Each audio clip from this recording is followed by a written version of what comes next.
Chapter 1. The Imposing Detection Barrier. Ling dispatched Sasuke, Bai, and Kimimaro to remain on standby in the Village of Sound, while Orochimaru instructed the four Heavenly Kings to assist Sasuke in unraveling the seals of the cursed marks. Without pausing, Ling, Orochimaru, and Kabuto set forth directly towards Konoha this time. Konoha still bore the scars of battle, its ruins vividly apparent yet. The ninja and villagers worked in unison to restore their home. Although the village appeared battered, it emanated a vibrant spirit of resilience. Utilizing his Sharingan to deceive the guards, Ling chose not to enter Konoha from the sky. Given that Konoha was enveloped by a stringent detection barrier and Ling's purpose was not to incite trouble, the trio circumvented the defenses and quietly approached the corner of the village inhabited by the Uzumaki clan. "This place is desolate," exclaimed Kabuto as he observed the crumbling stones and dilapidated structures. "This is but a corner of Konoha, seldom visited," Ling remarked, surveying the barren surroundings. The Uzumaki clan once resided in the land of whirlpools, in the village of Uzushiogakure, renowned for their sealing techniques. Although their numbers were few, their history is profound. After the fall of their nation, clan members scattered, some adopting false identities, with only a handful remaining in Konoha. "Indeed," Kabuto replied, adjusting his glasses and nodding in understanding. Ling cast a sidelong glance at Kabuto, scrutinizing him briefly before proceeding forward. With a slight exertion, the rotting wooden door collapsed with a thunderous crash, sending dust swirling into the air. "Let us proceed," Ling instructed, glancing back at Orochimaru and Kabuto as he stepped into the dwelling, his form gradually vanishing into the shadows. "Orochimaru-sama?" Kabuto inquired, a hint of concern etching his brow. "Ha." Orochimaru responded with a faint smile, offering no further explanation as he followed Ling's silhouette. "That aura again," Kabuto murmured uneasily, sensing the lingering malice from Ling, though he reflected that he had not wronged him, leaving him troubled and unsure of the cause. Above all, caution is paramount. The trio arrived at the shrine of the Uzumaki clan, where an array of death masks was meticulously displayed, akin to wares in a marketplace. Ling remained silent. Orochimaru frowned, while Kabuto pondered inwardly. "These masks," Orochimaru remarked, a flicker of surprise crossing his features as he sought a crucial insight. "Is this not a matter for self-reflection?" Ling replied coolly, his gaze sweeping over the masks. "With your hands sealed and bearing the visage of death, I trust this is a memory etched in your mind for eternity." "Indeed." Orochimaru chuckled softly, his eyes gleaming with intensity as they settled on a mask positioned centrally in the second row. "This is the very one." "Then let us proceed," Ling declared as Orochimaru retrieved the mask. "We shall head to the southern river, where the Uchiha's hidden chamber lies. There you may reclaim your arms." Traversing from one corner of the village to another, the Uchiha stronghold was concealed at the village's edge. The Uchiha clan possesses such a secretive sanctuary, Orochimaru mused, unable to suppress his admiration. "This is a forbidden ground of the Uchiha, not to be disclosed to outsiders. The elite Uchiha, anyone possessing the Sharingan, frequently visits this place. The answer to your earlier inquiry lies here." With that, Ling's eyes shifted into the three-tomo pattern, and the marked door before them began to slowly open, revealing a passage leading underground. Ling descended first, followed closely by Orochimaru and Kabuto. Upon reaching the end of the passage, Ling held a lantern aloft, igniting a torch that illuminated a chamber adorned with talismans and stone tablets, revealing itself to the trio. "What is this?" Orochimaru exclaimed in astonishment at the stone tablet. The inscriptions resembled Chinese characters, yet were not, enigmatic and difficult to decipher. "This is a relic left by the ancestors of the Uchiha clan." Ling stepped forward, gently caressing the edges of the tablet. "It is recorded within that only the Sharingan can interpret it, and the strength of the Sharingan's power determines the content visible to its bearer." "In other words," Ling turned, his kaleidoscopic eyes fixated on Orochimaru. "The greater the power of the Sharingan, the more one can perceive." "What then does Ling see?" Orochimaru gazed intently at the tablet, striving to memorize its contents. "The Sage of Six Paths." Ling sighed softly as he spoke this special name, he who unveiled the secrets of Chakra and founded the ninja religion. Ling gradually narrated the tale of the Sage of Six Paths' two disciples, the Uchiha and the Senju, and the conflict between their two clans, culminating in their truce and the establishment of Konoha. Orochimaru pondered deeply, digesting Ling's revelations. "It seems the matters you have heard are of great significance," Kabuto remarked, a mysterious light flickering in his eyes. Thus, you seek the power of the first Hokage. Orochimaru scrutinized Ling. Speaking leisurely, you aspire to the abilities of the Sage of Six Paths. Your words are not without merit. Are they? Ling nodded, tacitly acknowledging Orochimaru's conjecture. Yet with a hint of regret, he replied, Alas, I am unable to merge with the first cells it appears that the power of the Sage is beyond my reach. Through this stone tablet, Ling elucidated the vast intelligence he possessed, including the method to unravel the Shiki Fuin technique. Orochimaru remained skeptical, yet could not decipher the inscriptions, unable to refute Ling's assertions. This journey to Konoha, aside from recovering his hands sealed by the Shinigami, had also yielded significant insights into the bloodline limits of the Uchiha and Senju clans. Orochimaru chuckled nonchalantly, no longer fixating on Ling's words. Instead, he commanded Kabuto beside him. My hands are compromised, prepare a container, and then place that mask upon my face. Understood, Kabuto replied, promptly unrolling a scroll to begin weaving hand seals. With a resounding bang, a young man materialized before the three. This was the individual into whom Orochimaru would reincarnate before Sasuke's arrival. Ling scrutinized him briefly, quickly recognizing the man, who was currently unconscious, seemingly under the influence of some drug. Then, let the proceedings commence. Orochimaru grinned wickedly, his crimson tongue flicking at the corner of his lips, then turning his gaze towards Kabuto. Understood. Kabuto nodded, stepping forward to affix the grotesque mask onto Orochimaru's face. In an instant, a torrent of chakra erupted within Orochimaru, a pale figure faintly materializing behind him. This sensation, exquisite. This is indeed the feeling. Orochimaru chuckled softly, savoring the experience, while the Shinigami behind him slowly shifted its blade before its abdomen. This was the visage of the Shinigami. Though he had glimpsed the Shinigami in the original narrative, facing it so closely was a first for Ling, stirring his curiosity as he carefully observed the pale specter behind. Orochimaru, wow. Blood mist spewed from the mouth of the mask as the Shinigami at that moment slashed open its own belly. Return. My hands. Kabuto. Orochimaru gasped repeatedly, trembling as he commanded Kabuto. Understood, Kabuto responded, then pried open the man's mouth to face Orochimaru. As the words fell, a white serpent suddenly emerged from Orochimaru's mouth, coiling around with a glistening, pure white body, its icy gaze fixed on its target before swiftly diving into the mouth of the man in Kabuto's grasp. It seems to have come to a conclusion, Ling murmured, watching as the man slowly rose. This is all thanks to Ling's assistance. A hoarse voice resonated as the man lifted his head, his yellow, serpent-like eyes quietly scrutinizing Ling. Ling remained silent, his gaze steady on Orochimaru. What a hasty individual. Orochimaru chuckled with a sinister grin, then produced a scroll from his mouth, as thick as a man's arm, and handed it to Ling. Everything you require is contained within, along with an additional gift. Raising an eyebrow, Ling unfurled the scroll for a closer inspection, his eyes betraying astonishment as he turned to Orochimaru. What does this signify? I find it increasingly difficult to fathom your intentions. Do not be perplexed. Orochimaru replied with a mysterious smile, his tone imbued with profound meaning. By setting aside the animosity towards Sarutobi and Konoha, one can gain a clearer understanding of the world, which is what I seek. The dynamic nature of existence is captivating, while stillness is dull. While the destruction of Konoha is indeed my desire, it is far more intriguing to use the chaos of Konoha's downfall to set the wheels of the world in motion. War, politics, human nature, everything, both luminous and shadowy, manifests in a world that is ever-evolving, and I wish to seek the truths I yearn to perceive within this. Clarity. Ling fell silent, his gaze filled with questions and reflections. You, indeed, are a perplexing individual. Ling could not grasp Orochimaru's state of mind, for their perspectives on worldly matters diverged greatly thus.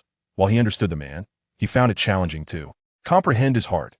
Very well, since we have both attained our desires, let us depart.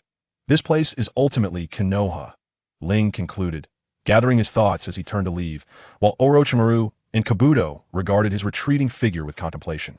Orochimaru-sama. Kabuto adjusted his glasses, hesitating to speak. I am aware of your concerns, Orochimaru replied nonchalantly, a slight smile gracing his lips as he gazed at Ling's silhouette, filled with anticipation. In the past, I sought to be the catalyst for the winds of the world now.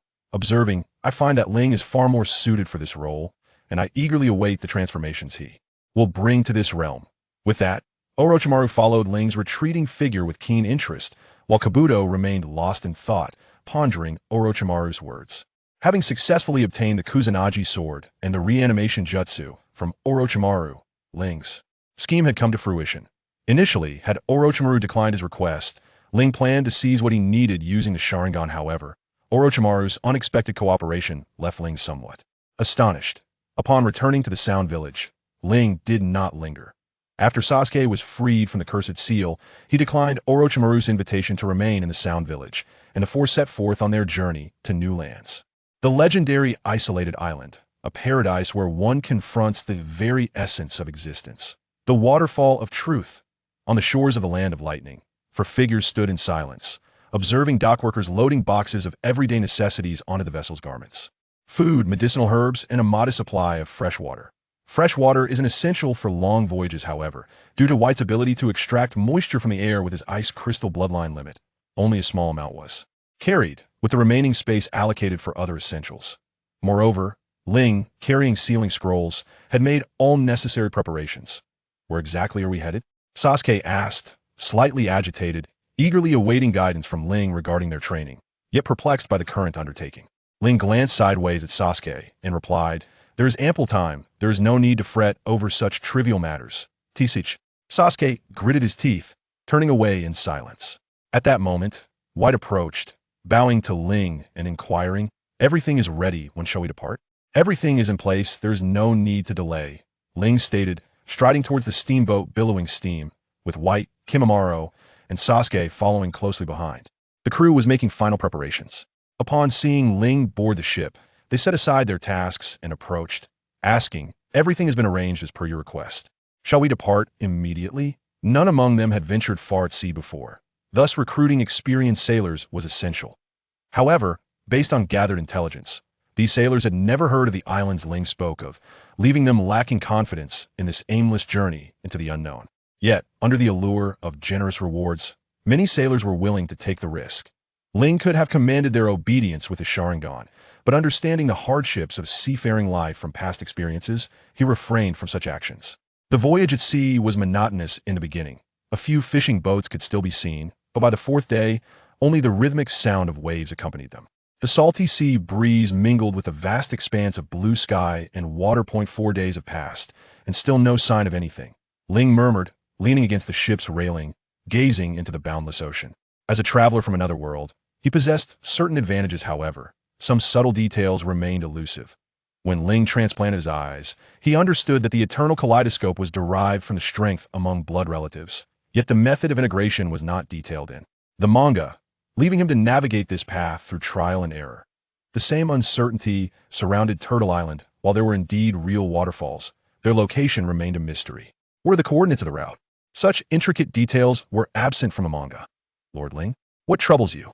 White, sensitive to Ling's agitation, approached and inquired. Ling remained silent, his profound gaze fixed upon the sea, the three tomo quietly embedded within his crimson eyes. After a moment of silence, Ling glanced at White and asked calmly, "Where are Kimimaro and Sasuke?"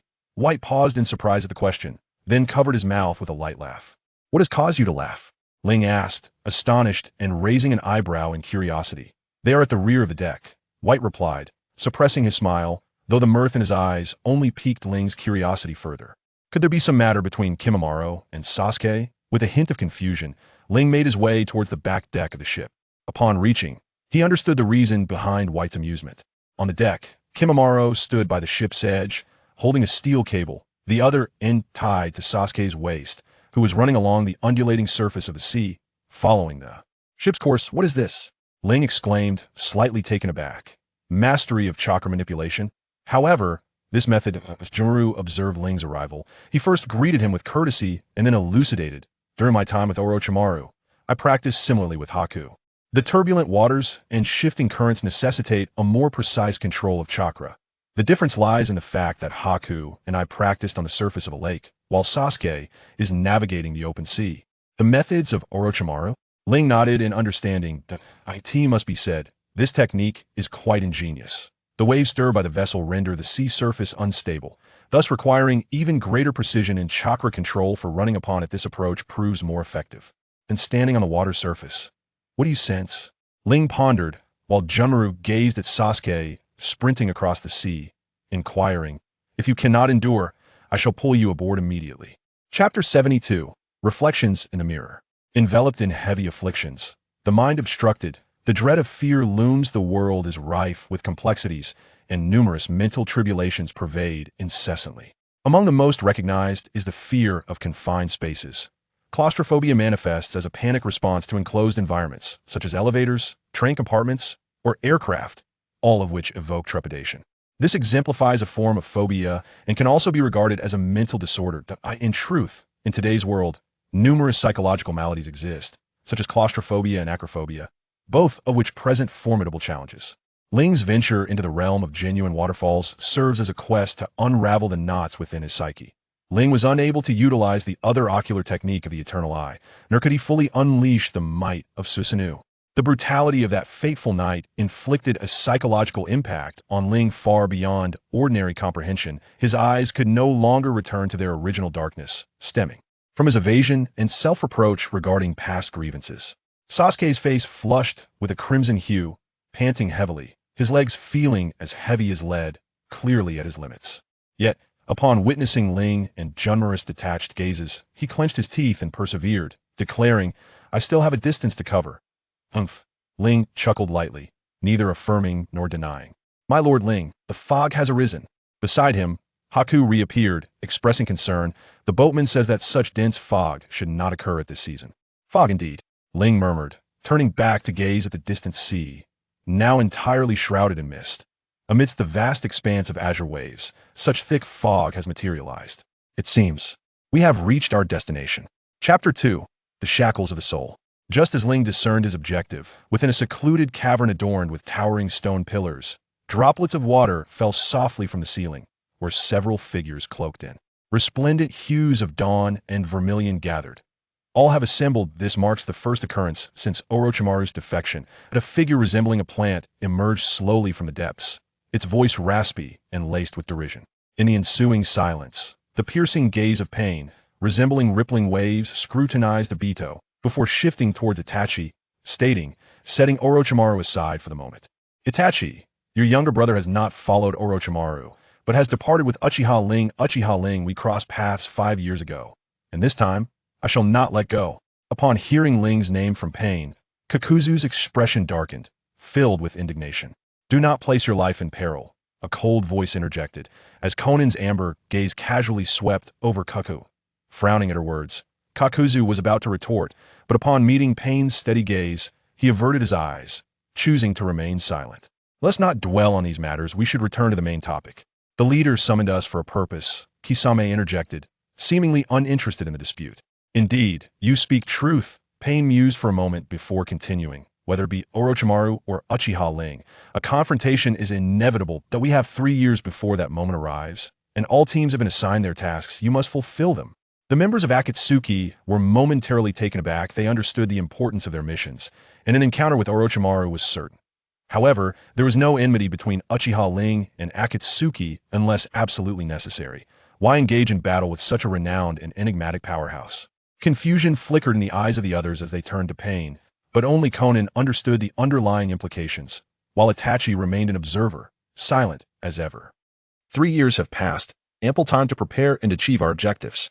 Hanging upside down at the apex of the cavern, Deidara's tone was audacious yet tinged with a hint of youthful exuberance as he scrutinized the assembly.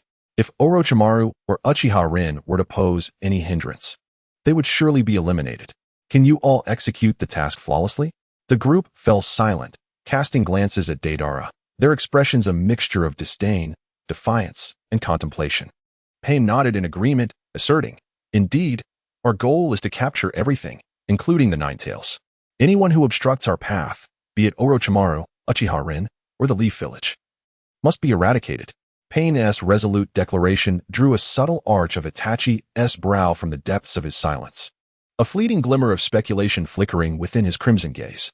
"Ling, you seem to instill a profound sense of apprehension and pain, despite your lack of prior interaction. What connection could possibly exist between you? Furthermore, what intentions lie behind your decision to take Sasuke with you? It is indeed arduous to escape the clutches of solitude. No soul can truly bear the weight of loneliness and revel in its embrace. In days of yore, Ling traversed the world alone, devoid of kin or companionship. His heart steeped in anguish, yearning for familial affection and the selfless, fearless concern of others. Yet, in this realm, Ling found a brotherly bond with Lai. Though his understanding of such fraternal feelings was naive, rendering him incapable of fully accepting this sentiment. It was only on that fateful night when Lai willingly offered his life for him that Ling realized the profound depth of brotherhood, transcending mere blood ties. Yet, he tragically severed this bond with his own hands.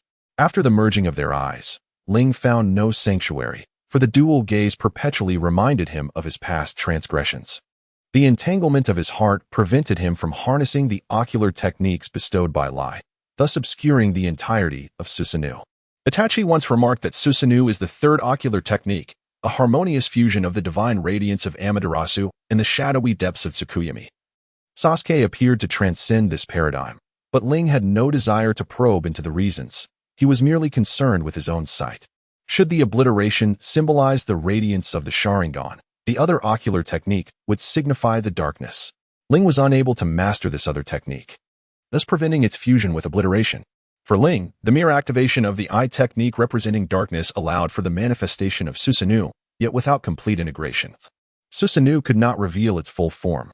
As for whether Itachi and Sasuke experienced the same, Ling chose not to ponder, solely because of his own plight.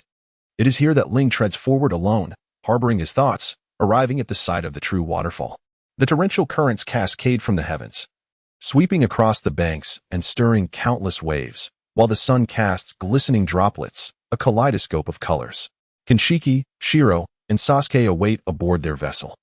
Yet Ling steps into this realm in solitude. Although the scenery is exquisite, an ominous aura lingers, preventing one from succumbing to its allure.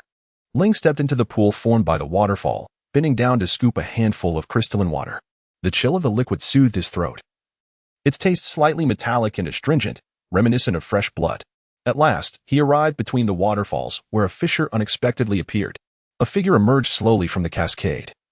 Standing before Ling, their gazes locking in mutual recognition. Their robes were identical, their features indistinguishable, save for their eyes, which bore the only difference between them. Ling's eyes, white pupils with crimson irises, adorned with the intricate design of a black jade, stood in stark contrast to this individual, who possessed red eyes and black pupils. Coupled with a vivid red jade pattern, an embodiment of opposition to Ling. We were originally two halves of a whole, merely divided by the extremes of our emotions. Ling gazed upon the shadow that bore a striking resemblance to himself and discerned, to be precise, you are the ambitious facet of my being. While I am the self burdened by conscience and remorse. Can a human heart truly be devoid of struggle and hesitation? Consider a person who possesses a fortune yet finds himself on the eve of his mother's birthday, yearning to purchase a gift as a token of filial piety. However, if debts to friends loom and demand repayment, he must inevitably choose between filial duty and friendship, and thus hesitation ensues. The essence of true conflict lies in the very moment when opposing emotions confront one another, just as Ling now stands face to face with himself. What a tiresome entanglement! The shadow gazed back at Ling, laced with mockery yet tinged with resignation. Do we truly gamble our ambitions and future simply because of this burden of guilt? Ling Moran remained silent with closed eyes, reminiscing about the past when we possessed nothing and were utterly alone. Yet in this realm, all the wildest ambitions of your imagination can be realized. A shadow approached, its eerie eyes fixated on Ling. Have you ever pondered what we could attain? Eternal life. Everlasting youth. The pinnacle of power, formidable strength. Endless wealth and an abundance of beautiful women. Are these not the very desires that men yearn for? Indeed. Ling gradually opened his eyes, gazing introspectively. My ambitions are clear within my heart, yet only after repaying my debts can I pursue them. Repaying debts? To resurrect Lai? The shadow scoffed at Ling. Then who shall wield the innate art of reincarnation to bring Lai back to life? Ourselves? Ling Wuyan furrowed her brow slightly. Not responding? Allow me to unveil the truth. The shadow smirked maliciously. Bai and Junmaru are merely pawns born of your own reincarnation, are they not? Such insidious intentions. Seizing the opportunity to claim Nagato's Rinnegan, implanting it into Bai or Junmaru, thus enabling the resurrection of Lai through the reanimation jutsu. Indeed, with Lai's revival, your debt is repaid, but who shall settle the debts owed by Bai and Junmaru? Silence. Ling coldly interrupted, the shadows of gloom manifesting between her brows. Is my revelation touching upon your innermost thoughts, igniting your fury? Yet, in the past, saving Bai and Junmaru was originally intended to transform them into instruments of reincarnation. However, your compassion, unwilling to witness their sacrifice, reflects the innate human emotions. How can one such as us, who suffer in solitude, bear to lose Bai and Junmaru once more? Ling Wuyan's gaze flickered with an undeniable shade of helplessness. Indeed, no one can escape the shackles of loneliness. And we are no exception. Thus, there is no need for hesitation. The shadow stepped closer, gripping Ling's shoulders tightly, their eyes locking in fervent intensity. Time is a benevolent healer, but the pain of Lai's passing is profound. A century hence, this wound shall mend. In this moment, we must strike down Dodo and slay Orochimaru, seeking the chance to destroy the Rinnegan and the Outer Path Golem. We shall become the mightiest in this world. At that juncture, the joys of mortals shall be within our grasp. Have you ever contemplated such ecstasy? When joy arrives, I care not. Ling pushed the shadow away, emotions surging within her. I only know that I am displeased at present. Owing a mere 2 taels of silver, I am eager to repay to avoid gossip. How much more so is the weight of a life owed? Yet, the one to whom I owe my life has departed, and repayment is impossible. I can bring them back to life. In the silence, Ling faced her own shadow, the cascading waters leaping between them. The question seemed to return to its origin. The shadow shook its head, speaking softly in resignation. Indeed, Ling's ambitions render her unable to sacrifice herself for Lai. While abandoning Bai or Junmaru would only burden her with new debts, leaving the matter ensnared in a stalemate. Therefore, I shall confront you directly. Ling gazed intently at the shadow, a glimmer of understanding in her eyes. To speak plainly, I hope you can surpass me. Thus, I shall no longer be troubled by this cheap and selfish conscience, allowing me to wholly pursue my ambitions. Indeed. The shadow stepped slowly before Ling, its eyes shifting with enigma. Since we cannot persuade one another, let our fists decide the victor. I shall not allow your weakness and hypocritical conscience to undermine my grand aspirations. Ling Moran, from within his garments, retrieved a pair of black gloves and adorned his hands, the joints cracking audibly. In the face of boundless ambition and desire, you possess such confidence. The shadow elongated its form, mockingly gazing at Ling. Regardless of victory or defeat, it is my wish to witness such an encounter. Ling crouched, gathering his strength. We are, after all, one entity. Our ninjutsu, ocular techniques, and might are utterly identical. Our thoughts can traverse this space, thus negating the concept of battle. The first to fall shall be deemed defeated. With that, Ling swung a fist towards the shadow's visage. Despite his full force, it merely caused the shadow to tremble slightly. Indeed, hypocrisy ultimately reveals its frailty. The force was disappointingly slight. The shadow slowly wiped the blood from the corner of its mouth, gazing at Ling with a menacing glare. Repayment, exile. Such meaningless notions shall I erase for you. With a roar, Ling was sent reeling like a drifting feather, crashing into a pond. In the ensuing silence, Ling struggled to rise, the blood evident upon his forehead and the corner of his mouth. Truly, it was a formidable blow. Nevertheless, this matter shall find its resolution. Indeed, the shadow laughed mockingly as it approached, its body taut, poised to retaliate. Do you seek punishment while bearing the mark? From whence do you derive the audacity to confront me? Should it be punishment, I am more than capable of delivering it to you. Come forth. Ling lightly curled the corner of his mouth, gesturing invitingly to the shadow. Go die. Do you truly believe you can accomplish this? Fire release. Great fireball technique. A colossal fireball soared across the surface of the sea, crashing violently into the gray shadow opposing it, the searing heat generating steam akin to boiling water. A resplendent crimson glow illuminating the surroundings, both magnificent and fervent. The sailors aboard the vessel, witnessing the ninja battle for the first time, ceased their labors. Astonished by the clash of such incomprehensible power, Kimimaro, Sasuke, leaned against the ship's railing, silently whispering their names. His exquisite visage laden with worry and uncertainty. It has been 3 days since Lord Ling arrived on the island, and there has been no word, no signal, no message. Could something have transpired? As this thought crossed his mind, Bai suddenly jolted, instinctively shaking his head to dispel the unease within. Lord Ling is undoubtedly the strongest in the world, impervious to harm. Surely, he has discovered something that captivates him. Indeed, this is the truth. Amid self-reassurance, Bai Chong suppressed his emotions and focused his attention on the dual training between Junma Lu and Sasuke. Yet, The shifting gaze could not conceal the underlying unease that lingered. Enough. You may halt here. Victory is beyond your grasp. A pair of crimson eyes, shimmering with a delicate silhouette, gazed down from above at the fallen Ling, their hues intertwined with complexity and mockery. Silence.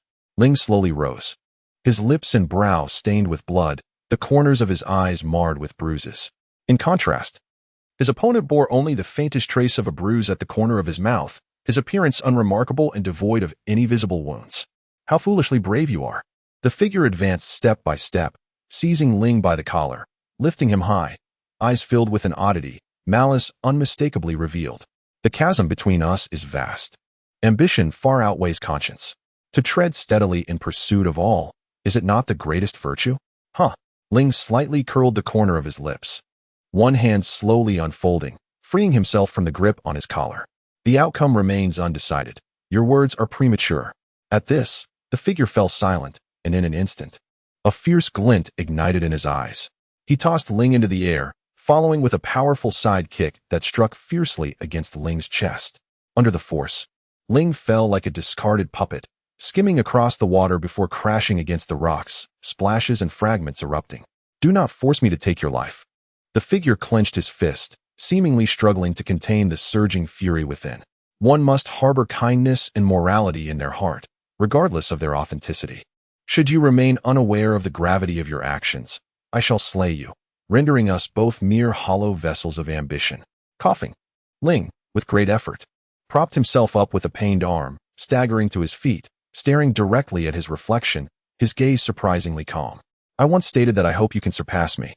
If you can achieve that, whether it be to slay me or engage in any endeavor, feel free to try. You. The figure was taken aback, brow furrowing slightly, the murderous intent unexpectedly dissipating. I do not comprehend your hesitation.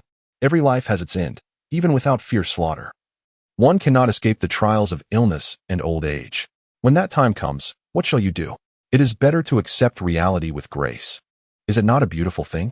Indeed, all must eventually face death. Ling murmured, softly brushing the blood that dripped from his lips and brow, obscuring his vision. Responding obliquely, do you know of the beast ensnared by shackles? The figure furrowed his brow even deeper, narrowing his eyes at Ling, inquiring, what do you wish to convey? Just as the beast in shackles, since that fateful night, I too have felt myself bound by invisible cords. Ling wiped his chin with his arm, his eyes fleeting with despair and loathing, as if directly connected to my very soul. At that moment, I understood that if this sentiment is not repaid, I shall remain forever like the beast in chains. No freedom, no joy. Ling, your garments have become quite worn. It is time for us to procure new attire. Indeed, during those youthful days, your savings were but the meager allowances you painstakingly accumulated. Yet you selflessly chose to purchase clothing for me. Ling, the girl next door often gazes at you with a curious eye. It seems she takes a great liking to you. Indeed, she frequently casts her glance in my direction, yet how could I remain oblivious to the way you regard her? You truly harbor feelings for her, fervently. Ling, how joyous it is to celebrate your birthday. I have procured the sushi you adore. Your birthday, you say? You always remember mine and know my preferences, yet I remain oblivious to yours. What do you cherish? Alas, it is too late for regrets. Upon witnessing the brilliance in Ling's eyes, a shadowy figure snorted coldly and suddenly struck at Ling's chest. Yet, to their surprise, Ling grasped the incoming fist firmly. Chapter 3. Whispering to oneself, 5 years have passed. I have never forgotten that night. It was the same in the past. I have always been alone. This person, is their mind clouded? The figure was taken aback, attempting to break free, yet Ling held fast. Bai and Junmaru are the same. They know only my solitude, but have never comprehended me. With unfocused eyes, Ling murmured as if entranced. I yearn for the familial affection deep within my heart, yet I know not how to accept, to understand. Release me, you rascal. After I attain understanding. I have lost him. Let go. You fool. The taste of solitude. I wish not to experience again. Even if it serves as my greatest motivation. Cease your nonsensical ramblings. Perish. I loathe the power of the Uchiha. I despise this bloodline and surname. Because, in the midst of murmurs, Ling's eyes suddenly transformed. The pitch-black tomo and patterns intertwined and spread as if they were living entities. Solitude. That is something beyond the reach of power. What is this feeling? Aboard the vessel, I suddenly sensed a vast aura erupting from the island, and both Sasuke and Junmura halted their battle, astonished. Their gazes drawn towards the island. What transpired on that island? Sasuke clenched his fists, feeling a force so overwhelming that it seemed to originate from another realm, sending shivers down his spine. Bai and Junmaru felt a heaviness in their forms, and in an instant, they stood beside Bai, eager to investigate. As commanded, Bai nodded, and the two figures vanished from the bow like a gust of wind. Alas, where have they gone? The boatman exclaimed, gazing in disbelief at the empty bow. This must be the marvel of ninjas. Upon reaching the island, Bai and Junmaru swiftly located the true waterfall, guided by their sensing abilities. Upon catching sight of Ling, who stood with their back turned in the pool, the two were rendered speechless in shock. In the vast pool, the spring water surged like boiling broth, and a massive shadow enveloped Ling, who faced away from them. It resembled a small tower, clad in archaic, angular armor. New arms sprouted from its elbows, surrounded by a mysterious black mist. Is that Lord Ling? Bai stared in a daze, an indescribable emotion reflected in his gaze. It is undoubtedly so, Junmura nodded, his emerald eyes glistening with concern. It moves. The colossal figure slowly turned, causing a shiver to run through Bai and Junmaru's hearts.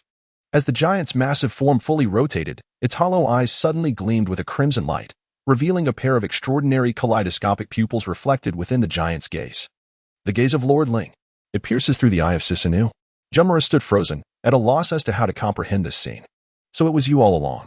Under the protective embrace of Susanoo, Ling turned and quietly gazed at the figures of Kimimaro and Haku before him. His eyes, eerier than before, were stained with crimson, the blood trickling from the corners, cascading down his cheeks and chin. Lord Ling. Haku stood in shock, at a loss for how to describe the familiar yet alien presence of Ling before him. Do not worry, Ling said, lightly raising his hand to brush against one side of his eye, his snow-white fingers now tainted with scarlet. I am well. Never have I felt so at peace. The knots in his heart untangled, Ling returned to the mainland with his companions. The next 3 years would be a crucial period, devoid of time for hesitation and doubt. Where do we go from here? On the ship, Sasuke, irritable, watched Ling leaning against the railing, gazing at the sea, and questioned him. It had been nearly half a month since leaving Konoha. Apart from a few cat-and-mouse skirmishes with Kimimaro, Ling had imparted no jutsu to Sasuke, nor taught him any new techniques, which left Sasuke feeling deeply dissatisfied and anxious. Are you unable to contain yourself? Ling propped his chin on his hand, his tall figure slanting against the railing, outlining an alluring and graceful silhouette. I wish to learn the path to enhance myself, not to wander aimlessly, Sasuke retorted, shaking his head, his tone dark.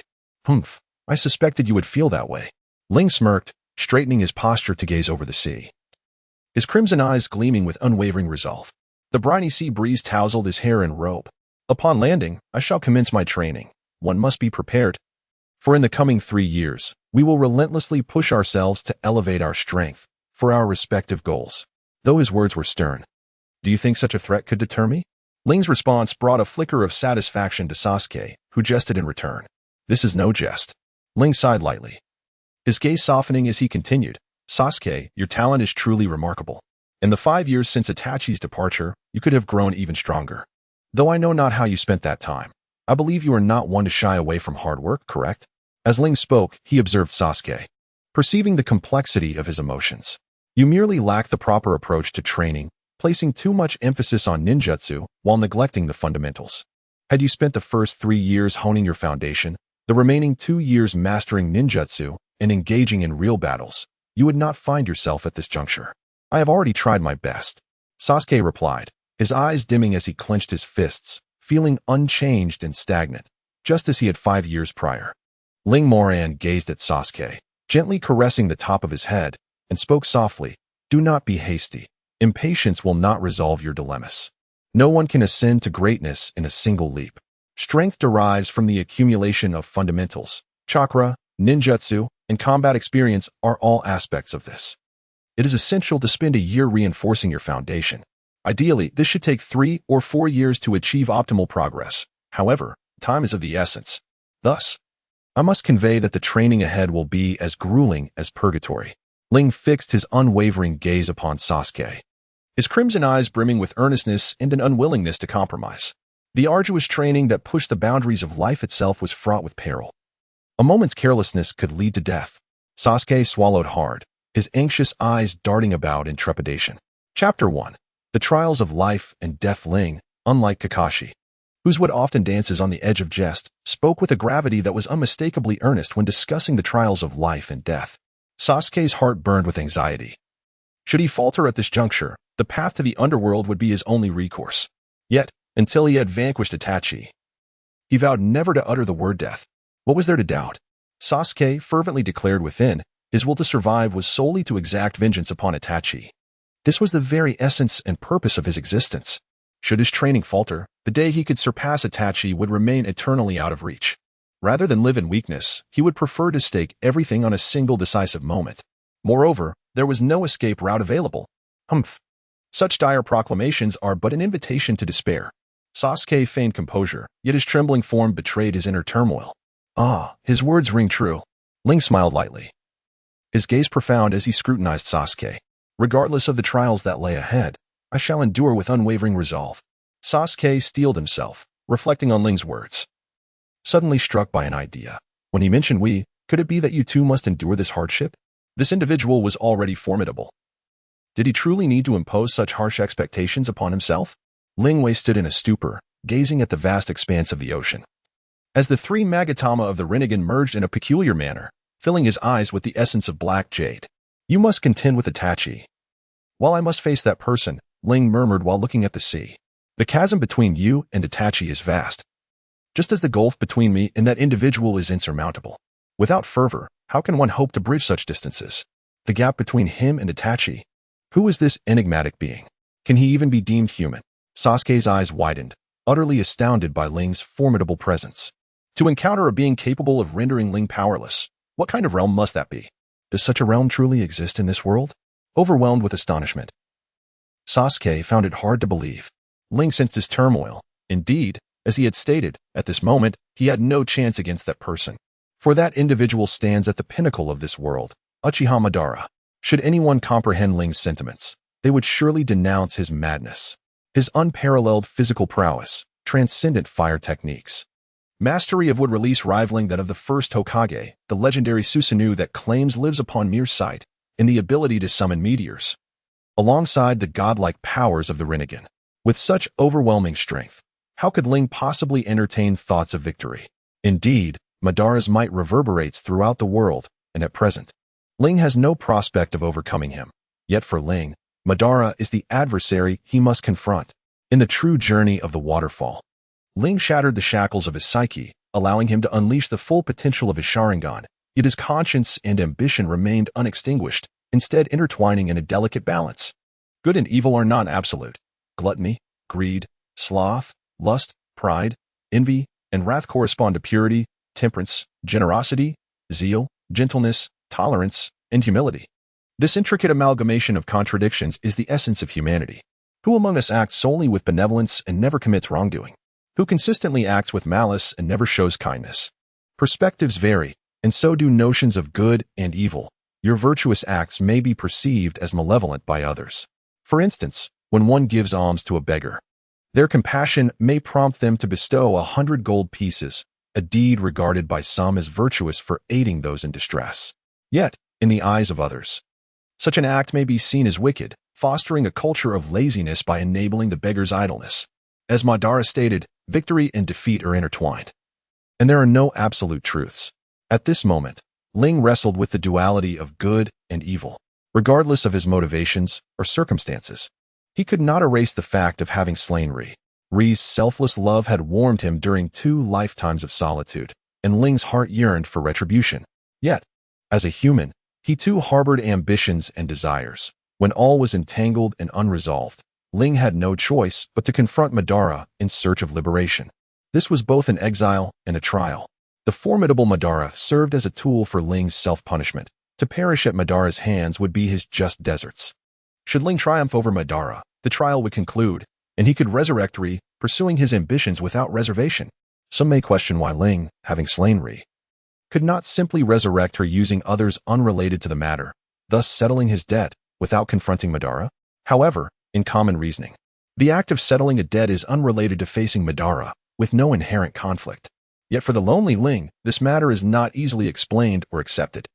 If one were offered wealth beyond measure at the cost of losing a loved one, who could remain unperturbed? As an orphan in his past life, Ling found profound affection in Ri during this lifetime.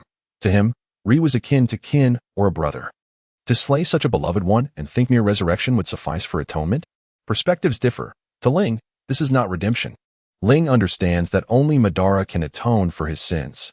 Moreover, in the world of the Hokage, Madara is truly a deity beyond comprehension. Obito and Kaguya serve as clues to the resurrection of Madara, yet are there still unknown foreshadowings? Even if one were to shatter the Rinnegan and obliterate the Outer Path's demonic statue, reviving Madara would remain an arduous task, and he would struggle to become the Jinchuriki of the Ten Tails. However, the reincarnated Madara through Impure World Reincarnation is no ordinary foe. Although Kabuto and Orochimaru have thwarted Madara's resurrection, who can guarantee that other shinobi will not master this forbidden technique? The second Hokage's forbidden jutsu, learned by Orochimaru and Kabuto, could also be acquired by others. Should Rin act out of caution and eliminate all shinobi, what assurance does he have of safety? Rather than living in perpetual dread of Madara's return, it is far wiser to face the challenge head-on. In the face of this confrontation, Rin's confidence in vanquishing Madara will soar, allowing him to pursue immortality or power without hesitation, unshaken by any obstacles. This is the essence of Rin at this moment, a confluence of conscience and ambition. Thus, the next 3 years shall be Rin's final opportunity to attain the power necessary to confront Madara. Otherwise, all efforts will be in vain, be it for redemption or ambition. Master Rin, we are nearing land. The sound of cheerful voices roused him from his reverie as he gazed towards the approaching coastline. He whispered to himself, "We have arrived." The sun dipped beyond the horizon, painting the sky in hues of crimson, while the sea shimmered in the warm glow of dusk. To confront Madara, he must rely on the strength of others. The cries of seabirds echoed, prompting Rin to ponder deeply. The land of Earth, situated in the extreme northwest of the shinobi world, boasts vast territories. Yet due to its geographical position, it lacks the wealth of the Hidden Leaf. After nearly a month of traversing the shinobi realm since landing in the Land of Lightning, Rin and his companions finally reached a remote corner of the Land of Earth. Rugged mountains and steep cliffs made the paths elusive, with naught but rocky formations and no flatlands in sight. This desolate area holds no military significance or economic benefit, and to procure daily necessities, a shinobi must journey for 3 days before encountering sparse human habitation and the chance of trade, reliant solely on fortune. It is precisely due to its rarity of visitors that Rin chose to spend 3 years here, wishing to avoid drawing attention from other nations. The vast, empty cavern had been completed. Kimimaro used wood release to create wooden structures, while White assisted in crafting tables and beds. Upon finishing the last chair, White let out a sigh of relief. The unevenly arranged wooden chairs, the rectangular table, and the spacious wooden bed were separated from White's area by curtains, creating a simple yet elegant space. The cavern was spacious, with its entrance nestled within the mountains, illuminated by sunlight and torches. Despite the harsh conditions, the 4 shinobi managed to cope. Everything is in place, White assessed the cavern, her beautiful eyes curving into a crescent moon. Master Rin, all is complete. Thank you for your hard work. Rin nodded, his gaze fixed upon the sun-kissed mountains in the distance. Contemplating those peaks, Rin felt a surge of curiosity. The map of the Hokage world does not resemble that of Japan. What lies beyond the borders? A meeting of heaven and earth? The edge of the world? If not, how could it be depicted? At this moment, they stood at the edge of that map, yet all that met their eyes were boundless mountains, an expanse that seemed eerily silent. Quite intriguing, Rin mused with a slight smile. Once the tasks were complete, becoming a traveler of the world, exploring the mysteries beyond the borders, would indeed be a delightful endeavor. After a moment of reflection, Rin composed himself and inquired, "Where is Sasuke?" "In training," Kimimaro responded. "According to our established plan, foundational chakra control and ninjutsu training will commence in a year." "Excellent."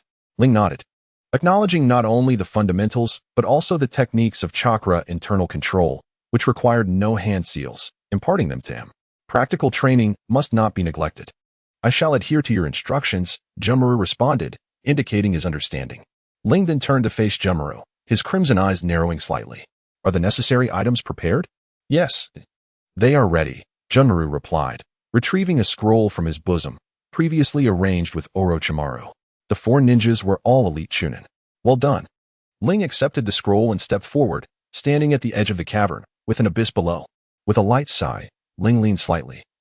Diving down like a bungee jumper, the wind howling past his ears, the air current strong. In midair, Ling suddenly launched 3 kunai, embedding them into the surrounding rock walls. With one remaining in hand, he connected several steel wires to the kunai he had thrown. With a powerful tug, he landed steadily on the ground. Such a perilous environment would be difficult for even ninjas to endure for long. Ling glanced around, sighed softly, and unfurled the scroll in his hand. Smoke billowed forth, revealing 4 unconscious, yet still breathing sound ninjas on the ground. As he muttered, Ling's eyes gleamed with cold light, and he struck the ground with one hand. Summoning technique. Impure world reincarnation. The inhuman roars echoed, and strange runes appeared on the ground. Dust and debris gradually enveloped the bodies of the 4, and in an instant, 4 new figures materialized before Ling's eyes. Chapter 4. Keen perception. The first Hokage, Hashirama Senju. The second Hokage, Tobarama Senju. The third Hokage, Hiruzen Sarutobi. The fourth Hokage, Minato Namikaze. As the dust settled, the 4 gradually regained their senses, their gazes fixed upon Ling. Who are you? Tobarama Senju scrutinized Ling, his eyes narrowing subtly. Ling. Hiruzen Sarutobi expressed astonishment, disbelief flickering in his eyes, mingling surprise with confusion. It has been a long time, Sensei Sarutobi. Ling nodded slightly, paying his respects to the third Hokage. Is this truly impure world reincarnation? Minato Namikaze's golden hair fluttered as he first examined himself in confusion, then turned to Ling. You have broken the Shinigami seal. How did you accomplish this?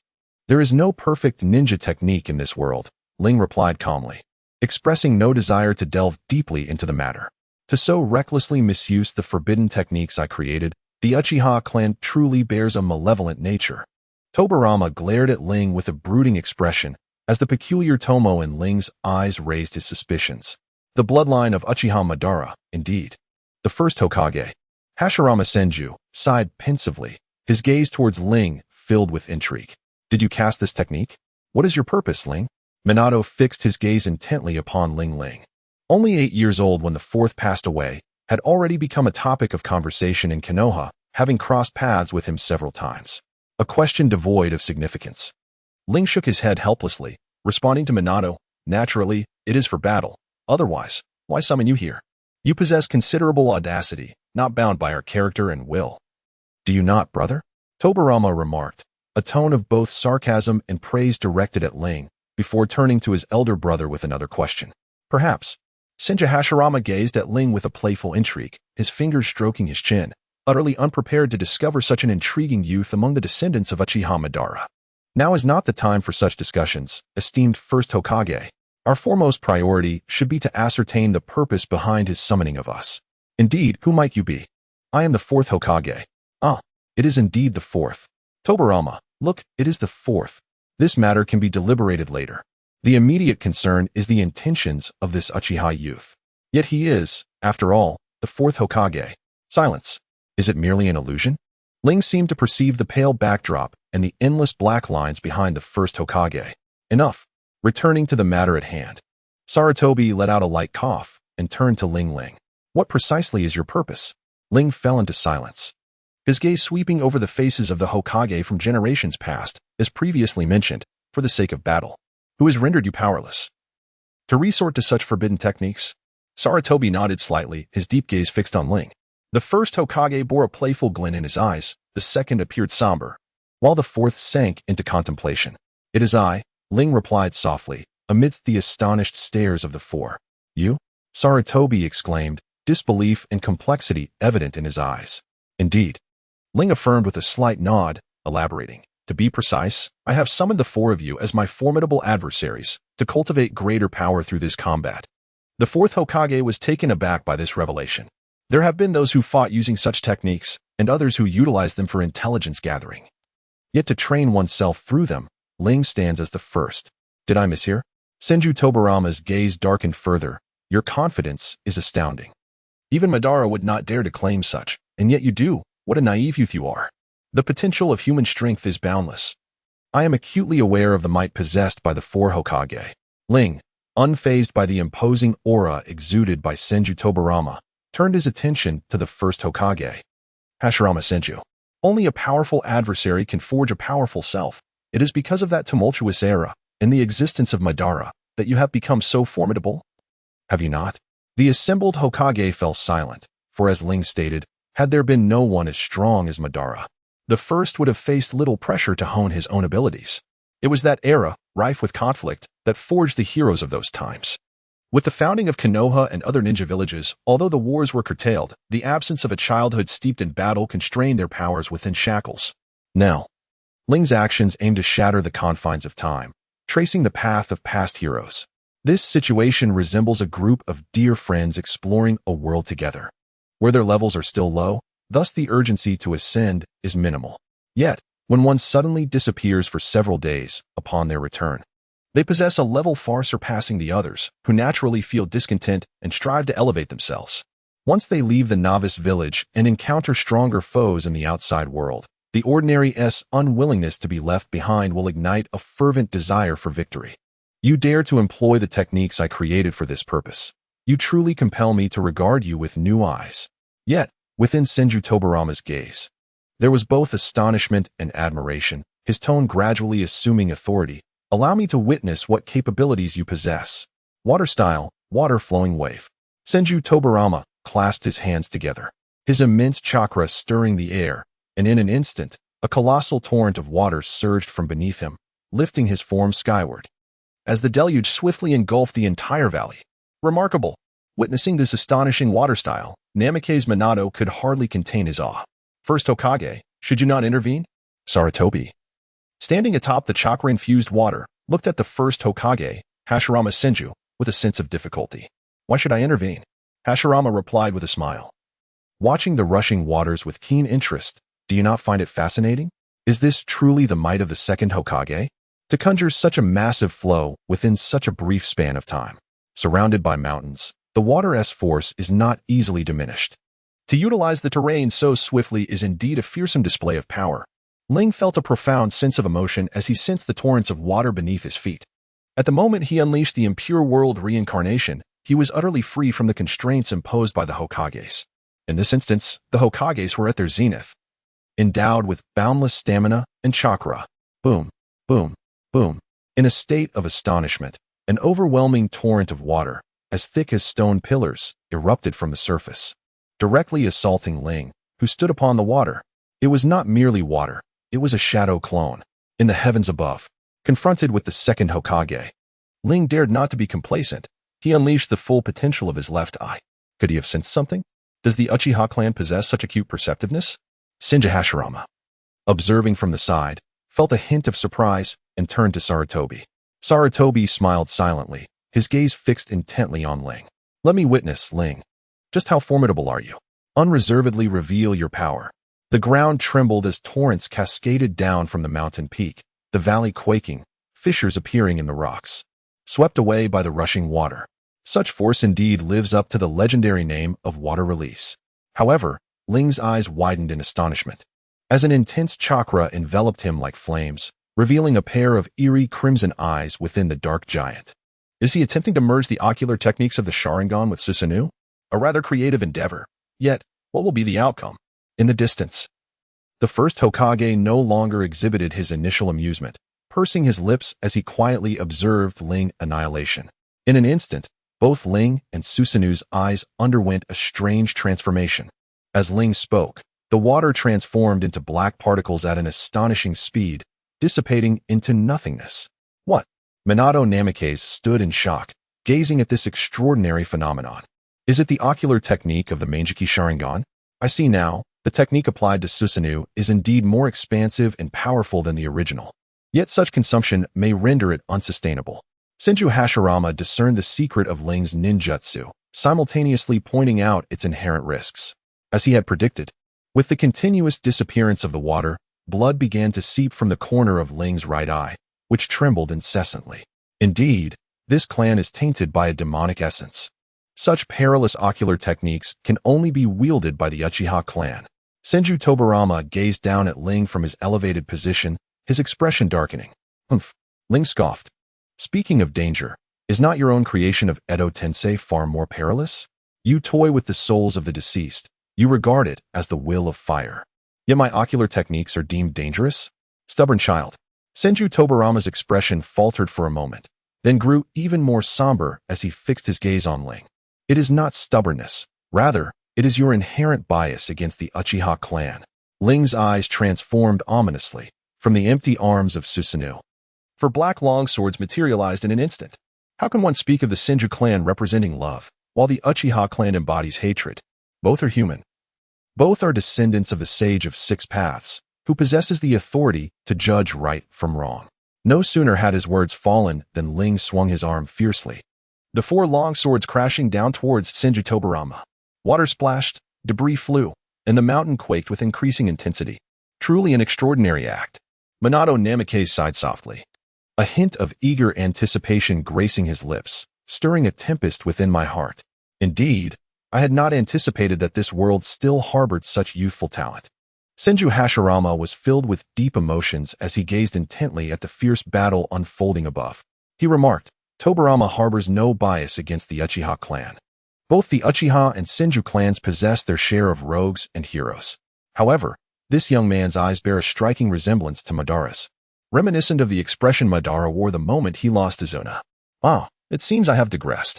Observing the grave expressions of the third and fourth Hokages, Hashirama chuckled softly and called out to the heavens, Tobarama, enough. Let us discern the true intentions of this young man. Humph. TSK.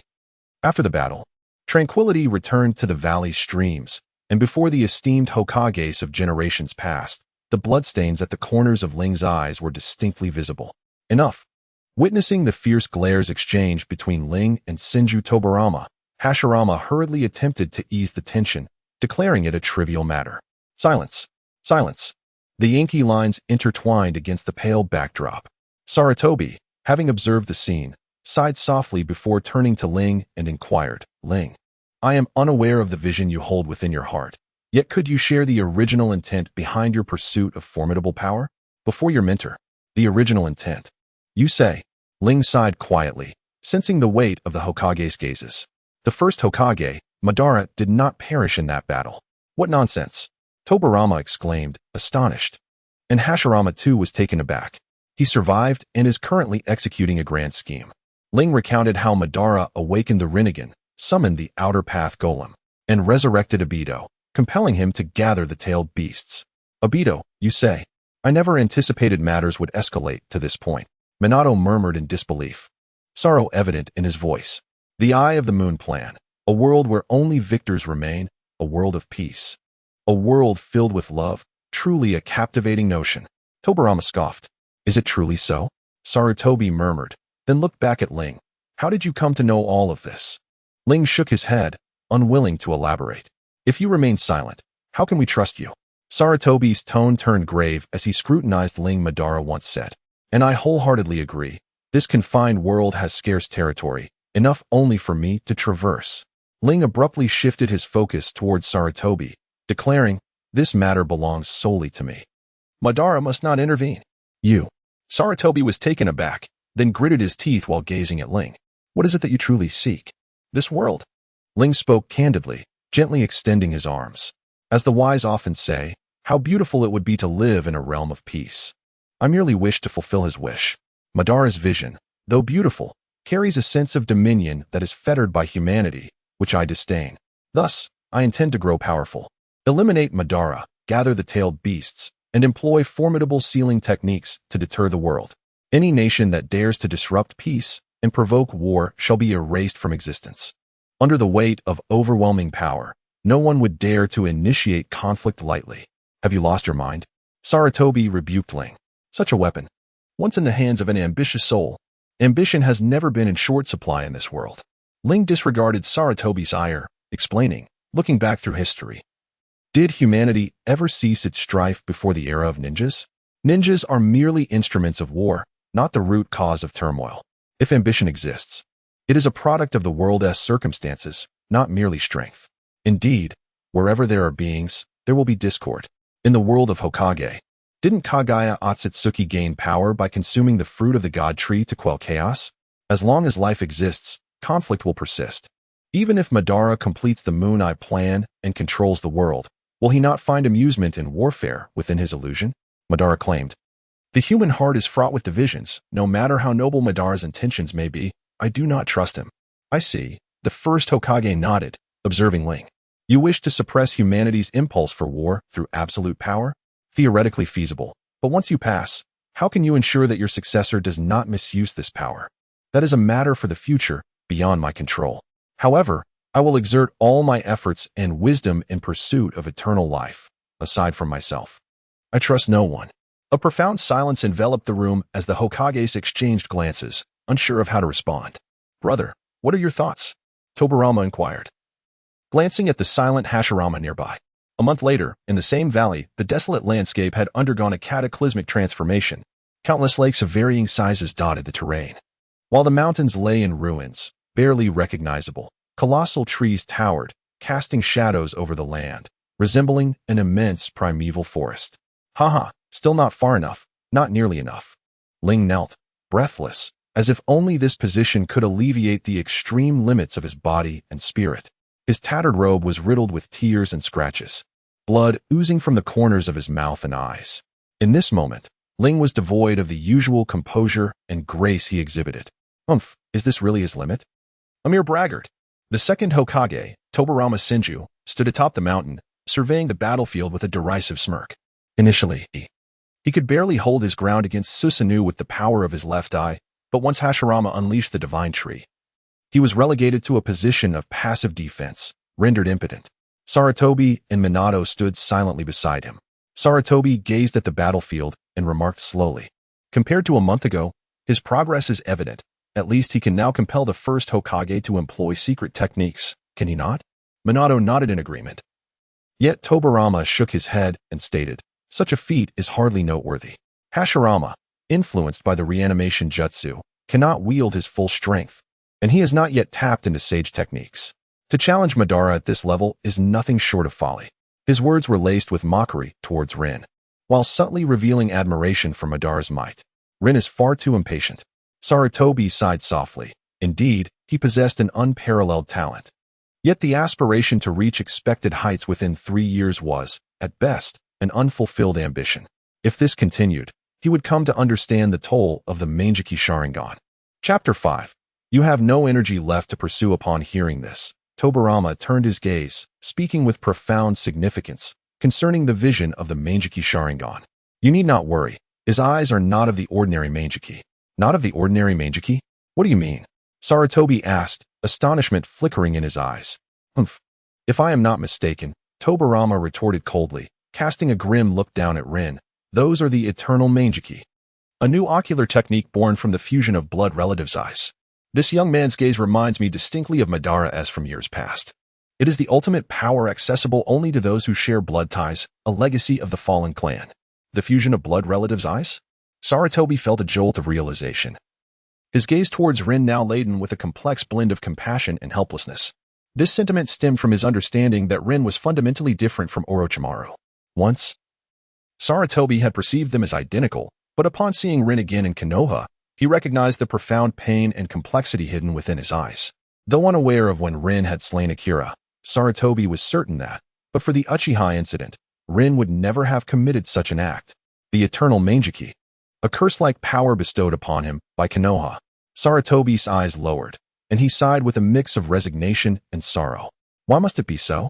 Minato furrowed his brow, casting a probing glance at Sarutobi. That was 5 years ago, at the time of the Uchiha clan. Sarutobi spoke wearily, recounting the grim truth of Konoha's massacre of the Uchiha and the promise Rin had made. Such a thing occurred, Tobarama murmured, a tempest of scorn and lament swirling within him. He derided the Uchiha's audacity to usurp power while simultaneously lamenting Konoha's merciless eradication of a clan. His emotions and positions wove a complex tapestry. Third Hokage, there is no need for excessive self-reproach. Observing the pain in Sarutobi's eyes, Minato offered words of comfort, then quickly added, I too bear my share of the blame. Had it not been for my exhaustion during the battle with the Nine Tails. At these words, Sarutobi fell silent, merely shaking his head in resignation. Enough, the outcome is all too apparent. The three individuals shifted their gaze to the battlefield, where, amidst the forest, Ling Zheng made his final struggle. In the end, is my power truly so insignificant? Mockery resonates, even as it calls out. As stated by the Sage of the Six Paths, the first Hokage in the present world is constrained by the limitations of the reanimation technique, his power not yet at its zenith. Nonetheless, with just a single move of the wood release, advent of a world of trees, it became evident that Ling was beyond redemption. The power of his left eye granted him a glimpse into the events of 3 breaths hence. Yet what value does foresight hold against the first Hokage? It is akin to a mortal standing before a cataclysmic wave, knowing the tumult of the wave. How could one possibly evade it? The advent of a world of trees inundated Ling with such a profound sense of shock and impotence. The entire forest seemed to pulsate with life, incessantly assailing Ling. Apart from the protection of Susanoo, there was no alternative, even in the face of annihilation. The first Hokage could sever the vanishing trees, using Chakra to summon forth new shoots, leaving Ling in an inescapable predicament. No, he had not yet resigned. If even the first Hokage could not contend with this, how could he possibly face Madara? Ling summoned the remnants of his chakra, and the skeletal form of Susanoo re-emerged, bloodstains at the corners of his eyes oozing fresh crimson. Cough. Suddenly, Ling expelled a mouthful of blood, attempting to rise. Yet once more he collapsed weakly to one knee, gasping violently as his throat trembled like a worn-out bellows, hoarse and feeble. How infuriating! He had not anticipated that Susanoo would deplete his strength so drastically. Ling, kneeling, wiped the blood from the corner of his mouth. The loss of chakra and ocular power was bearable. The Eternal Eye posed no concern regarding ocular strength, yet his physical stamina and chakra were on the verge of exhaustion. No wonder in the original tale, Itachi employed this technique sparingly, as did Sasuke. An incomplete Susanoo clashed with Danzo and showed signs of fatigue after only a few exchanges. The toll on both spirit and body was evident, and forcing the body to continue would deplete one's very life force. Thus, this day must come to an end. You are utterly exhausted. To push further would be perilous to your life. As Ling contemplated, a voice resonated from the depths of the forest, reminiscent of the first Hokage, echoing ethereally from the heavens. Is he underestimating me? Ling gritted his teeth, steadied his trembling knee, and declared loudly, "It is not over yet. I can still fight." With that, the black flames of chakra surged back to life around him. The emaciated skeleton regained its vigor. Arrogant boy. On the mountaintop, Tobarama observed this spectacle and mocked Ling, then turned to Sarutobi beside him. "Monkey, add some fuel to the fire. I wish to see how long he can endure." "Lord Second." Sarutobi gasped in astonishment, hesitating to look at Tobarama. "Humph. Do not worry." Tobarama scoffed. "My brother is here. He will not perish." Hashirama maintained a measured demeanor. "Well, very well." Sarutobi pondered briefly, his hands weaving through the air, summoning the art of fire release. Fire release, fire dragon flame bullet. The roaring fire dragon instantly spread along the tree trunks. And in an instant, the entire forest was engulfed in raging flames, thick black smoke billowing upward, illuminating the sky. Cough, cough, cough. Fire release combined with wood release. In the dense smoke, Ling choked, the forest transformed into a hell's cape, burning debris raining down, the surroundings consumed in a sea of red and desolation. Can you still endure? As Susanoo becomes increasingly difficult to maintain, from within the forest, Hashirama's voice echoed, as several colossal wooden dragons surged forth, accompanied by the torrential trunks, launching a sudden assault on Ling. What is that? Would release to contend with the Nine Tails. Ling was taken aback as the peculiar hook-shaped jade in his left eye began to rotate, forming a defensive barrier of black skeletal remains around him. This moment presented a prime opportunity. With his left eye discerning the wood dragon's subsequent movements, Ling suddenly gathered his strength and leapt into the air. Enormous black claws sprouted from his back, grasping a pitch-black longsword as he slashed towards the wood dragon. Was this the complete form of the Susanoo? Such creativity! Hashirama gazed approvingly at Ling's counterattack. "Ah!" Ling roared, severing 2 wood dragons, his eyes rapidly scanning the forest for the concealed first Hokage. Where could he be? This opportunity was singular and could not be miscalculated.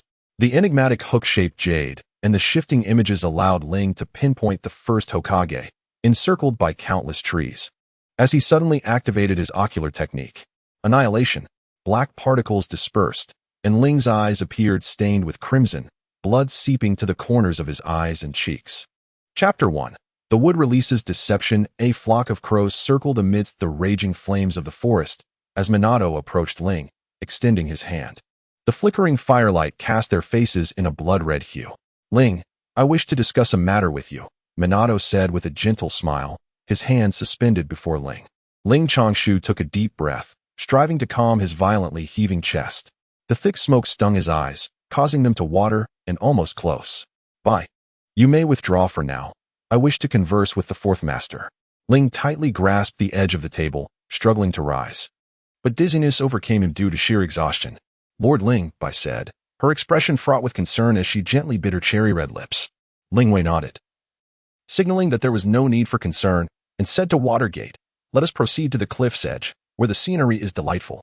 "Very well," Watergate responded, his silhouette vanishing in an instant, reappearing by Ling's side. Having departed from the forest of flames, Ling and Watergate ascended to the summit of the high cliff. As soon as Ling arrived, he collapsed to the ground, panting heavily, fatigue evident in his demeanor. "Ah, you are indeed overexerted." Watergate smiled, his golden hair dancing in the wind, sitting beside Ling and observing his disheveled appearance. Cough, the first Hokage, the god of shinobi, truly lives up to his reputation. Ling coughed, a defiant glint flickering in his crimson eyes.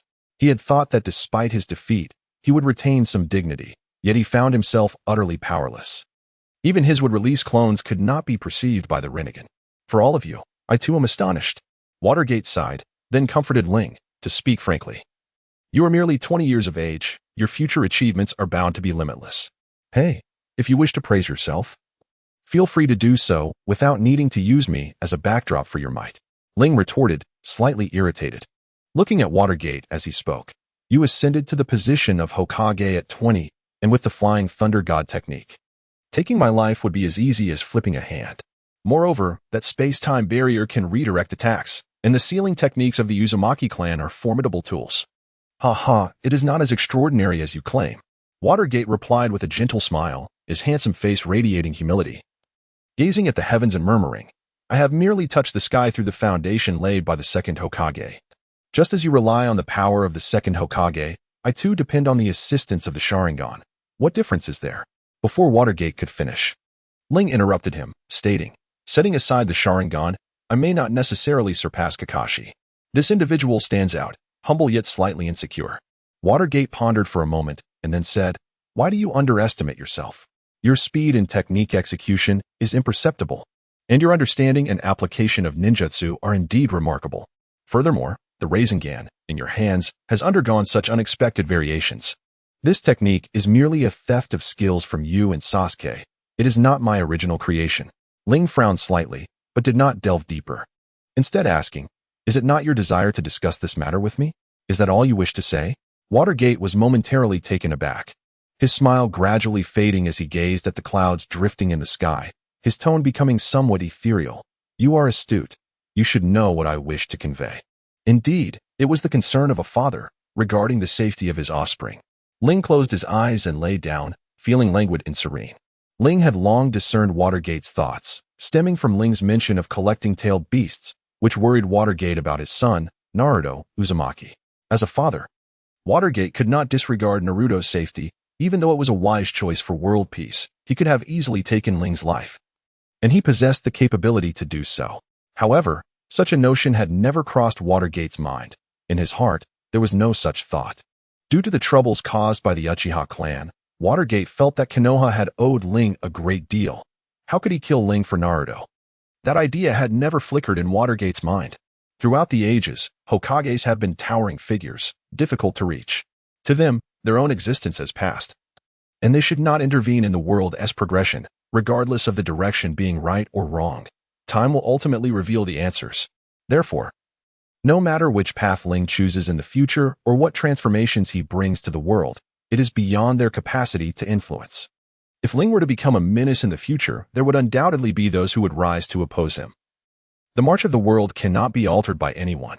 "You wish for me to pardon your son, Naruhiko, do you?" Observing Minato sitting in silence, Ling pointed directly at the worries within his heart. If it were feasible, Minato sighed softly, his tone imbued with a sense of pleading and anticipation. Ling Wei furrowed her brow and said, "This diverges from my principles. In my heart, no nation should wield the power of the tailed beasts. Only by gathering the 9 tails into my hands can there be safety. No one can assure that Konoha or the Land of Fire will not covet the remaining tailed beasts." "I understand." Minato nodded. As the 4th Hokage, he was not ignorant of political matters. He comprehended the issues Ling had articulated, but as a father, understanding did not equate to being at ease. After a moment of silence, Minato clarified his thoughts and spoke. In the years past, when the Nine Tails was sealed, its chakra was divided into yin and yang. The yang portion was sealed within Naruto, while the yin portion resides within me. Do you wish to exchange the Nine Tails within your body for the one within Naruto? Ling struggled to raise herself, turning her head to gaze at Minato as she inquired. Is this not a poor strategy? Minato elaborated on his intent. I could seal this portion of the Nine Tails power within you, granting your chakra immeasurable strength. The burdens of Susanoo would surely become manageable. Is that not so? While your proposal is commendable, I have no intention of accepting it, Ling replied, shaking her head. Compared to the Uzumaki clan, the Uchiha physique is ill-suited for being a Jinchuriki, and no one can ascertain whether I can withstand the Nine Tails encroachment. Moreover, the most crucial point is that there exists a summoning contract between the Nine Tails and Madara. I do not wish to be bound by this constraint when confronting him. Chapter 1. Chakra and Ninjutsu. In truth, Ling had not fully expressed her innermost thoughts. The Susanoo technique indeed drains chakra, however. Depleting physical strength and mental power is far more detrimental. The Nine Tails may bestow chakra, yet it cannot replenish mental fortitude or physical stamina. The Uchiha clan does not possess an innate abundance of chakra. According to Madara, all ninja chakra originates from the Ten Tails' true form, the Divine Tree. Without a rich source, Ling lacked confidence in her ability to control the Nine Tails. For many years, Ling had practiced her chakra through shadow clones, aiming to enhance her perception and control rather than to increase her total chakra volume. Performing ninjutsu does not require hand seals. For every seal omitted, the chakra within her body adheres to the laws of the seals system. Ling merely directs the chakra within her body directly, avoiding the cumbersome hand seals. However, this technique demands exquisite control over chakra. If one cannot swiftly and fluidly mobilize chakra with focused intent, the speed of her techniques may not surpass those of others who perform hand seals. Thus, Ling's strength in chakra lies not in an abundance of it, but rather in her exceptional mastery cultivated through shadow clone training, coupled with her own keen sensitivity. It need not be sealed within you. Alternative methods can also be imparted. Is the outer path golem you mentioned not feasible? Upon seeing Ling shake her head, Minato proposed a new idea. Ling, upon hearing this, shook his head and, as if enlightened, remarked, "Why do you cling to the tailed beasts? I find your mastery of the flying thunder god to be far more captivating." Minato, momentarily taken aback, displayed a flicker of delight, only to quickly mask it with a resigned expression, replying, "I understand your sentiment, and I too am intrigued. However, I fear that the technique of the flying thunder god may be beyond your grasp." Ling Moran furrowed his brow slightly. Watergate observed his expression and explained, "It is not a question of doubting your talent. You were once the prodigy of Konoha, greatly praised by the third Hokage. However, the flying thunder god technique is no ordinary art." Upon hearing this, Ling fell into deep thought. If the second Hokage had created this technique, would it not be unreasonable for Watergate to be the sole inheritor? Did that imply that everyone in Konoha, aside from Watergate, was merely an ordinary individual? Orochimaru and Kakashi would surely contest this notion, yet neither had been able to master it. Kakashi, being a disciple of Watergate, had never been kept in the dark. So did the Flying Thunder God technique demand special prerequisites from its practitioner? As you surmised, Watergate nodded, perceiving Ling's contemplative demeanor. From a young age, I exhibited extraordinary speed and subsequently dedicated myself to the study of body flicker techniques. After receiving the second Hokage's legacy from the third Hokage, I devoted myself to refining and improving it, culminating in the technique you see today. Employing this art requires more than mere hand seals. One's body must be attuned and harmonized with the utmost body flicker to manifest its true power. As for you, Watergate continued, gazing at Ling.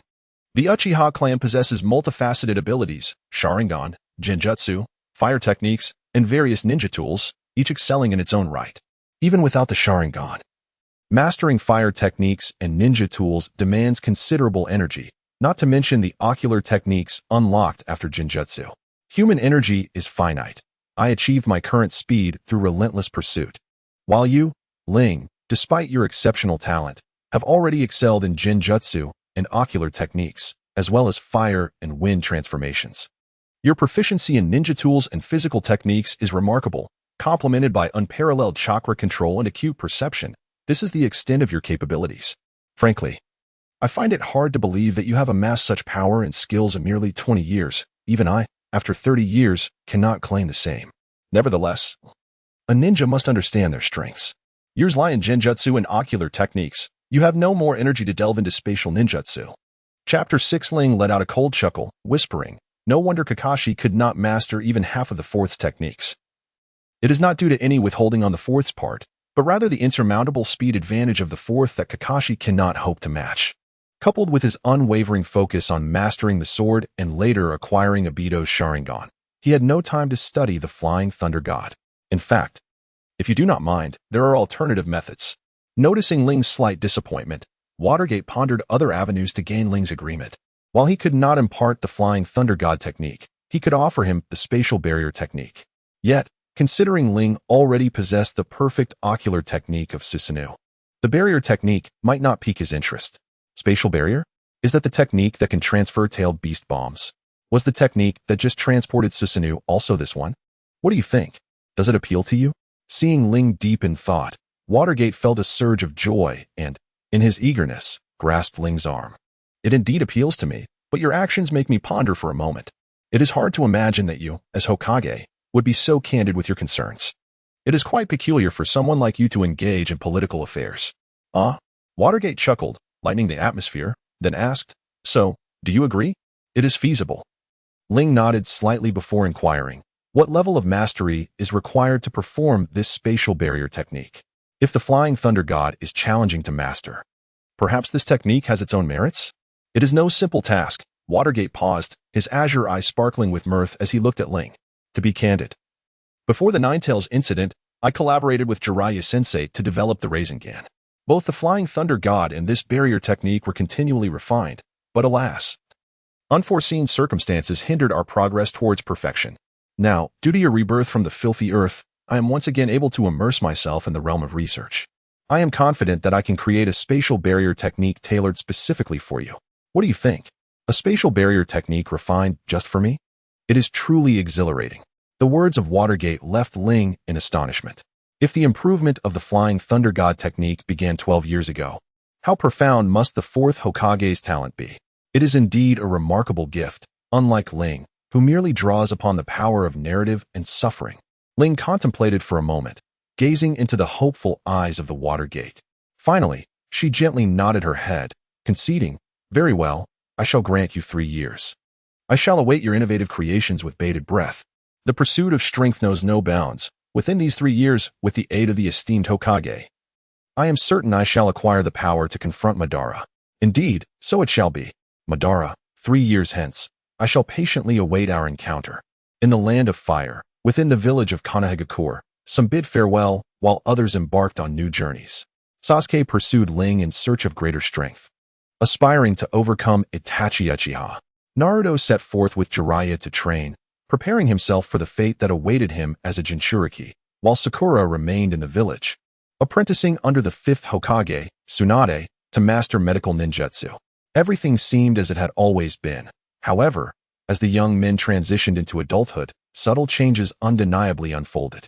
Within the Hokage's office, the 5th Hokage, Tsunade, was engrossed in reviewing documents, while a serene figure stood before her, with shoulder-length purple hair that flowed like silk. Clad in a neatly tailored ANBU uniform, her arms were bare and snow-white. Beneath her gray ninja vest, her silhouette was exquisite, yet regrettably, a mask obscured her captivating beauty. "Thank you for your hard work," Tsunade said, closing the dossier after reading the final page, her gaze shifting towards the female ninja. "You flatter me," the kunoichi replied, bowing gracefully, her demeanor poised and immaculate. Tsunade remained silent, shaking her head. She sensed the suppressed aura emanating from the female ninja and understood its origin. Yet the demands of governance and national interest compelled her to remain a passive observer. With a gentle sigh, Tsunade spoke. "Are you still troubled by the sacrifice of Moonlight Gale?" The words carried a tone of comfort but also a hint of helplessness. The loss of a significant person was overshadowed by the political realities that bound Yuki Saika, preventing her from seeking closure, an unfortunate and sorrowful truth of diplomacy. Yuki Saika remained silent, indeed mourning the death of Moonlight Gale, yet her grief was not that of a lost lover, but rather, "Very well. You have performed exceptionally well on this mission," Tsunade interjected as Saika was lost in thought. For the time being, there are no further A and BU assignments for you. Remove your mask and take a few days to rest. With that, Tsunade returned to her work, evidently unwilling to delve deeper into the topic. Understood, Hokage-sama, Saika replied, her voice low and fragmented, before transforming into a shadow and vanishing from the Hokage's office. As she departed, Tsunade's hand trembled slightly around her pen, a barely audible sigh escaping her lips. Having left the Hokage's office, Saika wandered aimlessly, unconsciously arriving at a stone platform inscribed with the names of countless heroes, the memorial stone of Konoha. With a soft sigh, Saika approached, her fingers delicately tracing the engraved name upon the stone. Regret, entanglement, and complex emotions intertwine within her heart. Throughout her prolonged time in the Umbu, Shiyuin has sensed an unspoken bond in the moonlight and the swift winds, expressed through actions and glances. She yearns to reciprocate this affection. However, a haunting experience from 6 years prior has left her with lingering feelings of shame, resentment, and attachment. Now a seasoned Umbu Jonin, her crimson eyes glint with the allure of the Sharingan, her beauty captivating yet ethereal. Farewell, the words of the female Umbu ninja are devoid of warmth, coldly reminiscent of memories that belong solely to her, yet are deeply intertwined with this individual. Uchiha Ling slowly removes his mask, and Shiyuin utters his name, a mix of complexity and lingering resentment in her tone. 6 years ago, Shiyuin was still a chunin in the Umbu. A reconnaissance mission fell upon her shoulders. Along the borders of the Land of Fire, there had been multiple incidents of civilians and merchant caravans attacked by ninjas over the course of a month, prompting the higher-ups in Konoha to order the Umbu to investigate thoroughly. Can you manage alone? A male voice echoed through the dense forest as two figures swiftly moved. Not a problem, Shiyuin replied, her expression inscrutable beneath her mask. It's merely a reconnaissance mission, and we're near the Temple of Fire, so I doubt there will be any conflict. Ah, splendid, the man coughed lightly, nodding with a hint of regret. I too have duties to attend to and cannot assist you this time. My apologies. Do not concern yourself. Shiyuin shook her head, offering a word of caution. You must also proceed with caution. Indeed.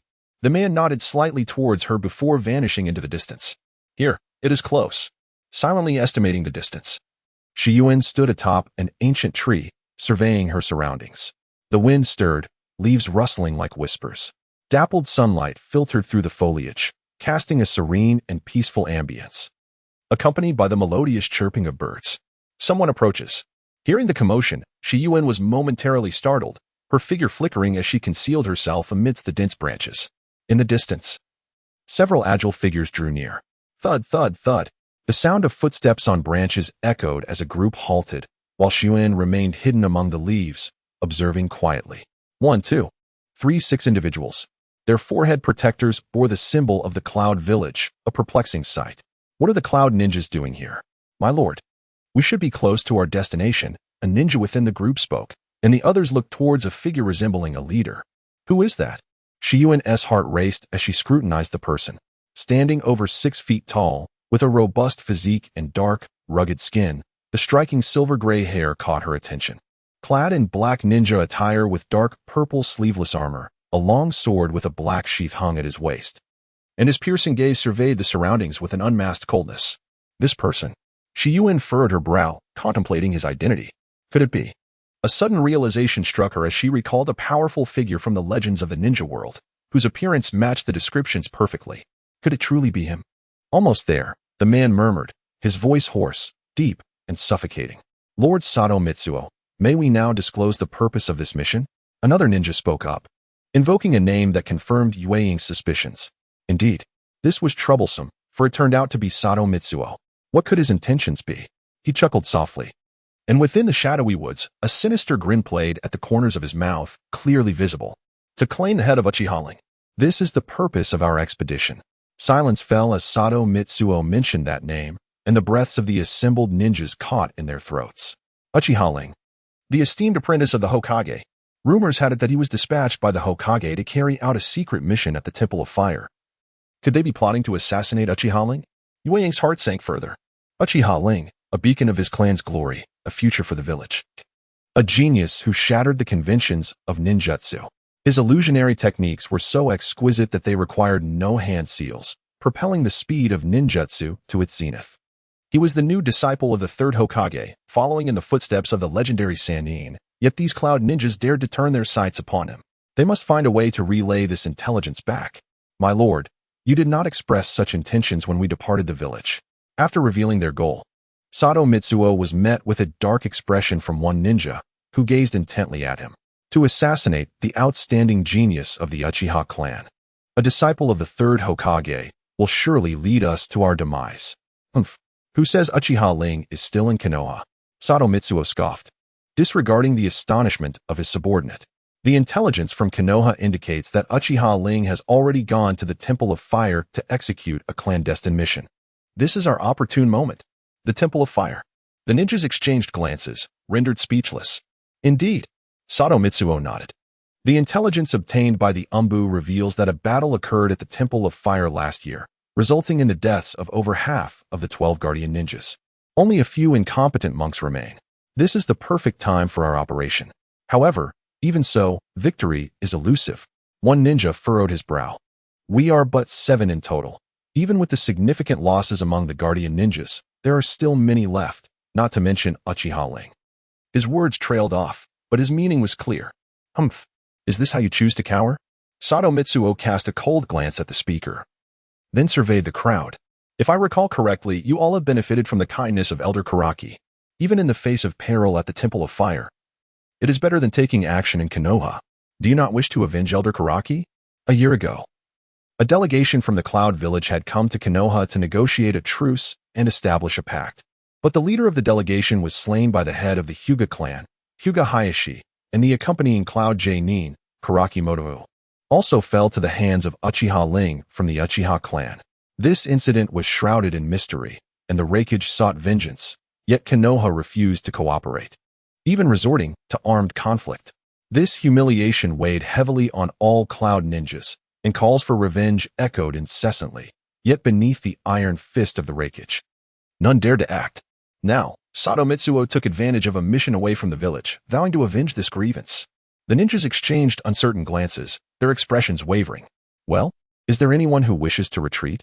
Sato Mitsuo smiled, his fingers lightly brushing the hilt of his long sword at his waist. The sound of the blade unsheathing rang out, its icy gleam flashing like snow, dazzling to behold. Gulp. The crowd sensed the murderous intent of Sato Mitsuo, swallowing hard and anxiously glancing at their companions. Excellent. Sato Mitsuo sheathed his sword with satisfaction, a chilling smile flickering across his lips. That Lord Sato. A cautious ninja observed Sato Mitsuo and asked, choosing his words carefully, shall we proceed to the Temple of Fire at once to eliminate Uchiha Riku? No. Sato Mitsuo smiled and shook his head, his gaze drifting towards the towering trees. Before taking Uchiha Riku's life, his eyes sharpened, and in an instant, he hurled several shurikens. Had he been detected? Yue Ying, hidden among the bushes, gasped and quickly leaped to evade. Her figure traced an arc in the air, landing at a distance, fixating on her approaching adversaries. The Umbu of Konoha? A ninja furrowed his brow, scrutinizing Wei Ying, and upon noticing her graceful form and flowing hair, let out a cold laugh. A woman. The other ninjas exchanged glances, their intentions unspoken, gradually closing in on Yue Ying. The situation was perilous. Yue Ying anxiously regarded the ninjas, biting her lower lip. The life of a ninja was fraught with danger. The pressures of battle and missions were self-evident. On the battlefield, capturing a female ninja from an enemy nation often led to inhumane treatment, insults, and abuse before execution. It was a grim reality. Even in death, she could not allow these individuals to succeed. Gritting her teeth, Yue Ying prepared to fight to the bitter end. Just as several ninjas were about to strike, Sato Mitsuo whispered, his gaze fixed intently on Wei Ying. This individual was not to be trifled with. It was imperative to delay and seek an opportunity to escape. Gathering her resolve, Yue Ying straightened her posture and bowed to Sato Mitsuo. If I am not mistaken, you are Lord Sato Mitsuo of the Cloud Hidden Village. The war between Konoha and Cloud Hidden ceased a year ago. May I inquire why you have appeared within the borders of the Land of Fire? Inquire? Sato Mitsuo scoffed, his menacing white teeth glimmering ominously in the dim forest. Eliminate her. Understood. With a wave of his hand, 6 ninjas advanced towards Yue Ying, ready to attack. Boom. At the moment the ninjas moved, Yue Ying suddenly threw a smoke bomb. Red smoke enveloped the area, obscuring all vision. Escape? Return to the village to report? Impossible. Being at the border, a swift return to the village was unfeasible. The intelligence could not be delayed. It seemed that. Sato Mitsuo chuckled deeply. This was becoming increasingly interesting. Chapter 7. Still able to escape pursuit leaning against a large tree, Yue gasped for breath. After throwing the smoke bomb, she immediately chose to flee. 1 against 7, especially with a renowned figure from Cloud Hidden Village among them. Yue, as a nin of the Umbu, knew she could not match their strength. Being on the fringes, a hasty return to Konoha was already too late. Her best course of action was to rush to the Temple of Fire to inform the abbot and Uchiha Riku, who was on a mission there, to prepare in advance. However, her adversaries would not allow her plans to succeed. Initially, Yue managed to evade pursuit thanks to her agility as a woman and the stealth techniques of the Umbu. But as time passed, her inherent physical disadvantage became apparent. Her speed gradually diminished, and the presence of her pursuers drew ever closer. She could not afford to be captured here. Xiang gritted her teeth and swallowed a black pill, her form transforming into a streak of dark light as she vanished into the forest. The potion she consumed was not a secret elixir, but a relatively weak sedative, intended to alleviate the fatigue brought on by her depleted stamina. She merely needed to reach the Temple of Fire, where she would have the means to counter the power of the Cloud Hidden. Time was of the essence. Urgency was paramount, dragging her weary legs. Xiang struggled to maintain her speed when suddenly 2 shurikens were hurled from behind her. They missed their mark by a wide margin. Upon first sight of the shuriken's trajectory, Xiang felt a slight sense of relief, but her heart sank as she noticed the 2 peculiar talismans trailing them. Her pupils constricted in an instant. They were not aimed at me. This bodes ill. A deafening crash echoed as 2 massive trees splintered and fell across her path. The air surged, dust obscured the sun, and sparks flew. Leaves scattered, and broken branches lay strewn about. Was this the end? In an instant, the cloud-hidden ninjas had surrounded the fallen timber. One ninja glanced around, questioning aloud. Perhaps so, replied another ninja with a slight shrug. Regrettably, by her stature, she must be a beauty. Do not underestimate her. After all, she is from the dark division of the Leaf Village. We must proceed with caution. What say you, Lord Sato? Humph. A valid point. The ninjas agreed to disperse once more to ascertain whether Xiang had been slain or had managed to escape. At that moment, not far from several cloud-hidden ninjas, Xiang was astonished to realize she was unharmed, instead being embraced by a young boy. Who are you? Xiang gasped, a wave of relief washing over her as she gazed at the boy's profile, feeling utterly at a loss. Uzumaki Xiang. The boy's lips parted slightly, flawlessly articulating her name. Do you know me? Yet I do not recognize you. As her thoughts gathered, Xiang scrutinized the boy's visage. His skin was like porcelain, slightly slender, yet exquisitely beautiful. Beneath his delicate neck, a sharp chin delineated an alluring curve, and within his crimson eyes, 3 spinning tomo danced mysteriously. An extraordinary individual. And from the Uchiha clan. Wait, the Uchiha clan. Shaking off her confusion, Xiang tightened her grip on his collar and urgently inquired. Are you a ninja of the Uchiha clan? Tell me, where is Uchiha Ling? Uchiha Ling. The boy raised an eyebrow, a contemplative look crossing his face as he regarded Xiang. What business do you have with Uchiha Ling? The suspicion in his eyes was unmistakable. Ignoring his gaze, Xiang struggled to free herself from his embrace. 7 cloud-hidden ninjas have infiltrated the Land of Fire, intending to assassinate Uchiha Ling. Are you also of the Uchiha clan? Quickly, relay this information to Uchiha Ling. An assassination by the Cloud Hidden. The boy narrowed his eyes and looked up at the sky. Xiang found his calm demeanor rather unsatisfactory and was about to urge him when she noticed him looking up, following his gaze. Several shurikens adorned with peculiar talismans plummeted from the sky. Bang, bang, bang.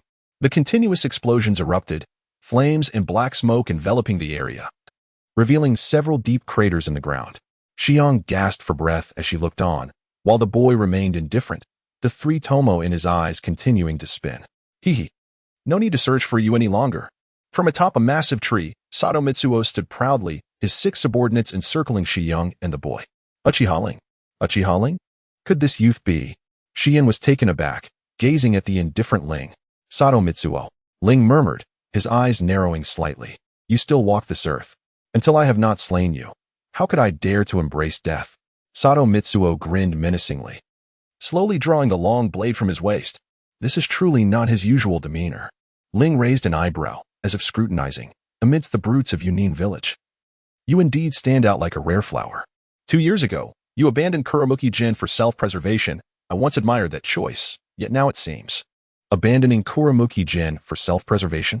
The ninjas of Yunin exchanged glances, contemplating Ling's words. Indeed, your words carry much weight. Sato Mitsuo displayed no remorse. For when that fool was ensnared by your illusion, I alone made my escape. Upon returning to the village, he uttered not a word of reproach, but rather praised my wise choice. Thus, compared to those who know only the folly of battle, I prefer to employ intellect. 4. Ling Moran quietly observed Sato Mitsuo. I intend to demonstrate to those foolish brutes who only know how to fight that cunning can, at times, triumph over sheer force. The future of Yunin village does not rest upon the Jinchuriki or the Reikage, but rather upon me, Sato Mitsuo. Is this man of sound mind? Gazing at Sato Mitsuo's arrogant visage, Xiao felt a mix of curiosity and unease. Do not underestimate him. As if perceiving Xiao's thoughts, Ling spoke with an air of calmness. Compared to the usual recklessness of Yunin, this individual excels in the art of cunning warfare. Moreover, as he spoke, Ling's eyes glinted with intensity. A freshly arrived Yunin ninja instinctively recoiled, his face marked by fear and disbelief. He had assumed that only the likes of Xianghong dared to employ Jinjutsu before the Rinnegan, yet here stood another fool from Yunin. Upon finishing his words, another Ling appeared behind the ninja, his kunai piercing the ninja's chest without hesitation. Chapter 1. The Midnight Duel. The speed of the incantation was akin to a tempest. In the instant the Jinjutsu backfired, shadow clones launched a sudden assault from behind. Is this child merely 14 years of age? Yet, what relevance does this scene hold for Xianghong? Could it be that Xianghong had also cast Jinjutsu before the Sharingan? Attack. Still reeling from shock, Xiao heard Sato Mitsuo wave his hand, and in that fleeting moment, several figures lunged toward Ling and Xiao's location. Shadow concealment technique. Alas, lightning release. The sound of flesh tearing and weapons clashing mingled with anguished groans. As darkness lifted, Ling stood resolute, 6 corpses sprawled at his feet. While a deep gash marred the left arm of Mitsuki Xiao, her garments pierced by several shurikens. This person has turned against me as well. Shiyu gazed at Ling with eyes full of sorrow, unable to fathom the betrayal, blood streaming from her arm, her eyes tinged with red. What pained her was not the assault from the enemy, but Ling's relentless and self-serving tactics. Indeed, Ling executed the shadow concealment technique just as the enemy advanced. The Yunin forces, including Xiao, were ensnared within Ling's Jinjutsu, and in the darkness, he annihilated 6 Yunin ninjas, yet Xiao was injured by Sato Mitsuo's attack. The Will of Fire, a legacy of the 3rd Hokage, and comrades from the same village seemed utterly worthless in Ling's eyes. With a thud, Xiao sank to her knees, the pain mingling with a sense of abandonment, her battered body unable to support her. As expected of Sato Mitsuo, his assassination techniques were unparalleled. Ling did not glance at Xiao, merely furrowing his brow toward the figure in the trees, swiftly countering based on the enemy's breathing and movements, showing significant improvement compared to 2 years prior. The accolades of the Uchiha genius are indeed a privilege of mine. Sato Mitsuo displayed a sinister smile devoid of mirth, then turned to the frail, kneeling Xiao, abandoning his comrades. From a certain perspective, we share a resonance. Perhaps. Ling's expression remained indifferent. There had once been a hero in Konoha who forsook a mission to protect his comrades, only to return home and face ridicule, even from those he saved, thus rendering the significance of comradeship moot. Xiao was taken aback, her hatred for Ling transforming into an indescribable sense of release and pity. Uchiha Ling, do you still have anyone you can trust in your heart? Haha, you make a valid point. Sato Mitsuo mused. He was aware of the hero mentioned by Ling, yet the words of Ling resonated with his own sentiments. What constitutes a companion? What embodies will? Only power and authority hold the utmost significance. Contemplating this, Sato Mitsuo let out a cold smirk, turning his gaze towards the blood-soaked figure of Yuzuki Yuin, who knelt upon the ground. A chilling voice emerged. Now commences the battle between us two. Those who interfere shall be obliterated. With a swift motion, a kunai was cast from Sato Mitsuo's hand, aimed directly at Yuin, while Ling remained vigilant, fully focused on any potential vulnerabilities displayed by Sato Mitsuo. The strike was imminent. Pain coursed through her body, rendering her immobile. Where was Uchiha Ling? Did he truly disregard her very life? The kunai approached, and Yuin's deep brown eyes caught a glint of the blade piercing through the dense forest. With a harsh sound, Her skin was penetrated. A dull thud resonating as the kunai struck her left chest. Instinctively, her hand reached for the wound, and she collapsed to the ground, coughing. She spat out blood and silently gazed towards Ling in the distance, never anticipating that the information she risked her life to convey would result in such a heartless betrayal. Yes, betrayal. Merely because he seized an opportunity to attack the enemy, he abandoned a fellow village ninja. Was this the way of the apprentice of the third Hokage? The wind howled, and she felt a pang of regret. Her consciousness began to fade, the pain from her wound transforming into a chilling numbness. Slowly, Yuen closed her eyes. The weight of emotion, she feared, she could never repay. So cold, her body ached. Had she perished? Her arms, her dress, her chest, every part of her throbbed with unbearable pain. Yuen struggled to open her eyes once more. Still in that gloomy forest, the chaotic battlefield remained. Yet the enemy had vanished, leaving only lifeless bodies strewn about. Sato Mitsuo was gone, and Uchiha Ling had also disappeared without a trace, as if she were the only one forsaken in this place. Awake? Lying flat on the ground.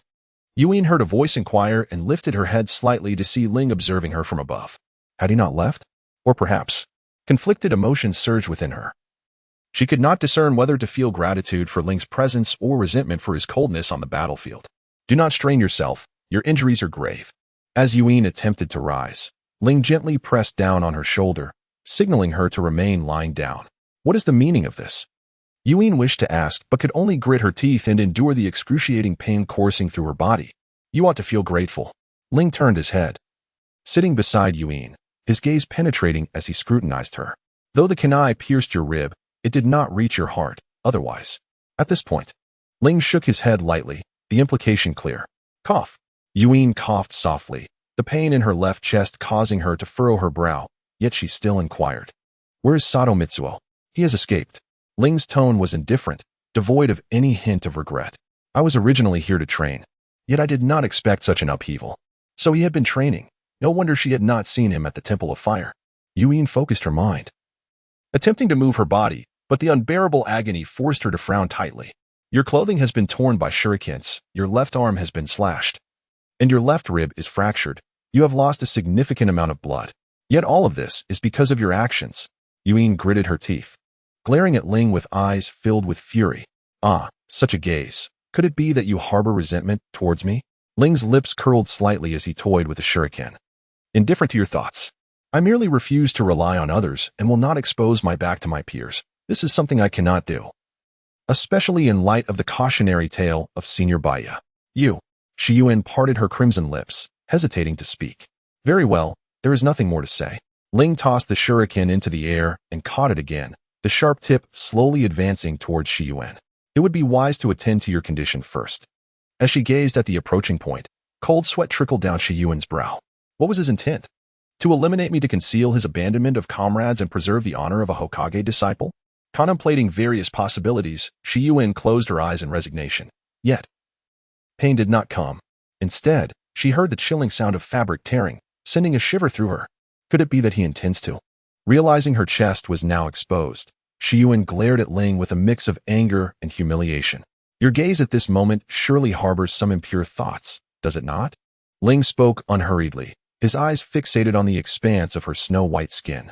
Shiyuan tightly shut her eyes, her beautiful visage marred by despair and humiliation, with a hint of undeniable shyness.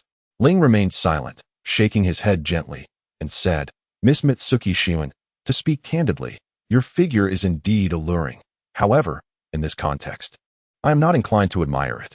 Having uttered this, he surveyed the surroundings. This was a desolate wilderness, unclean and unsafe. If a carriage were nearby, perhaps he could entertain other thoughts.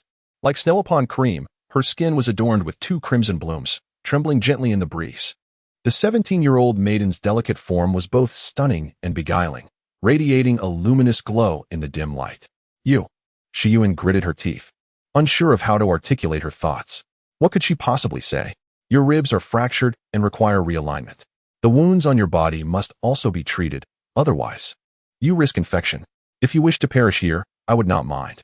Tears of grievance and resentment brimmed in Shiyuan's eyes as she felt Ling's cold hand supporting the lower edge of her left breast, while the other hand began to explore her chest.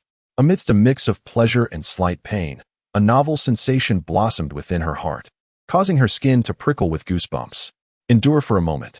Finally, Ling's hand found a spot beneath her chest, and he calmly reminded her before, without warning. He gave a forceful push. The sound of bones clicking into place echoed, and Shiyuen's brow furrowed in response to the acute pain. I am not a medical ninja, merely able to provide rudimentary care. After realigning the fractured bone, Ling picked up a broken branch, smoothed it with the shuriken to prevent skin abrasion, and then placed the branch against Shiyuen's left rib, tightly wrapping it with bandages. Having completed this, Ling turned his attention to the gruesome wound on Shiyuen's chest, inflicted by the shuriken, and retrieved a porcelain vial from his ninja tool pouch. Shiyuen quietly observed Ling's actions, her curiosity piqued as she opened her eyes, only to find Ling staring blankly at the vial, her embarrassment and anger softened by his focused demeanor. What could that be? As Shiyuen gazed curiously at the porcelain vase in Ling's hand, she inquired with genuine interest. It's of little consequence, Ling replied, momentarily taken aback, before uncapping the vase and sprinkling the white medicinal powder onto Shiyuen's wound. The cool sensation brought by the powder caused her furrowed brows to relax slightly. What a remarkable remedy! Unlike ordinary medicines that sting upon application, this one was refreshing and emitted a subtle fragrance. This is a gift from my brother, Ling explained, seemingly aware of Shiyuen's astonishment. As he mentioned his brother, a hint of restraint crept into his voice, for he often praised her beauty, asserting that a wound marred her perfection. Ah, what use is beauty? If I could possess the power to look down upon the world, I would rather be as rugged as a shark. Power, your strength is already formidable. At 14, you have reached heights I may never attain in my lifetime. Why do you persist in the pursuit of power? Chapter 8. Their first encounter. Shiyuen pondered this but refrained from voicing her questions. Her feminine intuition suggested that Ling harbored his own story, and he would not readily unveil his heart to her during their initial acquaintance. Amidst the towering mountains, shrouded in mist, the expansive azure sky rendered the peaks exceptionally tranquil.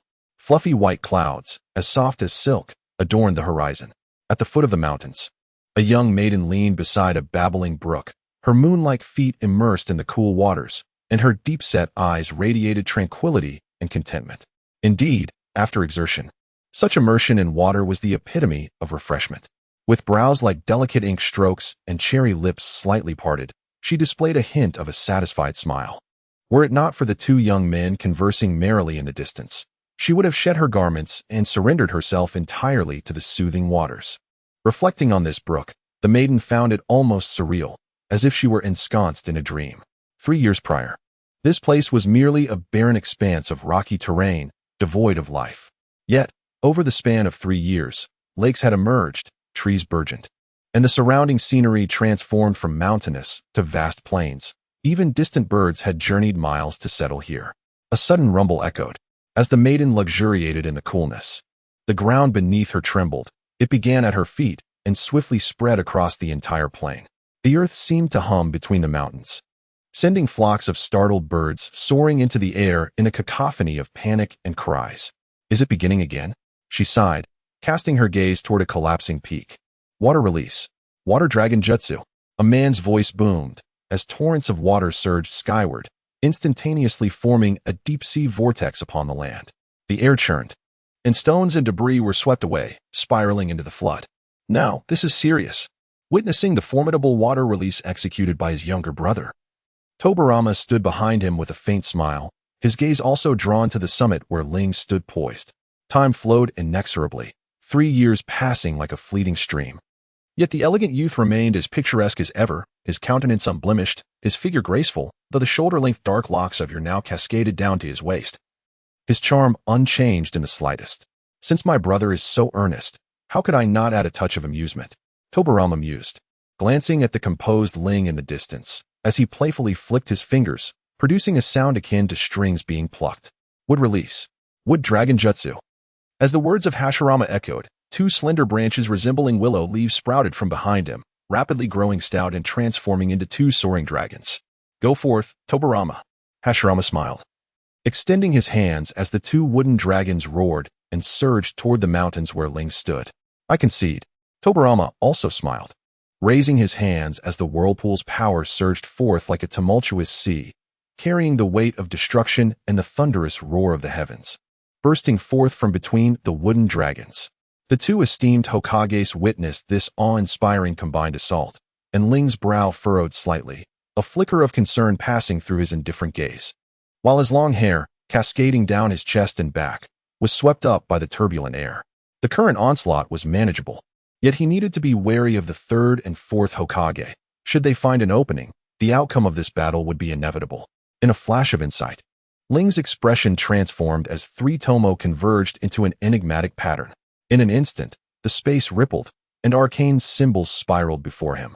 As the wooden dragons and the whirlpool were drawn in by the inscriptions, vanishing in an instant. From a distance, Sarutobi witnessed Ling neutralizing the first and second's attack, his tone heavy with contemplation. Turning to the valiant fourth Hokage, Minato Namikaze, whose golden hair shimmered, he regarded him with a hint of speculation. Just as you surmised. Minato acknowledged Sarutobi's doubts with a nod.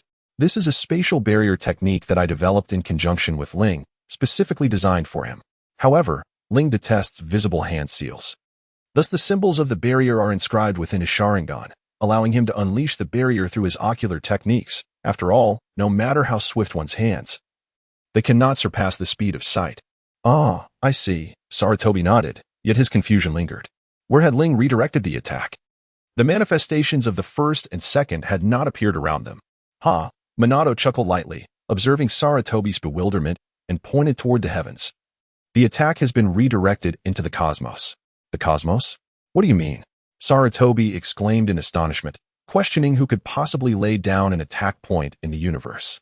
It is the Flying Thunder God technique, in its third stage. Minato's lips curled into a confident smile, exuding assurance. The renowned Flying Thunder God was, at this moment, achieving a new pinnacle. Sarutobi sighed deeply, gazing at Minato with a complex and regretful expression. If only you could survive, what heights might you reach today? If I could turn back time 15 years, I would gladly trade my life for your safety. Sensing Sarutobi's remorse and regret, Minato smiled nonchalantly. Then turned his gaze back to the battlefield, his eyes sharpening with intensity. Would release secret technique? The forest of trees descends. Water release. The rain of water jets. The onslaught persisted, as thick vines surged like tentacles toward Ling, while countless water jets shadowed the gaps between the vines. Such an assault was nearly impossible to evade. Utilizing shadow clones to divert attention was futile against the perception of the second Hokage. The substitution technique could not endure. An attack of this magnitude, once fortunate, was unlikely to escape a second time. A fierce black chakra surged, enveloping Ling protectively in a massive form, clad in ancient armor. With four black swords grasped in his forearms, and skeletal eye sockets suddenly filled with life, as a pair of Sharingan, akin to Ling's, flickered amidst the chaos. The earth trembled, and the roar of battle reverberated through the skies. The collision of three extraordinary forces resembled a tempest sweeping across the land, as countless giant trees, accompanied by torrential rain, plummeted from the heavens, and fierce winds flattened the low hills. What a magnificent sight! Minato marveled. His smile gentle yet his gaze sharp as a blade, softly murmuring, yet, paradoxically, it evokes a sense of regret. Regret? What do you mean? Sarutobi asked in astonishment. Pondering Minato's words, it is indeed regrettable that the brilliance in his grasp, the kunai inscribed with mysterious symbols, could not coexist in the same era as the first Hokage, the second Hokage, and Uchiha Madara. To live alongside these three legendary figures? Sarutobi was momentarily taken aback, only to comprehend Minato's sentiment. Not having faced those towering titans of strength is indeed a lamentable matter for a ninja. Lord Third, why not join in this grand occasion and add some lively atmosphere? Minato suggested with a smile. Excellent. Let us proceed together. In this scene, Tobarama clasped his hands in astonishment, gazing at the spectacle before him. Susanoo wielding a colossal azure sword, sweeping down towards the mountain peak. Incredible. There was not a hint of chakra fluctuation detected, as if the attack had surged unexpectedly from a distant realm. What could this possibly mean? Tobarama, be cautious. That is the Kusanagi sword. Hashirama too felt perplexed. The scenario and the assault were distinctly incongruous, yet he could not articulate what felt amiss. Wait, could it be? As the two Hokage were engulfed in confusion, Rin had already harnessed Susanoo, sweeping in with his sword. The immense blade emanated a cataclysmic pressure, poised to strike down instantaneously. The first and second Hokage set aside their doubts, focusing intently on the imminent threat. Brother, this matter is quite extraordinary. Uchiha Rin has been granted the opportunity to confront us directly with Susanoo. If I am not mistaken, it must be due to that ocular technique. Indeed, I shall withstand this blow while you seize the chance to counterattack. Understood. With their strategy agreed upon, the first Hokage swiftly transformed. A golden sun-like rune appearing upon his forehead, while arcane patterns emerged beneath his eyelids, the sage mode activated. Such overwhelming pressure. No less than that of Madara in his prime. As the colossal sword descended, Hashirama's calm visage broke into an expectant smile. Madara once relied on the power of the Nine Tails, and now Rin wielded the Kuzunagi's edge. Let me witness your true might. The first Hokage Sage mode had previously shattered Madara's peak Susanoo, even leading to the creation of the Valley of the End. Although Rin's Susanoo may not match Madara's Rinnegan state, it had reached the pinnacle of the Mangekyo Sharingan, coupled with the burgeoning power of the Kusanagi in Rin's hand. This strike would be no less formidable than Madara's ferocious assault against the first Hokage. Boom. An earth-shattering blow, shaking the very foundations of the world. The clouds in the sky were instantly dispersed by the force of the winds, as debris and splinters cascaded down like a torrent.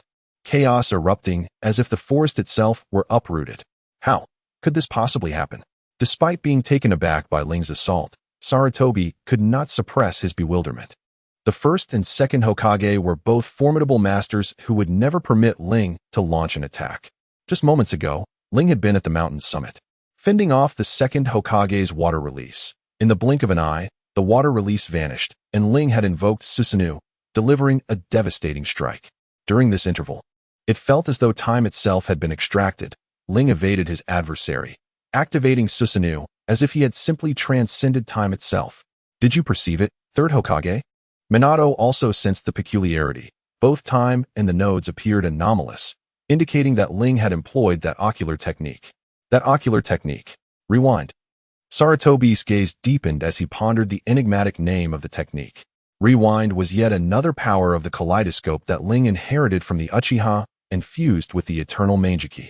In the past, Ling had instinctively resisted employing this ocular technique due to the immense pressure and avoidance he felt within. Yet, confronted by the reality of his own reflection at the waterfall, he had now mastered the complete form of Susanoo alongside this new ocular power. In terms of destructive capability, this technique surpassed Ling's obliteration, rivaling even the power of his Izanagi. Capable of dictating fate, Rewind allowed Ling to revert the time of objects, people, or areas to any moment within the last 5 minutes, all while maintaining his own state unchanged. At the onset of the alliance between the first and second Hokage, Ling had already reverted the time of this location to the precise moment they initiated their offensive, preserving his own position, the ninjutsu he had prepared, and his state, just as the Hokage were about to strike. However, the battle intelligence of these two titans was extraordinary. They would undoubtedly not allow Ling to attack without taking action. And being aware of Ling's ocular technique secret, they could sense that time had been rewritten. If it were an ordinary person, their memories and mental state would revert to 5 minutes prior, likely remaining completely unaware. Yet, in the realm of ninjutsu, perfection is an elusive concept. Although Ling's ocular technique is formidable, it comes with numerous constraints. Once activated, Ling's left eye would be unable to utilize any Mangekyo Sharingan techniques for at least 3 hours. Even the ability to foresee 3 seconds into the future would be temporarily sealed.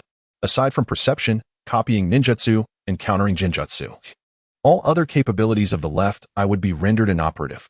Should Ling forsake his left eye, or even his life, this ocular technique could potentially influence an entire nation. The art of manipulating time is indeed a terrifying power. Tobarama's expression turned grave, his gaze fixated on the peculiar eyes within Susanoo. This was a transcendent force. Despite its many taboos, if wielded properly, it could traverse the river of time and erase an enemy's existence. To illustrate simply, if Ling could accurately recall a person's location 5 minutes prior, he could reverse time to that very instant, unleashing the destructive might of his right eye to utterly obliterate his opponent. This was a manipulation of time, surpassing even Izanagi, a technique to control the fate of others. Tobarama, what troubles you? Hashirama inquired, noticing his brother's somber demeanor. Tobarama lowered his head with a soft sigh, his gaze towards Ling complex and profound. Brother, over these 3 years, it seems we have witnessed the birth of a ninja capable of rivaling the divine. Perhaps so. Hashirama chuckled, unperturbed by Ling's growth. Throughout our past, we have never feared countless formidable foes. As long as we unite, leveraging each other as strengths and working in harmony, we shall surely triumph over our enemies. Indeed, leveraging one another. How true.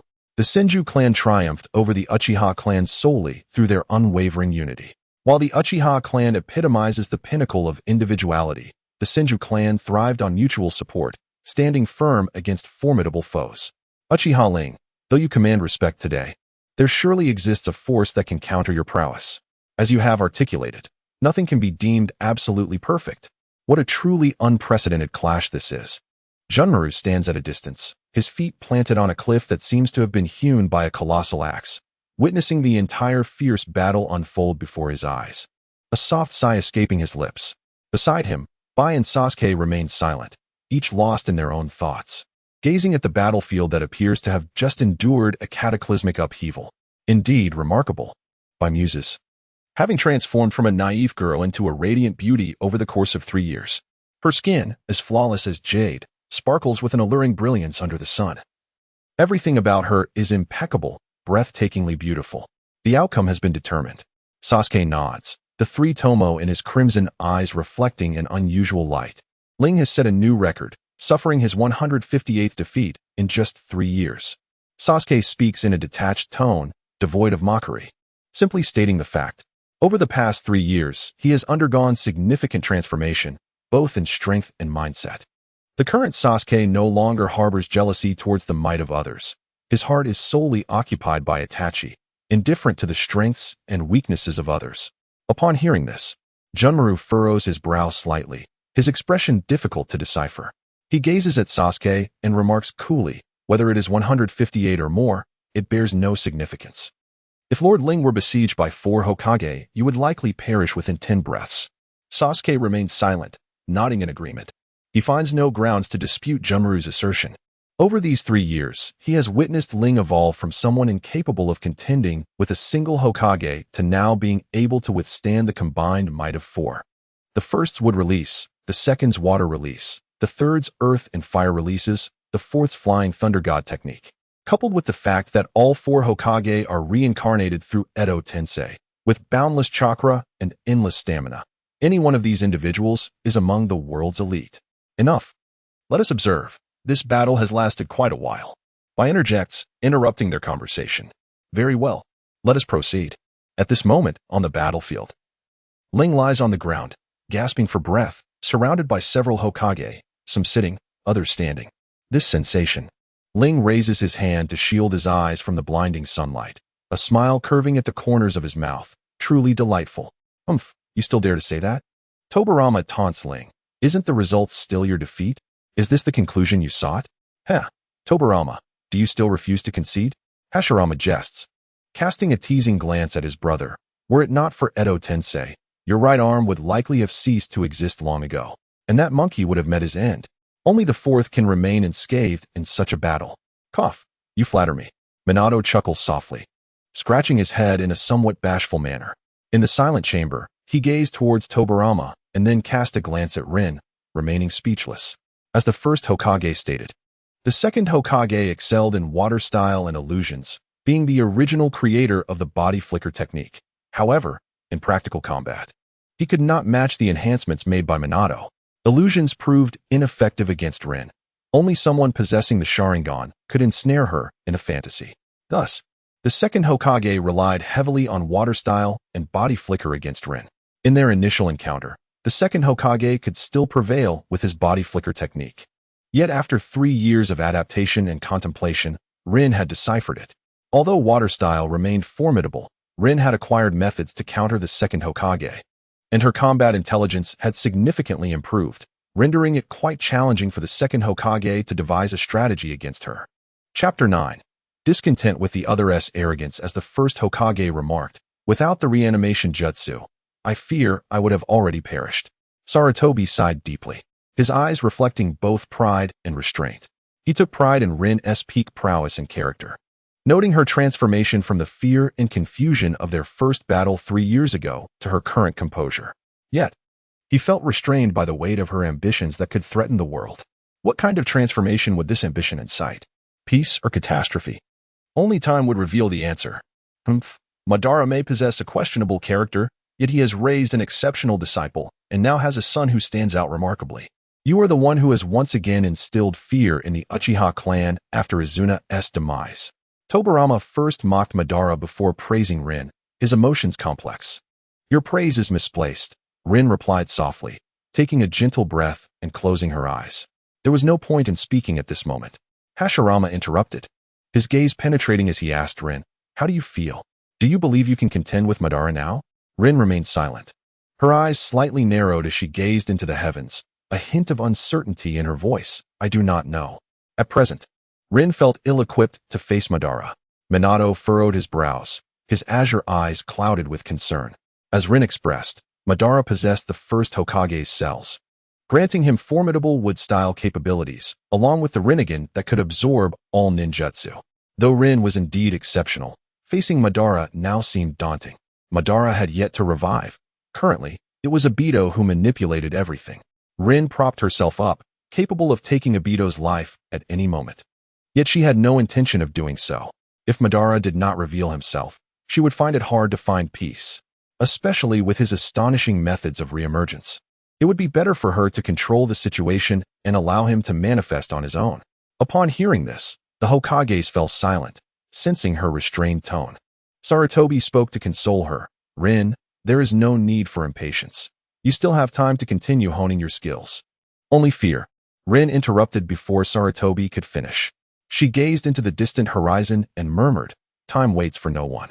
Time is indeed pressing. Minato spoke softly, his eyes scrutinizing her.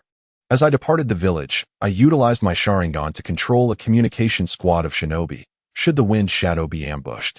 They would relay the message via a ninja hawk. The information has now arrived. With a gesture, Rin pointed into the void, and a hawk soared through the skies with a piercing cry. It is a ninja hawk. Tobarama raised an eyebrow, despite the significant changes in the environment. There were still unusual birds inhabiting this place, but he had never seen a hawk before, confirming that her words were not unfounded. What are your plans? He inquired.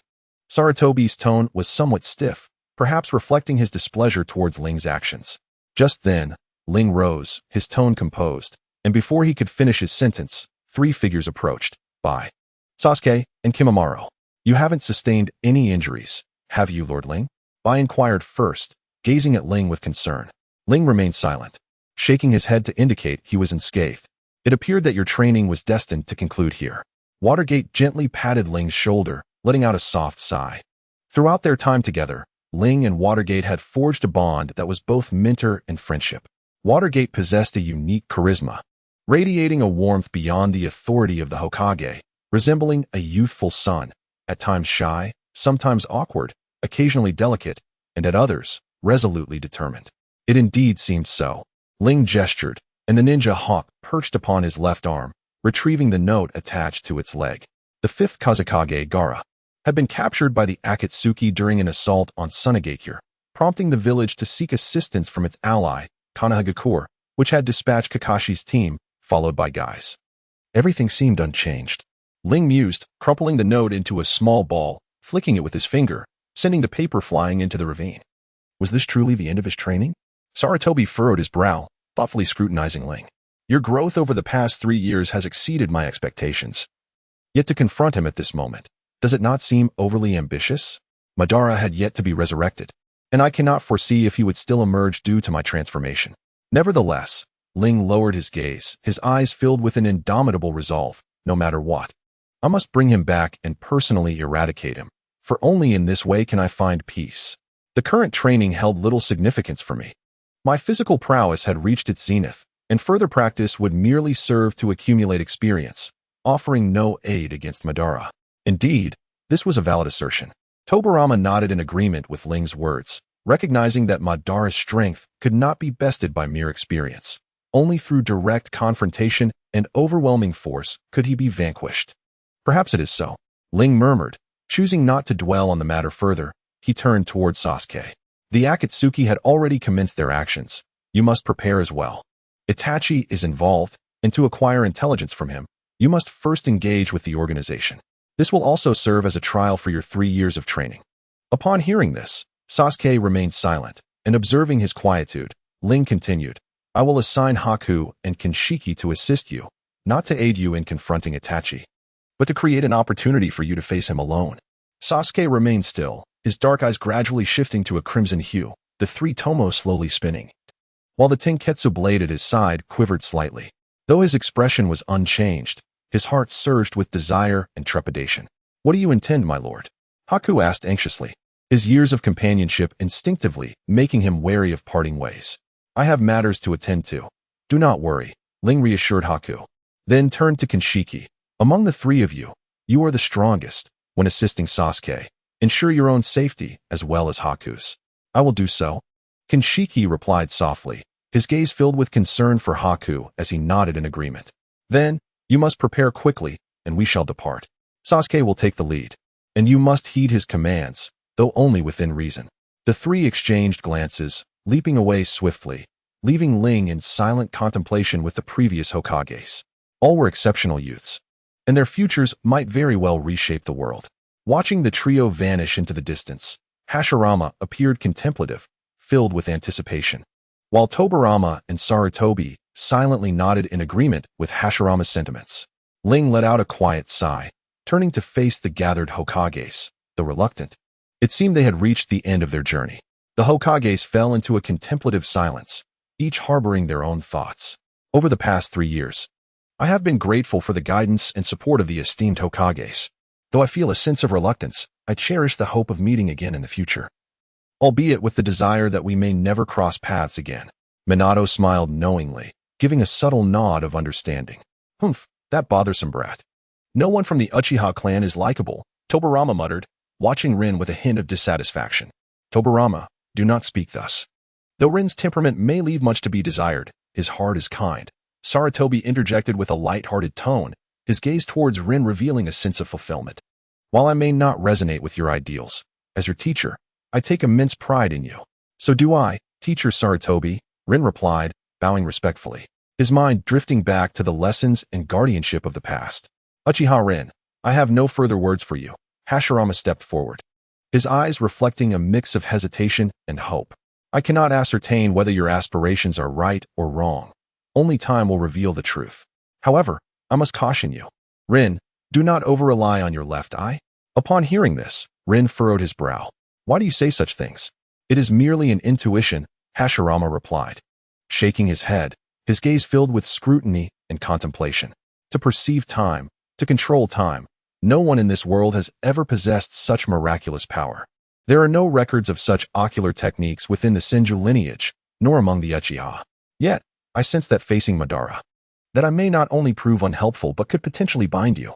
How could something that allows me to foresee the world 3 seconds ahead and reverse time bind me? After 3 years of training, Rin felt his strength had not met expectations. He had relied solely on the Sharingan to confront Madara, yet the first Hokage spoke such words. You need not dwell too heavily on this, Hashirama reassured, noticing Rin's troubled expression. The mysteries of time are boundless. Perhaps my concerns are unwarranted. However, an over-reliance on that I could jeopardize your future. Indeed, the mysteries of time are profound, but I have genuinely glimpsed the future. Why then do I feel this way? In deep contemplation, Rin's hand reached out as if attempting to grasp an intangible presence, yet upon closer inspection, there was nothing to be found. Oh, the secrets within this matter are for you to discern. We are powerless to assist, Hashirama said with a smile, shaking his head.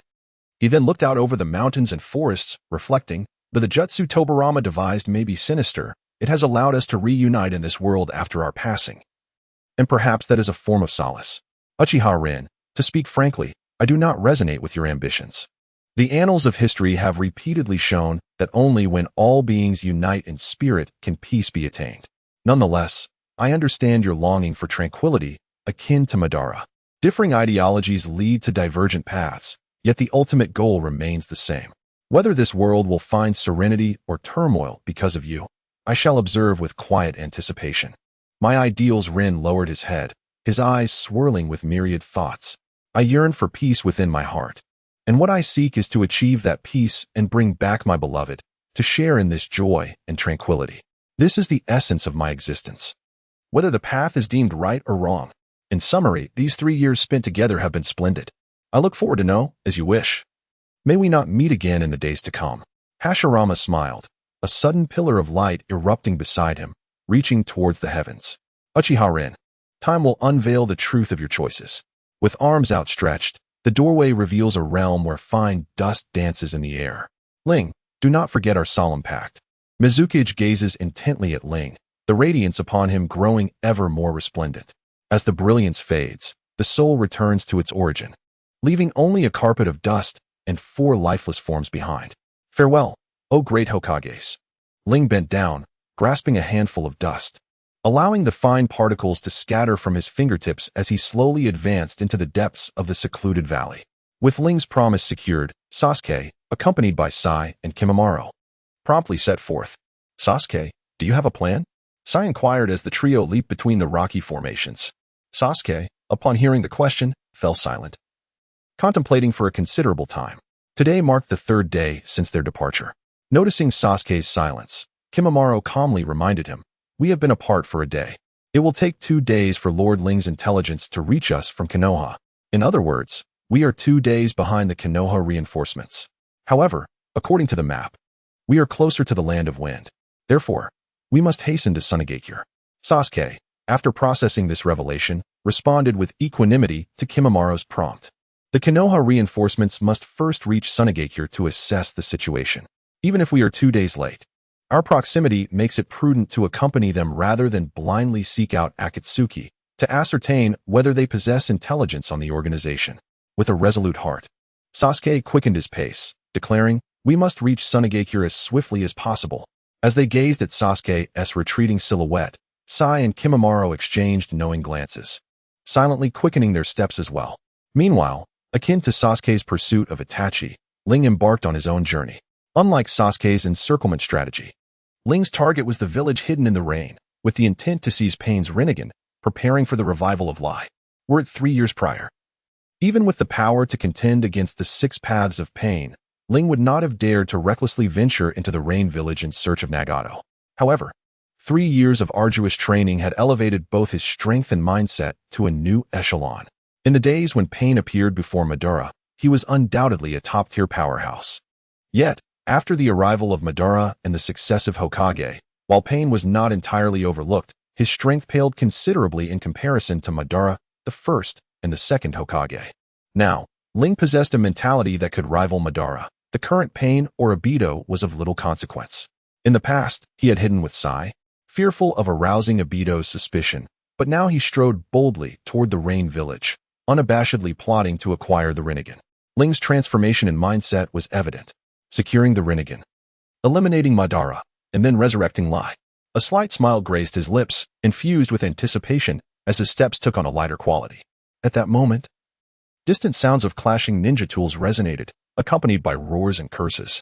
With a subtle lift of his brow, Ling pondered the source of the voice before swiftly concealing his presence and stealthily approaching. I advise you not to flee. The fate of betraying Lord Orochimaru is nothing but death. Resistance will only heighten my excitement.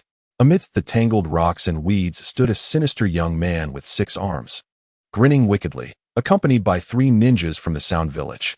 Opposite him stood a middle-aged man, battered and disheveled. Remaining here means death as well. That beast Orochimaru deceived me from the very beginning. The man wiped the blood from the corner of his mouth, his eyes filled with hatred and agony. He spoke of reviving my clan, but all along, we were merely his experimental subjects.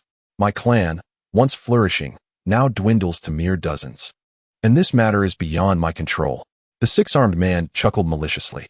I have encountered many like you who attempt to escape. I am commanded to eliminate you and prevent any information about Lord Orochimaru's stronghold from leaking.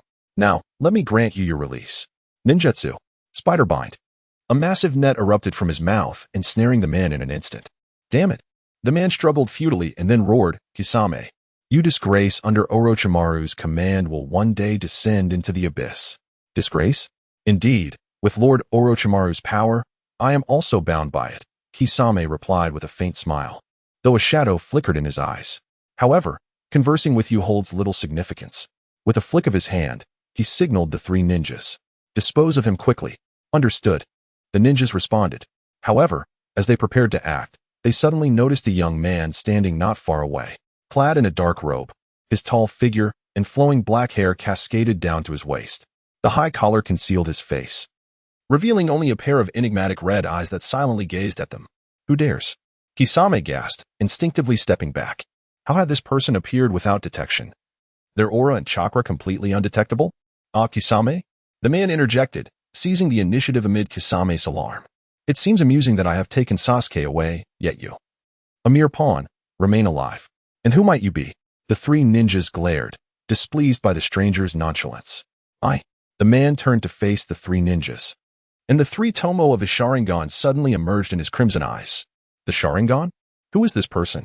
How does he recognize me and refer to me as a pawn? Suddenly, as Kisame was engulfed in confusion, the three ninjas clutched their heads, collapsing to the ground in agony. Jinjutsu. Kisame stared in shock at his subordinates, a figure flashing through his mind.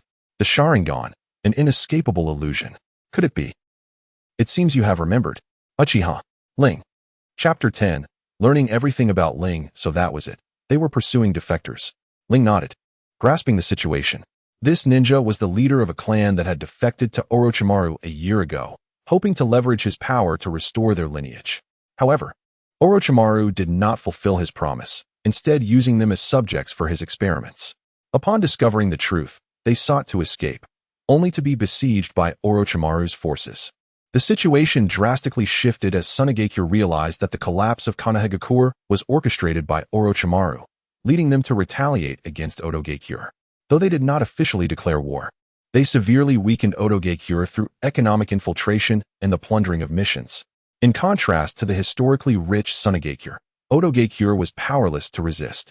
Consequently, Orochimaru had no choice but to establish multiple hidden bases and withdrew from public view. The Kazekage was indeed far more formidable than he appeared. It seems that the death of the fourth Kazekage profoundly affected Gaara. Otherwise, given Gaara's nature, he would not have sought vengeance against Orochimaru. Young Master Ling. Lord Orochimaru misses you greatly and often speaks your name, said Gatonmaru, lowering his head and avoiding Ling's gaze, his words cautious. So? Ling's expression remained indifferent. It is my duty to pursue this defector, and to meet young Master Ling is indeed a stroke of fortune. If Lord Orochimaru can reunite with young Master Ling, he will undoubtedly be greatly comforted. Ling was momentarily taken aback, raising his brow in silence. The objective was to seize the Rinnegan from Hanzo at this moment. It was not of paramount importance. It had been 3 years since he last encountered Orochimaru. What state had his released arm now assumed? Very well. A meeting would not be detrimental. With this thought in mind, Ling inquired, is Orochimaru nearby? Indeed, in the land of Earth, we possess a secret base. Kidomaru replied. Then lead the way, cannon fodder. Please follow me.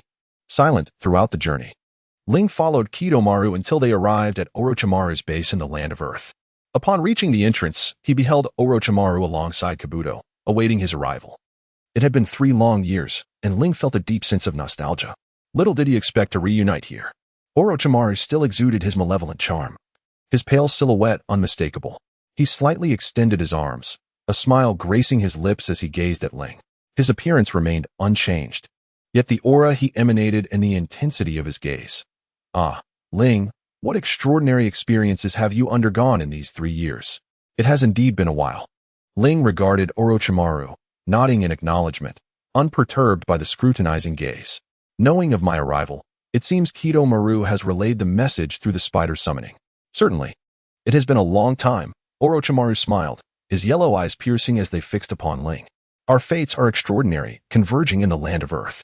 Speaking of which, I have acquired something new that you would undoubtedly find intriguing. Something interesting? Ling remained silent, suspicion gleaming in his eyes. Ah, you shall know it upon sight. Orochimaru responded with a mysterious smile, his tone laden with significance.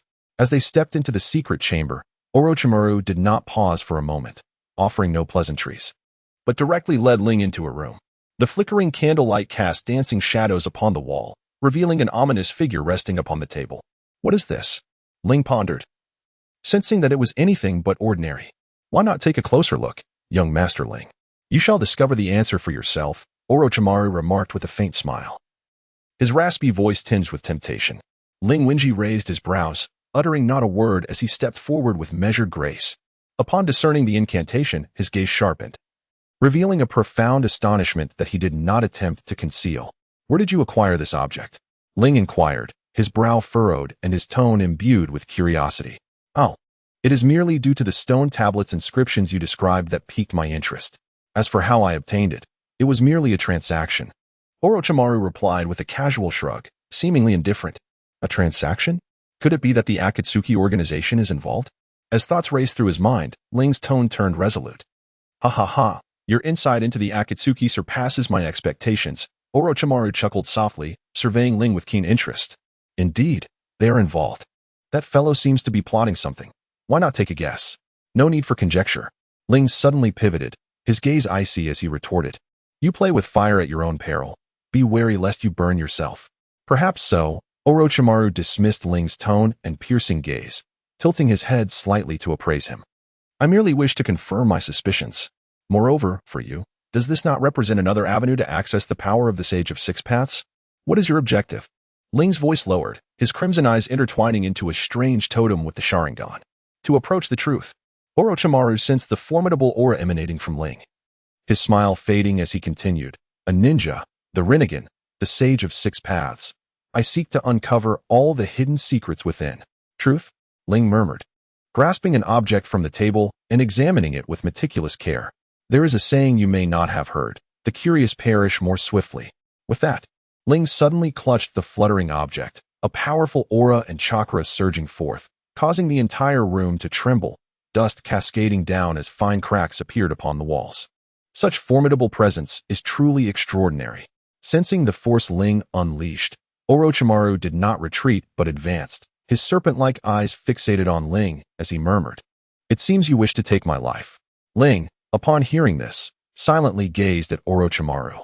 After a prolonged moment of contemplation, he retracted his oppressive aura, focusing instead on the object in his hand, murmuring, "Very well, your actions align with my intentions. However, I did not anticipate that this matter would be handled by you." A soft chuckle escaped him. It seems that in these 3 years, Ling Fei has indeed grown in power. Orochimaru's light laughter carried a tone of both mockery and admiration. "Who can say?" Ling sighed gently, securing the item within his waist pouch. He addressed Orochimaru, "Since you wish to pursue the truth, I shall accept this item.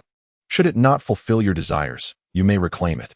"No need," Orochimaru replied, shaking his head as he settled into his chair, examining Ling by the flickering candlelight.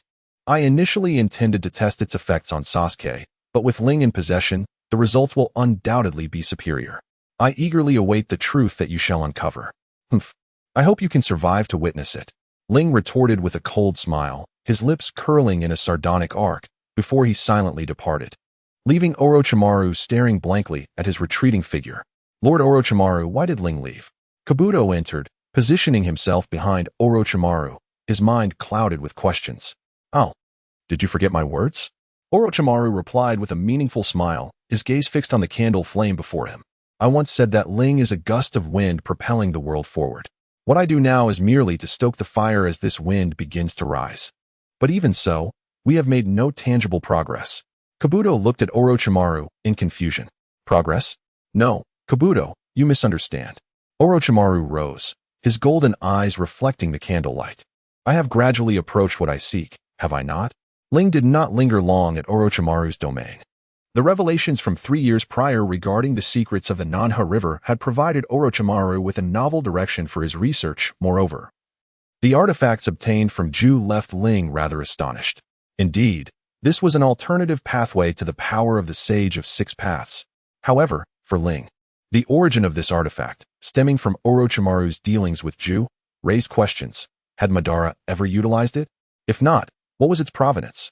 If he had, then Madara's strength would require a re-evaluation, as the techniques and powers not depicted in the manga do not imply that he lacks them. Orochimaru's studies afforded Ling a glimpse into the hidden paths obscured in the original narrative, akin to the enigmatic relationship between the Senju and Uchiha clans. Everything remains uncertain and inscrutable.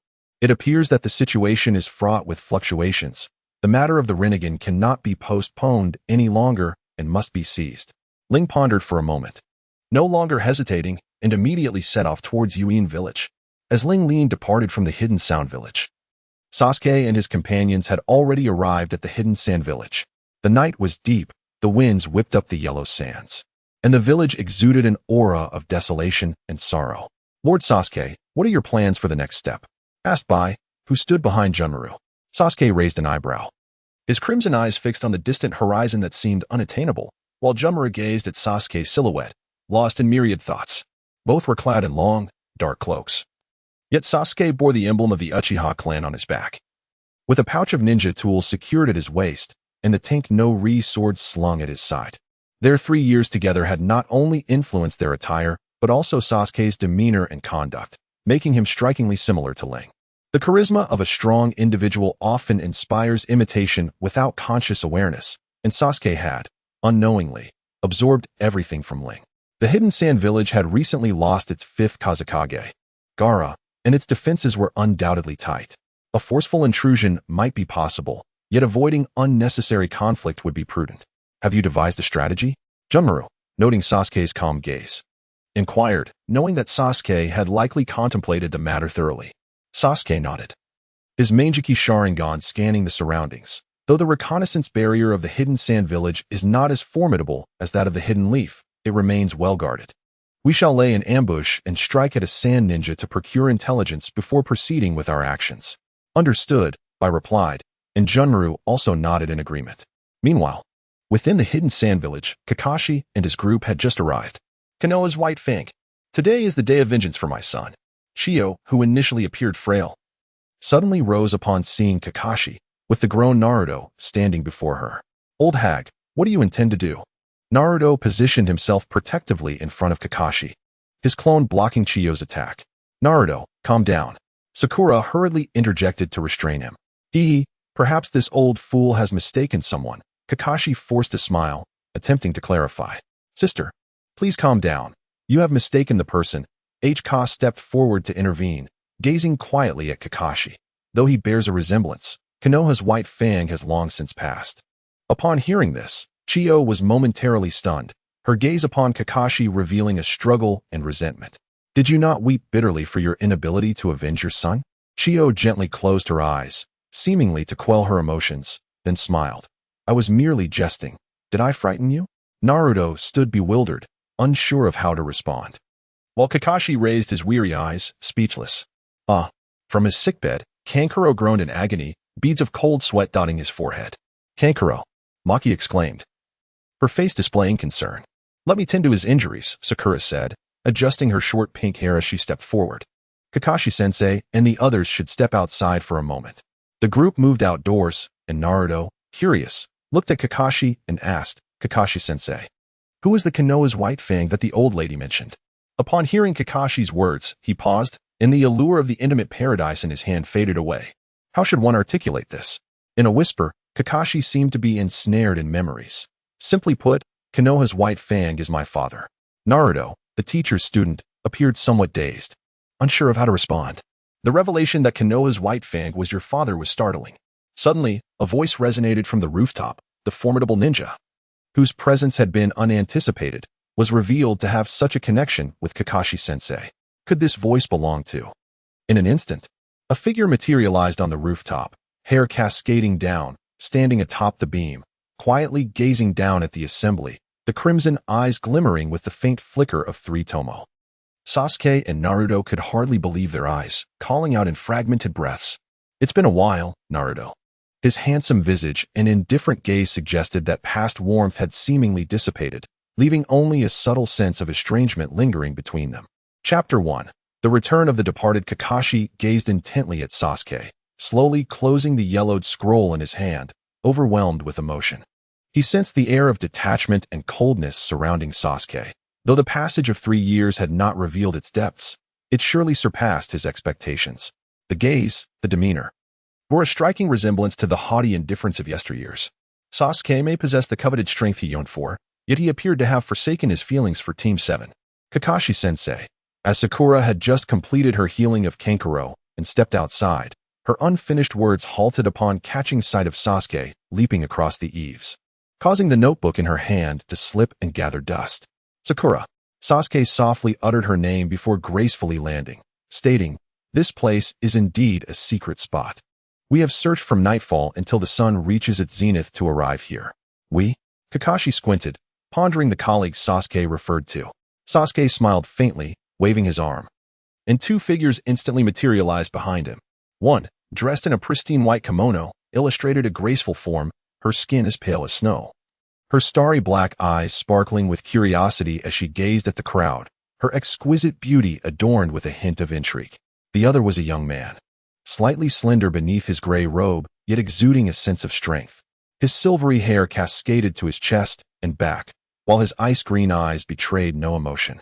Appearing detached from worldly feelings, imbued with an alluring danger, Hokage and Naruto stood transfixed, murmuring the names of the two. It has been a long time, Naruto-dano. Hokage greeted with a smile and a nod. Sasuke, however, sensed the complexity in Sakura's expression as she yearned to embrace him, only to be hindered by the familiar yet foreign presence emanating from him. Observing the transformation in his students, Kakashi let out a quiet sigh before rising, scrutinizing Sasuke, and inquired, "It has been 3 years, you have changed significantly. Sasuke, what is your purpose for this journey?" Akatsuki, Itachi. Sasuke looked at Kakashi, calmly uttering the two names.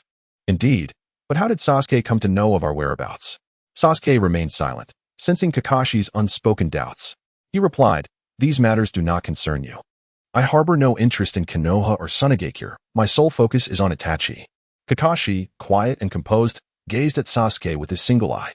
After a prolonged pause, he remarked, "Parker has gone to seek information, and results will soon follow." "I understand," Sasuke responded calmly, turning to Maki, who had remained silent nearby. "If you do not mind, we may train here for a while and together pursue Akatsuki.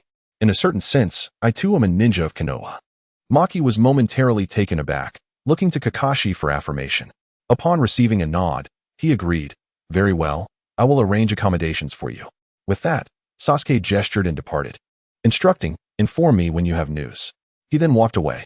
Seeing this, Sai saluted the group before following Sasuke, while Kimimaro disregarded the others and approached Sai's side. Chapter 11. Stopping Naruto. Sasuke glanced back only briefly before departing. Naruto stared at Sasuke's retreating figure, momentarily stunned, then shouted, "Hey, wait for me." "Naruto." Kakashi's voice cut through the air, his hand raised to halt Naruto's advance. "Do not pursue Sasuke any further. He cannot return." "What are you saying, Kakashi-sensei?" Naruto exclaimed in disbelief, eyes wide. "You have not worked alongside Rin, but I have spent time with him. The Sasuke of today mirrors the Rin of the past. His heart is driven solely by a singular goal. Anyone who stands in his way will be perceived as an enemy and face ruthless slaughter. This was Rin of old, and it is now Sasuke. Slaughter by Sasuke." Naruto retreated a step, mumbling to himself, while Sakura's eyes glistened with unshed tears, struggling to maintain her composure. "Kakashi-sensei, you once said that those who violate the rules of the ninja world are deemed worthless. However, those who fail to cherish their companions are even less than worthless. No matter how Sasuke has changed, no matter what feelings he harbors for us, I must bring him back to Konoha, back to Team 7. Naruto and Sakura whispered, their tears mingling with determination and joy. "You truly are something," Kakashi remarked, glancing at Naruto, whose azure eyes now burned with fierce resolve. "I honestly have no way to deal with you. I was merely jesting." "Jesting?" Naruto's face contorted in confusion as he looked at Kakashi. "Honestly, Kakashi-sensei, you always love to make such jokes," Sakura said, her expression filled with discontent as she cast a reproachful glance. Chapter 82. Substitution. The following day, Parker returned with intelligence regarding Akatsuki. The group prepared their gear and immediately set out to track Akatsuki's trail, guided by the signs left by the ninja hounds. The journey was quiet. Naruto and Sakura hesitated, attempting to voice their feelings to Sasuke. However, Sasuke's demeanor remained indifferent, his gaze fixed ahead, as if the bonds of old had faded into the distance. Bai and Junmaru are both taciturn, and among the three, only silence accompanies them. Over the past 3 years, Sasuke has undergone profound growth. As he races through the forest, Kakashi silently observes Sasuke's transformation. This swift pace reveals no signs of fatigue. His breath remains steady, as if he were strolling leisurely. Without keen observation, one might scarcely perceive his presence. What trials has Sasuke endured during these 3 years? Kakashi's astonishment is not without reason. Sasuke's martial prowess has not only been honed through his encounters with Bai and Junmaru, but also through the teachings imparted by the third Hokage. Due to the burden of the Uchiha clan's legacy, the third Hokage feels a sense of guilt towards Sasuke, and unlike the Hokage who can be resurrected through Edo Tensei, he cannot offer ceaseless guidance.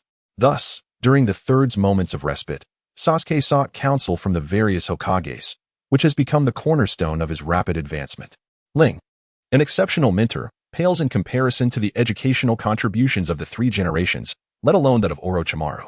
However, the esteemed Hokage possessed profound experiences and unique insights into the way of combat, making it difficult for Ling to match their prowess. Although Sasuke has often been bested by the Hokage, one could argue that merely engaging in battle with them is a rare form of training. Kakudu, having only survived an encounter with the first Hokage, illustrates the severity of such confrontations. Sasuke, endowed with exceptional talent and a sharp intellect, coupled with relentless effort, has undoubtedly made significant progress. In the original narrative, while Sasuke gained some knowledge from Orochimaru, he lacked guidance in the utilization of the Rinnegan. Now, with Ling and the Hokage's instruction, Sasuke's foundational skills and ninjutsu have advanced, and his ocular techniques surpass those depicted at this stage in the original storyline. Ling's categorization of combat domains and focused guidance have allowed Sasuke to prioritize ninjutsu and taijutsu while employing the Rinnegan to counter jinjutsu. Although he is not a master of illusions like Ling or Itachi, Sasuke has devised his own methods to resist jinjutsu using the Rinnegan. Without consuming Orochimaru's fruit, he has already established a basis for contending against Itachi. Furthermore, considering Itachi's declining vision and persistent ailments, Sasuke has undoubtedly surpassed his original counterpart's strength at this stage. When will this moment arrive? Sasuke, in his journey, suddenly inquired with a calm demeanor, devoid of anxiety, merely calculating the time. His composed mindset is commendable. Kakashi, observing this, nodded slightly in approval, stating, "From what I can discern, we still have some distance to cover, and we must remain vigilant against the traps set by Akatsuki. Haste is ill-advised." Sasuke acknowledged with a nod of understanding. Sakura, watching Sasuke, hesitated for a moment before speaking. "Sasuke-kun, how have you fared these past 3 years?" Sasuke interrupted her, bluntly stating, "There is no need to inquire about such trivial matters. We must conserve our energy and focus, for battles often arise unexpectedly." Sakura was taken aback, feeling a wave of dejection. "Sasuke, how could you treat Sakura this way?" She. "Enough, Naruto," Kakashi interjected at the opportune moment, reminding them. "The further we advance, the closer we draw to Akatsuki's forces. We must proceed with caution. All of you halt." Naruto hesitated, but Kakashi swiftly commanded them to stop. A figure clad in a black cloak adorned with red clouds, strikingly handsome and resembling Sasuke, bore 2 tear marks across his cheeks, setting him apart. His mesmerizing Rinnegan gazed intently ahead. "Itachi Uchiha. Long time no see, Kakashi, Naruto." Itachi assessed each member of the group, his gaze ultimately landing on Sasuke. "Sasuke." Kakashi narrowed his eyes, scrutinizing Itachi without flinching. Though he anticipated an obstruction, he did not expect it to be you, Itachi. "Itachi Uchiha. Not just me, but even Gaara. You are insistent on pressuring us." Naruto's face flushed with anger, bellowing like thunder. Naruto, Kakashi, and Sasuke stepped forward, standing protectively before the others, with Sasuke calmly fixing his gaze on Itachi. "You all may continue. This individual is one I can handle." "Sasuke." Kakashi frowned. "Do not act recklessly." "Huh," Sasuke scoffed, his dark eyes swiftly turning crimson. "It has long been stated that my objective lies with Akatsuki and Itachi. Now that I confront Itachi here, there is no need for further search. Your mission is to rescue the Kazekage. This individual is clearly stalling. Are you not concerned about jeopardizing the success of the mission?" Kakashi, with a silent demeanor, cast a glance at Sasuke and then at the figures of Haku and Kimimaro standing behind him. With 2 guardians protecting Sasuke, there should be no significant danger. This is indeed reassuring. I entrust this matter to you. With that, he waved his sleeve, signaling for us to continue our journey. "Sasuke, Naruto, do you still wish to rescue Gaara? This is my affair. Do not meddle." "Meddle?" As comrades who have faced death together, Sasuke, what have you truly experienced in these 3 years? "As an ally, I merely wish to lend you my support." "Naruto." Kakashi gently patted Naruto on the shoulder, stating that this battle belongs to Sasuke. Itachi is a trial he must endure. We must first go to rescue Gaara. Naruto remained silent, his expression grave, slowly turning to proceed onward, while Itachi, indifferent, allowed Naruto to pass by him. "Sasuke, you must stay close." Upon hearing this, Sasuke fell silent, his gaze intense and unwavering. Fixated on Itachi, those who might interfere have all departed.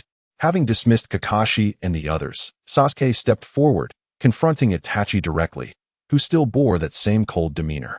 Itachi, without a word, quietly regarded Sasuke, and after a long moment, sighed softly, expressing a complex mix of emotions, perhaps regret, concern, or even relief, at the sight of Sasuke having grown. This is all due to your gifts. Sasuke slowly drew the Kusanagi sword from his waist, his gaze locked onto Itachi, commanding, Haku, Kimimaro, surround us. Do not let anyone disturb us. As you command, Haku nodded and vanished in a flash. Kimimaro intertwined his hands, and numerous wooden tendrils spread from him, transforming into dozens of wooden clones that darted in all directions, while he himself silently cast a glance at Sasuke and Itachi before gradually sinking into the earth beneath him.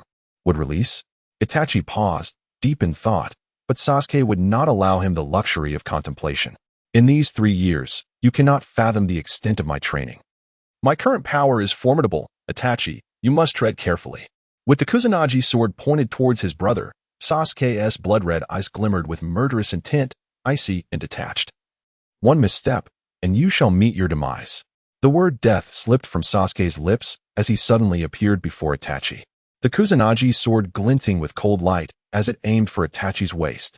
Itachi, taken aback, felt his pupils constrict. Sasuke's speed exceeded his expectations. Thoughts raced through his mind as he swiftly stepped back, using the momentum to evade. Observing this, Sasuke remained composed, as if he had already anticipated his opponent's response. He swiftly angled his sword, thrusting it towards Itachi's heart. Itachi, momentarily startled, wasted no time as he swiftly crossed his hands before his lips. Fire release, great fireball technique. In an astonishing turn of events, before Itachi could even cast his technique, Sasuke unexpectedly unleashed a torrent of flames from his mouth. The flames expanded the moment they left his lips, rapidly forming a colossal fireball that surged towards Itachi. The scorching heat disturbed the surrounding air, scorching the ground and leaving a shallow trench in its wake. How fast? Itachi marveled in astonishment. With the sword aimed directly, his other hand deftly manipulated his ninja tools, casting the fire release technique without forming hand seals. It seems that Rin truly taught you with all her might. However, the more I see this, the more I question Rin's intentions. Boom. Amidst the whirlwind of thoughts, a violent explosion suddenly erupted. Countless fragments of stone and mud soared into the air, a thick cloud of smoke billowing towards the heavens. Boredom. Sasuke executed his attack without a trace of joy, instead letting out a cold, mocking snort. That was merely a shadow clone. Meanwhile, the true body was, in a flash of lightning, Sasuke abruptly spun around, sweeping his sword with ferocity. With a clang, Itachi's kunai, which had launched from behind, was abruptly severed. Seizing the moment for a counterattack, Sasuke thrust his sword deep into Itachi's abdomen. To his surprise, no blood gushed forth. Itachi's body transformed into a multitude of crows, scattering and swirling above Sasuke's head. A genjutsu? Sasuke squinted thoughtfully. At that moment, a kunai suddenly pierced his back. Sasuke, you have let your guard down. Itachi whispered, his tone a blend of regret and lament. Let my guard down? Do you truly believe so? Slightly turning his gaze towards Itachi's profile, a cryptic smile crept onto Sasuke's lips, and he too transformed into a flock of crows, scattering in all directions. This is my genjutsu. Could it be? The genjutsu has backfired? In the midst of Itachi's astonishment, Sasuke's voice echoed from above. Descending from the sky, Sasuke was enveloped in crackling lightning. His blood-red eyes shimmered with a mixture of triumph and perplexity. Raikiri, slash, with a low murmur. Sasuke instantly became a sword of thunder, piercing down towards Itachi, who was left with no escape. The full force of Raikiri surged forth, penetrating flesh with lightning chakra, pushing speed to its utmost. How could his body withstand this? Sasuke, your 3 years of diligence are evident. A thunderous roar erupted, dust swirling, revealing Sasuke's silhouette standing amidst the haze. The Kusanagi pierced through Itachi's heart, and Sasuke, gripping the hilt, coldly regarded the fallen Itachi, whose chest was pierced and blood flowed incessantly. Cough. Blood trickled from the corner of Itachi's mouth as he gazed at Sasuke, his calm demeanor finally revealing a hint of astonishment. You have truly grown powerful. As I once stated, this is your gift. Furthermore, with a calm tone, A flicker of surprise and understanding passed through Sasuke's eyes. I will soon find you, Itachi. With that, the Itachi on the ground transformed into an unfamiliar man. Just as I suspected, although Itachi does not excel in speed, he should not be this beleaguered. And that Tsukuyami has yet to manifest. It was a substitution technique. Sasuke solemnly remarked, as Sai and Karui lowered their guard and returned to his side. We shall continue onward, pursuing the Akatsuki organization. Sheathing his sword at his waist, Kakashi and the others must have left clues for me. We shall depart at once. At your command. Sai nodded in agreement, while Karui readied herself. Let us set forth. Is this the place? Standing by the riverbank. Kakashi furrowed his brow at the imposing circular boulder blocking their path, upon which a conspicuous sealing symbol was inscribed. Is Gaara hiding behind this stone? Naruto's normally azure eyes now blazed a crimson red, and the stubble on his cheeks appeared rugged. Hold on, Gaara. We will rescue you immediately. Rasengan. The brilliance in hand illuminated the rocks, yet it merely stirred a ripple, dissipating Naruto's assault. Is it insurmountable? This is a seal laid by a shadow-level powerhouse. Difficult to breach with ease. Reflecting on this, Kakashi stepped forward and gently touched the stone. Indeed, the watery waves arose once more. If I am not mistaken, this is the five-sealing barrier, a formation encircled by 5 talismans inscribed with forbidden characters. It cannot be breached from the front and requires the simultaneous removal of all talismans. However, we lack the manpower. And we are unaware of the locations of the other talismans, Kakashi remarked. Simultaneous removal of the talismans? What about Gaara? Hey, I didn't expect you to be ahead of us. Kakashi. Just as Naruto was about to speak, the voice of Guy suddenly resounded. For figures descending from the sky with the sound. Master Guy? Naruto expressed surprise, yet joy filled his heart. It's been a while, Sakura and Naruto. Lee greeted with a bright smile. Naruto. Neji, now imbued with greater vigor after 3 years, stepped forward to gaze at Naruto. A long time since their last encounter. Hi. Naruto waved back, slightly anxious. This boy remains unchanged. Neji smirked subtly, his penetrating gaze fixed on Naruto. With this, we have sufficient manpower, Kakashi stated, looking at the talismans on the rock. With my passionate blue beast Guy here, there is nothing to fear. Guy proclaimed confidently. Neji, I understand.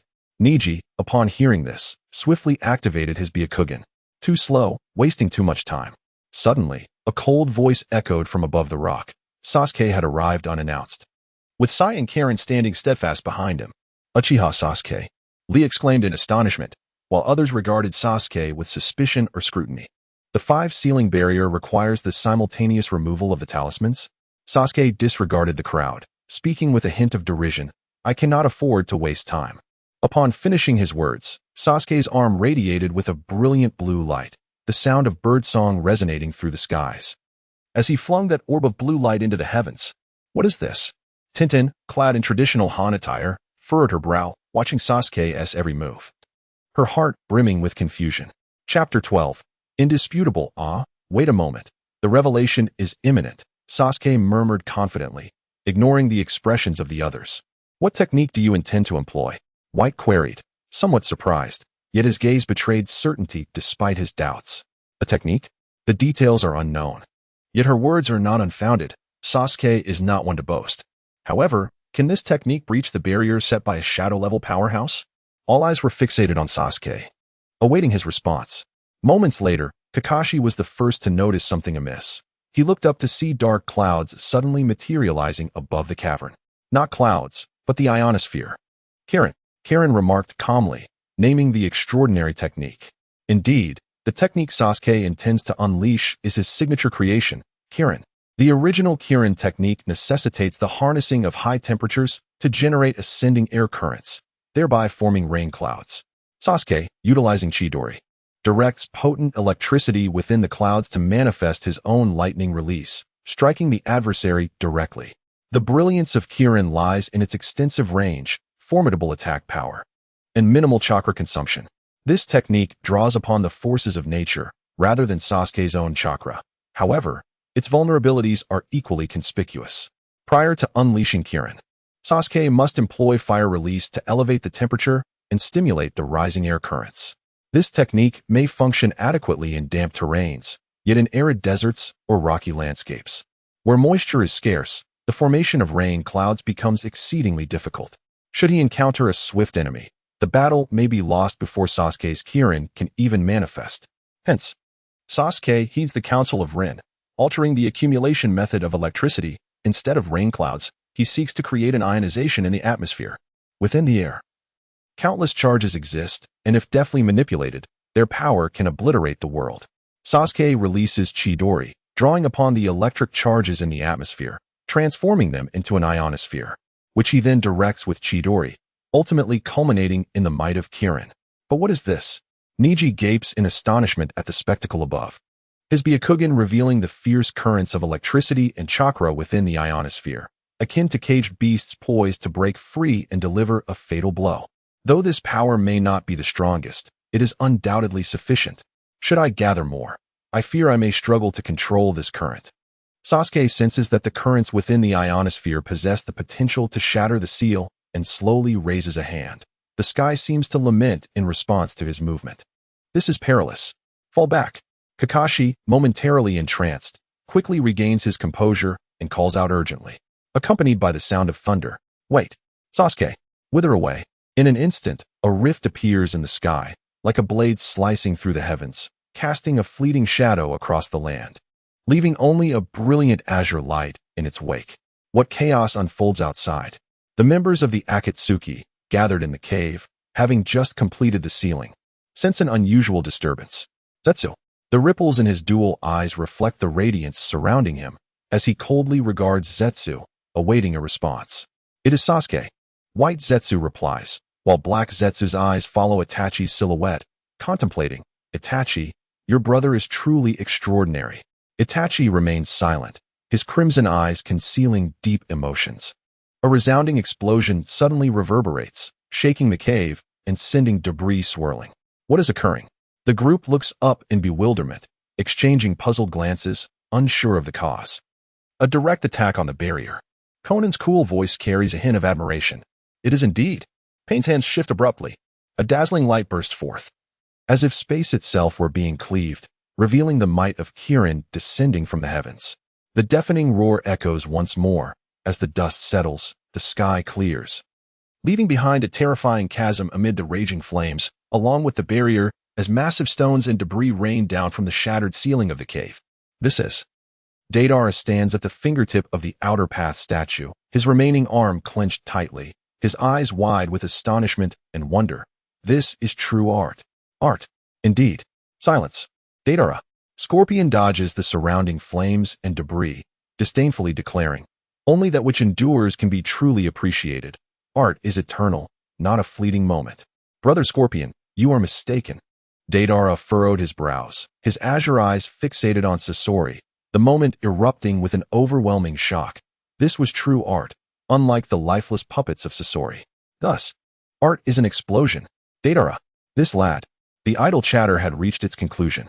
Pain interjected at the opportune moment, halting the debate on artistic perspectives between Deidara and Sasori. The world is ever-changing. Who could have anticipated the breach of this barrier? However, the sealing of the tailed beast is complete, and each of you must fulfill your respective duties. With that, he cast a glance towards Gaara, who lay prostrate, his fate uncertain.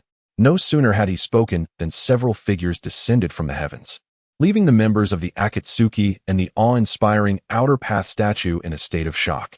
Observing the scene, Sasori retracted his opposition to Deidara, scrutinizing the newly arrived adversaries, ultimately resting his gaze upon an elderly figure, Choba. So they have arrived? Deidara's lips curled slightly as his cerulean eyes quietly assessed the assembly. The barrier breaker, Uchiha Sasuke. Who might this illustrious individual be? Sasuke, upon hearing this, merely cast a fleeting glance at Deidara before honing in on the resplendent character of Itachi atop the statue. At this moment, even the Nine-Tails was elusive. A deep, sorrowful sigh escaped him, hinting at a modicum of regret. It appears so. Pain acknowledged. You may disperse, but do not forget your mission. Thus, the Akatsuki disregarded the Konoha members, continuing their discourse until Naruto could no longer contain himself, launching an abrupt attack. You rodents. Return Gaara to me. Naruto, remain calm. Kakashi interposed, his expression solemn. Akatsuki, I harbor no interest in you. Sasuke declared indifferently, His crimson eyes locked onto Itachi. Reveal your location. Once, you were formidable, yet now. Do you cower before me? Itachi, your brother has surpassed all expectations. Kisame chuckled, relishing the moment as he glanced at Itachi. Indeed, Itachi mused. Then let out a soft sigh. Sasuke, your growth far exceeds my expectations. The day of our final battle approaches, but before that, I must eliminate all threats to your existence. With a heavy heart, Itachi's form flickered, distorting before vanishing without a trace. Kisame, witnessing this, laughed and subsequently departed. Very well. Everyone, please explain briefly. I must prepare for the next ceiling. Pain waved his hand to disperse the crowd, turning back to silently observe Naruto before vanishing in an instant. Everyone has departed. Sasori's muted voice broke the silence. What are your intentions, Sasori? Deidara inquired, equipping his mechanical telescope as he advanced slowly, pondering the seemingly extravagant task of capturing the Nine Tails. Enough talk. Let us retreat for now. We shall meet again elsewhere. You shall not escape. Guy transformed into a fleeting shadow, launching a fierce kick directly at Deidara. Be careful, Guy. Sasori's attacks are laced with deadly poison. Kakashi promptly warned. Farewell, everyone. Chiyoba, keep your head down and await your demise in the village. Do not meddle in my affairs any longer. Sasori's form shifted abruptly, unleashing a torrent of steel needles from his mouth, while a shadow emerged from his arm. This compelled everyone to evade the poison needles, their attention fixed on the subsequent projectiles launched by Sasori.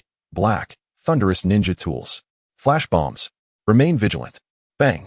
The dazzling white light compelled the crowd to instinctively close their eyes in protection.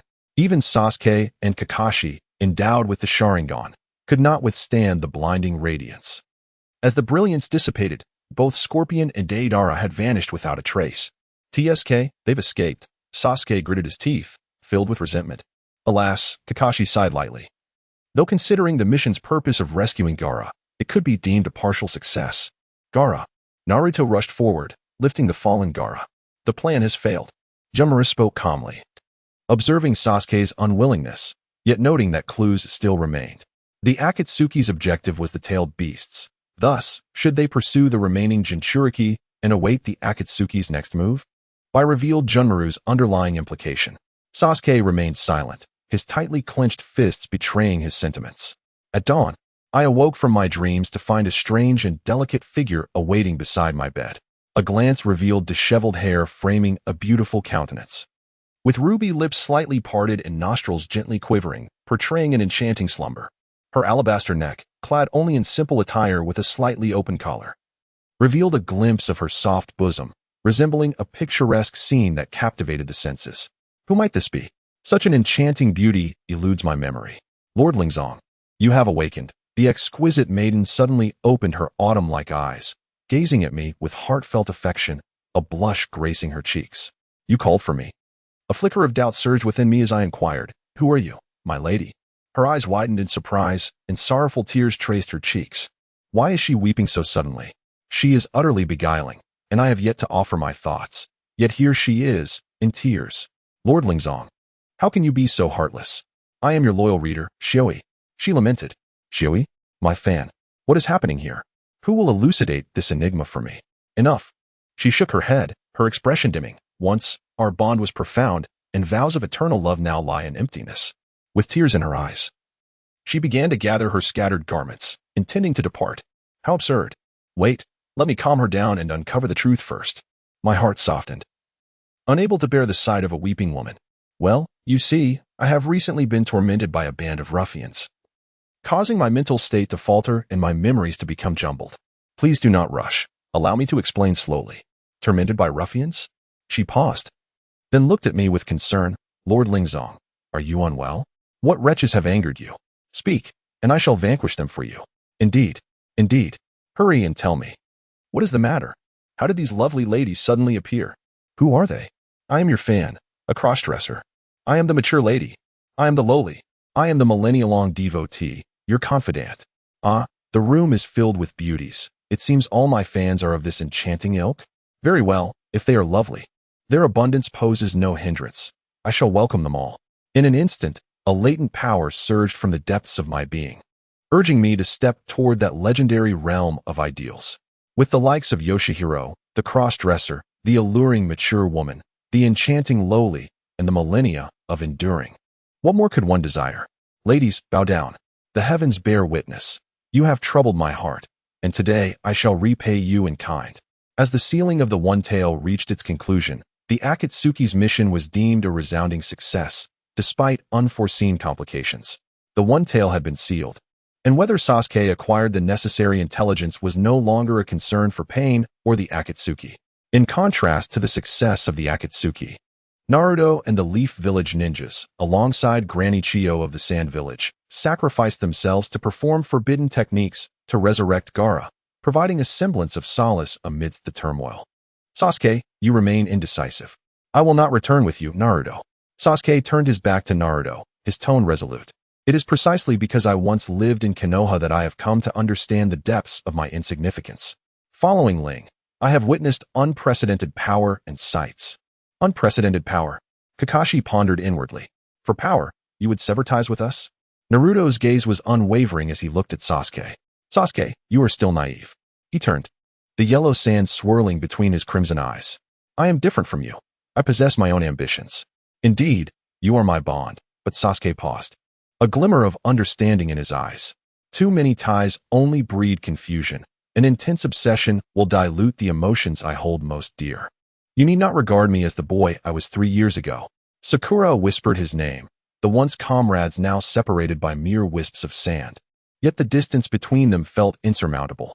Speaking of which, Naruto, Sasuke said with a slight smile and a calm gaze, I recall your aspiration to become Hokage. Rather than exhausting your efforts on me, it would be wiser to focus on your training. Hokage, Naruto murmured, then met Sasuke's gaze directly. If you cannot even reclaim your comrades, how can such a person be recognized as Hokage? Chapter 1. The dust of parting. Sasuke fell silent, a ripple of confusion flickering in his eyes, before finally speaking after a long pause. Naruto, your naivety persists. I cannot comprehend your tenacity. Ling once uttered a truth I wholeheartedly agree with. All gatherings must eventually disperse, and whether it be you, me, or Sakura, we shall each embark on our distinct paths. For now, we merely set forth on new journeys. Naruto was taken aback, rendered speechless. Indeed, as Sasuke had articulated, each person harbors their own ambitions. Even if Sasuke has not borne the pain of his clan's annihilation, he too will one day seek his ideals and forge ahead. That is a solitary path, free from external interference, a trajectory of life that is uniquely his own. Sasuke, your transformation is indeed remarkable. Naruto remained silent, yet Kakashi stepped forward, standing beside Naruto, casting a significant glance toward Sasuke. This is the price of growth. In both the world of ninjas and the realm of reality, one grows from a carefree existence, and the cost is the loss of that innocence. In Kakashi's eyes, Sasuke has indeed matured. However, the price of this growth is one that cannot be easily accepted. Kakashi, what is your intention in wanting to keep me here? Sasuke smiled faintly, casting a cold glance at Kakashi, while behind him, Haku and Kinshiki followed closely, guarding his side. These two are certainly not to be trifled with, Kakashi thought, his brow furrowing. I still need to seek Itachi. I have no time to return to Konoha and reenact those tedious missions with you. With a mocking smile, Sasuke turned away and quietly departed. The figure cloaked in the Uchiha family crest gradually faded from Kakashi's contemplative gaze, Naruto's helpless expression, and Sakura's pained eyes, disappearing at the edge of the endless yellow sands. Unlike the vast yellow sands of the Wind Country, the land of rivers and the village of Mangekyo were, as usual, graced by a gentle drizzle, fulfilling their duty of protection. Mangekyo remains under the stewardship of Konan and Pain. The remnants of Hanzo's forces have been entirely swept away by Pain, along with his confidants and distant relatives, all erased from existence. Yahiko's death ignited the collective sorrow and gloom of the village and the entire nation. The pale raindrops fell continuously, stirring wisps of mist upon impact with the ground, while towering structures seemed to stand beneath a waterfall, engulfed by the torrential rain. A fleeting glimpse of crimson appeared intermittently atop the towering spire that pierced the heavens, cloaked in a robe of black adorned with red clouds. The forehead protector of Mangekyo bore distinct scars, and his wave-patterned eyes were devoid of emotion, quietly observing the rain droplets that splashed before him. It seemed that, apart from the rain, nothing else could capture his attention. He was a beautiful yet lifeless man, his handsome features adorned with black studs. exuding an allure that transcended the ordinary. Yet his expressionless visage instilled a sense of dread in onlookers, who dared not gaze upon him any longer. A dazzling yet perilous beauty, the leader of Akatsuki, Pain. Pain had received word from Deidara. Conan, resembling a meticulously crafted wax figure, spoke in a voice devoid of warmth, her amber eyes only capable of perceiving Pain's silhouette. Pain remained silent, gazing at the falling raindrops, before finally murmuring, "The Jinchuriki of the Nine Tails has not been captured." Chapter 13. Astonishing power indeed, Conan nodded, her water blue hair trembling slightly. Kakashi Hatake and Might Guy are both exceptionally skilled elites, along with Chiyo, the advisor of Mangekyo, and Sasuke, the younger brother of Uchiha Itachi. Retreating is the sagacious choice. It is as you say, Pain replied nonchalantly, raindrops trickling down his cheeks. The tailed beasts must eventually be gathered, and the Nine Tails will not escape my grasp. You speak the truth. In an instant, the void behind Pain distorted, revealing a figure clad in a swirling mask. Sasuke's appearance was unexpected. He had followed Uchiha Obito and gained a power that astounded even me. "You have arrived," Conan said, glancing at the newly appeared Toby with a hint of skepticism. "You once claimed that Uchiha Obito, despite his strength, was unaware of our objectives and posed no threat. Now that Uchiha Sasuke has emerged, and the child at his side is not to be underestimated, how do you explain this?" "Indeed, I once believed that Uchiha Obito could not pose a threat." Afei slightly shrugged, acknowledging Xiaonan's perplexity, but swiftly shifted the conversation. "However, I overlooked a crucial detail. Uchiha Ling returned to Konoha 3 years ago and most likely visited the Uchiha Shrine by the Nange River, where he may have witnessed something significant. What did he see? What does it pertain to?" Xiaonan's gaze deepened as she fixed her stare on Afei. "My apologies for my oversight. This detail was not previously mentioned," Afei admitted, raising his hands.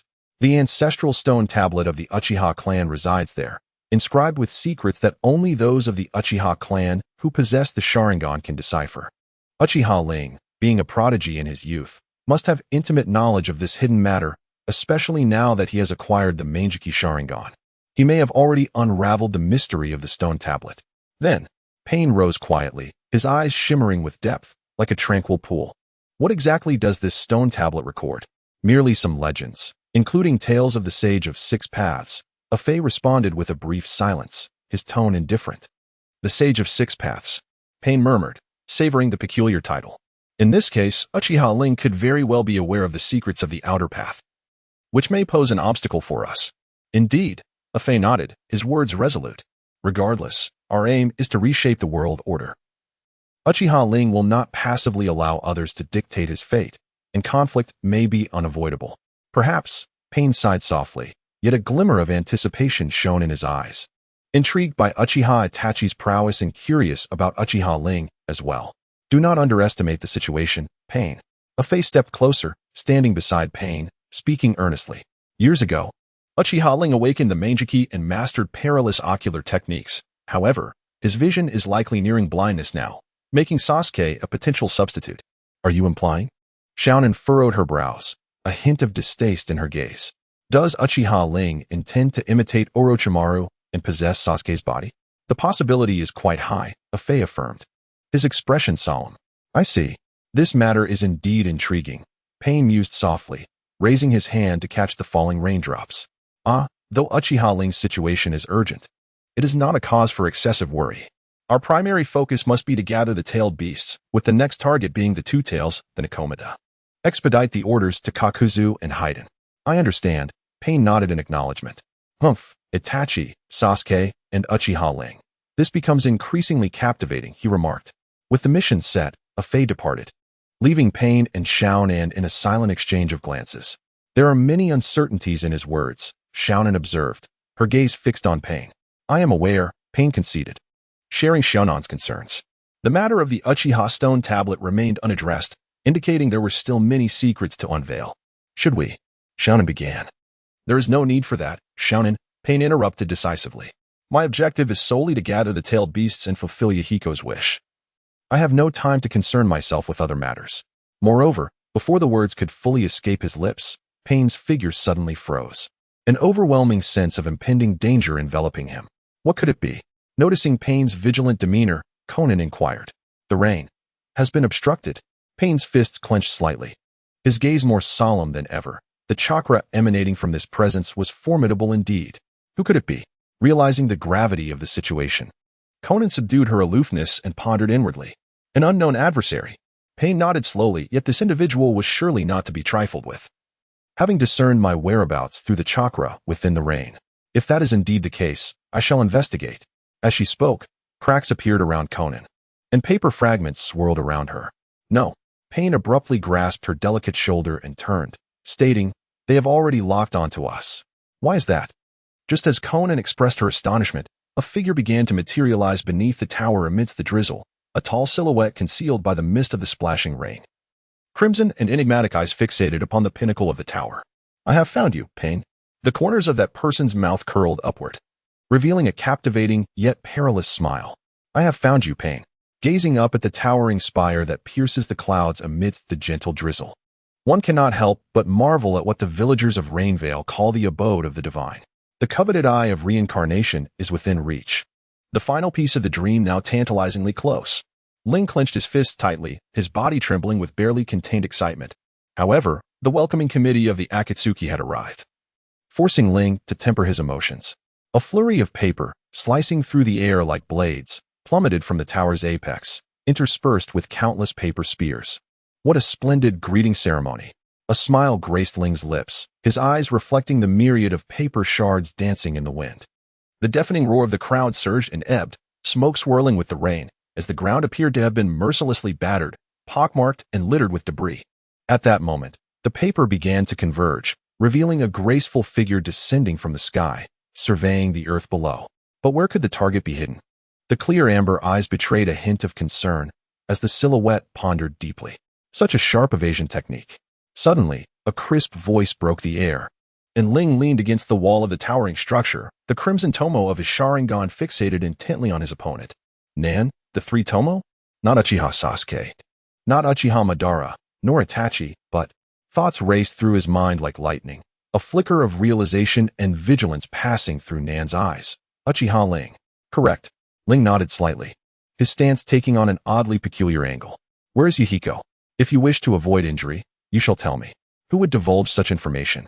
Nan replied, taken aback, unable to fathom why Ling's focus was directed so singularly at Yuhiko. Ling remained silent, tilting his head slightly, casting a surprised glance at Nan. The confusion did not stem from her refusal, but rather the paper clone. Ling readily acknowledged. No wonder the illusion was ineffective. But where was the original? An illusion? Had he cast an illusion just now? It was impossible to do so with such swiftness. A mere bluff. Humph. Ling chuckled softly, mocking Nan's suspicions. Then his gaze grew solemn, gathering momentum. Since you are unwilling to speak, I shall resort to more forceful means. Here it comes. Nan's heart raced, as the swirling paper around her became increasingly dazzling. Fire release. Fire dragon flame bullet. Ling suddenly materialized on the ground, unleashing his fire technique with blinding speed. A fierce fire dragon roaring as it lunged towards Nan in midair. He emerged from the ground. Such incredible speed. He executed the technique with such swiftness that I scarcely noticed when he performed the jutsu. But why attack from the ground when he possessed such speed? At that distance, I could not evade him. Yet why? Paper escape. Dance of the paper. Though Nan was plagued with questions, she could only focus on countering the impending fire attack. Ling's jutsu was impeccable, leaving no room for reaction. Countless paper pieces clashed with the roaring fire dragon in the air, thick smoke billowing skyward. For a moment, Nan's paper techniques and Ling's fire techniques became locked in a fierce stalemate, neither side able to gain the upper hand. However, at that instant, Nan's body was abruptly severed at the waist, and Ling, brandishing the Kusanagi sword, appeared gracefully amidst the paper, standing behind Nan. The figure on the ground was but a shadow clone. When did he use it? Too fast.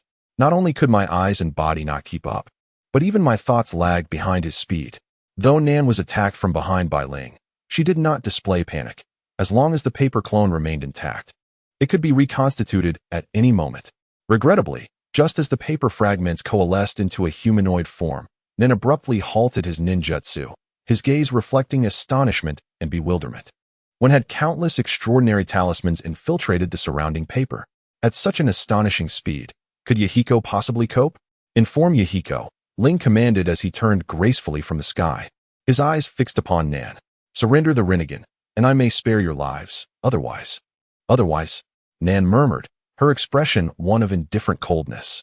Uchiha Ling, you are indeed unfathomably powerful, but do you truly believe you can seize Yahiko's Rinnegan? Such naivety is disheartening. Those eyes are the treasures of Mangekyo and shall never fall into your hands." "Such a person, you say?" Ling retorted, a mocking glint in his eyes. "You overlook a crucial detail.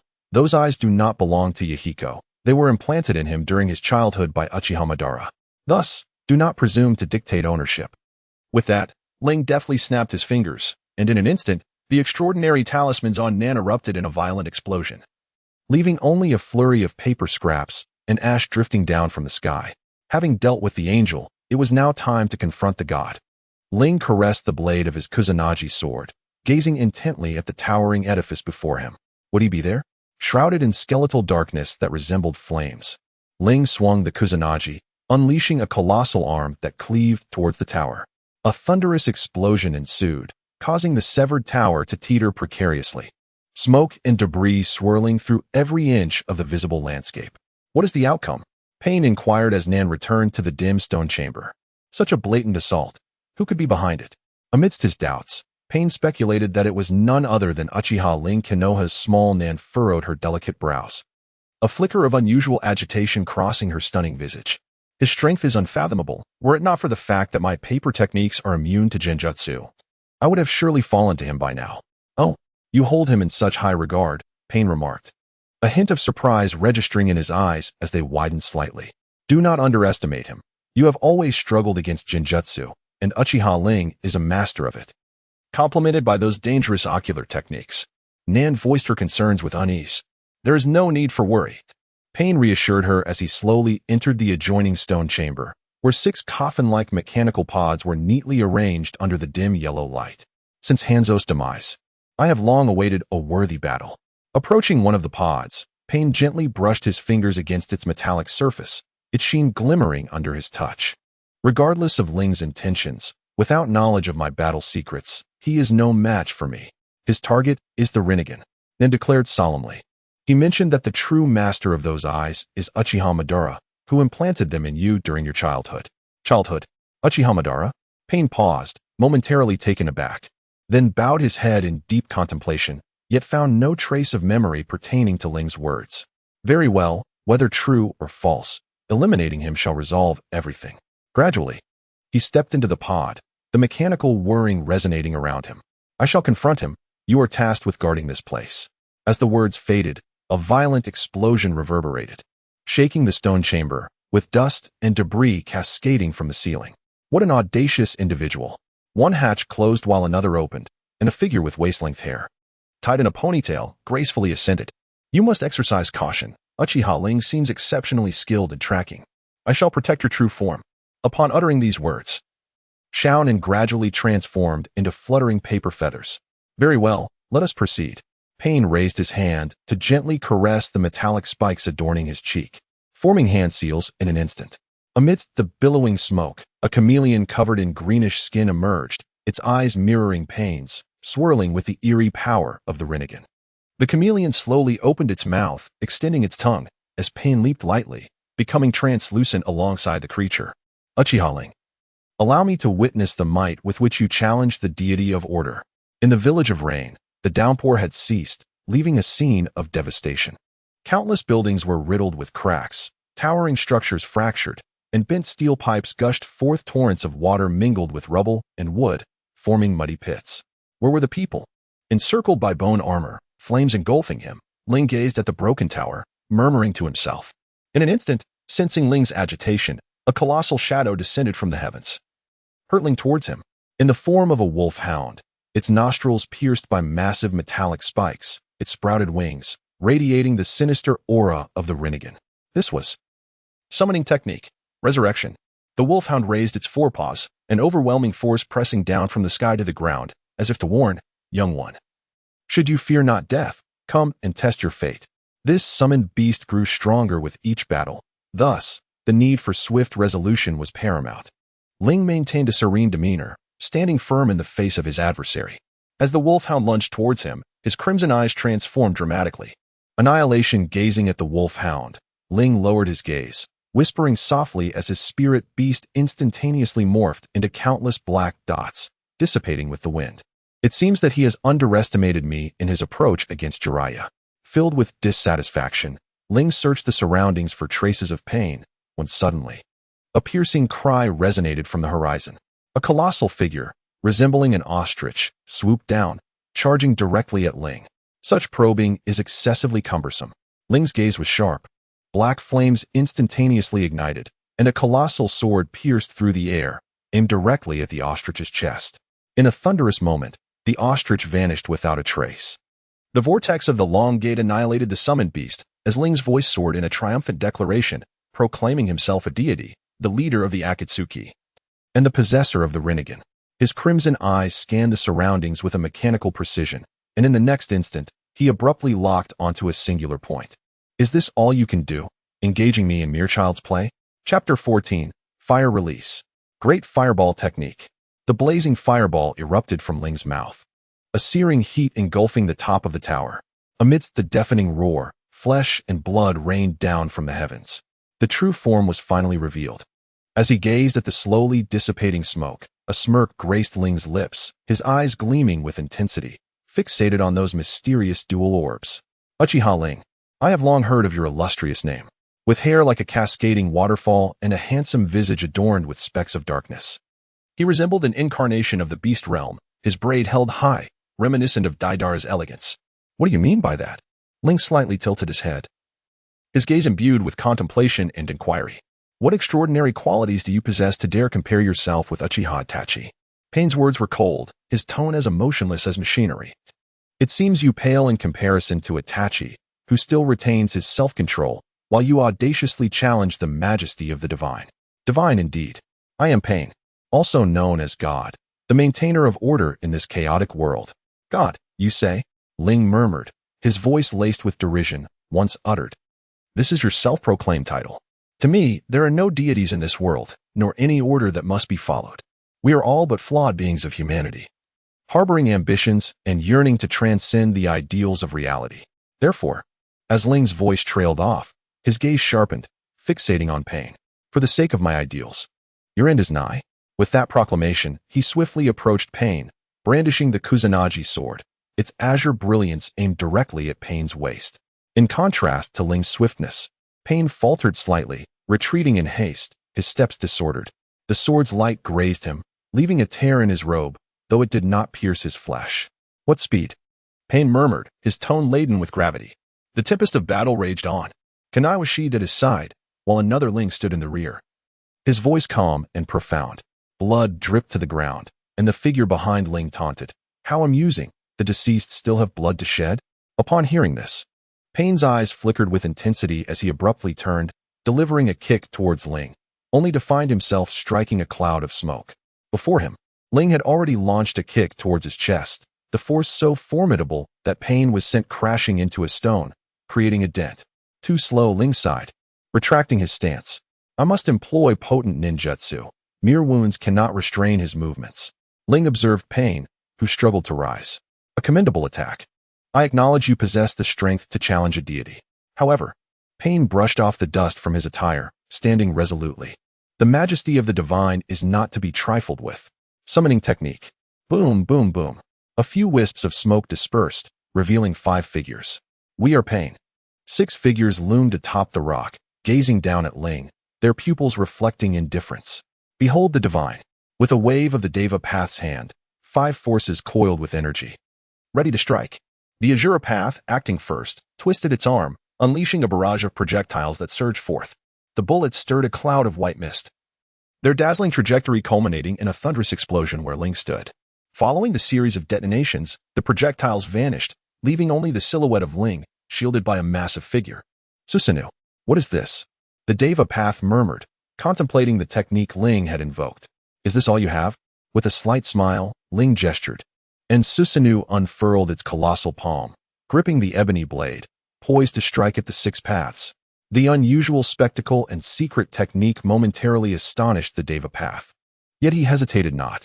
The hungry ghost path, witnessing Ling's offensive, leaped closer, arms outstretched to confront Susanoo.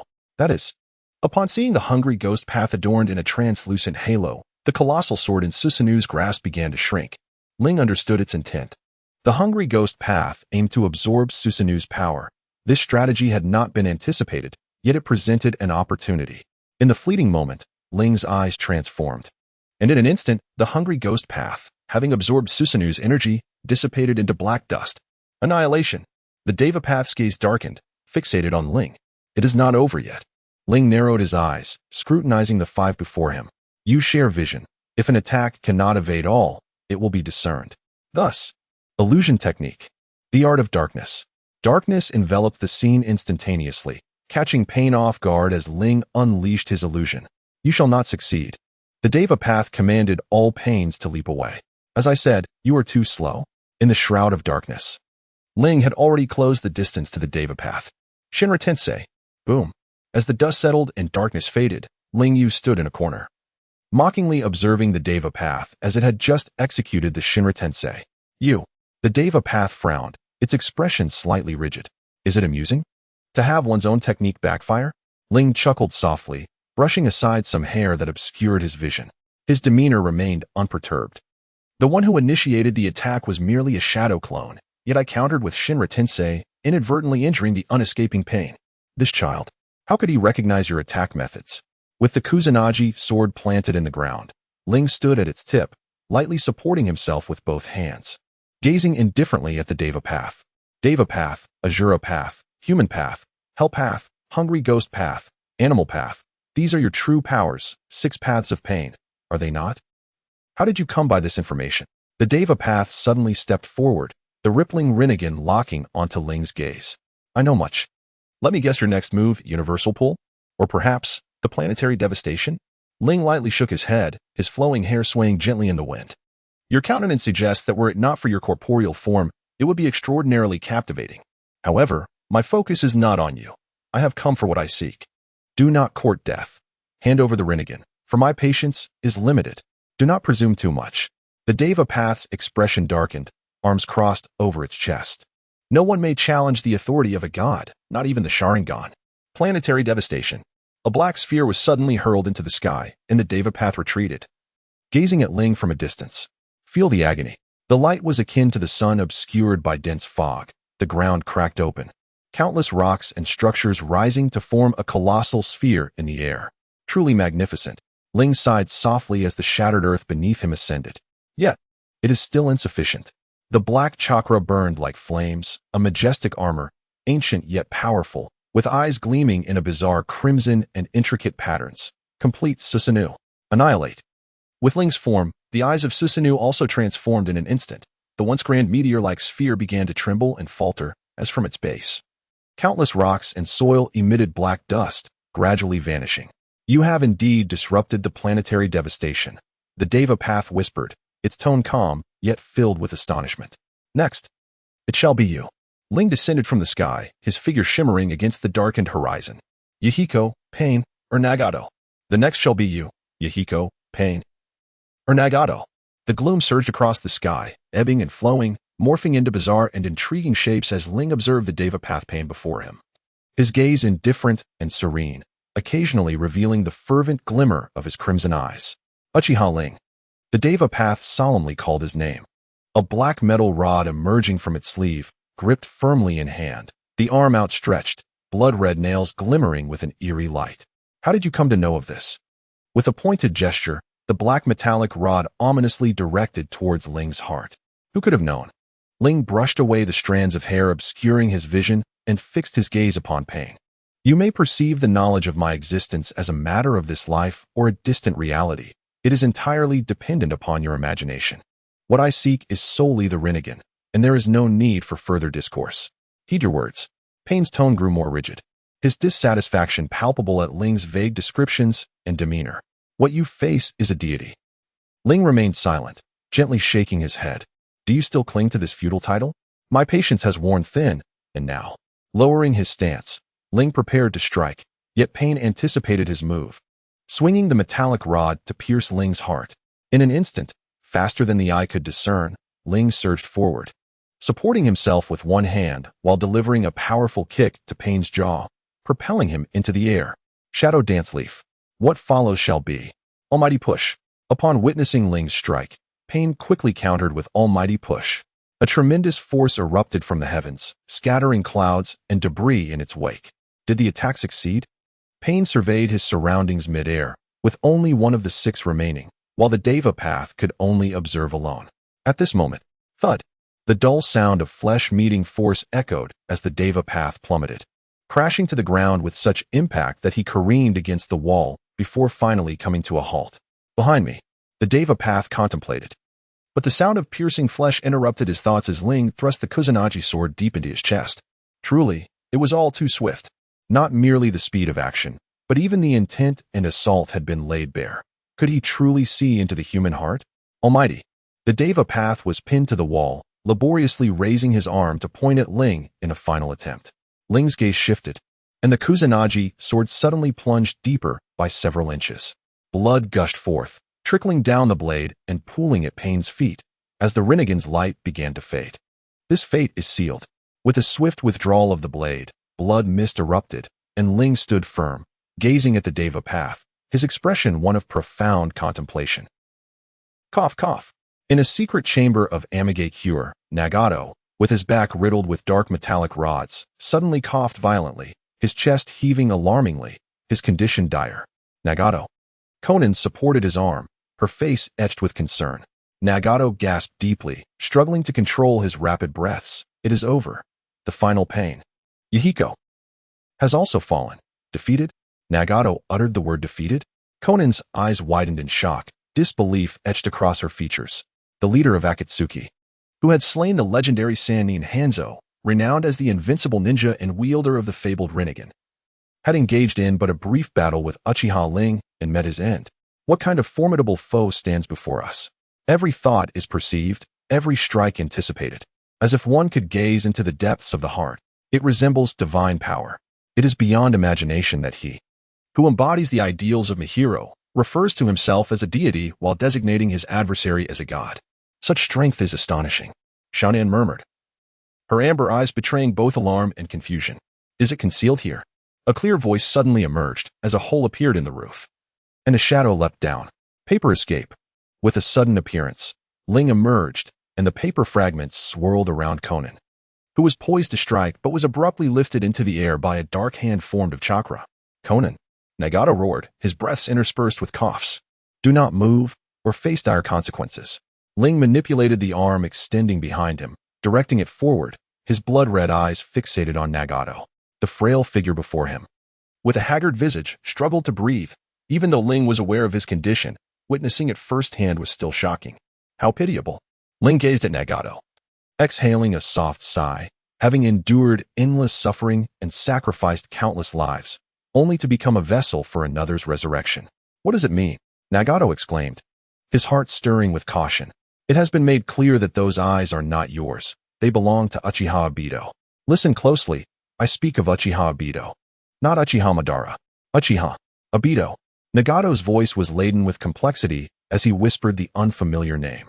Do you truly believe that the masked fool, dull as he may seem, is Uchiha Madara? Ling shrugged, a blend of mockery and derision evident in his demeanor. Your words. Conan, captured by Susanoo, struggled in vain, her gaze fixed on Ling. He is not Uchiha Madara. He is Uchiha Obito? Who knows? Ling shook his head, his tone ambiguous, denying his previous statement. I have come here. It is of no concern to him. My purpose.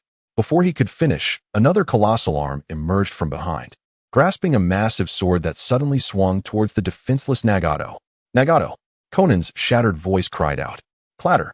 Metal rods fell to the ground as Nagato collapsed, his Rinnegan fixed intently on Ling.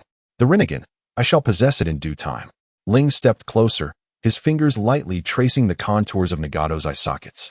Noting the despair and dimness within, then withdrew his hand, remarking, what a remarkable gaze. Ling gazed at Nagato, fragments of memory resurfacing. We share a similar gaze. As do you. We are both acutely aware of the profound significance of loss. You have lost Yahiko, and I have lost my brother. You. Nagato's brow furrowed slightly, a blend of confusion and wariness, as he looked back at Ling with a complex expression. What purpose does this serve? Ling rose, casting a disdainful glance at the fallen Nagato and proposed, how about a trade? Hand over those eyes, and I shall grant you a path to survival, along with compensation. Do not heed his words, Nagato. His speech is false. Conan attempted to interject, but a sudden grip on her wrist sent a jolt of pain that silenced her. Cease your clamor, Ling admonished coolly, shifting his gaze from Conan to Nagato, stating, do not squander the goodwill of others. You possess no means to resist me at this moment. I act thusly because our gazes are alike, as I have made clear. With that, Ling dispelled his Susanoo, released Conan, and bent down to assist Nagato to his feet, saying, in exchange for your Rinnegan, I offer my Sharingan. What say you? Nagato stared into Ling's eyes, filled with curiosity. Not my eyes. Ling dismissed Nagato's conjecture without elaborating, turning instead to Conan and addressing her directly. You must understand, if Nagato continues in this manner, he will inevitably perish beneath those very eyes. We are bound to face life and death together. Surely, you do not wish for such a fate? Conan hesitated, Ling's words piercing through her heart's worries and pain. I shall inherit your ideals, including the Rinnegan. Ling's gaze, fierce as blood, locked onto Nagato's wavering Rinnegan, proclaiming, our ideals are akin. You seek peace through suffering, while I forge peace through fear. Ultimately, our objectives converge. Forge peace through fear. Conan and Nagato exchanged glances, both perceiving the doubts and confusions reflected in one another's eyes. By harnessing the Nine Tails, I shall create an unparalleled weapon of forbidden techniques to intimidate the world. Any who dare to wage war shall face utter annihilation, and all disputes shall be resolved upon the negotiation table. Conan stared at Ling in astonishment, rendered speechless. Ling's thoughts were unprecedented to Conan, and his intentions eluded her comprehension. Nevertheless, it was undeniable that with his formidable power, Ling possessed the potential to realize his aspirations. He candidly expressed his weariness with the world, finding both peace and war equally uninteresting. Yet, as Ling spoke, he suddenly paused, an undercurrent of repression and anticipation in his tone. He yearned for peace, and thus he resolved to create it, eagerly awaiting the return of his beloved once he acquired the Rinnegan. However, the moment for his return was not yet at hand. He vowed to eliminate all threats to her existence and forge the peace she longed for, after which he would welcome her back. There was one more thing to convey. Ling, with a composed demeanor, raised his right hand, revealing a ring emblazoned with the numeral 0 upon his thumb. From this day forth, I am the leader of Akatsuki, he proclaimed, leaving no opportunity for Nagato and Conan to respond. After all, in terms of ideals and capabilities, neither Conan nor Nagato could refute or resist Ling. Thus, Uchiha Ling ascended as the new leader of Akatsuki, and a long-conceived plan was poised to commence. Chapter 15. Only concerned with Mangekyo ultimately, Conan and Nagato acquiesced to Ling's proposal, having no alternative. Ling could effortlessly seize Nagato's Rinnegan without consequence. Thus, it was a rare fortune that he could refrain from inflicting harm upon them. For Conan, this outcome was not without merit. Over the years, she had witnessed Nagato's gradual descent into darkness following Yahiko's demise. Regardless of whether Ling's intentions were genuinely aimed at creating peace or fueled by ulterior ambitions, Conan no longer cared. Her sole concern was Nagato, and her primary focus remained on Mangekyo. Ling's medical skills are rather rudimentary, remaining confined to the realm of theory. However, under Orochimaru's tutelage, he frequently conducted human experiments, and ocular transplantation was a trivial endeavor for him, particularly as he harbored his own ulterior motives. Thus, it was Ling himself who performed the ocular surgery on Nagato. A week later, in the depths of Mangekyo, within a clandestine chamber, Ling gently unwrapped the bandages that enveloped Nagato's eyes. As he gradually opened them, the initial encounter with light and air brought discomfort. Ling calmly reminded Nagato, who was resting with closed eyes, while Conan looked on with evident concern. With a slight quiver of his lashes, Nagato cautiously opened his eyes, only to shut them again, repeating this several times until his eyes adjusted to the brightness and atmosphere, finally opening fully. This was the sensation of the Sharingan. Raising his hand to caress the eye socket, Nagato turned his gaze around, the deep crimson of his pupils reflecting 3 black tomo, vividly discernible. Although distinct from the Rinnegan, his vision was remarkably clear. This is the Sharingan I have gathered. While not of the kaleidoscopic variety, it suffices for you, Ling elucidated, observing Nagato with a calm demeanor. Uchiha Ling, you have obtained what you sought, Conan remarked with relief, stepping closer to Nagato, her eyes vigilantly fixed on Ling departing. Ling slightly inclined his head, his own three tomos swirling intricately, an unusual pattern manifesting in an instant. I have no intention of leaving, Miss Conan. Ling chuckled softly, abruptly shoving Conan aside and grasping Nagato's hair, forcing their gazes to meet. What do you intend to do? Conan inquired, alarmed, her voice raised. Do not fret, otherwise. His life hangs by a thread. Ling coldly mocked Nagato, disregarding Conan's trepidation. Do you truly believe this ends here? I require the Rinnegan. Yet I have no desire to transplant it. Do you understand why I bestowed the Sharingan upon Nagato? In doing so, I can manipulate him, and subsequently control you all. Manipulate Nagato? Control us? Deceived by him? Uchiha Ling has never intended to spare us. Everything has been a trap. Indeed, at this juncture, Ling still needed their allegiance. Hence he had not directly observed Conan's expression, but he could surmise her thoughts, a sinister smile briefly flickering across his lips as he gazed into Nagato's eyes. His tone laced with temptation. Inform me of the incantations for the Rinnegan's innate techniques. This forbidden art entails 2 seals, along with everything you know regarding the Rinnegan. Nagato appeared dazed, only Ling's pupils reflected in his eyes. After a brief silence, very well, I comprehend. Ling relinquished his grip on Nagato's hair. Uchiha Ling, you cunning fiend. Conan shouted in fury, lunging towards him. However, with a mere flash, Ling had her pinned against the wall, his hand gripping her throat. Behave yourself, woman. Ling's gaze was cold and ominous. You are to blame for your naivety. I have placed a seal under Nagato's Sharingan. With a mere thought, he shall suffer. If you wish to keep him alive, you would do well to obey. You. Conan struggled against Ling's grasp, her eyes ablaze with the fury of impending collapse. It seems you are unwilling to comply. As Ling's gaze darkened, he grasped Xiaonan's chin with one hand, applying just enough pressure to compel them to meet each other's eyes. You require a lesson, Xiaonan, he declared. A brief moment of dazed silence was shattered as Xiaonan clutched her head and screamed, her piercing voice echoing throughout the empty chamber. Ling smirked coldly, releasing her as she fell to the ground, retching uncontrollably. Why have you not spared Nagato now that you have what you sought? Xiaonan gasped, struggling to regain her composure. What I have acquired. Indeed, I possess the object of my desire. Ling's lips parted slightly as he raised his arm, revealing 2 peculiar eyes resting quietly in his palm. Indeed, with the power of the Rinnegan, a single eye suffices. With that, Ling casually flipped his hand, allowing one eye to roll onto the ground, where he then crushed it beneath his foot. What are you doing? You have obtained a Rinnegan, yet you so recklessly destroy one of them. This is the Rinnegan, the pinnacle of the 3 great dojutsu. How could you destroy one so easily? Are you astonished? Ling inquired, lifting his foot to reveal the ground smeared with blood and flesh, a self-satisfied smirk gracing his lips. To obliterate one Rinnegan means that even if Madara were to be revived, he would never possess a pair, given the circumstances. I believe it is time to unveil my true intentions, Ling continued, tossing the remaining Rinnegan into the air while locking eyes with Xiaonan. I do indeed require the Rinnegan, yet I have no desire to implant it within myself. My ultimate truth lies in controlling Nagato, solely to summon the Outer Path deity. The Outer Path deity? Xiaonan echoed, her eyes wide with disbelief. Precisely, Ling affirmed, elaborating, there are 2 methods to summon the Outer Path deity. One is to possess the Rinnegan, but as I have mentioned, transplanting it is not my wish. The second method requires the powers of both the Senju and Uchiha clans. Thus, I need Nagato's assistance to connect with the Outer Path deity. You never intended to spare us, did you? Xiaonan murmured, her gaze filled with the weight of shattered hope. Not at all. I no longer require your involvement. I merely seek to establish a connection with the Outer Path deity, rather than allowing Nagato to wield it. As Ling articulated, he indeed needed a medium that could synchronize with the Outer Path deity to establish contact.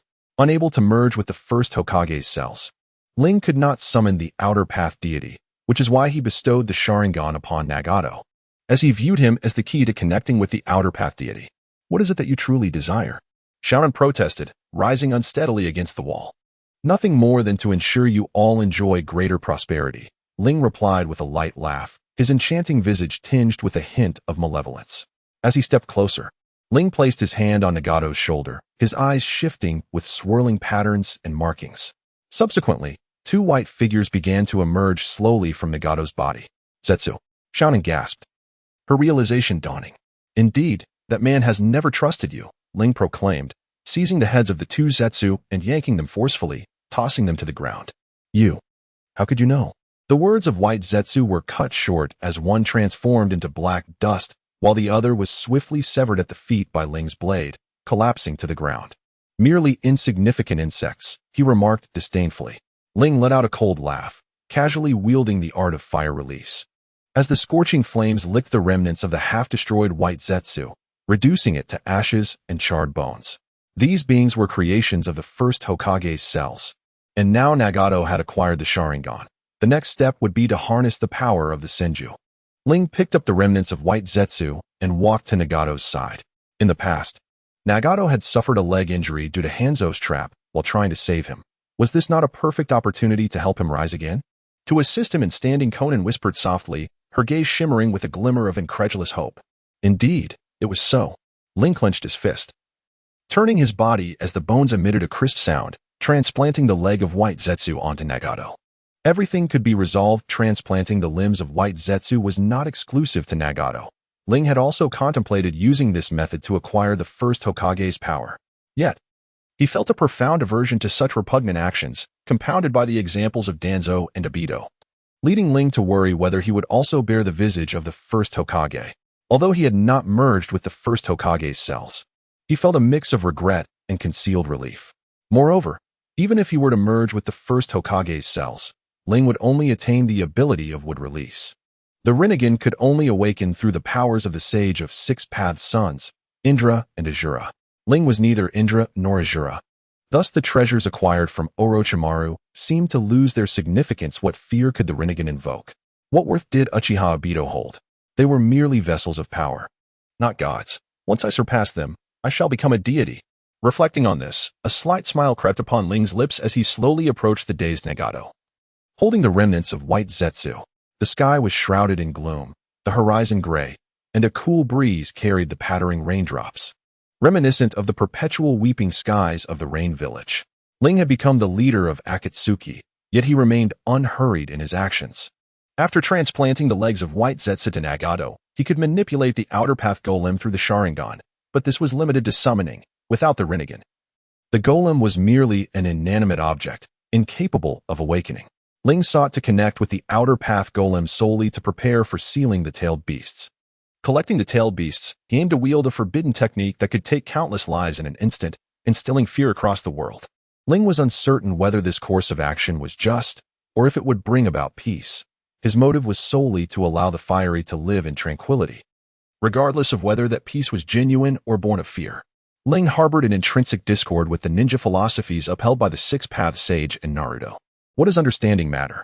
As entangled interests resurface, disputes are destined to re-emerge. Ling recalled an incident from the mundane world.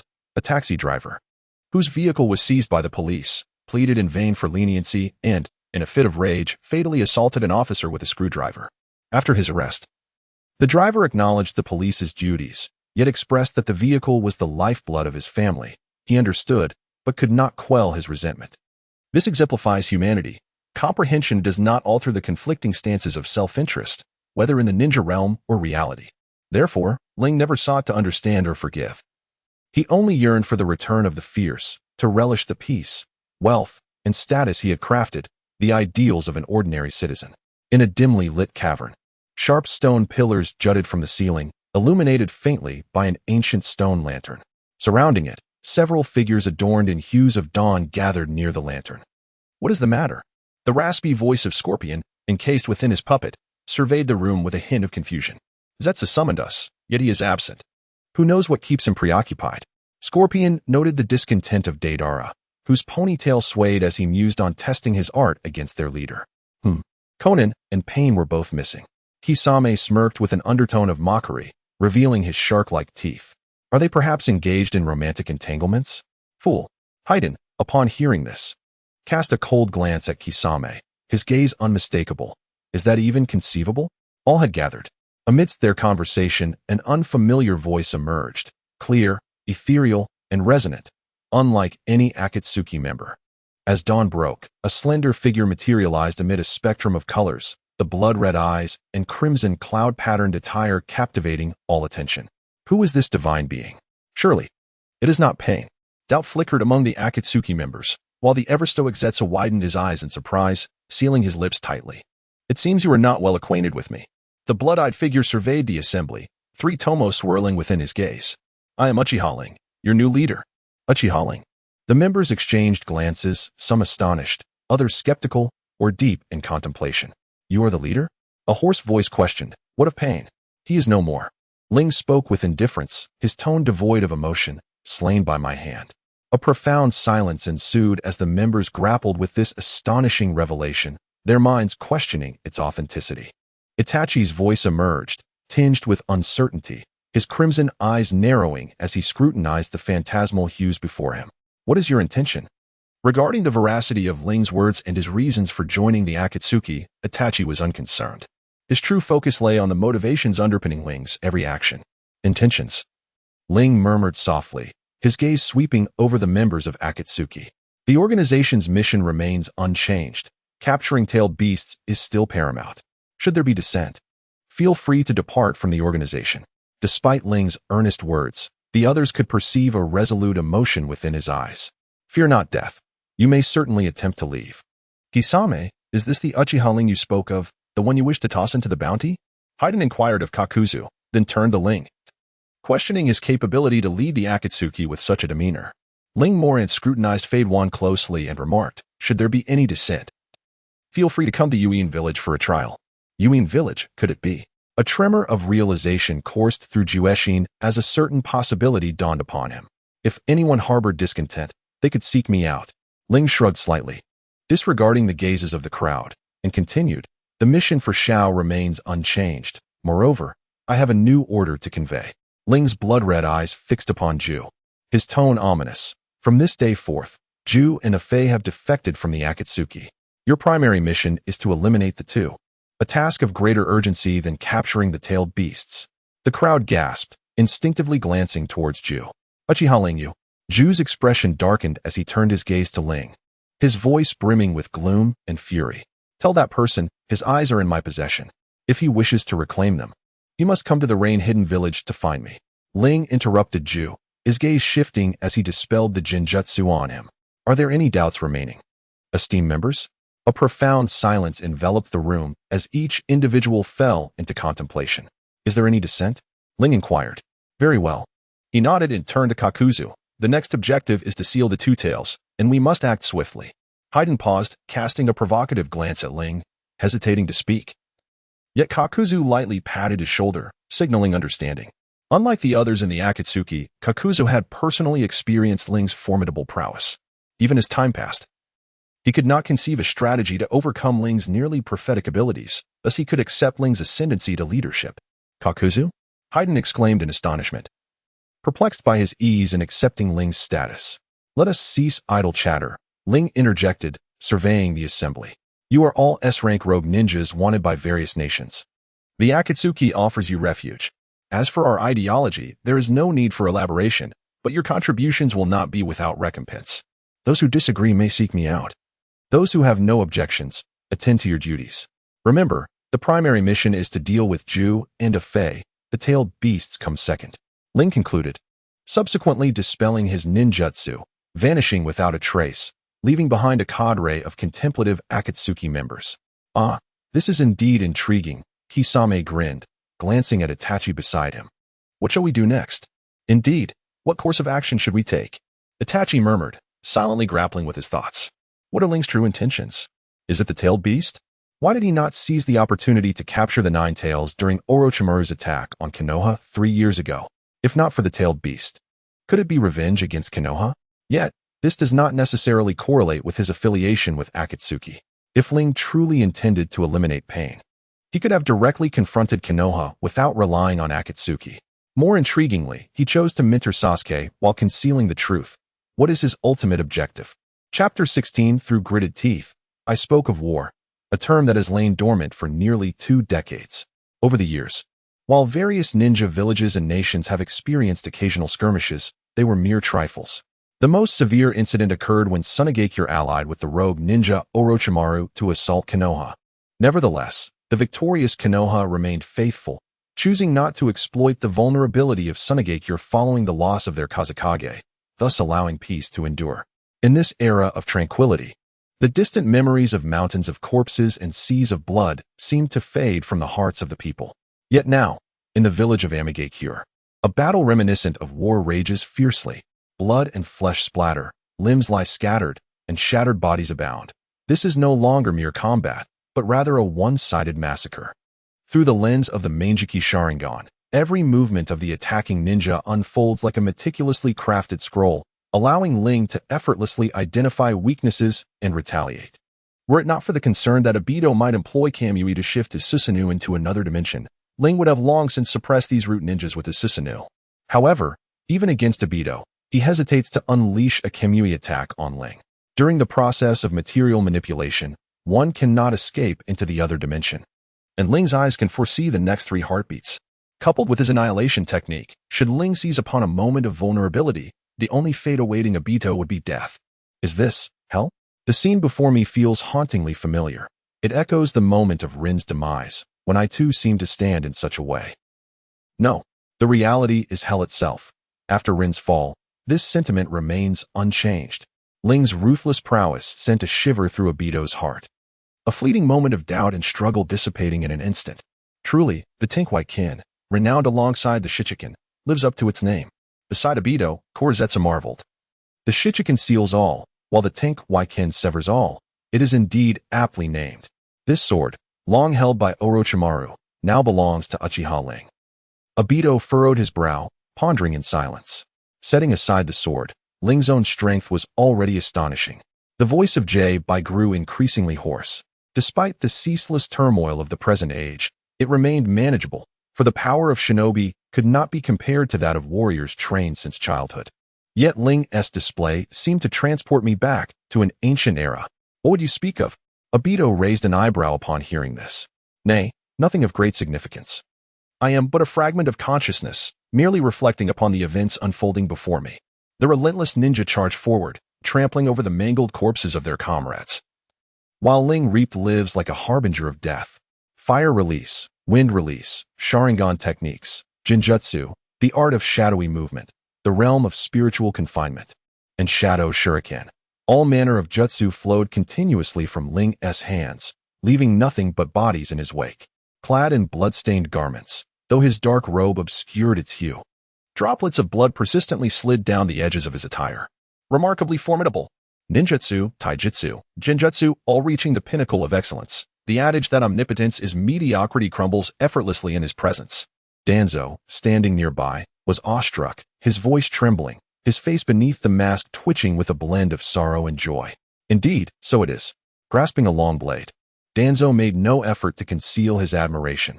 His prior weakness in taijutsu was a notable flaw, yet he had now reached such heights.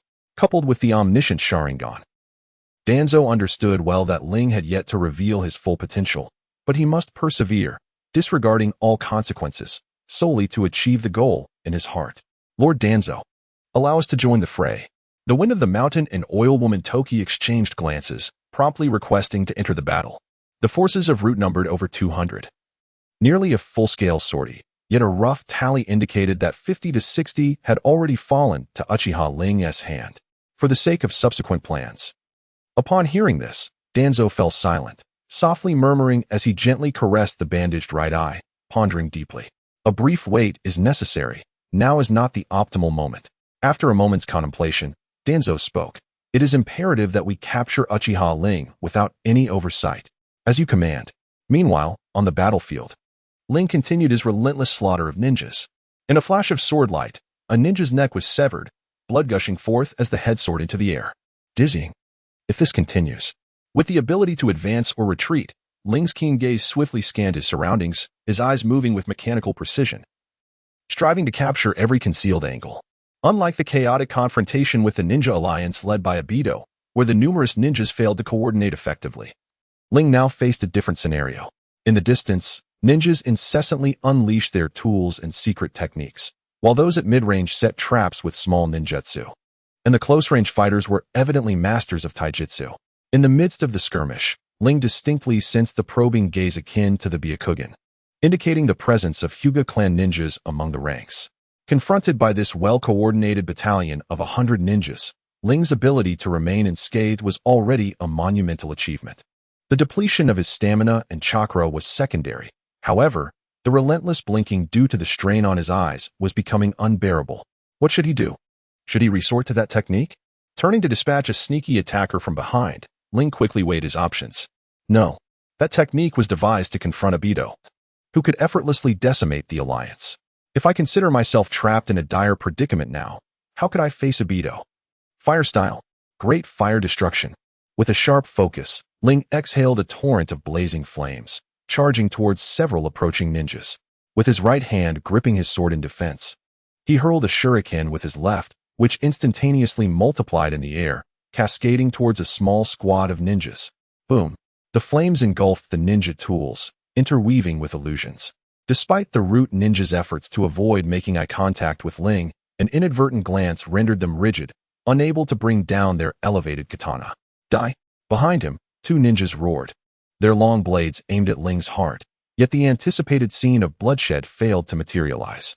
Humph! Ling chuckled coldly, turning back with a faint smile, his body suddenly erupting, transforming the once vibrant ninjas into mere remnants of flesh. Shadow clone explosion. His speed in casting the technique was astonishing. One ninja, struggling against the blast shockwave and smoke, gritted his teeth and uttered, "We were aware of this before departing." Behind him, two comrades readied themselves, solemnly declaring, "All for Konoha. We must secure the opportunity for Lord Danzo to unleash that technique." For Konoha? Ling's figure abruptly appeared behind them. Reflecting on the battlefield where he had never slaughtered so many enemy ninjas, yet now he had taken the lives of so many who called themselves compatriots for Konoha. How ironic the world is. One wonders whether this irony is aimed at you or at me. The Kusanagi sword sliced through the air. Accompanied by three bisected corpses, the gushing blood mist causing Ling to frown momentarily as he blinked lightly. How refreshing, my eyes. Wind style. Danzo's aged and somber voice resonated from behind, prompting Ling to open his eyes and turn around, only to find not the wind technique, but a long blade thrusting towards his chest. For the second time, he had not employed ninjutsu, merely seeking an opportunity for close combat. What was his true intention? Sacrificing so many subordinates? With his eyes squinting from strain, Ling's pupils shifted strangely as Danzo, now in close proximity, once again dissipated into black particles. Fire style. Raging wind dance. Flames entwine within a swirling expanse, as everything around appears to be engulfed by the vortex. Uchiha Obito. Ling gritted his teeth as a trickle of blood slid down from the corner of his eye. A colossal black flame giant erupted from the earth, wielding four long swords that swept through everything with the force of thunder. In an instant, the ground trembled violently, fissures opening up, revealing gaping chasms of unfathomable depth. That was close. Obito wiped away non-existent cold sweat, casting a teasing glance at Ling. In the blink of an eye, he unleashed his divine might, retreating into another dimension. "Lord Danzo, how fares the situation?" In the distance, atop a massive boulder, a subordinate inquired with concern, his gaze fixed upon the re-emerging Danzo. It was the second time this had occurred. Danzo rubbed his eye patch, his gaze piercing and locked onto Ling, who was voraciously consuming the lives of his subordinates. At this moment, he might be able to employ that technique, yet the risk remained. It would be prudent to attempt once more. Then, let us create this final opportunity for Lord Danzo. The wind in the mountains surged as Kurenai and Yamanaka Ino stepped forth, resolute in their determination to no longer stand idly by while their comrade was harmed. Lord Danzo still required the power of the root to safeguard Konoha. How could he allow Uchiha Ling to bury the root here? Danzo remained silent, slowly unveiling his mask. "I shall rely on you." "Understood." The two nodded in affirmation. With the cover of the frontline ninja, Kurenai gradually approached Ling, fragments of severed limbs and flesh occasionally splattering upon him. Now is the moment. With both palms directed at Ling's body, a sudden stupor overtook him. Ling's bloodthirsty gaze flickered, recalling an alarming memory. Oh no, it's the heart-to-heart technique.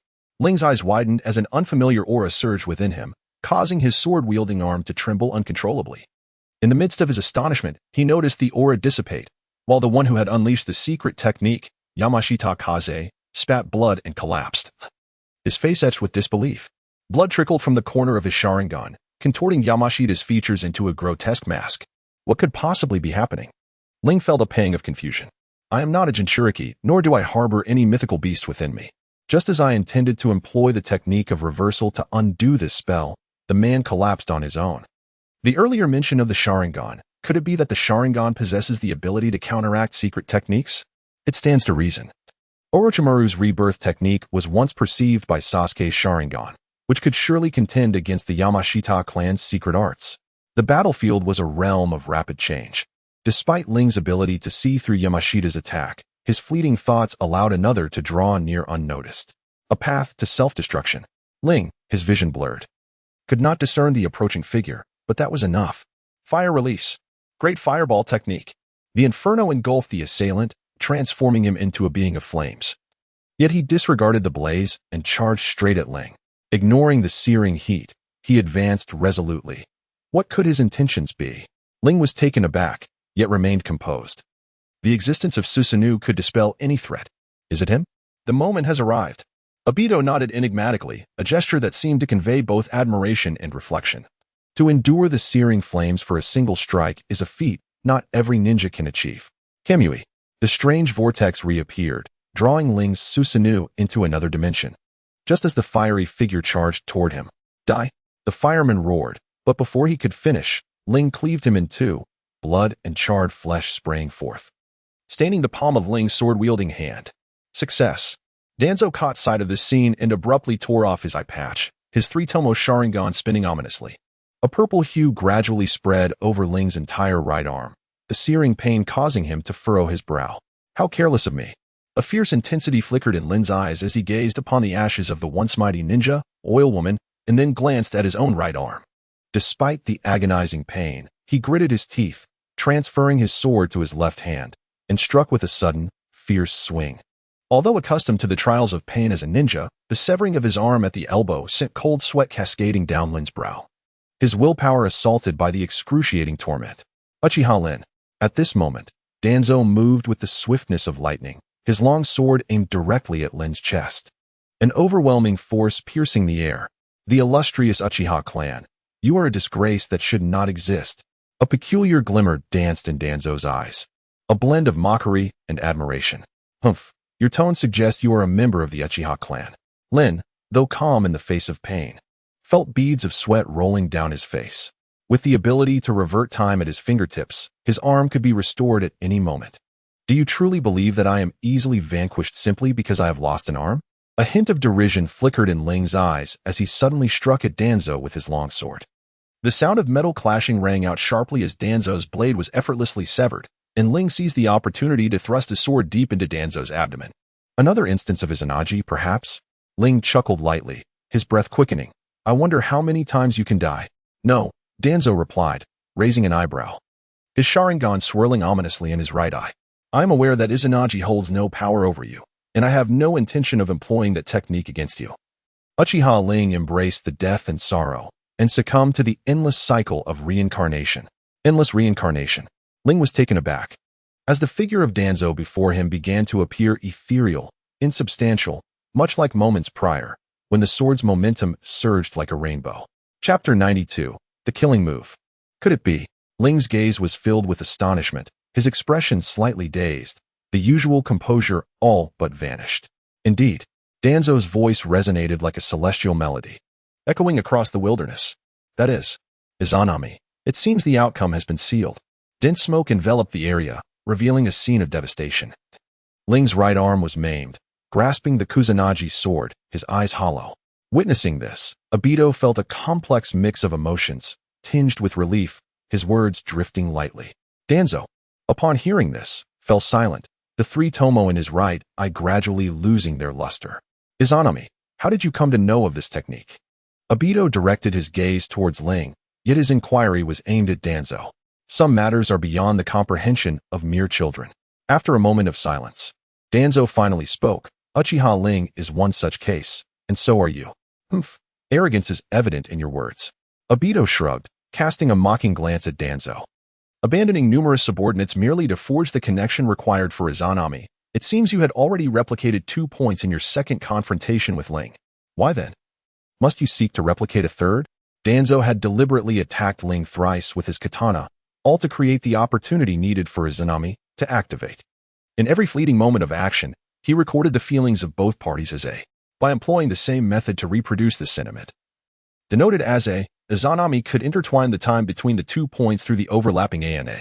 Danzo had successfully recorded ANA in the first 2 attempts, leaving Obito perplexed as to why a third sacrifice of his subordinates was necessary. If one contemplates the life of a person for 8 years, even the slightest potential oversight must be meticulously examined until eradicated. Danzo raised his head, his tone ethereal. Now it becomes clear. Thus, establishing the point A was indeed prudent. However, why invoke Izanami? If Uchiha Ling possesses unwavering resolve, this technique would be rendered futile. Izanami was initially intended to save the Uchiha clan from arrogance and complacency, to prevent the misuse of Izanagi to evade rightful consequences. Accepting the predetermined outcome, no longer fleeing, would cause Izanami to dissolve on its own, equating to redemption. This technique aims to guide individuals away from dependence on Izanagi, urging them to embrace their fate. Hence, this technique is regarded as forbidden within the Uchiha clan. Only through self-awareness and the refusal to evade can one unlock it. Yet, the precondition is that Ling must possess the same mindset as those ninjas who flee from their true selves for this technique to take effect. Conversely, if Ling lacks such a mentality, the battles among ninjas resemble a game of strategy. The decision to act or not is a matter of great significance. Danzo shook his head and stepped forward, gazing intently at Ling's bleeding right arm, formulating a strategy against Uchiha Ling. I have deliberately perused his past records and discovered intriguing clues. Chapter 17. Danzo's Obsession. Intriguing? Indeed. Uchiha Ling awakened his Sharingan at the tender age of 7, hence earning the title of genius. As I perused the archives, I discovered a stark contrast in the behavior of Uchiha Ling before and after awakening his eyes. Prior to this transformation, Ling exhibited timidity and a lack of presence, his academic performance unremarkable. However, post-awakening, he metamorphosed into a figure of confidence and diligence, radiating brilliance. Such a dramatic shift defies logic, prompting me to ponder. Indeed, in order to confront Ling, Danzo meticulously examined his records. How could a 7-year-old child undergo such a sudden change in character? Thus, Danzo surmised that a profound upheaval must have occurred within Ling, creating a conflict with his former self, which evolved into a struggle, thereby setting the stage for the manifestation of Izanami. A dual personality, perhaps. After hearing this, Obito nodded slightly, both surprised and contemplative. The inherent instability between the 2 personalities could indeed facilitate self-loss through Izanami, a clever stratagem. The conflicts among ninjas resemble a gamble. If Ling is not as Danzo anticipates, then Izanami would be futile. Despite this wager, Danzo had alternative plans to deal with Ling should the technique fail. A clever scheme. Danzo murmured, seemingly lost in recollection. The truly astute individual is one who imparts knowledge of Izanagi and Izanami. Uchiha Kagami. In years past, you conveyed to me that a clan may one day stray due to its immense power, and the destiny of Izanami is to rescue the Uchiha from their descent. I had not foreseen that one entrusted with my back on the battlefield, like you, would harbor such divergent intentions. Yet, I have acted contrary to my path, erasing the traces of your clan to ensure the safety of Konoha. Do you harbor resentment towards me? Alas, with this, my worries are momentarily alleviated, and the matter of distributing the fruits of our labor now arises. Danzo remained silent, while Obito felt a flicker of doubt, yet did not press further at this moment. The Rinnegan was of utmost importance. Distribution of the spoils? Danzo replied with a faint smile, the wrinkles at the corners of his mouth barely perceptible, as dozens of root ninjas quietly encircled them. Danzo? Obito glanced around, his gaze darkening. What could this mean? Uchiha Obito, do not entertain any foolish thoughts. I have never entertained the notion of sharing with you. Danzo fixed his gaze upon Obito and continued, in my eyes, both you and Uchiha Ling represent a threat to the tranquility of Konoha. Do you recall my words from the past? Anyone posing a threat to Konoha shall be eradicated. Quite intriguing. Obito chuckled lightly, his form ethereal. I am curious to see how you will proceed. After decades of lurking in the shadows, the conspiracies and darkness I have endured are beyond your comprehension, as is Uchiha Ling. To speak plainly, my initial intention was to eliminate both of you. Do you believe that merely Uchiha Ling would suffice to satisfy my ambitions? Obito fell silent, merely observing Danzo, having long dwelled in the shadows. The deceptions and malevolence I have faced are beyond your grasp, and so it is with Uchiha Ling. To be candid, if solely focused on Uchiha Ling, I might face immediate defeat. However, strength is not wisdom. In my view, you remain inexperienced. I am well aware that you must be concealing something. Your transplanted arm may harbor secrets, yet I am unconcerned. Today marks the time for me to cleanse the Uchiha of their filth. Neither you nor Uchiha Ling possesses the right to share the Uchiha name with Kagami. At the conclusion of the discourse, the root ninjas gradually shed their armor, revealing their chests adorned with identical sigils. This revelation left Obito in a state of astonishment, his gaze flickering uncertainly. The four-symbol seal. This is the true reliance of this old man, the root. His voice resonated with a mixture of pride and restraint as Danzo spoke with unwavering conviction. Even if Izanami fails, I possess this final trump card to confront you all. You are indeed a madman. Obito's voice trembled, losing its composure. For the sake of Konoha, I am willing to sacrifice everything. Danzo's tone was somber, his resolve indisputable. Your ocular technique may appear as a spatial jutsu, yet all techniques harbor vulnerabilities. Even the formidable Uchiha Ling was defeated by my meticulously devised strategy. I am eager to discern the limits of your ocular prowess. Ah, what an utterly amusing farce this is. As Danzo stood against Obito, Ling, who had been ensnared in the cycle of Izanami, suddenly materialized in the distance. Even more astonishing was that his severed right arm had miraculously returned to its original state. How could this be possible? Obito murmured, incredulous at what lay before him. Could it be that, like me, he harbors the cells of the first Hokage within him, allowing for regeneration? No, that cannot be. The remnants of his torn garment still exist. What then can explain this? Observing his appearance, it seemed as if he had never engaged in battle. This was not a regenerated arm, but rather a reversal of time to a moment before the conflict. What does this scene signify? Danzo pressed his lips tightly together, furrowing his brow in contemplation. Could it be that I have misjudged? Is it not a case of dual personalities? Even if not, one cannot escape the arrogance and turmoil within. How could one remain untouched by Izanami's influence? You seem quite astonished. Ling shook his head, his long hair dancing in the wind. Indeed, the failure of Izanami is an unfathomable occurrence. 3 years ago, I might have wavered between conscience and ambition, yet today, I am unequivocally aware of my desires. My calm demeanor is merely to observe your next course of action. Izanami is a potent forbidden technique, a tyrannical denial of reality, leading the ninja to lose themselves.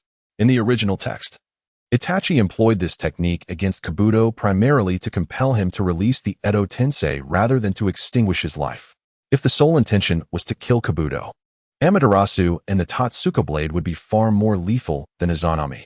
Chapter 1. Kabuto and Ling. Two divergent trajectories. Kabuto and Ling, each with their own strengths, have traversed countless espionage endeavors. Yet Kabuto has long since become lost within his own masquerade. As a spy infiltrating enemy territories, one must fully embody their role. Even a moment's negligence could lead to detection by the adversary, marking the end of a spy's journey. However, Kabuto possesses an innate talent for performance. Each disguise feels like his true self, and it is precisely this complete immersion that has led him to gradually lose his own identity. Ling raised his gaze towards the horizon, ethereal and sincere. I have long compared myself to Ban, striving to demonstrate my capability to confront him directly. Thus, I now find myself in a predicament. Indeed, Ling regards Ban as an imagined adversary, someone who can effortlessly dismantle the allied shinobi forces. Consequently, Ling hopes to validate his own strength to rival Ban through this confrontation. However, he has overlooked numerous details. Ban manifests in the form of Edo Tensei, his chakra boundless and his stamina inexhaustible, enabling him to wield Susanoo without hesitation. This audacity allows Ban to summon meteors, targeting all ninjas, including himself. Yet, Ling is not a being of Edo Tensei. He is vibrantly alive, and any injury he sustains could yield dire consequences.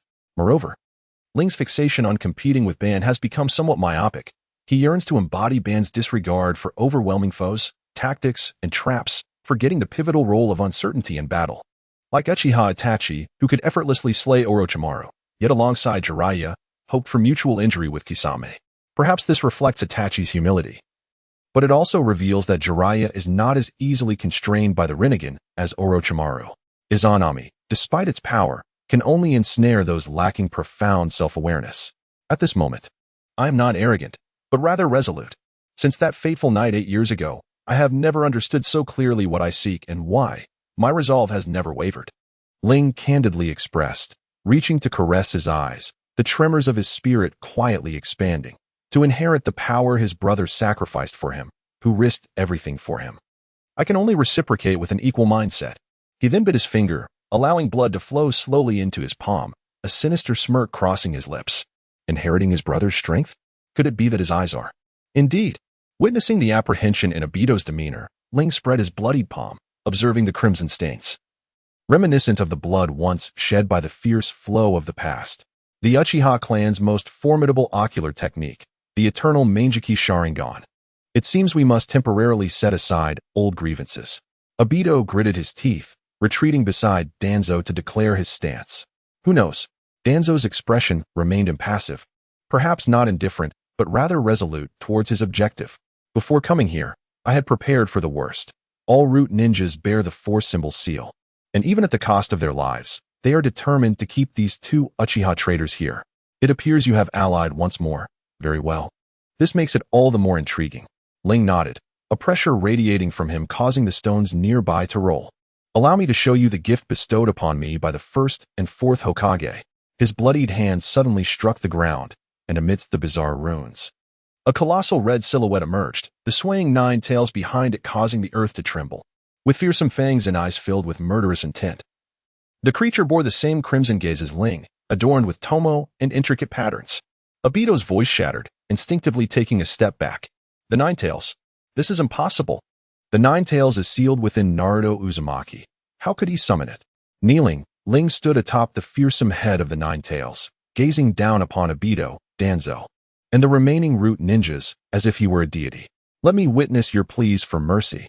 How could it be that Obito's gaze trembled, as the scene before him surpassed his wildest imagination? Why? 15 years ago, during the battle with Minato Namikaze, the Nine Tails had clearly been sealed within Naruto Uzumaki. Why? Then, was it here at this moment? Moreover, he had summoned the Nine Tails using the summoning technique. When had the Nine Tails entered into a summoning contract with him? Kneel, Hanzo Obito.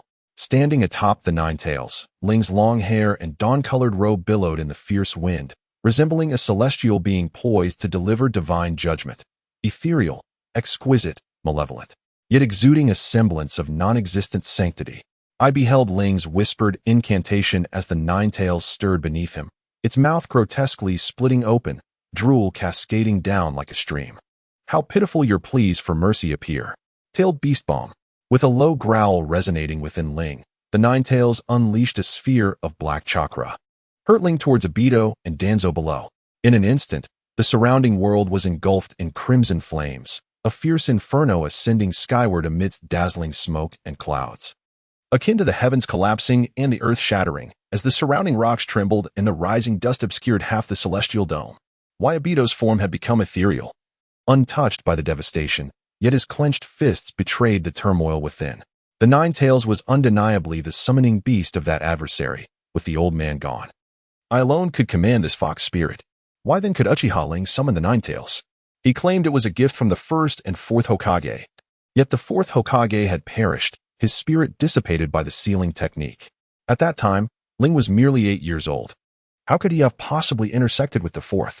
Moreover, the Nine Tails was sealed within Naruto Uzumaki. What circumstances now allowed him to summon this demon fox? What transformations had transpired in between? The power to annihilate the heavens and earth. Danzo's arm bore witness as his Sharingan slowly closed, surveying the chaos wrought by the Nine Tails. He murmured, that year, did the fourth Hokage truly face such power with bravery and fearlessness? Could you escape its wrath? How intriguing this all is. Ling wielded the Kusanagi sword, its blade radiating an ethereal blue glow, as a dark flame silently spread across its surface to envelop the Nine Tails. In an instant, a chakra-formed armor perfectly encased the beast. With sharp angles and obsidian claws, a pair of wings sprouted from its back, embodying the form of a frenzied beast. Initially intended as a gift for the reunion with Obito, it unexpectedly found its purpose here. Ling shook his head lightly, his words laced with indifference, conveying both mockery and lament, yet devoid of any sense of regret. Uchiha Ling, how did the Nine Tails come to be in your possession? Obito questioned in a low tone. Within Naruto resides the Nine Tails, and in Uchiha Ling's grasp, too. What an extraordinary phenomenon of a singular demon fox manifesting in two forms. The recent formidable tailed beast bomb could not merely be a product of illusion or trickery, only the true Nine-Tails could wield such power. Yet the more one contemplates this, the more perplexing it becomes. Curious to know? Although the countenance behind the mask remained concealed, Ling sensed Obito's bewilderment. He tilted his head slightly, revealing a teasing expression, inviting speculation. No sooner had he uttered these words than the Nine-Tails suddenly swiped its claw, striking the ground where Obito and the others stood, while simultaneously exhaling a sphere of black flame chakra. A thunderous roar. The mountains trembled and the earth quaked as the ground sagged slightly beneath the Nine-Tails strike, fissures spreading like a spider's web. Upon witnessing this, Ling couldn't help but break into a delighted smile. This Nine-Tails was indeed the manifestation of the negative chakra from the fourth Hokage, Minato Namikaze, the year the Nine-Tails was sealed. In an effort to mitigate Naruto's exposure to its influence and thwart Obito's nefarious schemes, Minato divided the Nine-Tails chakra into two halves, the positive portion sealed within Naruto, and the negative portion sealed within himself. During their 3 years together, Minato sought to exchange this part of the Nine-Tails power for a promise from Ling to refrain from harming Naruto. Ling sought to gather all the tailed beasts, aiming to extinguish the turmoil of the world with their formidable power. The Nine-Tails fell within his aspirations. However, as a father, Minato could not forsake his child. He initially intended to seal part of the Nine-Tails within Ling, yet the Uchiha clan's physique was not suited for a Jinchuriki. Furthermore, the Nine-Tails had a pact of summoning with Madara, and Ling was unwilling to be manipulated by him. Ultimately, Minato exchanged his spatial barrier technique for a promise that Ling would not harm Naruto, and the power of the Nine-Tails was delivered to Ling in another manner. The seal was undone, allowing this Nine-Tails to re-emerge in the world. With the assistance of the fourth Hokage, Ling effortlessly captured this malevolent chakra of the Nine-Tails, establishing a summoning contract through blood and the Sharingan. Meanwhile, Madara's contract with this portion of the Nine-Tails was severed by the first Hokage through a binding seal, ensuring that this Nine-Tails would be entirely devoted to Ling. The reappearance of the Nine-Tails would undoubtedly inspire countless ninjas and villages. Hence, Ling requested the fourth Hokage, Minato Namikaze, to transport him to the moon wheel using an enhanced version of the Flying Thunder God technique. Simultaneously, the point of detonation for the spatial barrier was set amidst the Starry Sea, ensuring that Ling could rest assured, with no one detecting the existence of the Nine-Tails. With the explosion point situated in the Starry Sea, Ling could also unreservedly shift away from large-scale attacks beyond his capacity. More importantly, Madara would be unable to locate this Nine-Tails. Even if he were to achieve the Ten-Tails Jinchuriki, it would remain incomplete.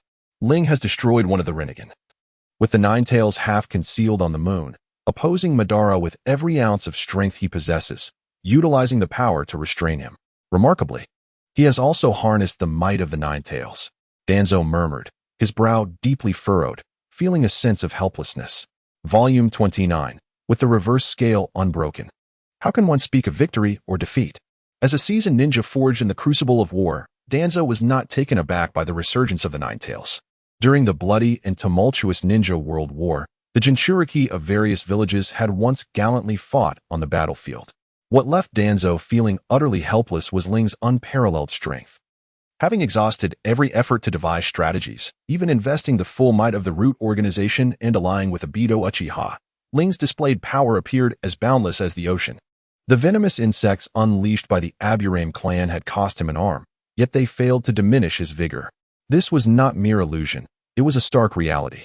Not only did his arm regenerate, but even the tattered clothing and the stains of blood vanished as if time itself had rewound to before the battle. Now, with Ling summoning the Nine-Tails once more, even if he could withstand its power, did he still harbor undisclosed formidable abilities? Just as in the past when facing successive Hokages, Danzo felt an insurmountable chasm between himself and Ling, a gap in power that seemed impossible to bridge, leaving no prospect for triumph. Chapter 18. Annihilation of all unaware of the mysteries and might of Ling's eternal eye, Danzo, thwarted by the third Hokage Sarutobi, failed to take his life. Yet he exposed the capabilities of the Mangekyo Sharingan to foresee the next 3 seconds, as well as the annihilation that could obliterate everything. After merging with the Mangekyo Sharingan that Izuna left behind, Ling acquired a new ocular technique, reversal. The reversal technique allows Ling to turn back time in a specific area to a certain moment. At this juncture, Ling appears unscathed, his arm restored. for he has used reversal to revert time to before the conflict, at which point he had yet to engage in battle, bearing no scars, and with his arm intact. However, this technique is not without its flaws. It correlates with the future-seeing ability of his left eye. Once Ling activates reversal, the future-seeing ability will enter a cooldown period of at least 3 hours. Should the scope of the reversal expand, the burden on his eye and the cooldown time will increase significantly. This time, Ling would not allow Danzo to die in ignorance. Uchiha Ling, along with Uchiha Obito, are both names that Danzo recited with unwavering resolve. His original aim had been to confront the two of them, but it now seemed impossible to achieve that goal. Yet, he would no longer permit them to threaten Konoha. Today, Sarutobi, he too would embark on the same path as you, having long regarded you as an adversary while always following in your footsteps. This time, he would not waver nor show fear. Uchiha Ling and Uchiha Obito pose a lethal threat to Konoha, and Danzo vowed to stake his life to ensure they remain here. As for the position of Hokage, it seemed he would have to forego that ambition. Ling Jiqiang, beyond imagination, Obito's ocular technique, also of a bug-level caliber. Faced with this predicament, Danzo finds himself devoid of options. The root forces mobilize en masse. He has staked everything on this venture, and the only path left is to advance, leaving the outcome to fate. Summoning technique. Dream Manatee, a creature, difficult to articulate, emerges at the call, its maw opening wide as if to devour Ling with insatiable hunger. Simultaneously, Danzo commands his subordinates to charge alongside him towards Obito and Ling. Could it be that he intends to sacrifice his left eye, temporarily relinquishing his foresight to execute the time reversal technique? Ling raises an eyebrow, pondering Danzo's intentions. Each member of Root possesses the seal of the 4 symbols, and it is likely that Danzo bears one as well. He may intend to utilize the summoning technique to breach the Susanoo's defenses, subsequently employing the seal of the 4 symbols to assault this territory. After all, his objective is to ensnare both of us. This strategy bears the greatest likelihood of success. If this is indeed the case, is he attempting to dismantle the Susanoo with the summoning technique, followed by using the seal of the 4 symbols against me and the 9 tails? Ling gestures towards Danzo and his remaining forces with the Kusanagi sword, sighing softly, a commendable concept, yet ultimately devoid of value. Fire release. Grand Fireball technique. Just as Sasuke confronted Danzo, Ling directly assails Danzo's summoned beast with the Grand Fireball technique. Before the Dream Manatee could consume the Susanoo, it finds its tongue scorched by Ling's fire. Is this your final gambit? Danzo, unfazed by the initial defeat of his summoning technique, abruptly swings his arm, and the remaining Root ninjas surge towards Ling and Obito. For the sake of Konoha, you shall not survive. Uchiha Ling, Uchiha Obito, go and confess to your teachers, the 3rd and 4th Hokage. With a thunderous roar, countless inky black water traces erupt from each ninja, instantly enveloping the surroundings in a torrent of darkness. Is this your ultimate resistance? Ling murmurs, gazing at the encroaching darkness like rain. Yet I have already stated, this action is far from sufficient. His eyes undergo a transformation, rune swirling, densely filling the space before Ling and the 9 tails. The black water traces are ensnared by the runes, vanishing without a trace. Chapter 94. Overwhelming Power. The seal of the 4 symbols is an unparalleled binding technique that sacrifices the user's life to ensnare the enemy within an endless abyss. The user pays with their life to eliminate any threat to Konoha. Historical records recount that when Danzo faced defeat against Sasuke, he once sacrificed himself using this technique, seeking to ensure that neither Sasuke nor Obito would ever covet Konoha again. Now, the world has shifted due to Ling, and Danzo has laid this secret seal upon each member of Root, with the singular aim of eradicating his greatest fears, the menace to Konoha, Ling, and Obito.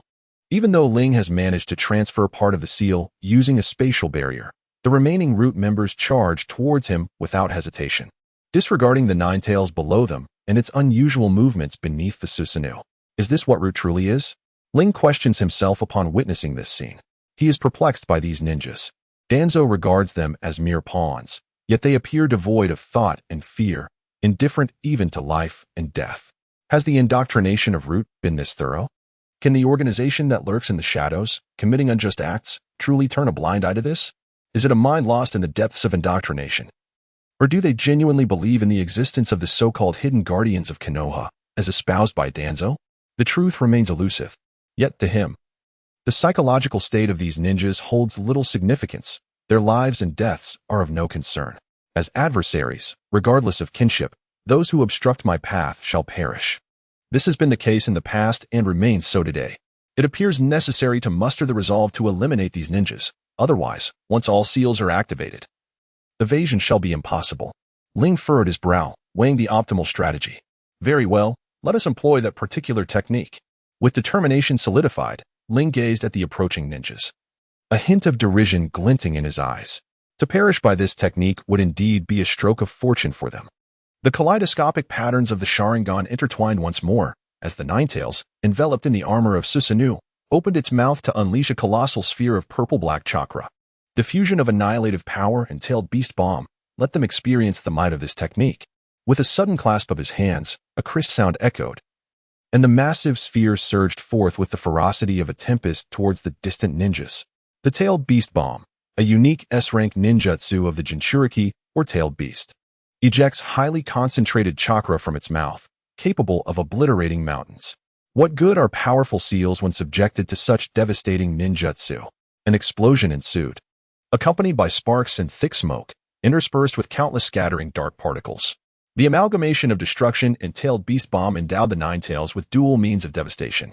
In addition to the raging chakra, the infused destructive force erupted and spread with the chakra, ensuring that even if one were not obliterated in the initial blast, the ensuing devastation would deliver a second strike. This technique is insurmountable. Every jutsu requires a process for its execution, including sealing techniques.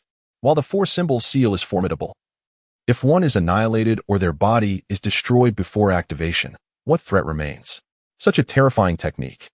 The ethereal figure of Obito gazed in awe at the soaring flames and the ninjas dissolving into particles. Ling's silhouette, at this moment, quietly manifested behind him.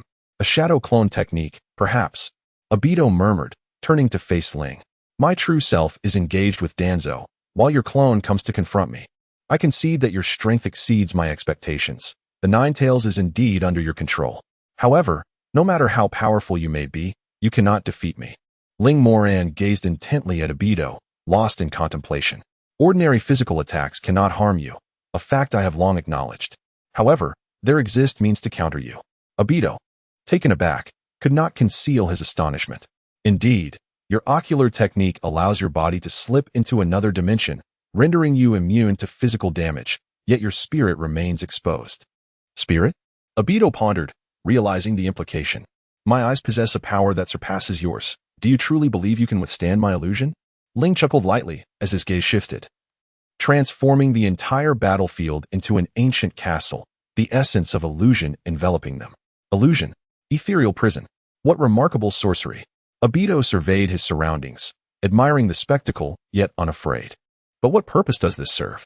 Indeed, it holds significance, Ling replied with a mysterious smile. Your ethereal form can sustain itself for but 5 breaths.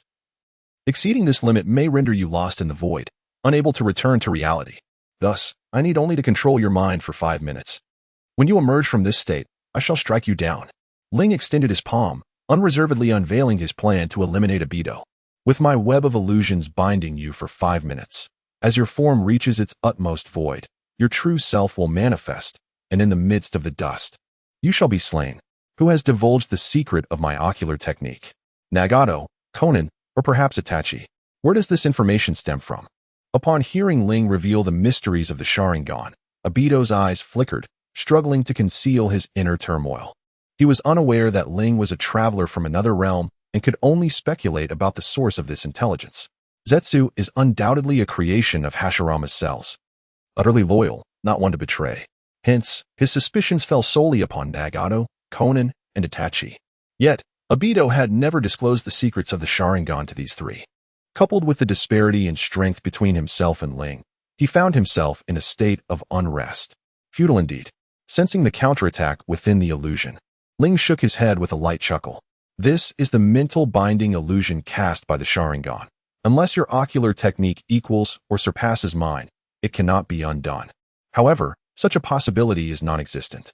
Obito glared at Uchiha Ling, his gaze reminiscent of how he regarded Kakashi in the original narrative, meticulously strategizing and calculating with precision. It was evident that this scheme had been in motion for quite some time. What is your true intention? Ling whispered, his eyes reflecting a blend of lament and mockery. This matter requires no elaborate discussion. You need only understand that I will not allow others to dictate fate. The Eye of the Moon plan. Fabricating illusions to comfort Rin's soul. Regardless of your motivations, should you attempt to drag me into this dreamscape, you shall not succeed. Obito, astonished, then perceived a glimmer of realization in his eyes. You possess such profound knowledge of the eternal kaleidoscope. It seems you have discerned the secrets of the Uchiha clan's tablet. Such thoughts are difficult to fathom, Ling replied, a slight smile gracing his lips, his demeanor calm yet intrigued. I have no desire to further discourse with you. Now, await your demise. Less than 3 moments remain until your return to the tangible world. Obito, you must exercise caution. Beyond the illusion, the Nine Tails continued its rampage. Many ninjas fell victim to the unleashed power before they could unravel the seal, and the cataclysmic force of the tailed beast's blast caused some to vanish without a trace. Towanzo struggled valiantly, yet all his schemes and hidden cards seemed utterly insignificant in the face of Ling's power. Although the remnants of his body and the Sharingan emblazoned upon his arm spared Towanzo from immediate death, this was but a mere postponement. A sharp blade is only as strong as its wielder. Even the robust Kakashi found the burden of the Sharingan challenging to bear. How could the aged Towanzo be any different? He must find an opportunity to eliminate them. On his arm, yet another Sharingan dimmed. And Towanzo gritted his teeth in frustration. Before this, he had attempted to persuade the 5th Hokage, Tsunade, to join him in opposing Uchiha Ling, revealing Ling's indifference 3 years prior when the 3rd Hokage met his demise.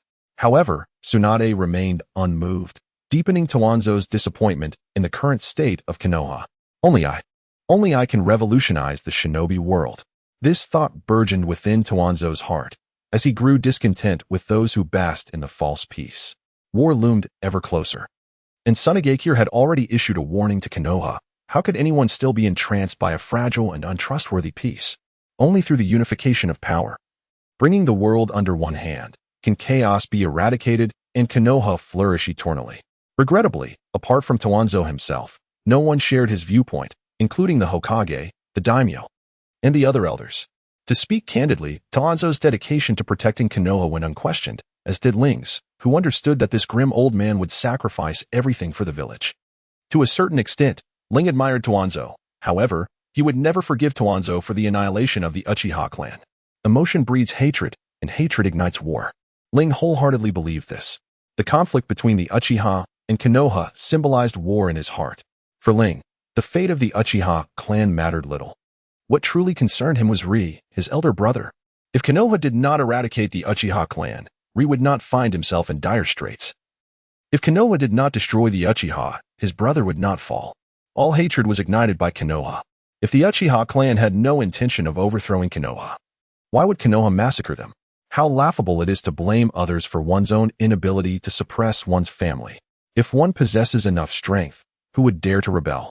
This was a failure of capability, yet the blame was placed upon the Uchiha, and therein lay the source of Ling's inner wrath.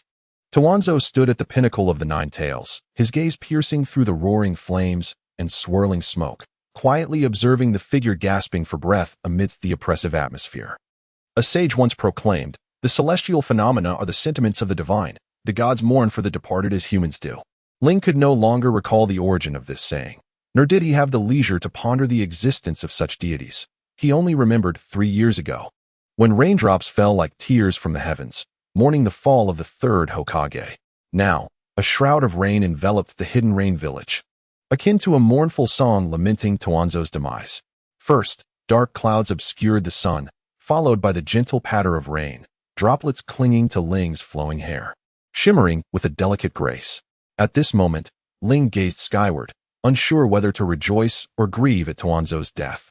Was there a final word? Standing in the rain, Ling looked down upon the feeble Towanzo, the Kusanagi sword gripped firmly in his hand, its tip directed at Towanzo's heart. Cough. Towanzo coughed violently. Blood and spittle spilling from the corners of his mouth, his right eye rendered ashen by his anami, while his left eye lost all vitality.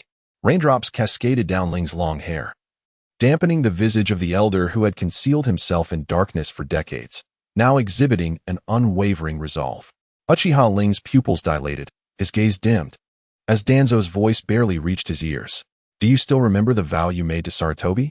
Confronted with the kaleidoscopic Sharingan and the formidable presence of the Nine Tails, Danzo found himself devoid of any chance of victory. With no possibility of harming Ling, memories flooded back. 8 years prior, before he had slain Danzo, Ling had pledged his loyalty to Sarutobi, a promise still vivid in his mind. "Sensei Sarutobi," Ling murmured softly, his eyes reflecting a blend of indifference and melancholy. "Though he wished to lend a helping hand before your passing, that vow dissipated with your demise." It indeed came to pass. Danzo hesitated, his face twitching as he whispered inaudibly, "Perhaps you did not foresee that I still have an agreement with Tsunade." Ling's words, cold and piercing, struck at Danzo's last psychological bastion. Had Konoha not taken the initiative, my promise to Sensei Sarutobi would remain intact. Alas, you have shattered that covenant. Danzo, the elder of Konoha, a root ninja, saw the bond between Ling and Tsunade severed by the collusion of Danzo and Obito. Ling had not relinquished the opportunity for revenge against Konoha. Tsunade trembled, her lips unable to utter his name. A ninja must possess the resolve to face death. This principle applies universally. The wet strands of hair clung to Ling's face, causing slight discomfort, yet he pondered whether he should relinquish this bothersome length. Having said all, you may depart in peace. To die for one's beliefs is not a disgrace in your eyes. Danzo regarded Ling as a threat to Konoha, and today, he would perish to eliminate him, dying with purpose, even as the elder's near-death state appeared desolate. Very well, this is our farewell. Convey my regards to Sensei Sarutobi. A wicked smile graced Ling's lips as the blade descended slowly, yet in the moment it pierced Danzo's chest, a shadow lunged fiercely from behind Ling. Ling's gaze sharpened, the edge of his sword sweeping horizontally, shattering the shadow into a cascade of black water. Chapter 19. Splashes of Distant Stars. Could this technique be? Wait, Ling. As anticipated, several figures gathered in the rain at a distance, and upon closer inspection, they were all familiar faces. Kakashi, Sai, Naruto, Sakura, and Jiraiya. How intriguing. Ling tilted his head slightly, raindrops cascading onto his fair skin, creating a myriad of sparkling droplets. His crimson eyes, unmasked, reflected astonishment. He had not expected their arrival to rescue him. Was this mere coincidence, or had it been premeditated? With Sai present, it seemed that Sasuke's situation had not swayed Danzo's resolve. The Nine Tails and Sasuke remained ever present in Danzo's thoughts. Ling, for now, please hold your hand. Jiraiya's expression was as calm as still water, yet his words bore a weight of seriousness. Danzo is an elder of Konoha. Your strike is tantamount to declaring war on the entire village. Declare war on Konoha? Ling smiled lightly, his beautiful visage becoming more enigmatic in its brilliance. I led my companions to strike. I merely defended myself and killed in the process. Am I truly the one declaring war? Such a notion is rather amusing. Jiraiya furrowed his brow, falling silent. Ling's words were undeniable. After all, Danzo was indeed the instigator of this conflict. However, Tsunade's instructions were to avoid confrontation at all costs, and Jiraiya had no choice but to respond with utmost effort. There is no need for further discourse. I ask you, in the name of our late teacher Sarutobi, to cease this swordplay. Both Danzo and Sarutobi were brothers in arms. Despite their rivalry, a profound bond of camaraderie lay hidden in their hearts. Jiraiya hoped Ling would honor the legacy of their shared mentor and refrain from allowing this sword to become a point of irreversible rupture. Ling fell silent, gazing thoughtfully at Jiraiya, his eyes sweeping over Kakashi and the others before he inquired, "How did you come to know that conflict was imminent here? Was my position as the leader of Akatsuki revealed by Itachi to the higher-ups of Konoha, or is there another reason?" Upon hearing this, Jiraiya and the others appeared momentarily taken aback, offering no response. Only Naruto, burdened with thoughts, turned to his side and looked at Sai. So that is the case. Ling nodded slightly. Naruto's actions had already conveyed everything. Sai, originally a root ninja, would undoubtedly have had whispers circulating within the organization regarding such a large-scale operation. Even if it eluded Konoha, it seemed that Sai had persuaded Naruto, or perhaps it was not merely persuasion. Naruto, often in pursuit of Sasuke, was aware that Sasuke was with me. He had intentionally allowed Naruto to learn of this, attempting to locate Sasuke. Once Naruto made a move, Kakashi and Jiraiya would certainly not stand idly by. It appeared that Sai had cunningly manipulated everyone. You are indeed remarkable. Ling regarded Sai with crimson eyes, whispering with a blend of mockery and admiration, while Sai instinctively took a step back, evading Ling's piercing gaze. Kakashi, noticing this, furrowed his brow slightly, glanced at Sai, and then stepped forward, saying, Ling, please consider Jiraiya's advice and refrain from taking irreversible actions. Irreversible? Ling smiled faintly. Meeting Kakashi's gaze as he countered, 8 years ago, his actions left no room for retreat. Now that you and Jiraiya have spoken, how could I remain indifferent? With that, Ling sheathed his sword and turned away. Just as the group released a collective sigh of relief, he suddenly pivoted, drawing his sword to strike. Blood splattering forth as Danzo could only emit a barely audible groan. You are permitted to return to Konoha with his corpse. Ling chuckled softly, a cold smile gracing his bloodied lips amidst the astonished and furious gazes of those present. The crimson pool of blood gradually spread, and Sai's eyes reflected disbelief and confusion. Ling, must you go to such lengths? Jiraiya's stern demeanor had been replaced by a shadow of despair. This guy, dare he? Ling's actions sent a tremor through Naruto, his words faltering and fragmented. This was already an act of leniency. Was it still not enough? The Kusanagi sword was withdrawn from Danzo's chest, its silver blade drenched in blood, droplets cascading from the tip. Had it not been for you, even his remains would have turned to ash.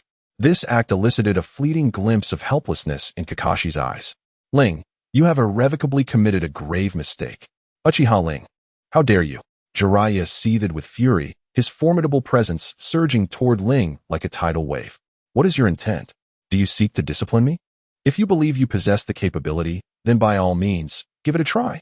Ling mocked Jiraiya, and in an instant, black flames erupted, enveloping him in a colossal form. Simultaneously, from massive black swords, forged from concentrated chakra, materialized upon his forearms, menacingly aimed at Jiraiya and the others. Is it that technique once more? Kakashi furrowed his brow, slowly removing the forehead protector that concealed one eye. No. Compared to 3 years ago, the power of this technique has evidently escalated. What technique could this be? Jiraiya inquired, his frown deepening as Susanoo manifested. It appeared they had fortuitously arrived at this moment. Otherwise, they would be unaware of the dissolution of the contract between Susanoo and the Nine Tails. Thus, this situation may indeed be fortuitous. Ling swiftly organized his thoughts and stated, the method is inconsequential. What truly matters is how you will proceed next. I must deal with Obito and cannot linger on this matter. However, as Ling contemplated Obito, the silhouette of another Ling materialized beside him, his shadow clone previously dispatched to confront Obito. Have you resolved the issue? Ling inquired, noting that the shadow clone had yet to disperse, and information had not yet been returned. Not yet.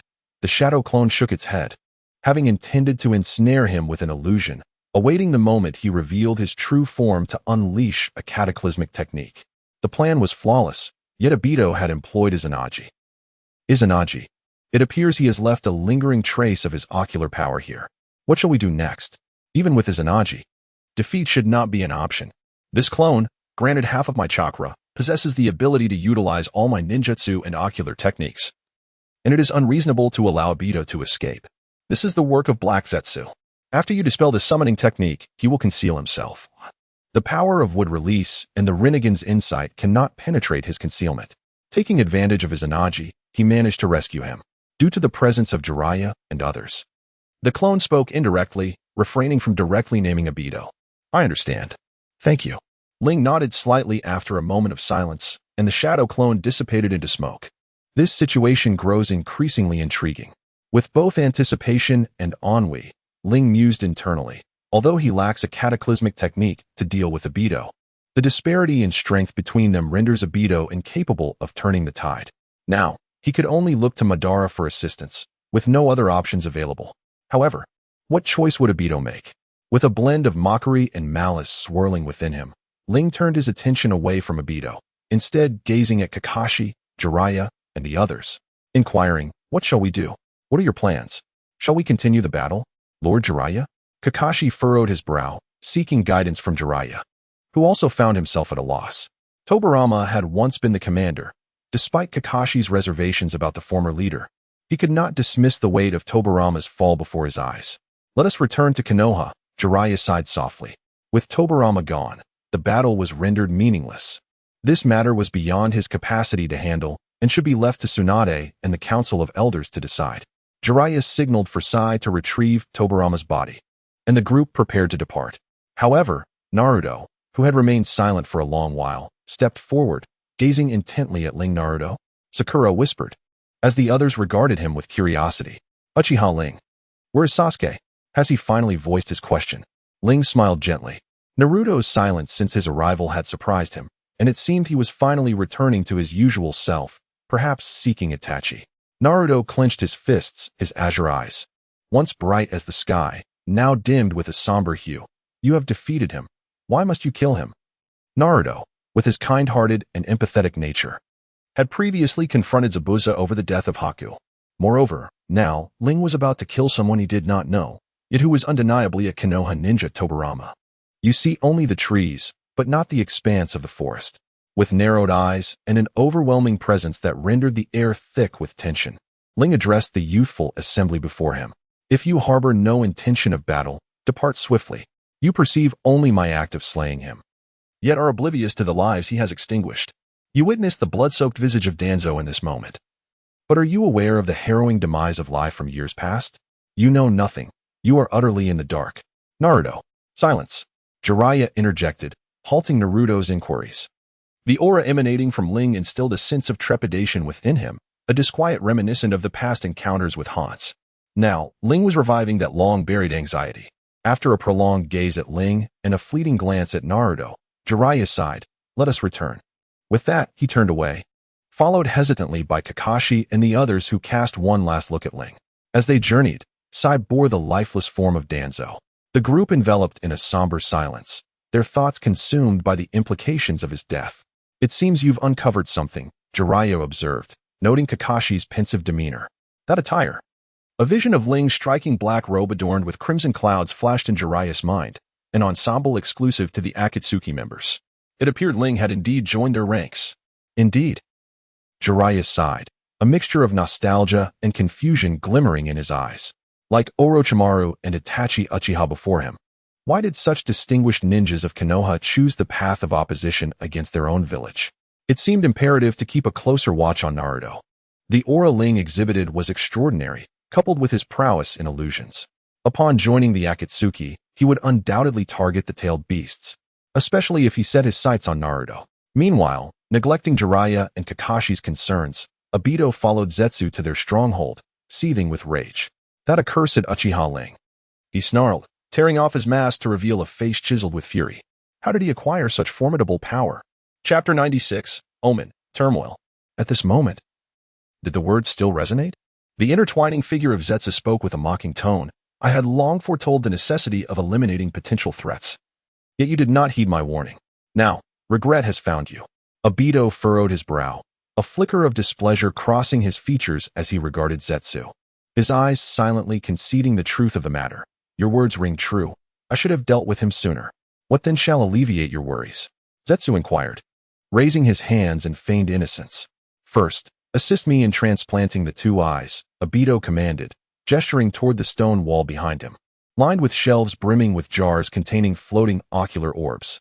I will devise another strategy regarding Ling. I must acquire the Rinnegan. Zetsu fell silent, contemplating Obito for a moment before grinning. Very well. I shall procure the transplant of your eyes.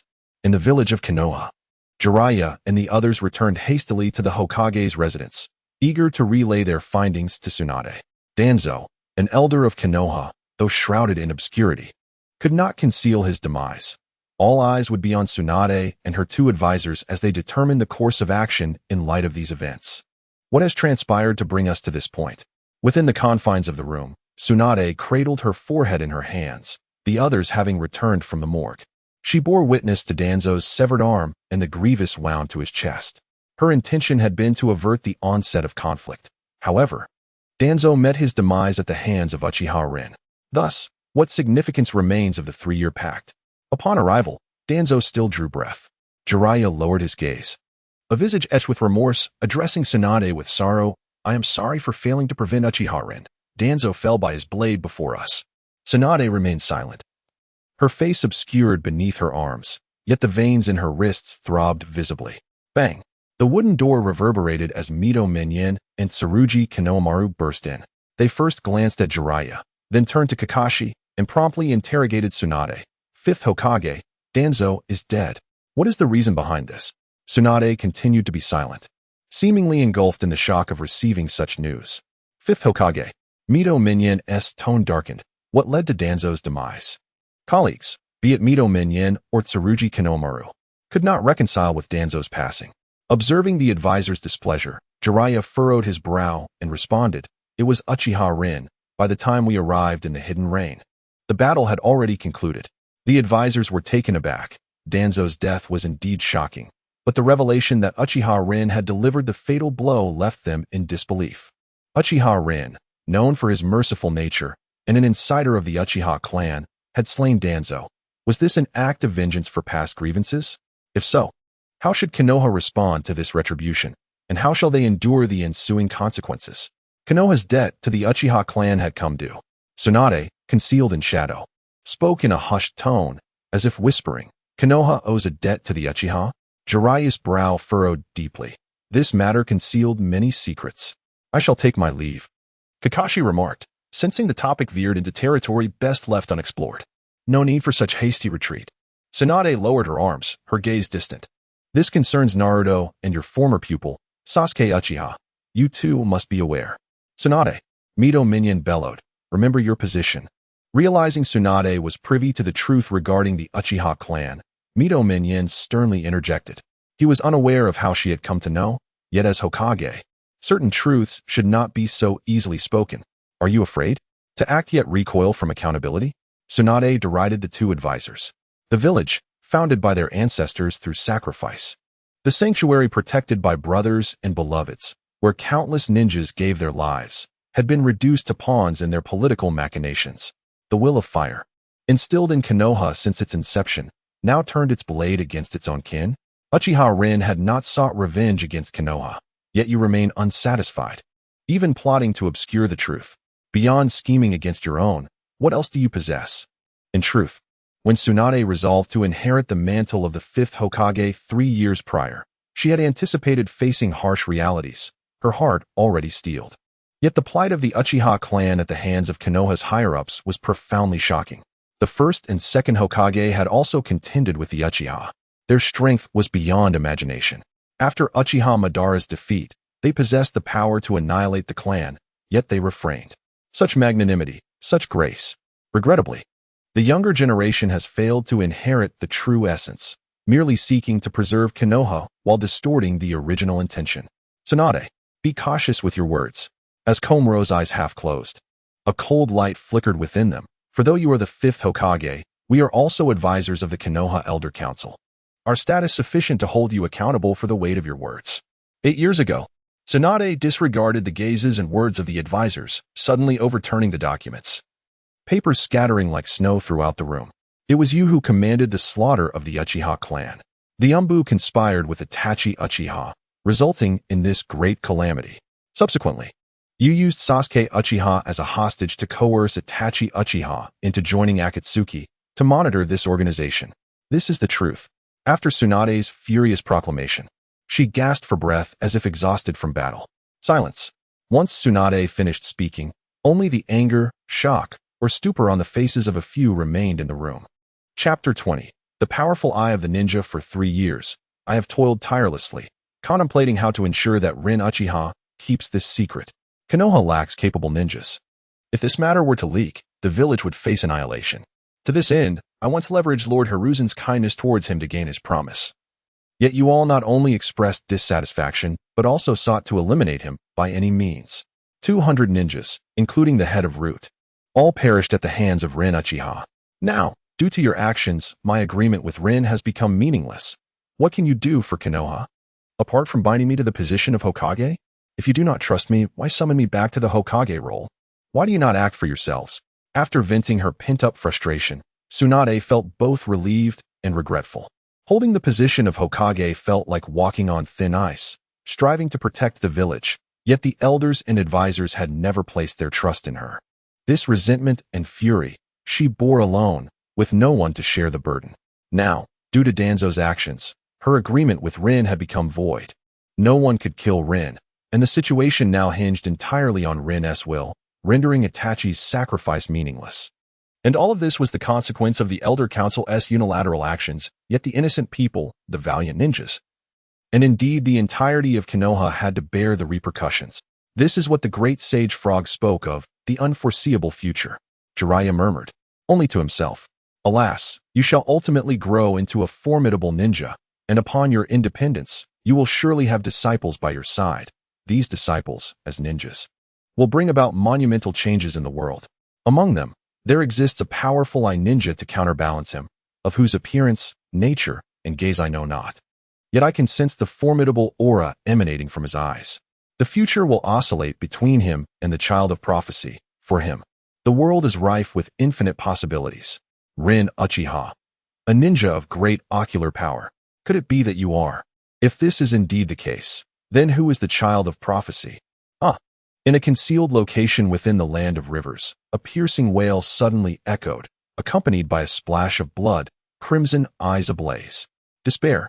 How could you? Obscured by his right eye, Obito let out a pained roar. His left eye, gifted to Kakashi, had become blind after the transplant, and during the battle against Rin. He had lost his vision through the use of his Anaji. The excessive use of his right eye's Kimui had left it in a state of recovery. He had intended to have Zetsu transplant a new Sharingan, but unexpectedly, Zetsu seized the opportunity to gouge out his right eye. My deepest apologies, Obito. Zetsu chuckled softly, observing Obito's helpless fury at the loss of his eye. You are utterly incapable. Even with a new eye, you cannot defeat Uchiha Rin. With the situation having reached this point, there remains no choice. For Lord Madara's vision, I must steer events back to a controllable path. Hearing this, Obito gritted his teeth, blood seeping from between his fingers. Had you heeded my words sooner and eliminated Uchiha Rin, matters would not have escalated to this. Yet, it is of no use to speak of it now. Let Lord Madara handle this predicament. What do you intend to do? After losing his eye, Obito could only discern Zetsu's location and intentions by sound.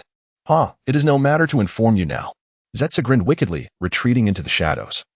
Like ink swirling across the ground, enveloping Obito's form. What you speak is precisely so, Lord Madara.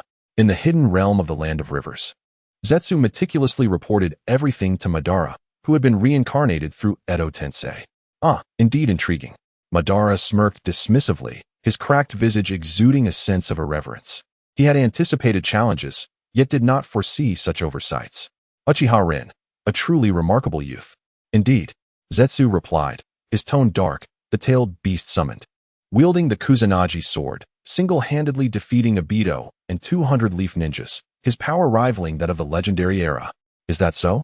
Madara replied with indifference, showing no agreement with Zetsu's words.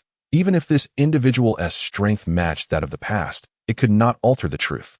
Only the first Hokage, Hashirama, could contend with me, yet he has passed, and this matter is irreversible, as is Uchiha Rin.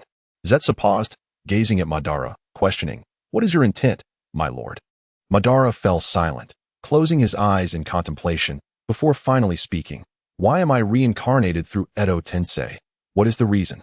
It is due to a pact I made with a ninja.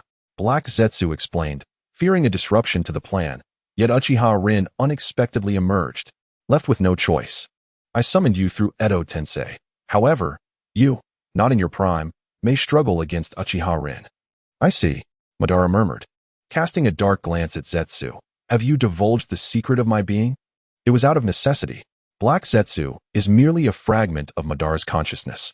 Fearful of his wrath, the tailed beasts had just begun to gather. The plan was still in its infancy. Uchiha Rin's sudden appearance left Obito as no match. To safeguard the grand scheme, I had no alternatives.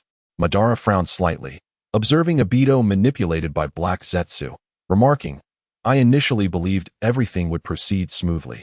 However, the grand plan shall eventually come to fruition, and Uchiha Rin's emergence has piqued my interest. Lord Madara, I believe we cannot remain passive. Uchiha Rin possesses the eternal Mangekyo Sharingan as well. Should he decipher the many secrets of the stone tablet, if his ambitions align with yours? Black Zetsu expressed his concerns. Is that not fortuitous? Madara replied with a smile, intrigued. If he, like Obito, were to wholeheartedly pursue the Moon Eye plan, then it would simply be a matter of reappearing to take everything. Obito endeavored to distance himself from Madara, pursuing the grand scheme of the Eye of the Moon. However, Madara had already anticipated this, having inscribed seals and infused his will within Obito to guard against betrayal. As Madara surmised, if Rin had glimpsed that stone tablet, She would undoubtedly be stirred by the ambition to control all living beings. Before Rin could initiate the infinite Tsukuyomi, everything must be seized. Should Rin show disinterest in this, Madara could still act to acquire the Rinnegan at a later time. After all, with the One Tail recently sealed, even if Madara were to manifest, he could not implement the plan of the Eye of the Moon. Thus, it would be prudent to observe the unfolding events before making further judgments and analyses. Uchiha Rin Madara gazed out at the misty rain beyond the cave, pondering how she would respond. At this moment, Rin in the Hidden Rain village remained utterly unaware that Madara had appeared, and that they were within the same realm, sharing the same downpour. Ling was acutely aware that Madara, with his formidable power, looked down upon all others, save for the original Hokage, Hashirama Senju. As a descendant of the Uchiha clan, he was regarded merely as a junior in Madara's eyes. Should Madara return, he would undoubtedly stride forth with unyielding pride, intent on reclaiming the Rinnegan. Madara's might was sufficient to single-handedly capture the remaining Jinchuriki and subsequently resurrect them with the Rinnegan, thus reconstituting the Ten Tails Jinchuriki form. However, with one of the Rinnegan destroyed and the Nine Tails half residing within Minato Namikaze concealed at the peak of the moon, Madara's ambition to achieve the Ten Tails form was rendered unattainable, shattering his dream of possessing dual Rinnegan entirely. Ling, utilizing the powers of a traveler, displayed his capabilities without reserve. Not out of a desperate need for the Rinnegan's resurrection, he had already obliterated all remnants, though the Eye's power was alluring and potent. Ling understood well that it was not within his grasp. Only by its destruction could he find peace. Uchiha Ling. As he pondered, a cool voice pierced through from behind. Turning to look, he found Konan standing beside Nagato. Thanks to Ling's transplantation of the white Zetsu legs, Nagato was now able to walk. And with the Sharingan bestowed upon him, he could summon the Outer Path Golem. Yet, Ling had placed seals within those very Sharingan, ensuring that Nagato could not defy his will. Ling glanced at Konan and Nagato, remaining silent as he awaited their words. Two individuals wish to see you. Konan's tone carried a hint of mockery, her gaze subtly betraying malice. Two. Is it Itachi and Kabuto, or perhaps someone else? Ling pondered, suspicion brewing within him. During their farewell, Itachi had mentioned he would travel to the Rain Village in the Land of Rivers, suggesting that Sasuke and the others might seek him there. However, judging by Konan's demeanor, the matter seemed far from simple. Who could they be? They're outside. You shall soon see for yourself, Konan remarked, turning her face away, ridiculing Ling's doubts. Upon hearing this, Ling raised an eyebrow, sensing Konan's ire. Though he understood her feelings, he did not acquiesce. Compared to the intensity of his own emotions, theirs appeared trivial. Turning away, Ling gazed out at the cascading rain, choosing to disregard the two, and leaped into the air, plunging towards the ground. What now? As Ling departed, Konan cast a worried glance at Nagato.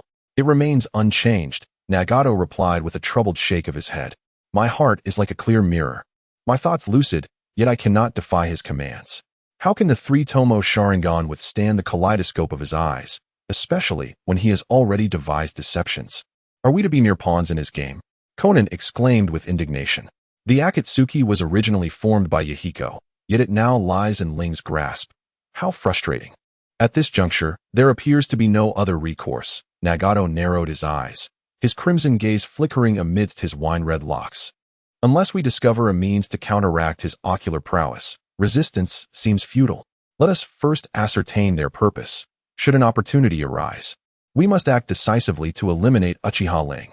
Meanwhile, Ling had reached the entrance, where, in the distance, through the curtain of water, two silhouettes began to take form.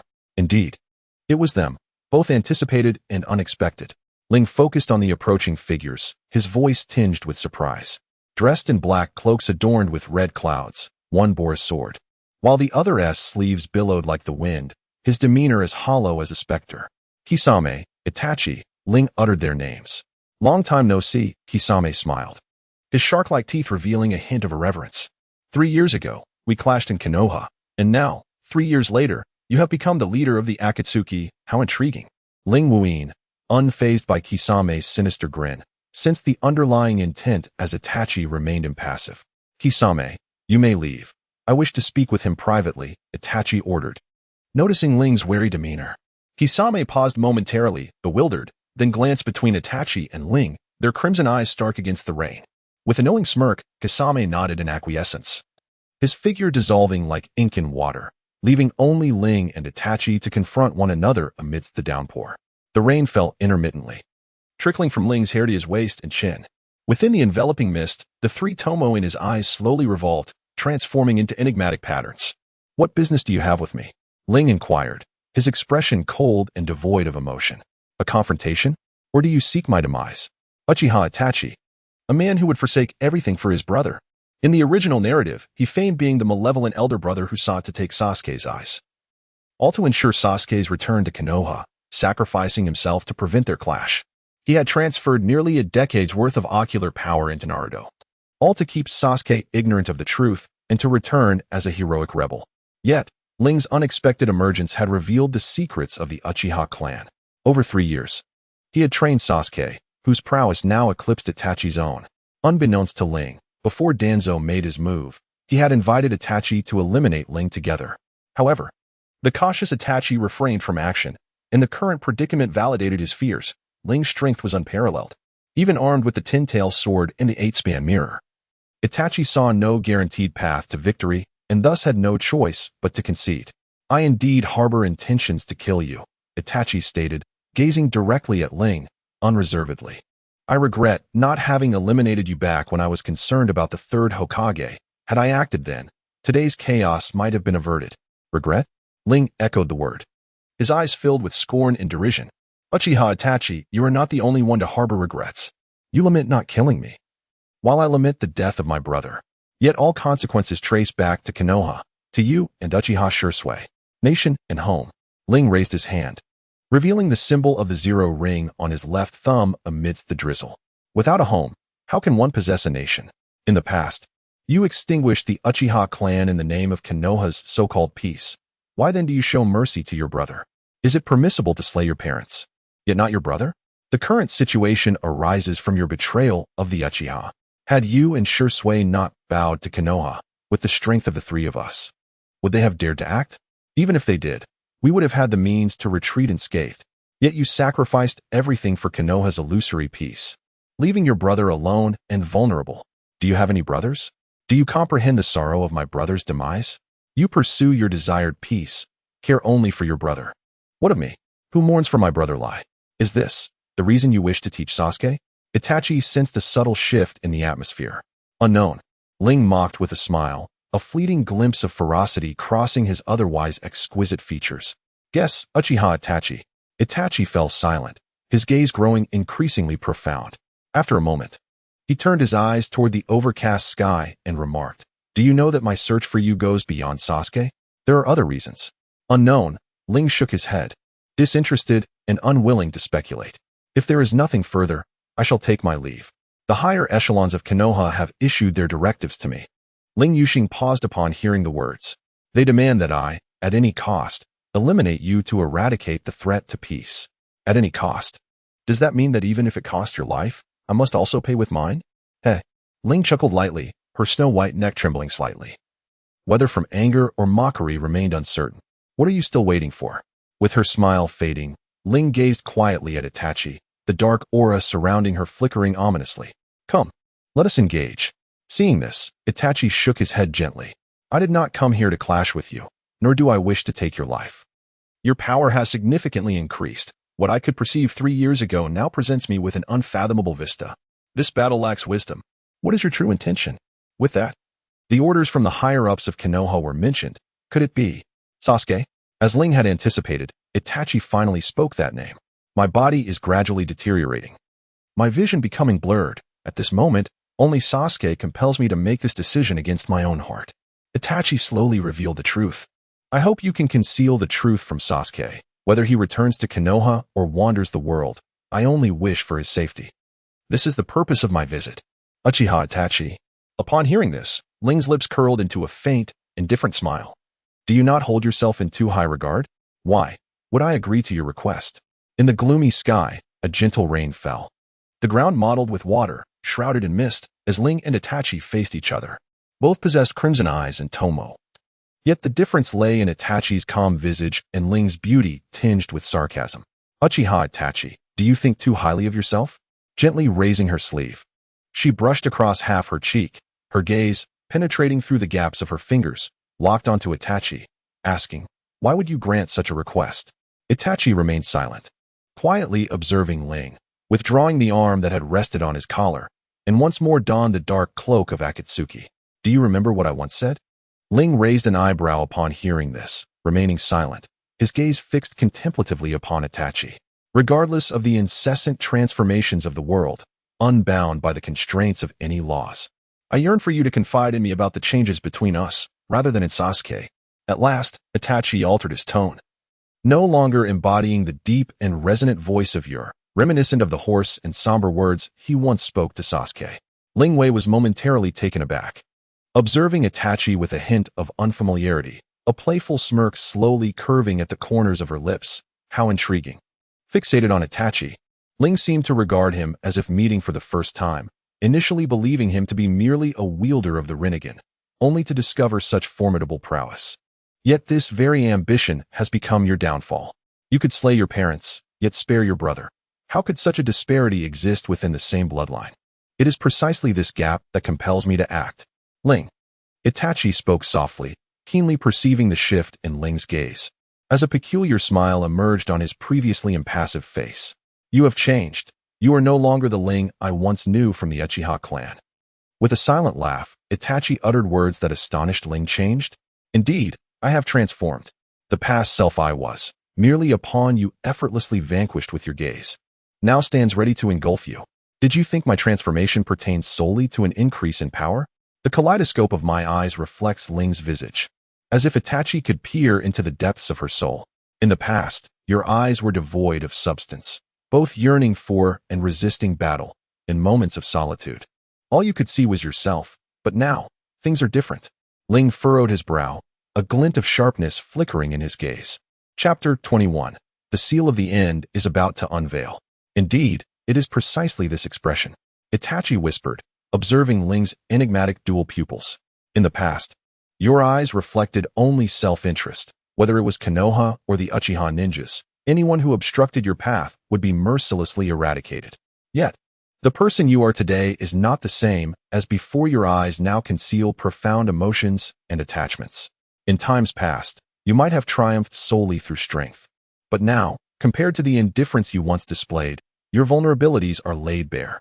Ling stood frozen, an unusual softness and warmth emanating from his gaze, a sentiment he had never shown before to Bai or Jimaru. At this moment, he appeared fragile, haunted by the memory of a deceased brother. In 2 lifetimes of solitude, Ling had discovered an emotion worth dying for in a world he deemed hypocritical, akin to the sentiments one holds for family.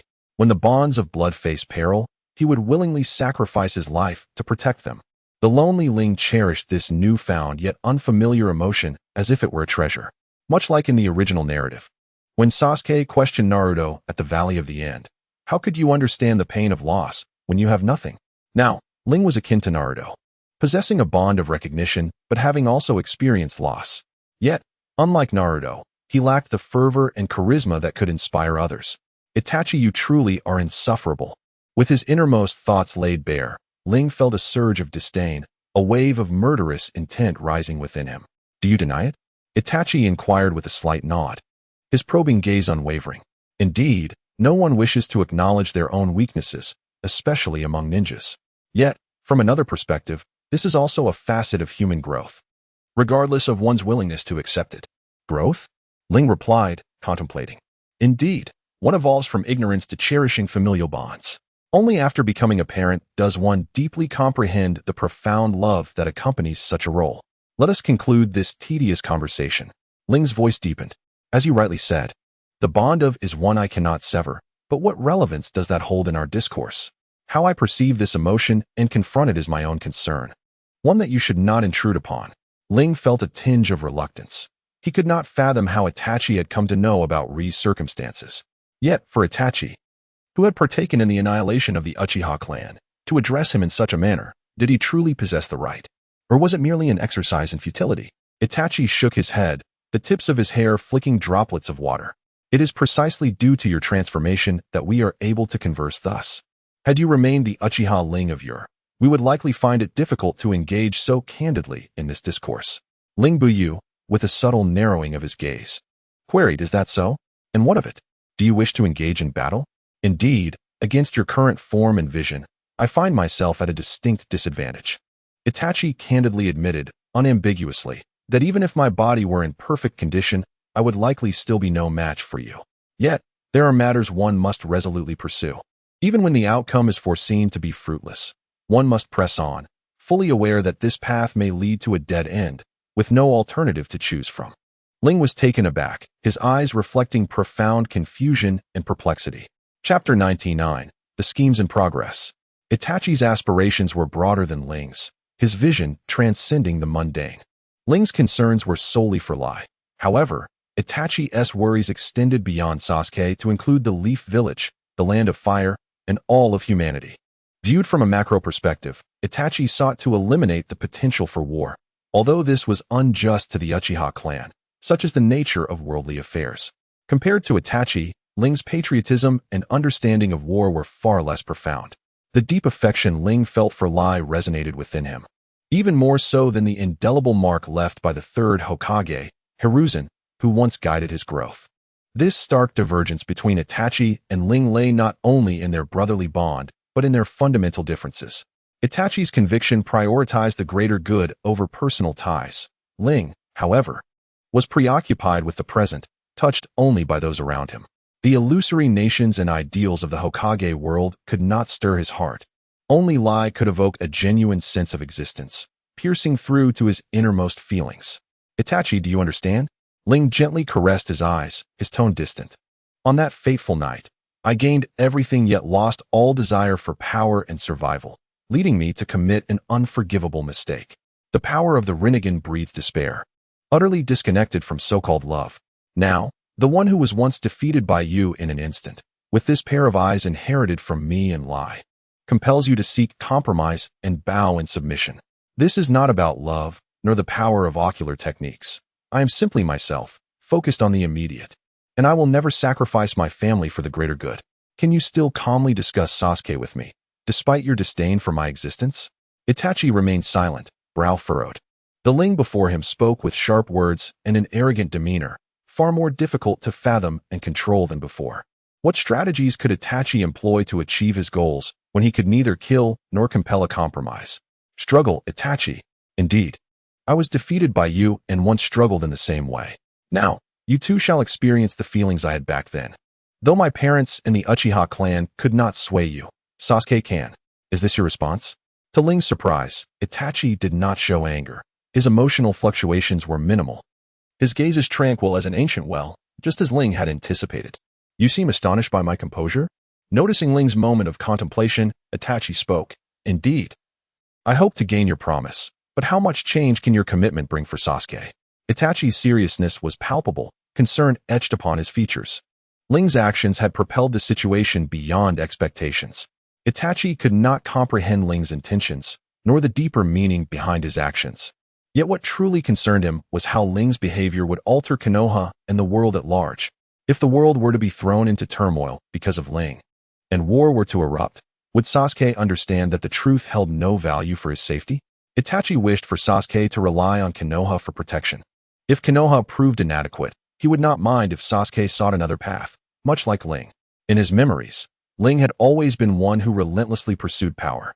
Within the Uchiha clan, Itachi had observed Ling's diligence.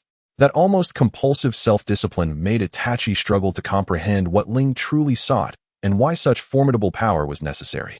Life, aging, illness, and death were ordained by the heavens, beyond the realm of human resistance.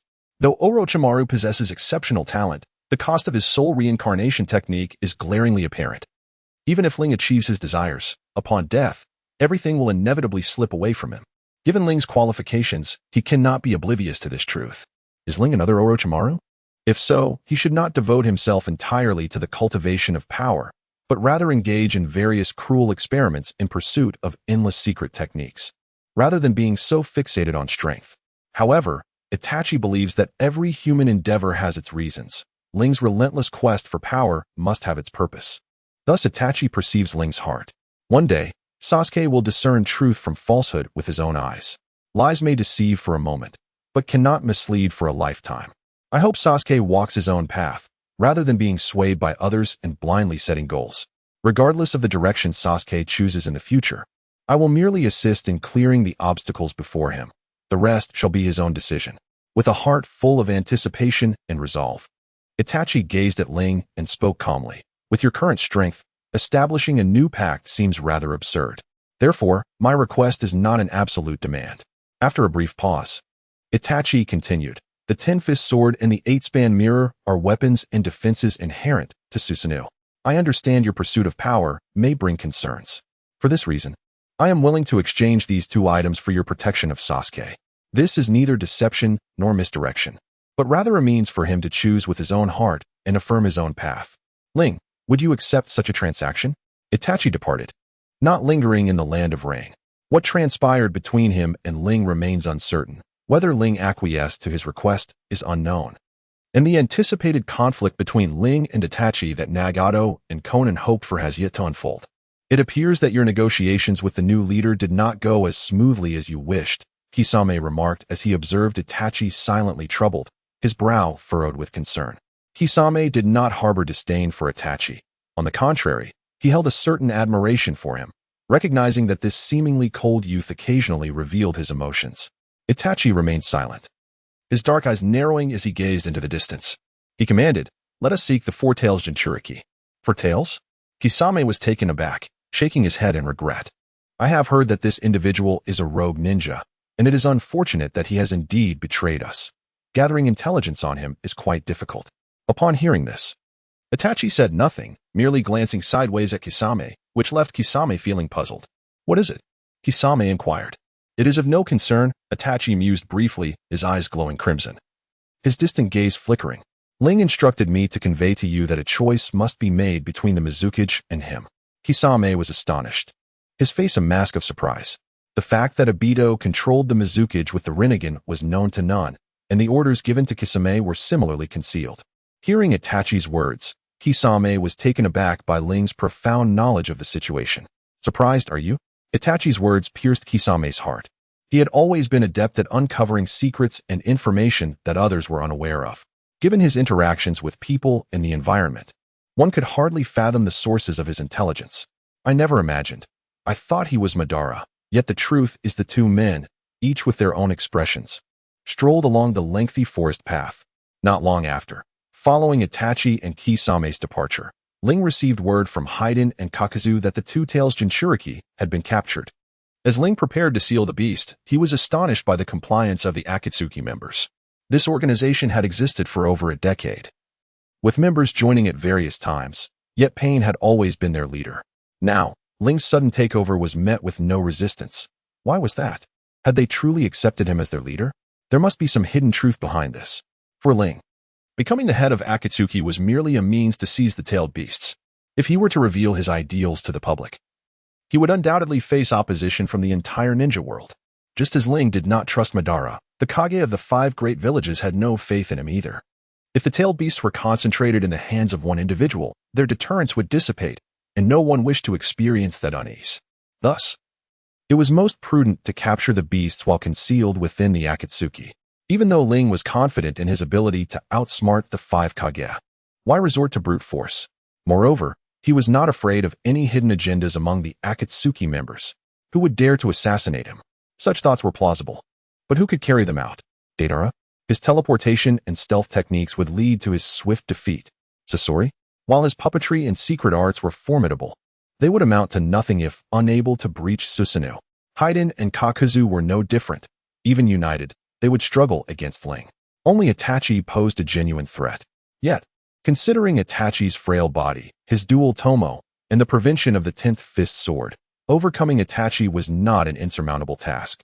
Hence, Ling paid little heed to the speculations regarding the Akatsuki members and focused solely on capturing the beasts. With everything prepared, Ling summoned all members for the sealing process. Upon their gathering, the atmosphere spoke volumes.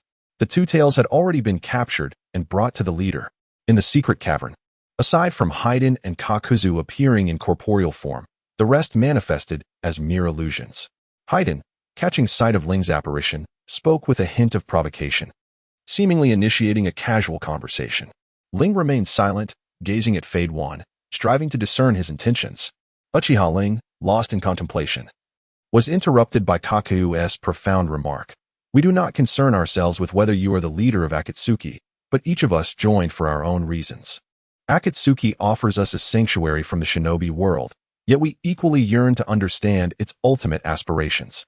What purpose does this organization serve, and what are your visions? I implore you to enlighten us in your capacity as our leader.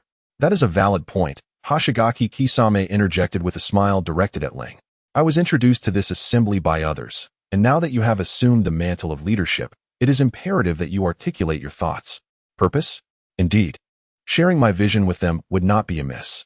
Ling Wei nodded, her gaze sweeping over the crowd before finally resting on the inquisitive Kokudo. What are your thoughts on this world? How do you perceive it? The question left everyone, save for Itachi and Kisame, momentarily dumbfounded. The world had always been thus. How was this inquiry related to the ideals of Akatsuki?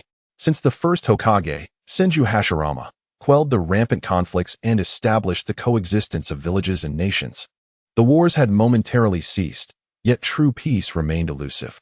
My aspiration lies beyond that of my predecessors, to forge an enduring tranquility.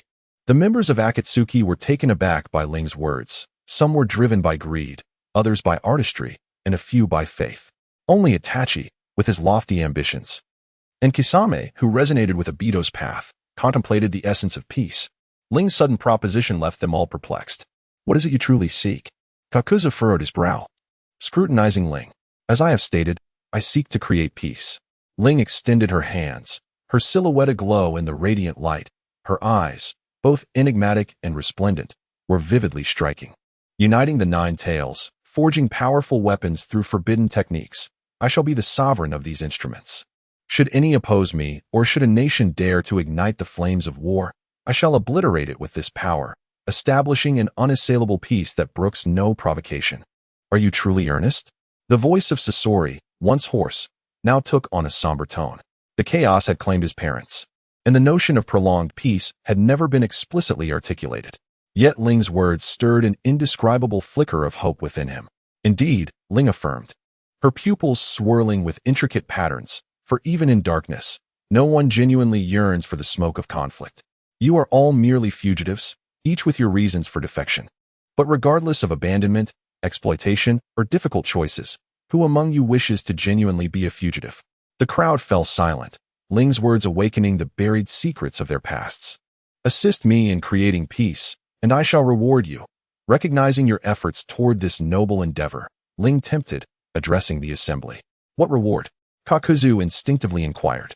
I shall not allow your efforts to go unrewarded. Ling smiled lightly, continuing, with the power of peace, once our goals are achieved, you may govern your own territories. Establishing nations will be permissible. However, all beings across the world, including the 5 great nations, shall be subject to my authority. Is this truly your scheme? Itachi's brow furrowed as he gazed intently at Ling, his expression darkening. Binding others, who binds whom? Furthermore, as you claim, becoming the world's greatest threat merely to bring all under your heel, peace and desire are but intertwined illusions. Itachi, do not be so naive. Ling retorted with a cold smile, meeting his gaze. There is no inherent equality in this world. Some are born as commoners while others as lords. Inequality is a fundamental aspect of life. Power and wealth are wielded by a select few. If I can tolerate others holding power, why should I not be allowed to do the same? Itachi was taken aback, momentarily speechless in response to Ling's assertions. As Ling stated, life is inherently unequal. Some strive relentlessly, displaying exceptional intellect, yet remain mired in mediocrity, while others, with no skill or virtue, bask in affluence. This truth holds in both the world of shinobi and reality alike. If I can bring peace to the world, the populace must also bestow upon me joy. This is a transaction, and nothing more. Ling gazed intently at Itachi, his desires and ambitions laid bare. In his quest to forge peace in this war-torn land, he must indulge in the pleasures of power. No one toils in vain. Itachi's actions, though seemingly noble, are, in essence, a steadfast devotion to peace and the protection of kin, an innate selfishness that resides within all, regardless of the underlying significance. Although Itachi holds an advantage over Ling, the latter exudes a more authentic presence. To maintain the delicate balance of the world, even Kaku, having weathered a century of turmoil, was stirred by Ling's strategies. Kaku, a victim of war himself, had once fought valiantly against the first Hokage, only to return to his village, betrayed. Thus, he embraced the allure of wealth. Money does not forsake nor betray. Should Ling's plan come to fruition and he ascend as the architect of peace, he would undoubtedly have the right to share in its bounty, stirring Kaku's ambition. The words were compelling, yet devoid of artistry. Deidara perceived the discourse as lacking in substance, expressing indifference to the world's affairs, for only art was his pursuit. Nevertheless, he acknowledged that should Ling succeed, he could create with peace of mind in the future. Very well, Ling nodded, surveying the assembly, and declared, if there are no further questions, let each of you attend to your duties. Bai is no longer present. I trust you will take great care in matters of intelligence. Convincing the assembly, Ling manipulated Nagato to summon the outer path golems, as the seal of the two tails was on the verge of activation. After the two tails would come the three tails, and Deidara, Scorpion. The next steps now rested upon you. Understood. Rest assured, came the affirmation. Chapter 100. The unseen fate in command. Very well, then. As his words trailed off, Ling's gaze sharpened, his crimson eyes flickering with an even more enigmatic glow. The members of Akatsuki began to hastily form hand seals. Illusory Dragon. Seal. Chapter 22. The vast host of white Zetsu. The plan unfolded meticulously according to Ling's design. The Akatsuki organization busied themselves capturing tailed beasts, while Ling awaited Madara's arrival. For Ling, the concern was not whether collecting the tailed beasts was paving the way for Madara, but rather the focus was solely on Madara, not the beasts themselves. Madara possessed the strength to confront all tailed beasts. Even if Ling chose not to capture them, would Madara remain idle? Should Madara fall, all problems would resolve themselves. Defeat at the hands of Madara would render all efforts futile, leading to a singular outcome. There would be no other recourse. The disappearance of Bai significantly hampered Akatsuki's efficiency in intelligence gathering. The vast numbers of white Zetsu far surpassed those of the few remaining members of Akatsuki. Fortunately, although Ling harbored a keen interest in the tailed beasts, he was not in haste. The matter of Jinchuriki was not a secret. Thus, the apprehension of Jinchuriki continued to progress steadily. As for Akatsuki's combat strength, Ling had alternative means to bolster it. Shortly after sealing the two tails, Sasuke, Haku, and Karen arrived at Mangekyo. Previously, during the sealing of the one tail, Sasuke and his companions had joined the Leaf Village reinforcements. Except for Deidara and Scorpion, the rest had manifested through the art of shadow clones. Considering their numerical disadvantage, Deidara and Scorpion wisely chose to withdraw. In this endeavor, Sasuke only managed to defeat Itachi's clone, yielding no tangible results. After bidding farewell to his old friends from the Leaf Village, Sasuke sought out another Jinchuriki in anticipation of Akatsuki's emergence to gather information about Itachi. Unexpectedly, Ling timed his defeat of Pain perfectly, stalling Akatsuki's actions, leaving Sasuke once again in vain. Reluctantly, he heeded Haku's suggestion to seek Ling's assistance in Mangekyo, recalling Ling's words at their parting should he encounter difficulty. He could seek him there. In the present day, Sasuke finds himself at a loss in his search for clues regarding Itachi, turning to Ling for guidance. Have you joined Akatsuki? In the Hidden Rain Village, Sasuke catches a glimpse of Ling's dark cloud cloak, which stirs feelings of suspicion within him. To be precise, it is not a matter of joining. Ling slightly raises his hand, his gaze fixed upon the ring on his left thumb engraved with the character for 0. As of now, I am the leader of Akatsuki. No wonder he mentioned during their parting that if Itachi was elusive, one could come to the Hidden Rain Village. It appears he had meticulously planned ahead. So be it. Sasuke nods, choosing not to delve deeper into the implications, and directly inquires, where is Itachi? As the leader of Akatsuki, you ought to be aware of his whereabouts, correct? Ling Moran, without responding to Sasuke's inquiry, tacitly acknowledged his speculation. Where could he be? Sasuke's gaze fell, tinged with a hint of anxiety. The purpose of your existence now, though your emotions have gradually stabilized over the past 3 years, remains tumultuous in the face of Itachi. Ling chuckled lightly, an enigmatic expression gracing his features as he spoke. He and Kasame are tasked with capturing the four-tails Jinchuriki. To seek him, one must wait until their mission is complete. At that time, I shall arrange for you to meet him. Upon hearing this, Sasuke furrowed his brow, his handsome, yet youthful visage betraying an unmistakable concern, yet he nodded in agreement. However, Ling's peculiar gaze sparked doubt within Sasuke's heart. 3 fleeting years had passed, and Ling, in his musings, found that his admiration for Sasuke lay not in his power, but in his intellect. The current Sasuke, compared to the one consumed by hatred, had become far more adept at contemplation. Sasuke sensed Ling's disdain for Itachi, even perceiving hints of murderous intent. Yet, regardless of Ling's thoughts, he possessed the power to punish Itachi. Why then did he allow Sasuke to confront him alone? The reasoning behind this eluded Sasuke. More importantly, regarding the fateful night of the Uchiha massacre, Sasuke's reflections grew deeper. The buried memories of his past, of Itachi. Perhaps what he perceived through those eyes was not the entirety of the truth. Itachi, when the time comes, I shall uncover all, without fail. Sasuke gazed intently at the relentless curtain of rain, silently steeling his resolve. Meanwhile, at the village's entrance, Ling encountered an unexpected visitor. "It is you." Ling sighed softly, his eyes widening in astonishment, narrowing slightly in intrigue. Should I say this is our first meeting?" A raspy laugh echoed. A figure starkly contrasting in black and white, seamlessly merging with the earth like a plant. Remarkable. Indeed. A first encounter, and yet. Annihilation. Black particles dispersed like floating dust, Kurojitsu enveloped in the shroud of night, merging with the earth, re-emerging atop the newly born Hokage. Such an impressive ocular technique, truly unfriendly.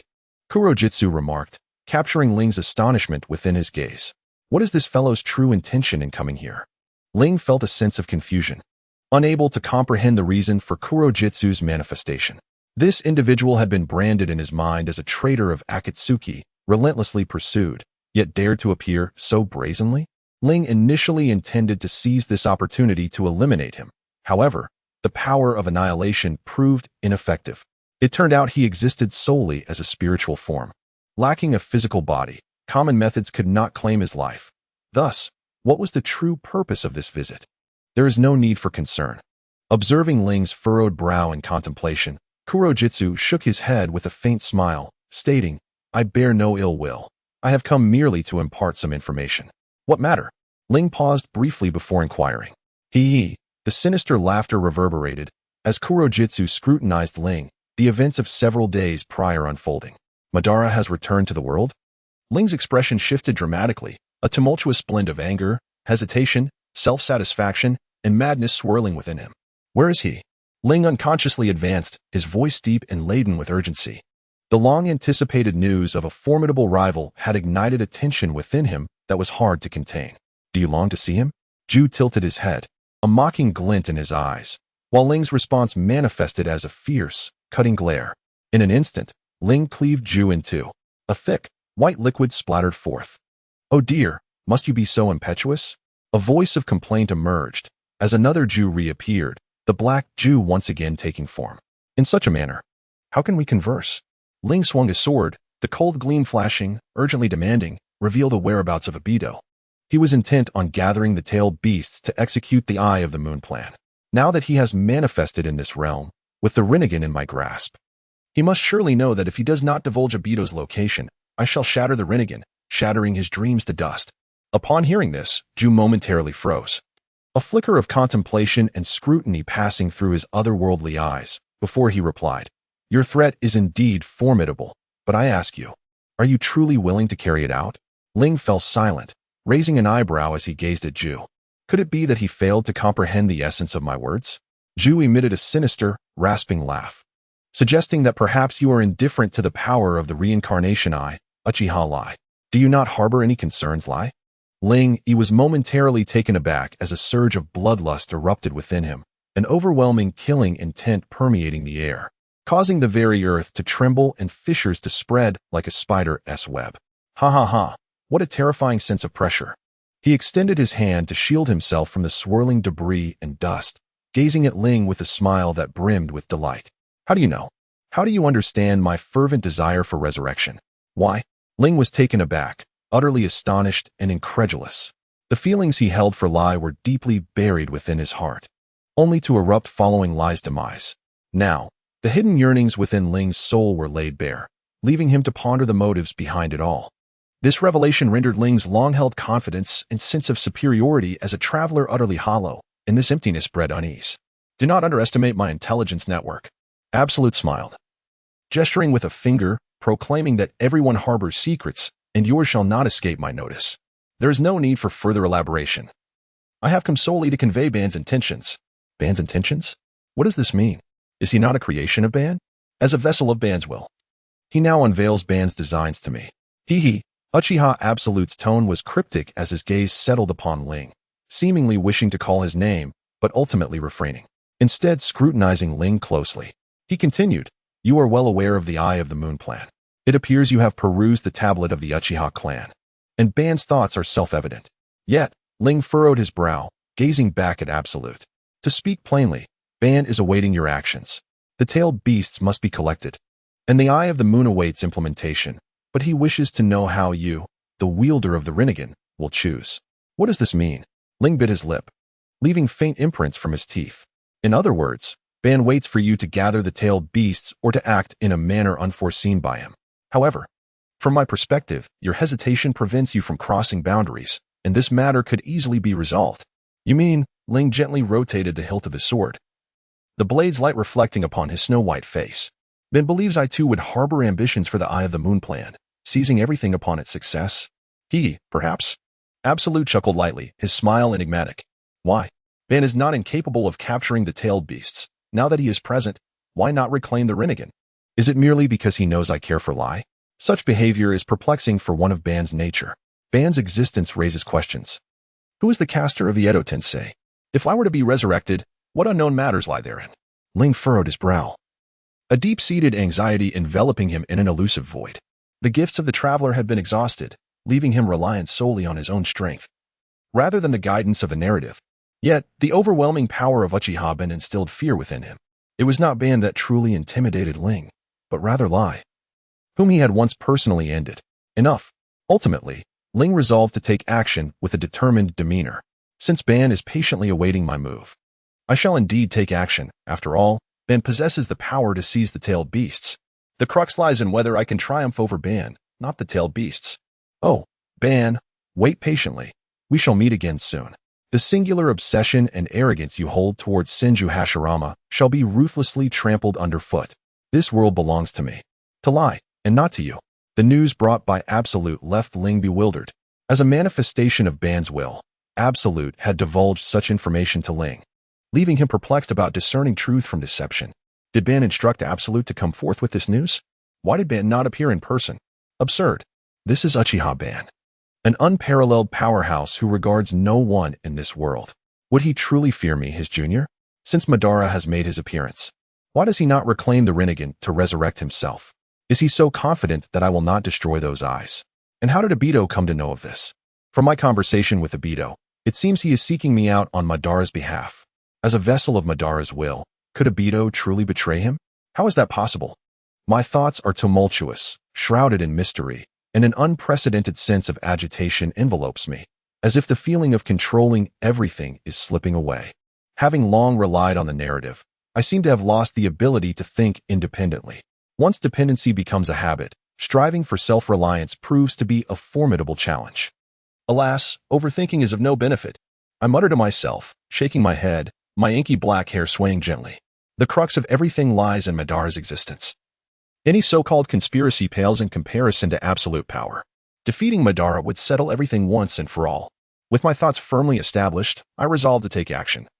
To compel Madara out of hiding, as facing him directly is the outcome I ardently yearn for, rather than this unsettling speculation. In this moment, my state of mind resembles that of a boxer poised to challenge a reigning champion. Despite my self-improvement and confidence in confronting the king, the thought of the impending encounter instills a sense of trepidation within me. This is human instinct. When faced with a long-standing powerhouse, one inevitably lowers their stance, regardless of outward appearances. Amidst this anxiety, news arrives from Deidara and Sasori that they have captured the Three Tails, yet another unknown cavern. The Akatsuki strongholds seem to be scattered across various locations, and the immense figure of the Three Tails stands before me. Their movements are quite swift. I scrutinize the Three Tails' appearance, marveling at its form. Although it is the Three Tails, this creature proves to be rather ineffectual. Deidara shrugs, exuding a sense of pride tinged with childlike boastfulness. Had you not insisted on showcasing that juvenile artistry, we could have captured it more swiftly. Sasori glances at Deidara, somewhat dissatisfied. Ling nodded in acknowledgement, realizing that if these two did not engage in a debate about art, it would be far more challenging than persuading Naruto to believe in Obito. Lowering his head in contemplation for a moment, Ling closed his eyes, and radiant hues of light enveloped him. In the next instant, a colossal ceiling statue began to rise slowly from the ground. Without delay, Ling teleported to the thumb of the outer path statue, where the brilliance of light shimmered resplendently. Gather everyone. We shall proceed with the sealing of the three tails. I have a few words to impart. As Ling's voice resonated, the distorted light flickered on the immense finger. Deara and Scorpion leaped to their respective fingertips. Commence the sealing task. Everyone must exercise caution. Additionally, Ling paused momentarily, surveying the crowd, and continued. The situation has undergone a subtle transformation. The collection of tailed beasts must accelerate. You have little time left. Upon hearing this, the group fell silent, exchanging glances. Kisame spoke up, inquiring, "What is the reason for this urgency?" "I am unable to disclose specific details," Ling replied, unfazed by the scrutinizing gazes of his companions. After sealing the three tails, you must act in unison, keeping a watchful eye on your respective targets. Await my command for a collective strike. We must seize all tailed beasts, excluding the 8 tails and 9 tails, before any of the villages become aware. Everyone was taken aback, and Kakuzu looked at Ling with confusion, uncertainly asking, "Why the sudden haste?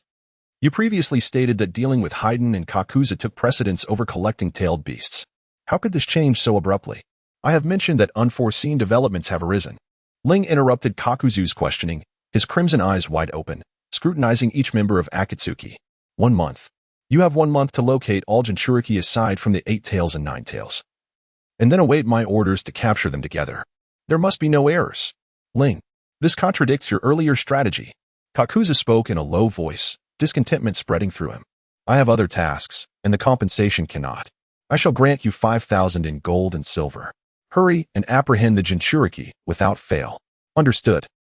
Indeed, to this individual, riches outweighed the value of the tailed beasts.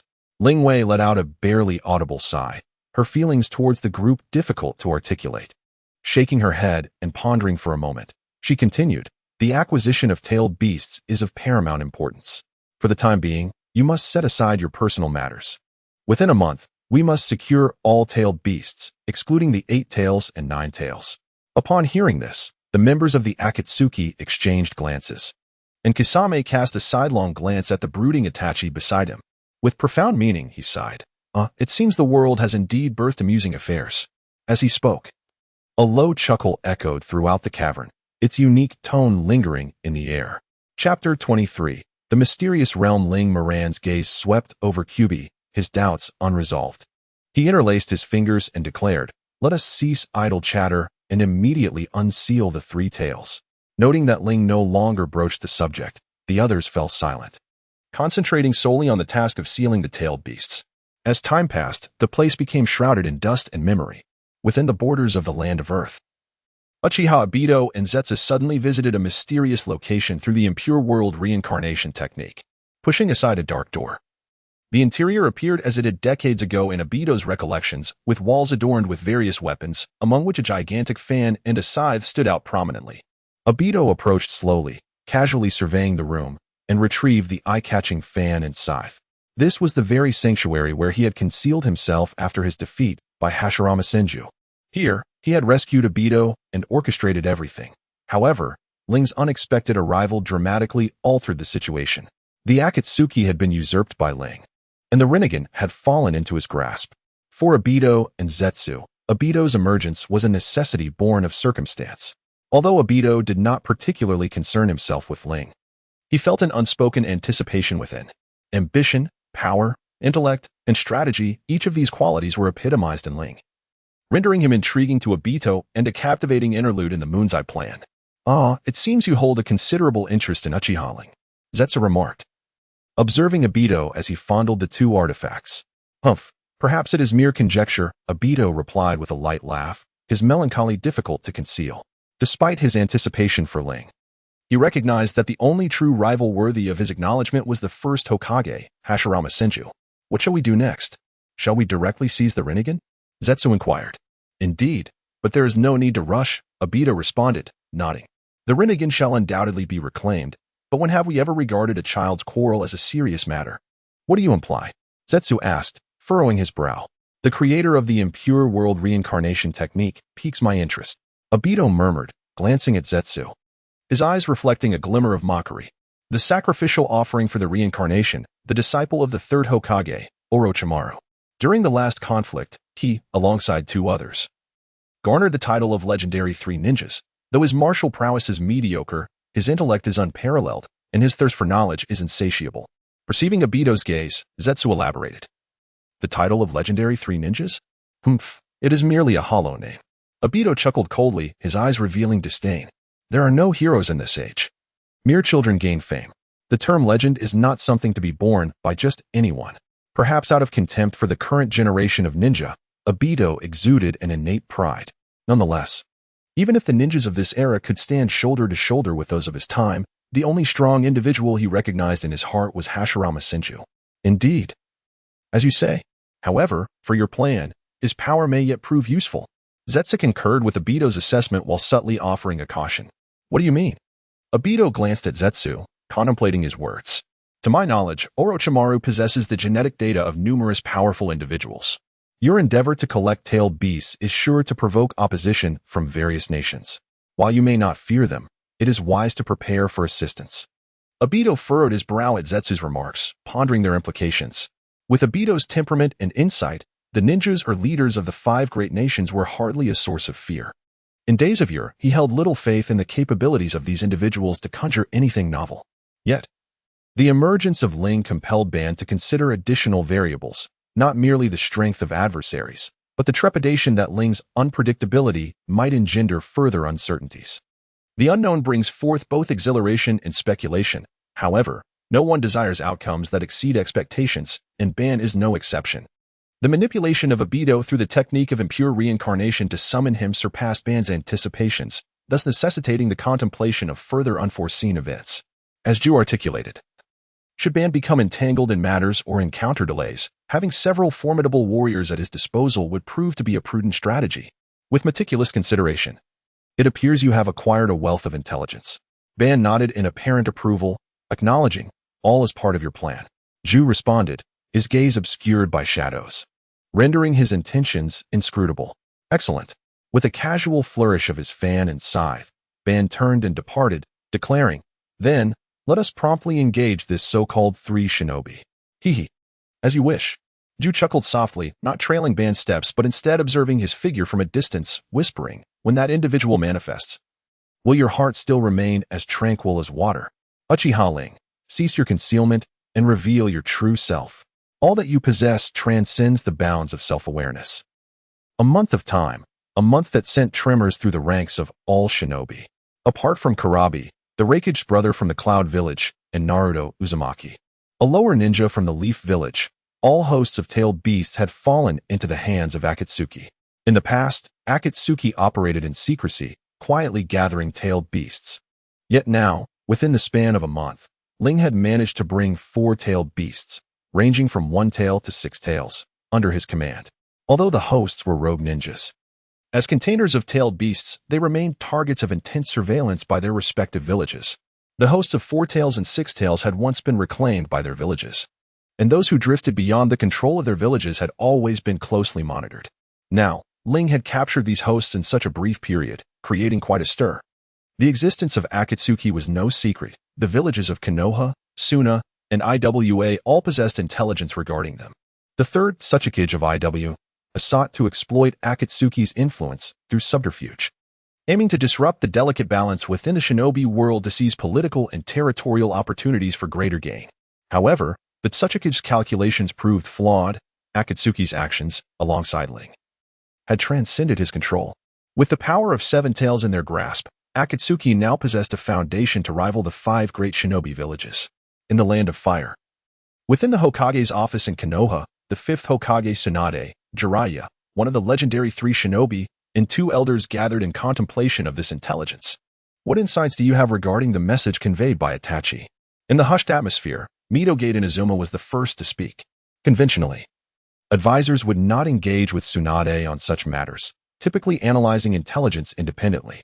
However, in light of Konoha's recurring predicaments, these elders felt deep remorse.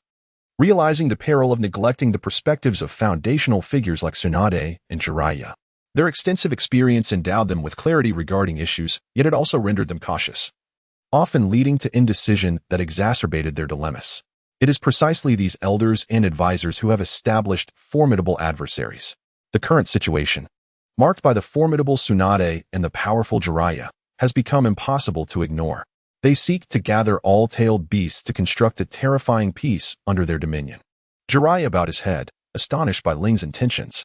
According to Ling, peace would be maintained through fear, as people, terrified of death, would cease their conflicts. While it is true that this would result in peace, it would come at the cost of freedom and dignity. Jiraiya comprehended Ling's desire for peace, but could not condone his methods.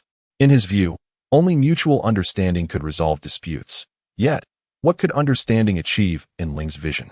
The clash of positions and interests would inevitably breed hatred. A vision that discards selfishness and animosity seems implausible. In such a case, are we still human? Is it not naive and absurd to think that light exists without shadow? In the intelligence provided by Itachi, there remains a phrase that leaves everyone in deep contemplation. Mito Minen continued, all members of Akatsuki acknowledge Uchiha Ling's ideology and strive fervently for it. A band of lunatics. Tsunade was momentarily taken aback by these words, whispering softly. The terrifying notions of Ling have found unexpected agreement, while the madness of Shao leaves Tsunade in a state of alarm. Mito's words carry profound implications, raising questions about whether the entirety of Akatsuki, including Itachi, is involved. What course of action remains? Tsurugi Kamachi's expression darkens, her words betraying anxiety. The Seven Tails are now under the dominion of Uchiha Ling, leaving only Konoha and Mangekyo with tailed beasts. Regardless of Ling's next move, Konoha has become the target of widespread hostility. A heavy silence envelopes the assembly, for none present are oblivious to the gravity of Kamachi's concerns. Yet, what can be done? Is it possible to compel Ling to relinquish the tailed beasts? Tsunade presses her hands to her forehead, her brow furrowed. The veins in her pale fingers standing out as she contemplates, let us summon the 5 Kage. At last, Tsunade utters this startling proclamation. Summon the 5 Kage? What is your plan? Mito's gaze narrows as he seeks to discern Tsunade's intentions. Now is the time for unity among the villages. Tsunade rises, surveying the room. The balance of power among the tailed beasts has been shattered, and as Itachi has indicated, Ling's strength poses a formidable threat. With only the might of Konoha, it is impossible to contend with Akatsuki, let alone face Ling alone. Tsunade's words plunge the assembly into contemplation. Their shared resentment is well understood. The actions of the Elder Council have led to a rupture in their pact with Ling. To dwell on past missteps is futile. The pressing concern lies in how to resolve the crisis. You wish to harness the strength of all ninja to combat Akatsuki and Uchiha Ling? Jiraiya muses, attempting to grasp Tsunade's intentions. What other options do we have? Tsunade replies with a bitter laugh. Once Uchiha Ling acquires the 8 tails and 9 tails, we will face a calamity of unprecedented scale. His power is immense. Who in the world could rival him? Jiraiya falls silent, exchanging glances with his fellow strategist. Both resigned as they bow their heads in despair. 200 root ninjas, alongside Danzo, have been obliterated by Ling in a single stroke. Who in the ninja realm possesses such capability? Not Tsunade, nor Jiraiya. The only path before them now is to unite their forces against Ling, for there exists no alternative. In stark contrast to Konoha's dire situation, Orochimaru in the Land of Rice is in a remarkably good state of mind. In a dimly lit stone chamber, flickering candlelight casts an ethereal silhouette of Orochimaru's extraordinary figure. Holding an ancient tome, he peruses its pages with keen interest, his yellow eyes focused and profound. Before the long table, only a bubbling cup of green liquid breaks the silence, accompanied solely by the rustling of paper. Lord Orochimaru, what do you read? Kabuto's curious voice echoes as he enters the room. Nothing of great importance. Orochimaru replies without diverting his gaze from the book, merely some old research materials. You seem rather unconcerned, Kabuto comments, shaking his head in disapproval. Is this not a significant matter? Is it Ling? Orochimaru responds with a sinister smile, slowly closing the tome.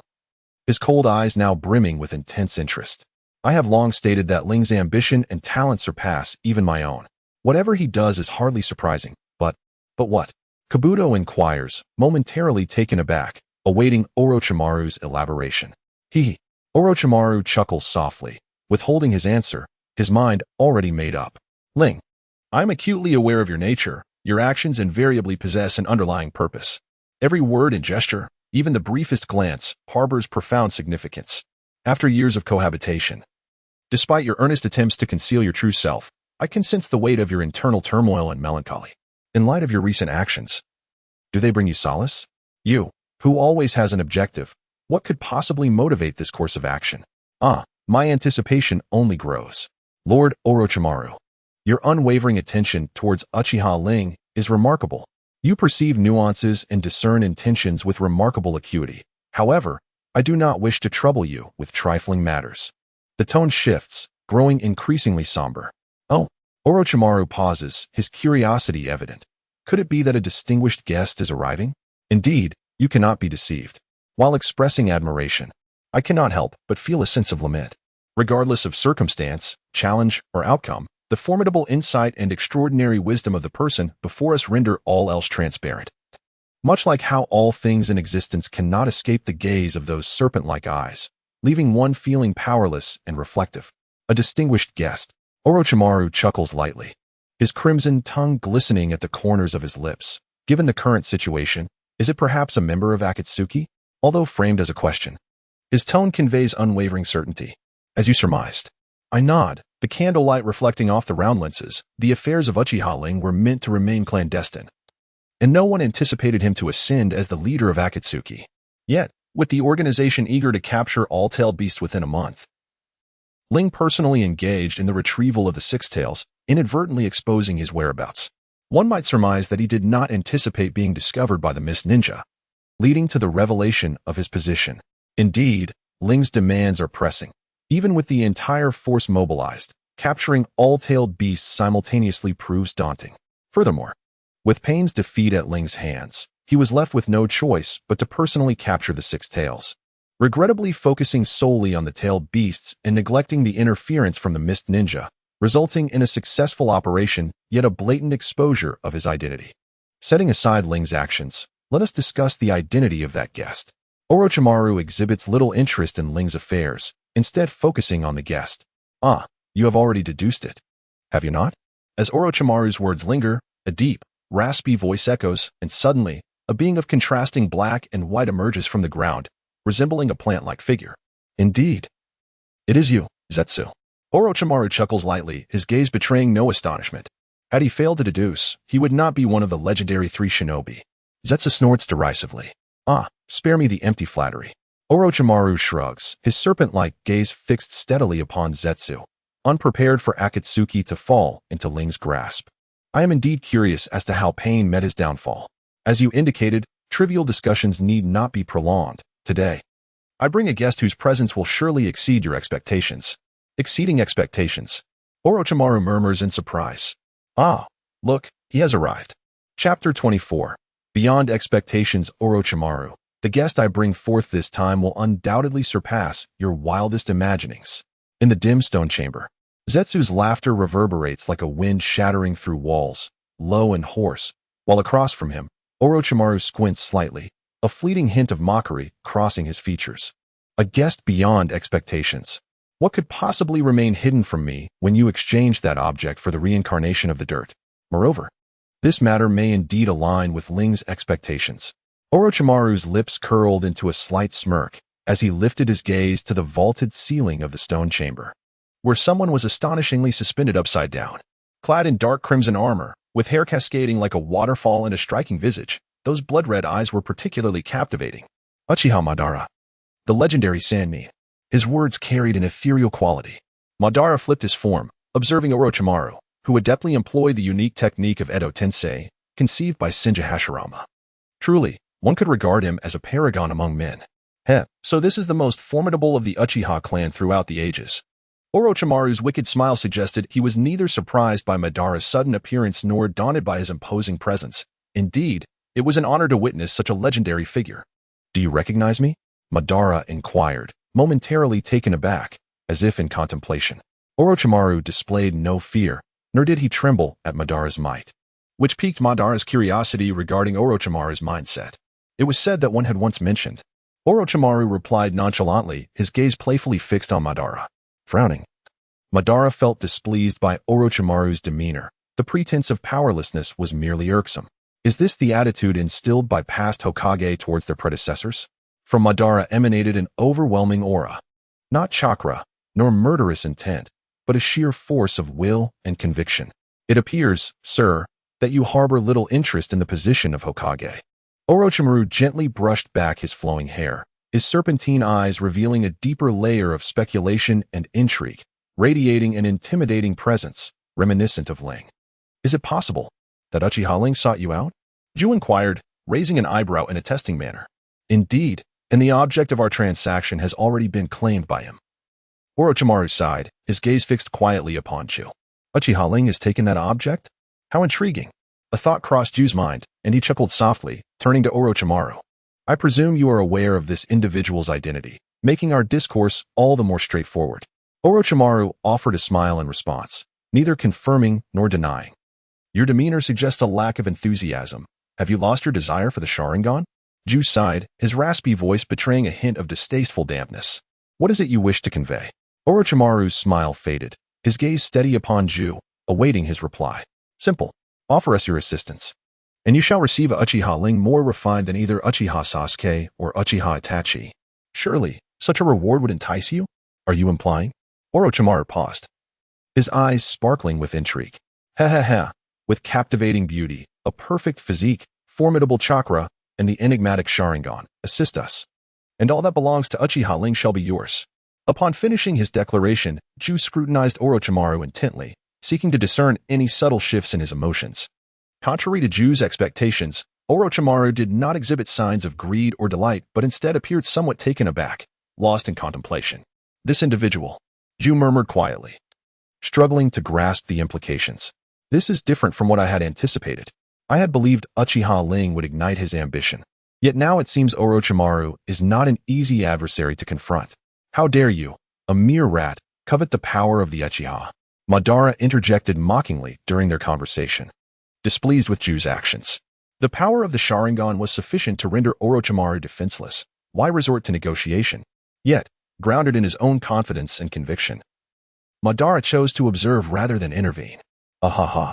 The source of power is not the individual, but the world itself, Orochimaru remarked with a low chuckle. Glancing back at Madara, as a legend of the Uchiha, I trust you are well aware of this truth, correct? You. Madara furrowed his brow, his gaze growing heavy. Without the Sharingan, how can one interpret the secrets inscribed upon the Uchiha clan stone tablets? How do you possess such knowledge? It is Uchiha Ling. Orochimaru replied with a light laugh, a hint of malice in his eyes as he regarded Madara. His gaze held knowledge of many secrets, sage of 6 paths, the Ten-Tails beast, and the past shared between you and the first Hokage. Madara was momentarily taken aback, falling into silence as an expression of disbelief and nostalgia flickered in his crimson eyes. The bond he once shared with Hashirama Senju was undoubtedly more resilient than he had previously implied. Humans are not mere grass and trees, who can be devoid of emotions. Though Madara disagreed with Hashirama's ideology, and despite their fierce conflicts, that bond was undeniably real. Humph, you are far more intriguing than I had imagined, Madara chuckled lightly. Ha, I am flattered by your praise, Orochimaru replied with an unabashed smile. It seems your conversation is quite harmonious. As the two exchanged smiles, Ju felt a surge of joy within. Perhaps this was indeed the case. Ban's faint smile, imbued with an enigmatic aura, suggested he had much to say yet hesitated. A sudden sense of crisis flooding his heart. What is it? Ju inquired, noticing Ban's gaze fixed on a particular direction. It has arrived, Ban murmured, closing his eyes. In an instant, a deafening roar echoed as the stone chamber erupted into chaos. Debris flew, dust clouded the air, and amidst the dimness, a figure cloaked in black was silhouetted against crimson clouds, its strange red eyes blazing like torches. Rin? Orochimaru was taken aback, utterly bewildered. Indeed, you have come. Ju chuckled incessantly. The previous test had left you restless, thus you sought to eliminate all variables that could allow him to resurface. Orochimaru Ju and his gaze swept across the crowd, finally locking onto the imposing figure. Uchiha Ban. Ban fell silent, scrutinizing Rin with a hint of doubt. Pondering. A distinct aura. You must be Orochimaru, correct? You actually would part with such a treasure for another? Ban stared intently at Rin for a moment before turning to Orochimaru with a question. Without exceptional value. How could it entice me to part with my secret technique of Edo Tensei? Orochimaru replied with a smile, his words veiled in an inscrutable anticipation. Humph. Certain powers and traits are not meant for the hands of ordinary beings, Ban retorted, his gaze deepening as it bore into Rin. You are Uchiha Rin, are you not? I have heard that my eyes rest in your possession. With skin as translucent as fresh snow, flowing black hair, and dual eyes etched with peculiar patterns and tomo. Rin emanated a powerful presence that astonished Ban. Uchiha Ban, you have finally revealed your true form. Rin whispered, fixated on Ban. Given the intelligence leaked by Ju, Rin feared the situation would unfold as anticipated. The only recourse was to sever the root completely. Little did he expect, Ban and Ju were present here. After countless years of waiting, after years of meticulous plotting, it all led to this moment. Rin, wait a moment. Once I eliminate all threats, I shall allow you to return to this world. Before him, Ban, prepare to meet your demise. In Ju's malevolent gaze, in Orochimaru's calculating stare, and in Ban's intrigued expression, Rin suddenly hurled the Kusanagi sword. The blade gleamed ominously, its murderous intent palpable in the air. How delightful, Ban chuckled, his crimson eyes rotating with an eerie fascination. Ban, prepare to die. After years of anxious anticipation, after years of envisioning an unequivocal adversary, the moment was finally at hand, and Rin's blood surged with fervor. Kill him. It will all come to an end. Kill him. The threat will vanish. Kill him. Humph. Indeed quite entertaining, Ban laughed lightly, his gaze revealing both amusement and sharpness. As the roar erupted, the smoke from the explosion obscured all sight. Impressive swordsmanship. With a slight nod, a folding fan adorned with 3 comma-shaped jewels suddenly appeared in his hand.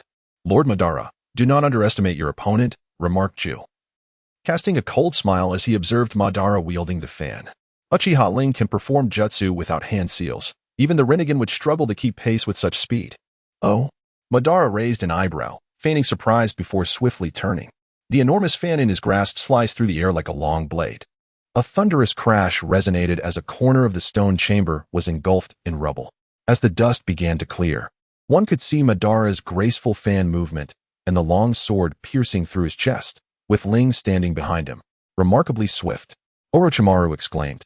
Though he could not discern Ling's assault clearly, he surmised that Madara had merely attacked a substitute, while Ling executed a surprise attack from behind. Humph. I have indeed underestimated you. Madara gazed down at the sword lodged in his chest, gradually straightening his posture and tilting his head to regard Ling. Well done. Ling remained silent, his hand trembled slightly around the sword, his chest visibly rising and falling. In this moment, given Ling's stamina and strength, such a scene should not have unfolded. However, the intertwining emotions of shock, fear, tremor, and exhilaration within Madara prevented him from maintaining his usual composure. By executing jutsu without seals, you have set a precedent. Madara grasped the sword piercing his chest, applying a little more pressure, causing it to quiver amid the contest between Ling and himself. Yet, if you believe this will earn my admiration, you are gravely mistaken. Boom. A surge of chakra erupted visibly from Madara's body as a colossal blue shadow enveloped him. Susanoo, the only one capable of standing against me is Hashirama, and you are not worthy of fear. With that declaration, the giant's fist crashed toward Ling's position, and the mere force of that blow felt insurmountable. Light and shadow intertwined. Black flames like ink clashed with blue radiance like silk, entangled amidst the ruins of the stone chamber, transforming it into an unprecedented battlefield. Before the eyes lay 2 Susanoo deities, swords drawn, each unwilling to yield. Uchiha Madara slowly raised the fan in his hand to obscure half his face, his crimson pupils narrowing as they peered through the gaps between his fingers at his adversary. What gives you such pride? What makes you so self-assured? How can you believe that only Shinja Hashirama can rival you? Suddenly, the figure cloaked in black straightened, his eyes revealing the same enigmatic double pupils as Ling's. Today, all that you possess will be crushed beneath my feet. With a draw of the long sword, the obsidian blade pointed toward the blue light. And at the moment of their convergence, the very earth seemed to tremble. Truly astonishing. Orochimaru's gaze flickered as he fixated on the duel between Madara and Ling. The magnitude of their power surpassed the imagination of contemporary ninjas. He was astounded by Ling's strength and equally shocked by Madara's. And the collision of these titans promised an overwhelming spectacle. Devoid of strategy or tactics, this was purely a confrontation of strength and ocular techniques, nothing more. Hee hee. Your interest is undoubtedly piqued, isn't it? Ju jested, Yet a glimmer of doubt flickered in his eyes as he looked at Ling. Indeed, Orochimaru nodded, speaking candidly. He wished to continue observing the battle, to discern who was stronger, yet this was not the opportune moment. Ju smiled mysteriously, his form vanishing into the earth, only to reappear at Madara's side in an instant. I apologize for the intrusion, Lord Madara. Now is not the time to confront Uchiha Ling. The reason is that Madara, with his arms crossed, exudes a leisurely demeanor, as if strolling rather than engaging in battle. Have you perhaps forgotten that he possesses the ability to summon the Nine Tails? Ju subtly reminded him, prompting Madara to fall into contemplation. Are you suggesting? Madara furrowed his brow, deep in thought. Observing Madara's intrigue, Ju continued to elaborate. Uchiha Ling never anticipated our presence here. In other words, he is not adequately prepared for a confrontation with you. He understands the secrets of the tablet, and should he fail to summon the Nine Tails, his fate may be dire. Ju's words were not fully articulated. Yet the implication was clear. Ling might face complete destruction, resulting in their irrevocable loss of the Nine Tails. Ling understood the significance of the Moon's Eye plan and recognized the value of the tailed beasts.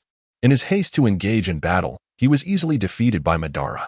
Should Ling succumb, there was a considerable likelihood that he would obliterate their plans in his final moments. If the Nine Tails were not summoned, it would be unattainable, and thus the powers of the tailed beasts could not truly converge. Therefore, the most prudent course of action was to ensure Ling was thoroughly prepared, summon the Nine Tails, and then allow Madara to defeat Ling, reclaiming the Rinnegan and capturing the Nine Tails. Battles among ninjas were traditionally expected to commence only when both adversaries were adequately prepared. However, in the face of Ling, this approach proved most logical. Ah, the Nine Tails, Madara mused, silently acquiescing to the words of Zetsu. Despite his immense strength and extraordinary arrogance, Madara was not a reckless individual. In the original narrative, he was willing to temporarily heed Obito's commands, demonstrating that he possessed not only power but also cunning, rather than merely relying on his unparalleled might to dominate the world. Even so, the Rinnegan remained elusive. Madara frowned, acknowledging Zetsu's concerns, yet prioritizing his own resurrection above all else. This matter required no further contemplation. Upon hearing this, Zetsu offered reassurance. Uchiha Ling does not carry the Rinnegan with him. It is hidden. White Zetsu had already commenced his search.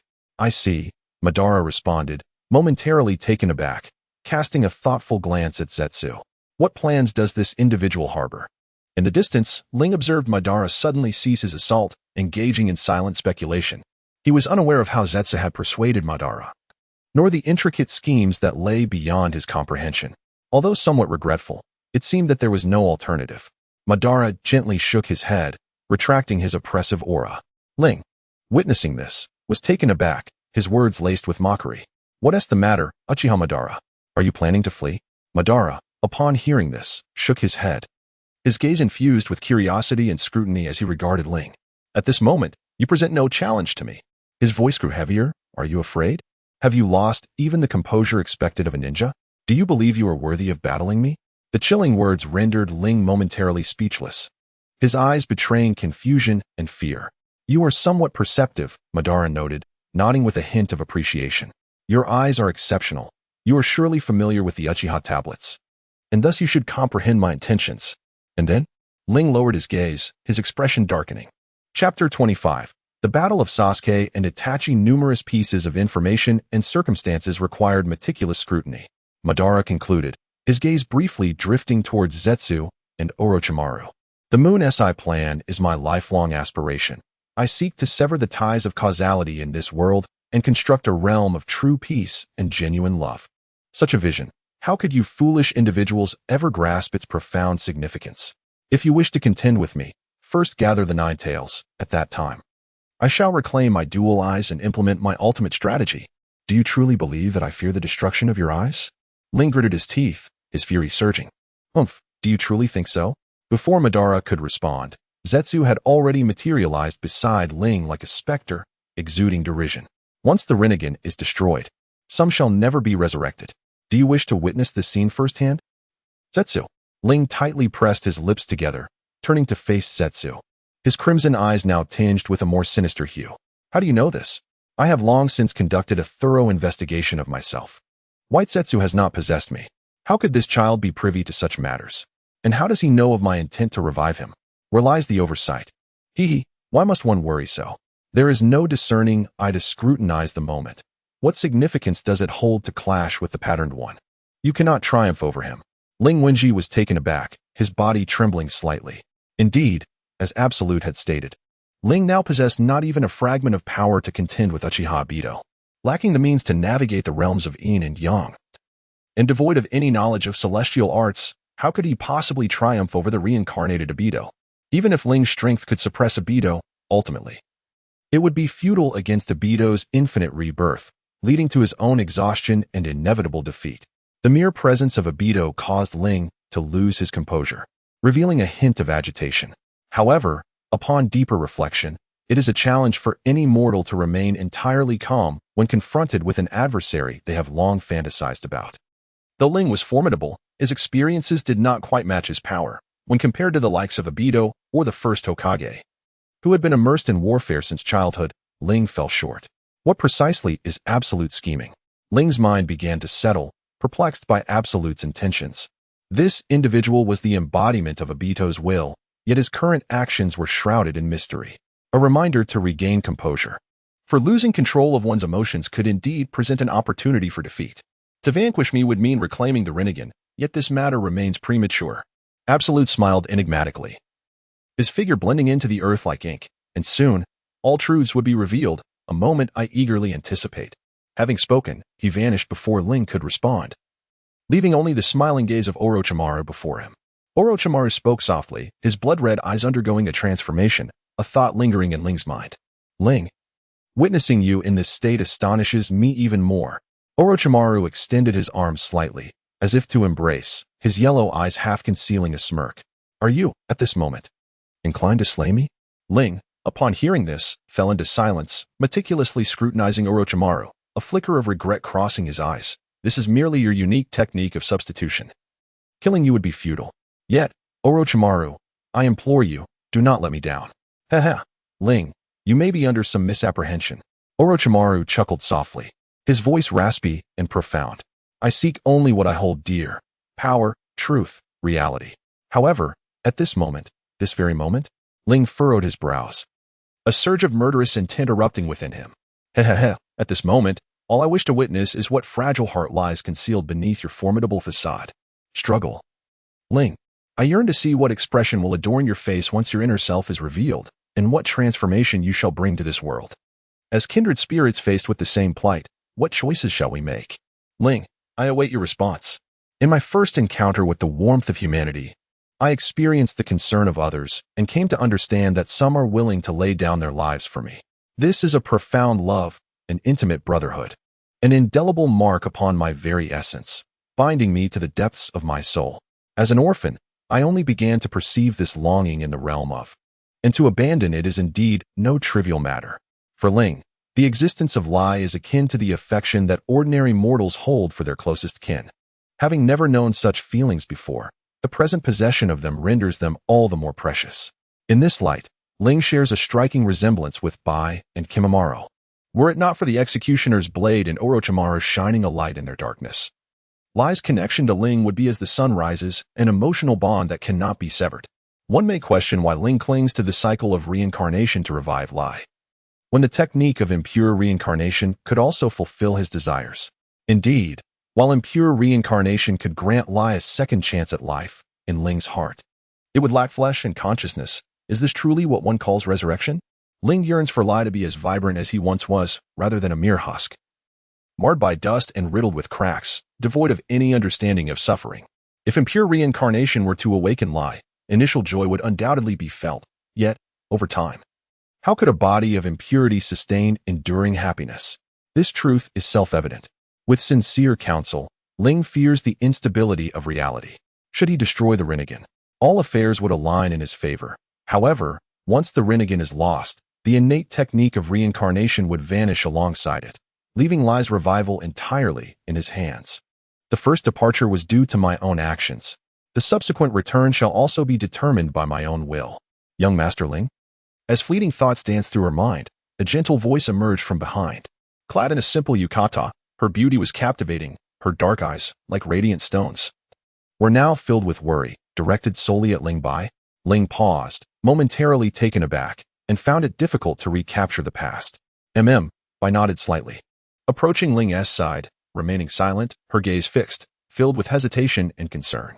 Ling pondered, rising to meet Bai's eyes, a tumult of emotion swirling within her. Bai, pure as crystal, harbored only Ling in her heart. Even the esteemed Junmalu, whom she acknowledged, could not compare. If Ling commanded Bai to confront Junmalu, though Bai would feel sorrow, she would never dare defy Ling's wishes. Her heart belonged solely to Ling. With eyes as clear as water, devoid of anything but Ling. Could it be the same for Lai? Gently brushing aside Bai's hair, Ling gazed into her eyes. This child could forsake everything for him. Such devotion moved Ling, yet also filled her with self-reproach. In the past, when I was destitute, I envied my peers who had parents and family to frolic with, longing for the warmth of familial affection. Now, in this illusory world, if I were to sever the possibility of rekindling such bonds for my own selfish desires, how would I differ from the unfilial? I once rejected Lai, but having accepted him, I now fear him due to Ban's strength. Lai is my family, my brother. This world may be illusory, yet the affection he bestowed upon me is genuine. I long for his return, to hear him apologize in person, to call him brother from the depths of my heart. For those willing to sacrifice their lives, be it Ban or another, I shall confront them directly, striving to bring peace to their hearts and call them back, regardless of life or death. There is no doubt about it. Ling, my lord. Bai gently caressed Ling's cheek, feeling a tinge of shyness. Observing Ling's struggle and vigilance, she could not help but feel perplexed by his resolute gaze. With the departure of the Akatsuki, the intelligence network had significantly diminished. Fortunately, with Ling as a time traveler, clues could still be pursued. Nagato had become the vessel of the outer path, while Conan remained ever by his side. Thus, Bai was responsible for gathering intelligence to be analyzed by Ling. Bai merely organized the information. And given her character and state of mind, it was challenging to comprehend the implications behind the intelligence. Meanwhile, Junmalu filled Conan's role, aiding Ling in capturing the Jinchuriki, with the white tiger ring now adorning Junmalu's finger. My lord, I apologize. Bai bit her lips lightly, a hint of despondency in her demeanor, for she was aware of the identity of the Eight-Tails Jinchuriki and his village. Despite Junmalu's would clone searching the hidden cloud village extensively, he could not find any trace. Is that so? Ling nodded, a slight frown creasing her brow. The wood clone could not discern the full picture. Junmalu's abilities were beyond question, yet it seemed the Eight-Tails was indeed not in the hidden cloud village. But where, then, could he be beyond the village? Through the forest, Sasuke, amidst his anxiety, endeavored to calm his mind. In a warrior-esque duel, losing composure sealed one's fate. After 3 years of honing his skills, he understood this well. Yet, before the only kin he had, who could remain entirely indifferent, Ling and Bai quietly followed behind, with Ling solely desiring to witness this impending clash, harboring no ulterior motives. At long last has it arrived? I have grown quite impatient. Suddenly, atop a massive rock, the figure of Kisame emerged, his great sword resting on his shoulder as he awaited leisurely. Behind him loomed a mountain, majestic as a royal mausoleum, once the ancestral ground of the Uchiha clan, predating the establishment of Konoha. Is it you? Sasuke paused, momentarily taken aback as he scrutinized Kisame. How curious. Are you here to assist Itachi in confronting me? Upon finishing his words, he grasped the hilt of his long sword, poised for action. Such a mischievous child. Kisame chuckled lightly, clarifying, do not misunderstand. I am merely here to follow Itachi's orders and have no inclination towards combat with you. That is for the best. Sasuke released his grip on the sword and advanced slowly, brushing past Kisame. The long-anticipated duel between brothers was finally at hand, a most intriguing affair. Gazing at Sasuke as he distanced himself, Kisame reflected, your tone suggests a hint of sentimentality, which is quite unlike you. Before he could finish, the figures of Ling and Bai suddenly appeared before Kisame. Ah, even the esteemed leader has graced us with his presence. It seems this battle is indeed worthy of anticipation. No need for further words. Ling interrupted Kisame's jest, instructing, you should withdraw and recuperate. Shortly, we shall embark on a mission to apprehend the Eight-Tails Jinchuriki. And we shall require your assistance then. As you command, Lord Ling, Kisame replied with a smile, casting a meaningful glance at the camp before vanishing from sight. Ling watched Kisame depart, lost in thought, and proceeded forward. He has left, Bai? Yes, Lord Ling. At this moment, within the imposing confines of the camp, Sasuke finally stood before Itachi, the two facing each other amidst a chamber of peculiar boulders. At last, I have laid eyes upon you. I feared you would evade me until our final farewell.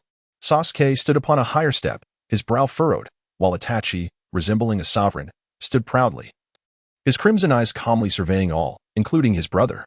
It seems our meeting was inevitable. Itachi sighed softly, his gaze towards Sasuke unwavering. It appears you have foreseen your own demise. In an instant, Sasuke's black pupils transformed to a blood-red hue, the Sharingan gleaming brilliantly within his eyes. I shall soon take your life, yet before that, I have questions that demand your answers. Itachi remained silent, merely observing Sasuke without responding. You once claimed that the Uchiha clan shrine harbors family secrets. If I were to awaken the Mangekyo Sharingan alongside you, there would be 4 capable of wielding this ocular technique in the world. Who, aside from Ling, is the other? Why do you dwell so persistently on this matter? Itachi's brow furrowed slightly, his expression subtly shifting.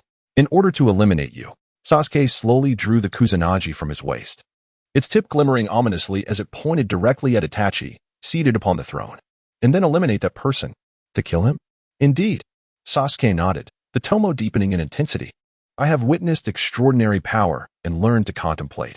Alone, you cannot silently annihilate all the Uchiha clan members.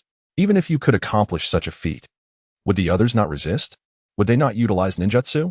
A mere B-rank fire technique is sufficient to alert others, let alone the numerous clan members. Have you come to this realization? Itachi paused momentarily, a smile slowly gracing his lips, seemingly pleased with Sasuke's growth. It is I who should be questioning you. Sasuke stepped forward, fixating his gaze on Itachi. Speak, who exactly is that Uchiha ninja? You have indeed matured. Itachi sighed softly, his words a blend of comfort and concern. The identity of that person is now of little consequence. Itachi looked at the astonished Sasuke and began to speak slowly. For Ling has already slain him. Ling killed that individual. Sasuke furrowed his brows, scrutinizing the veracity of Itachi's words. He felt taken aback by Itachi's account. As a child who had grown up in solitude, he was more sensitive and observant than his peers.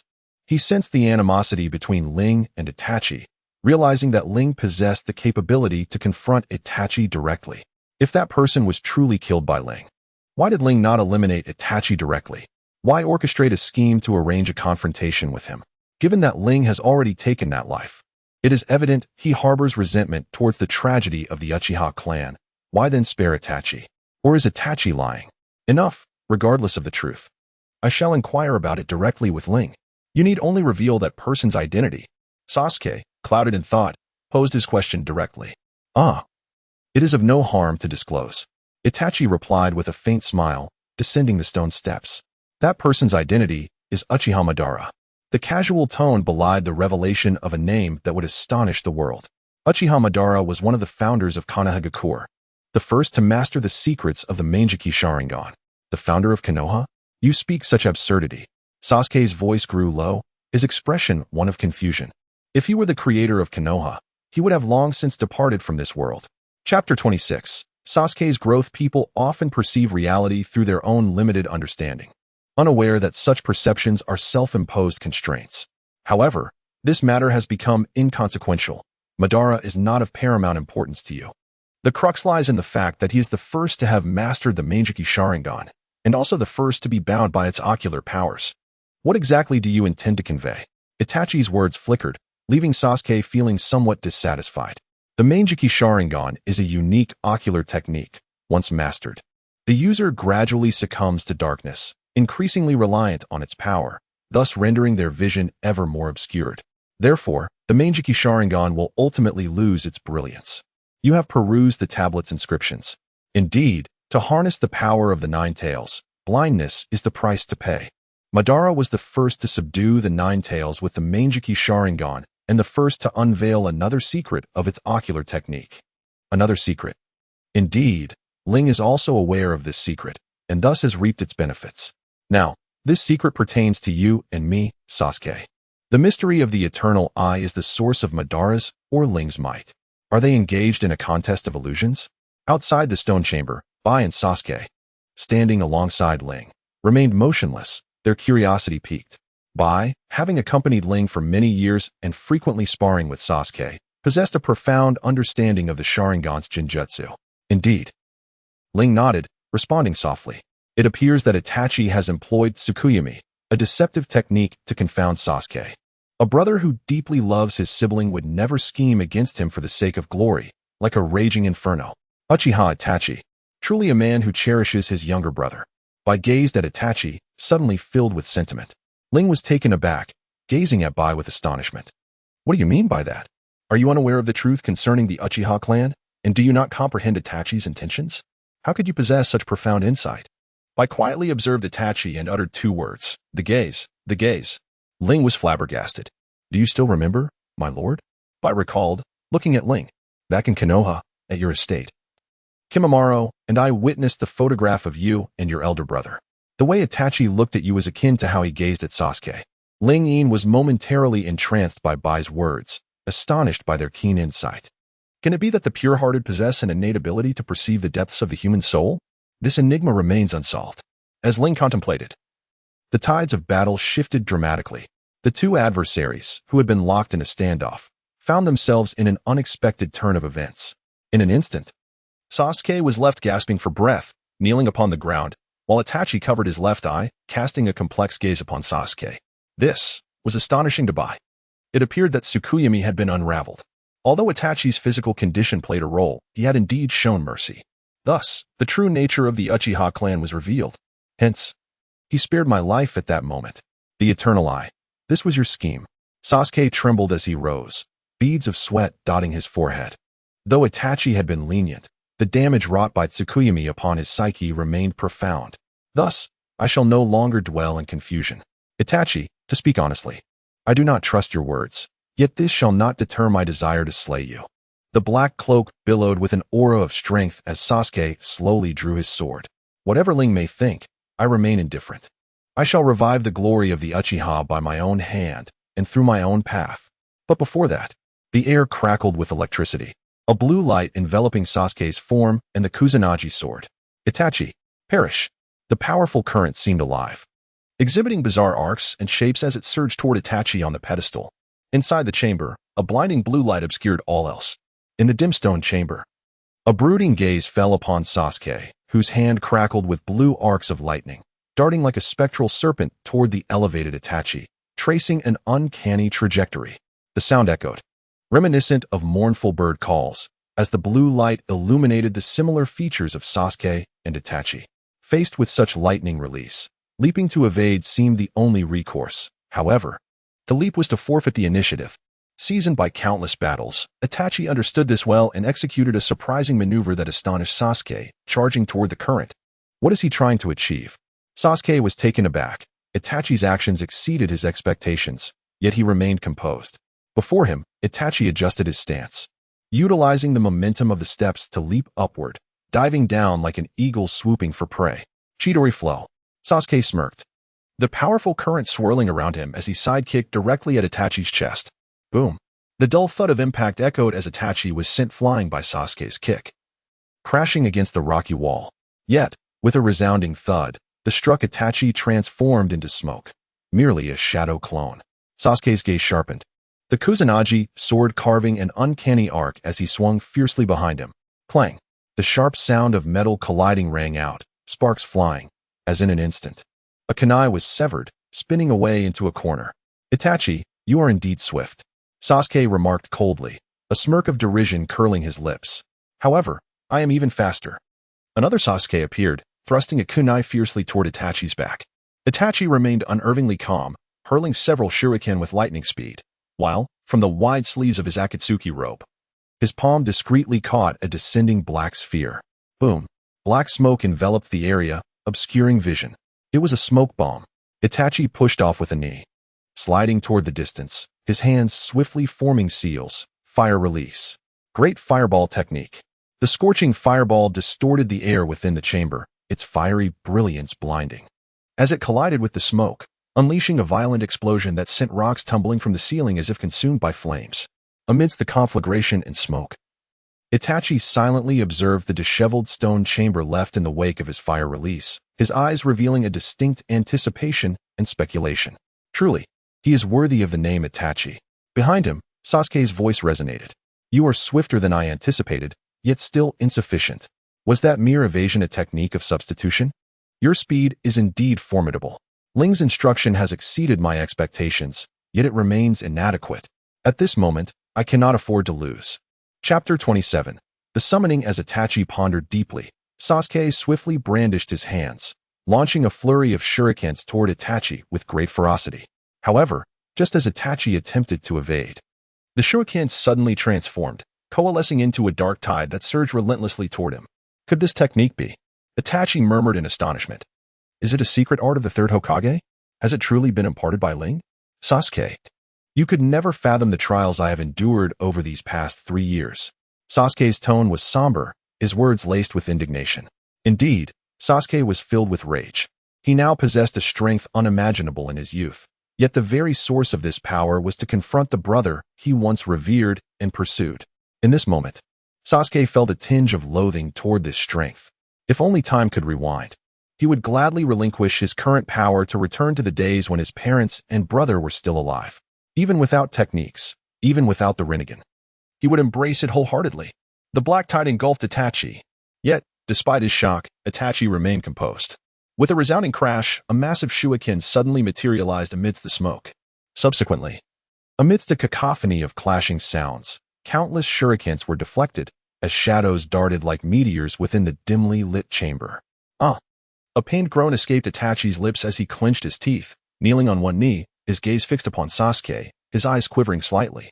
Sasuke's ninjutsu was so rapid that Itachi had no time to employ a substitution technique for evasion. Utilizing shadow clones, his ailing body left him with minimal chakra, requiring meticulous management for each technique he attempted.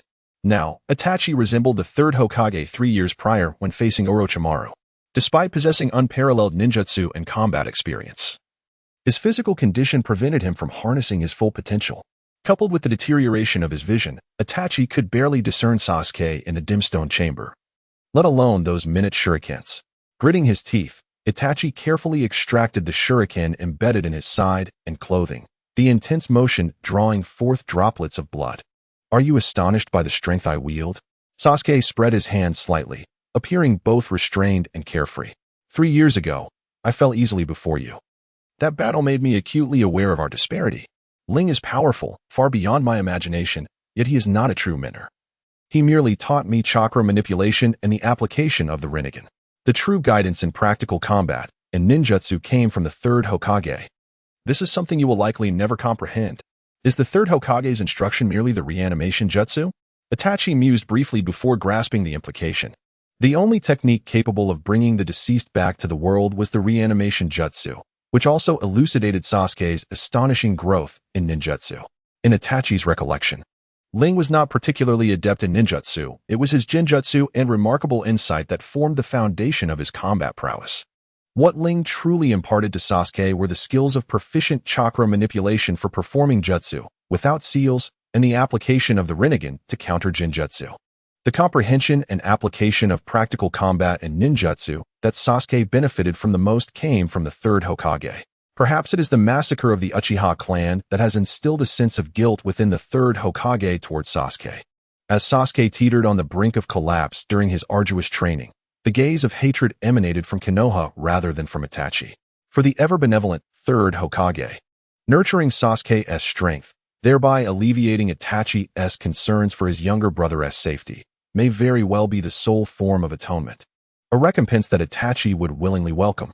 Indeed, it is so, murmured Itachi, his eyes flickering with understanding. No wonder you have achieved such success. However, without the power of the eternal Mangekyo Sharingan, you shall never surpass me. Those eyes of yours are destined to belong to me. Itachi's tone was dark, and those unaware would surely be deceived by his convincing performance. You have witnessed Tsukuyami. Now, allow me to unveil yet another ocular technique. With hands forming a series of seals, Itachi raised his hand to his chest, his eyes gently closing. Amaterasu, is it? Ling has mentioned your ocular prowess, and I am indeed eager to witness its might.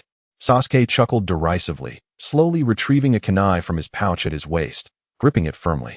A trickle of blood silently slid from the corner of Itachi's eye, and as he reopened his eyes, they were suffused with blood vessels, resembling shattered glass, riddled with cracks. Amaterasu. A curtain of black flames erupted, as if imbued with life, sweeping towards Sasuke. The confines of the stone chamber limited Sasuke's evasion, leaving him with no choice but to endure. Indeed, Amaterasu is formidable.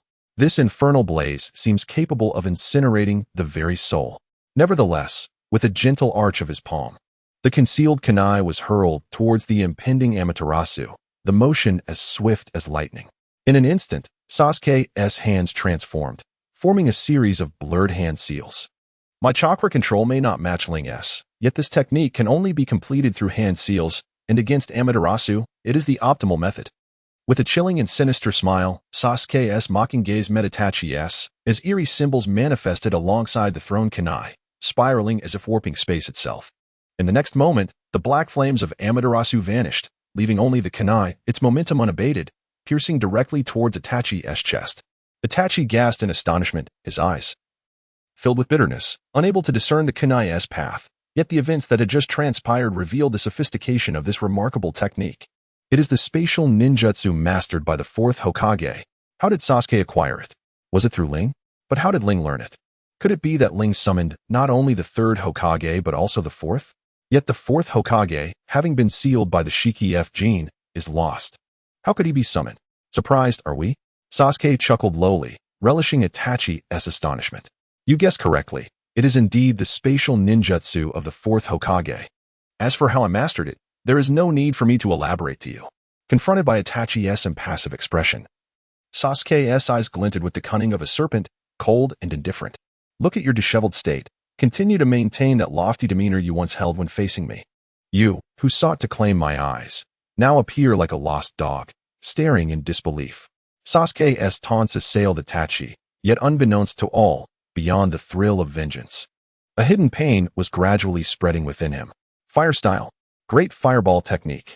A colossal fireball erupted, its target not Itachi, but rather the ceiling of the stone chamber. Boom. In the midst of splashing stones and flames, the entire stone chamber has been breached by Sasuke. Chapter 28. The Grim Countenance. Itachi remained silent, observing Sasuke's actions without interference. This technique requires time to activate. The Kusanagi sword glimmers with a cold light, reflecting Sasuke's currently fierce visage. Before this moment, Itachi, grant me more astonishment. A slight smirk graces Sasuke's lips as he lunges forward, sword aimed directly at the kneeling Itachi.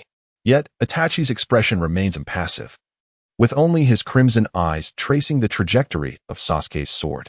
Thunder rumbles ominously, the sky darkens dreadfully, although he does not confront with fire as in the original tale. The rising currents summon ominous clouds, as if to unveil a certain melancholic truth. Itachi exhales, expelling the turmoil within him, his blood-stained eyes revealing a hint of confusion as they fixate on Sasuke in the distance. At this moment, he is covered in dust, his sleeves and elbows tattered, his robe bearing the marks of shuriken slashes. The once aloof and noble demeanor utterly vanished, replaced by a disheveled state of injuries. The heavens are about to weep. Sasuke gazes upward, his brow slightly furrowed, then turns back to Itachi, urging, if you possess any ultimate technique, unleash it swiftly. After a brief moment, you shall have no further opportunity. With a scoff, Sasuke's eyes sharpen, his figure leaving afterimages as he charges toward Itachi, the Kusanagi sword aimed at his heart. Speed is Sasuke's forte, and in this moment against Itachi, this advantage is even more pronounced, a fact that Itachi is keenly aware of. Gritting his teeth, Itachi bends, supporting himself with one hand on the ground, his posture akin to a leaf dancing in the wind. Utilizing the strength from his legs, he sweeps a kick to strike Sasuke's sword wrist. With a crack, the sword flies from Sasuke's grasp, soaring into the air, yet he remains oblivious. Delivering a powerful kick to Itachi's chest. Following the dull thud of impact, Itachi is sent soaring like a kite severed from its string, momentarily drifting before crashing violently to the ground. The immense force causes him to spit blood upon landing. Humph! Sasuke coldly scoffs, raising his hand to catch the tumbling Kusanagi sword, a sense of pride swelling within him, yet doubt begins to creep in. Why? Itachi's movements appear uncharacteristically disjointed. Despite having employed Tsukuyomi and Amaterasu, he should not be this fatigued. Though his hand seals are swift, they lack the speed of his usual self. What could be the reason for this? Is he feigning weakness to seek an opening? And that blood he just coughed up. Your growth astonishes me. Sasuke, Itachi slowly rises, the three tomo merging into a kaleidoscope, yet I have previously stated, those without the Mangekyo Sharingan cannot triumph over me. TCH. Sasuke grinds his teeth, casting aside earlier doubts due to Itachi's provocation. Sasuke is bewildered and unwilling to accept why Itachi remains composed in dire straits. He yearns to witness the fear etched upon Itachi's face. The night his parents fell before his eyes, that broken expression is forever etched in his memory. He wishes to see Itachi display such terror, rather than continue to gaze at him and everything else with that same indifference. Enough of this superfluous dialogue. With his left hand raised, crackling with blue lightning, the air between Sasuke and Itachi is charged with electric energy, filling the fractured space around them. The might of the kaleidoscope Sharingan requires no elaboration from you or me. Ling has already allowed me to witness its power. As for myself, I hold no desire to acquire such strength. My life, my ninja way, is defined solely by me. At this moment, I yearn to accomplish but a single task. A brilliant blue lightning arcs from Sasuke's right hand, shooting towards the heavens, casting an even darker shadow over the sky.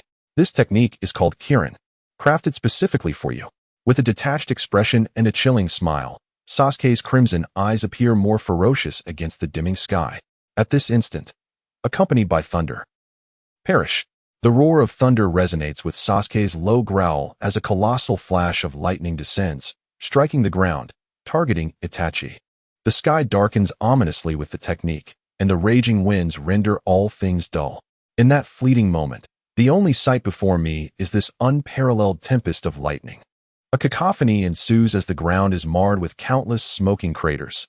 No one doubts that those struck by this technique would leave no trace of life or death. Yet, this technique is faced by Itachi, a man unlike any other. The red glow seizes the brilliance of the lightning, and the once gaunt frame visibly fills out. As a towering red giant rises to shield Itachi perfectly. Susanoo. That technique. Sasuke furrows his brow, feeling the difficulty of the situation. He is no stranger to Susanoo. Ling has demonstrated this powerful ocular technique multiple times, and Itachi's usage was anticipated. However, to find that even Kirin cannot breach this ocular art astonishes Sasuke immensely. If this fails, he shall employ an even more formidable move. With clenched teeth, black runes spread like fire, enveloping Sasuke entirely. In an instant, his skin turns a deep purple black, and grotesque wings sprout from his back. Sasuke activates the power of the curse seal. Cough. From within the crimson figure, Itachi coughs up blood, his gaze betraying concern at Sasuke's transformation. Though Sasuke has not had the opportunity to absorb Orochimaru in the 3 years spent with Ling, the existence of the cursed seal still binds him to Orochimaru. He seems poised to unleash a more extensive Kirin. As Sasuke ascends, Itachi contemplates his next move. This technique possesses immense power. Yet I am afflicted with a grave illness, unable to sustain Susanoo for long. If Sasuke unleashes Kirin again, the outcome will be, oh, how increasingly intriguing. In the distance, Ling observes the battle, his words laden with profound meaning, rendering by unable to decipher Itachi's intentions. Lord Ling, what precisely are Uchiha Itachi's plans? Susanoo is sufficient to withstand Kirin, yet Itachi's actions seem not merely defensive, by muses, unable to fathom Itachi's thoughts. Itachi is gravely ill. Ling explains to Bai, noting that mere defense cannot endure indefinitely, and Sasuke's preparation for Kirin this time far surpasses the previous attempt. Thus Itachi dares not take risks. Gravely ill. Bai whispers, taken aback. Sasuke has resolved to fight with all his might. Ling, unfazed by Bai's contemplation, continues, although Kirin's power is formidable, if not controlled in scale, Sasuke will also be unable to wield it effectively. Now, Sasuke's objective is not merely to attack Itachi, but to utterly annihilate this region. Chapter 29, The Unexpected. Initially, the sky was clear and bright. But soon dark clouds obscured the sun, culminating in a torrential downpour. The change in the heavens foretold the climactic battle between the Uchiha brothers. Itachi kneels partially on the ground, hands covering his mouth, as coughs erupt from his trembling frame. The rain cascaded over him, gliding down his inky black hair, merging with the crimson streaks upon his cheeks, softening the vivid red at the corners of his mouth. The battle had concluded. You emerged victorious. Ling and Bai stepped forth from behind the curtain of rain, gazing at Itachi, their tone a perplexing blend of joy and sorrow. Is it I who has triumphed? Itachi murmured, lifting his gaze in confusion, Yet in his vacant eyes, he could not discern Ling's presence. "Where are you? I cannot see you," he lamented, desperately extending his hand, only to graze the edge of Ling's garment before collapsing helplessly into a puddle of water. Uchiha Itachi, unable to bear the sight, turned his face away. "Such disarray, Itachi." Ling approached, looking down at the prostrate figure of Itachi. "8 years ago, I too fell before you, yet you spared my life. Why?" Itachi remained silent, his breath slow and labored, his feeble hand groping towards Sasuke's direction. "Regardless of the reasons. The person you once were has shaped the individual I am today. In some regard, I owe you my gratitude."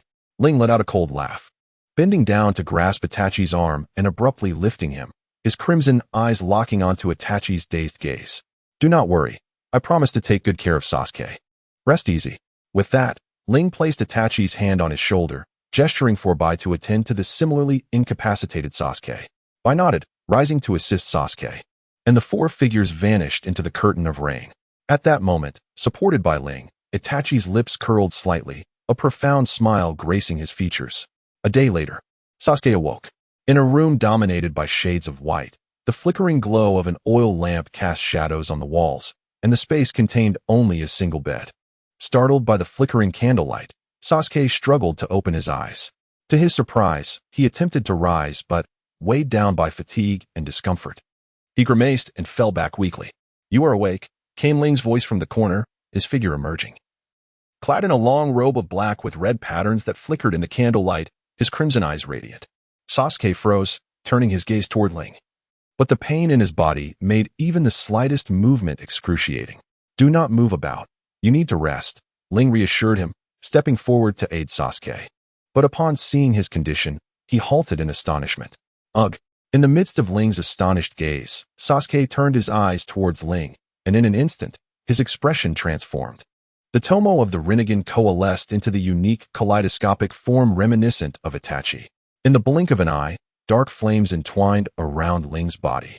Ling gritted his teeth, enduring the excruciating pain that seemed to sear his very soul, his eyes transforming into a kaleidoscope of torment. The flames of Amaterasu, having lost their target, danced restlessly in the air before reluctantly fading away, leaving only the sound of Sasuke's labored breaths echoing in the room. How perilous indeed. Ling's furious words, laced with a hint of ferocity, manifested before Sasuke once more. Itachi, this wretched child, to have sealed Amaterasu within Sasuke's eyes. This was a scheme aimed at Obito. And now that he knows Sasuke stands with me, he has laid this trap, ready to unleash Amaterasu upon me at the mere sight of my eyes. Itachi, you forged a pact with me, yet now seek to exploit a weakness to harm me for Sasuke. Truly, you will stop at nothing. Were it not for the power of reversal, I would have long been consumed by the flames of Amaterasu. Ling harbored a profound resentment, cursing Itachi for his heartlessness. Indeed, as a traveler from another realm, Ling often approached matters with an air of inevitability, neglecting the changes he himself had instigated, particularly in the subtleties. In the original narrative, Itachi sealed Amaterasu to conceal the truth, intending for Sasuke to slay Obito. However, Ling's emergence rendered Obito's whereabouts unknown, thus, to deceive Sasuke. Itachi would inevitably target Ling. Had it not been for the power of regression that allowed Ling to return in advance, Amaterasu would have claimed his life by now. Sasuke, you indeed have a brother. Ling's expression darkened, his eyes narrowing, the sensation of Amaterasu's flames still lingering. Sasuke remained silent, casting a glance at Ling, equally perplexed by the earlier events. "Humph," Ling sneered, turning his gaze to Sasuke, a plan already forming in his mind. "Itachi, do you wish to conceal every truth? I shall not allow you to succeed. You scheme against me, seeking a swift resolution?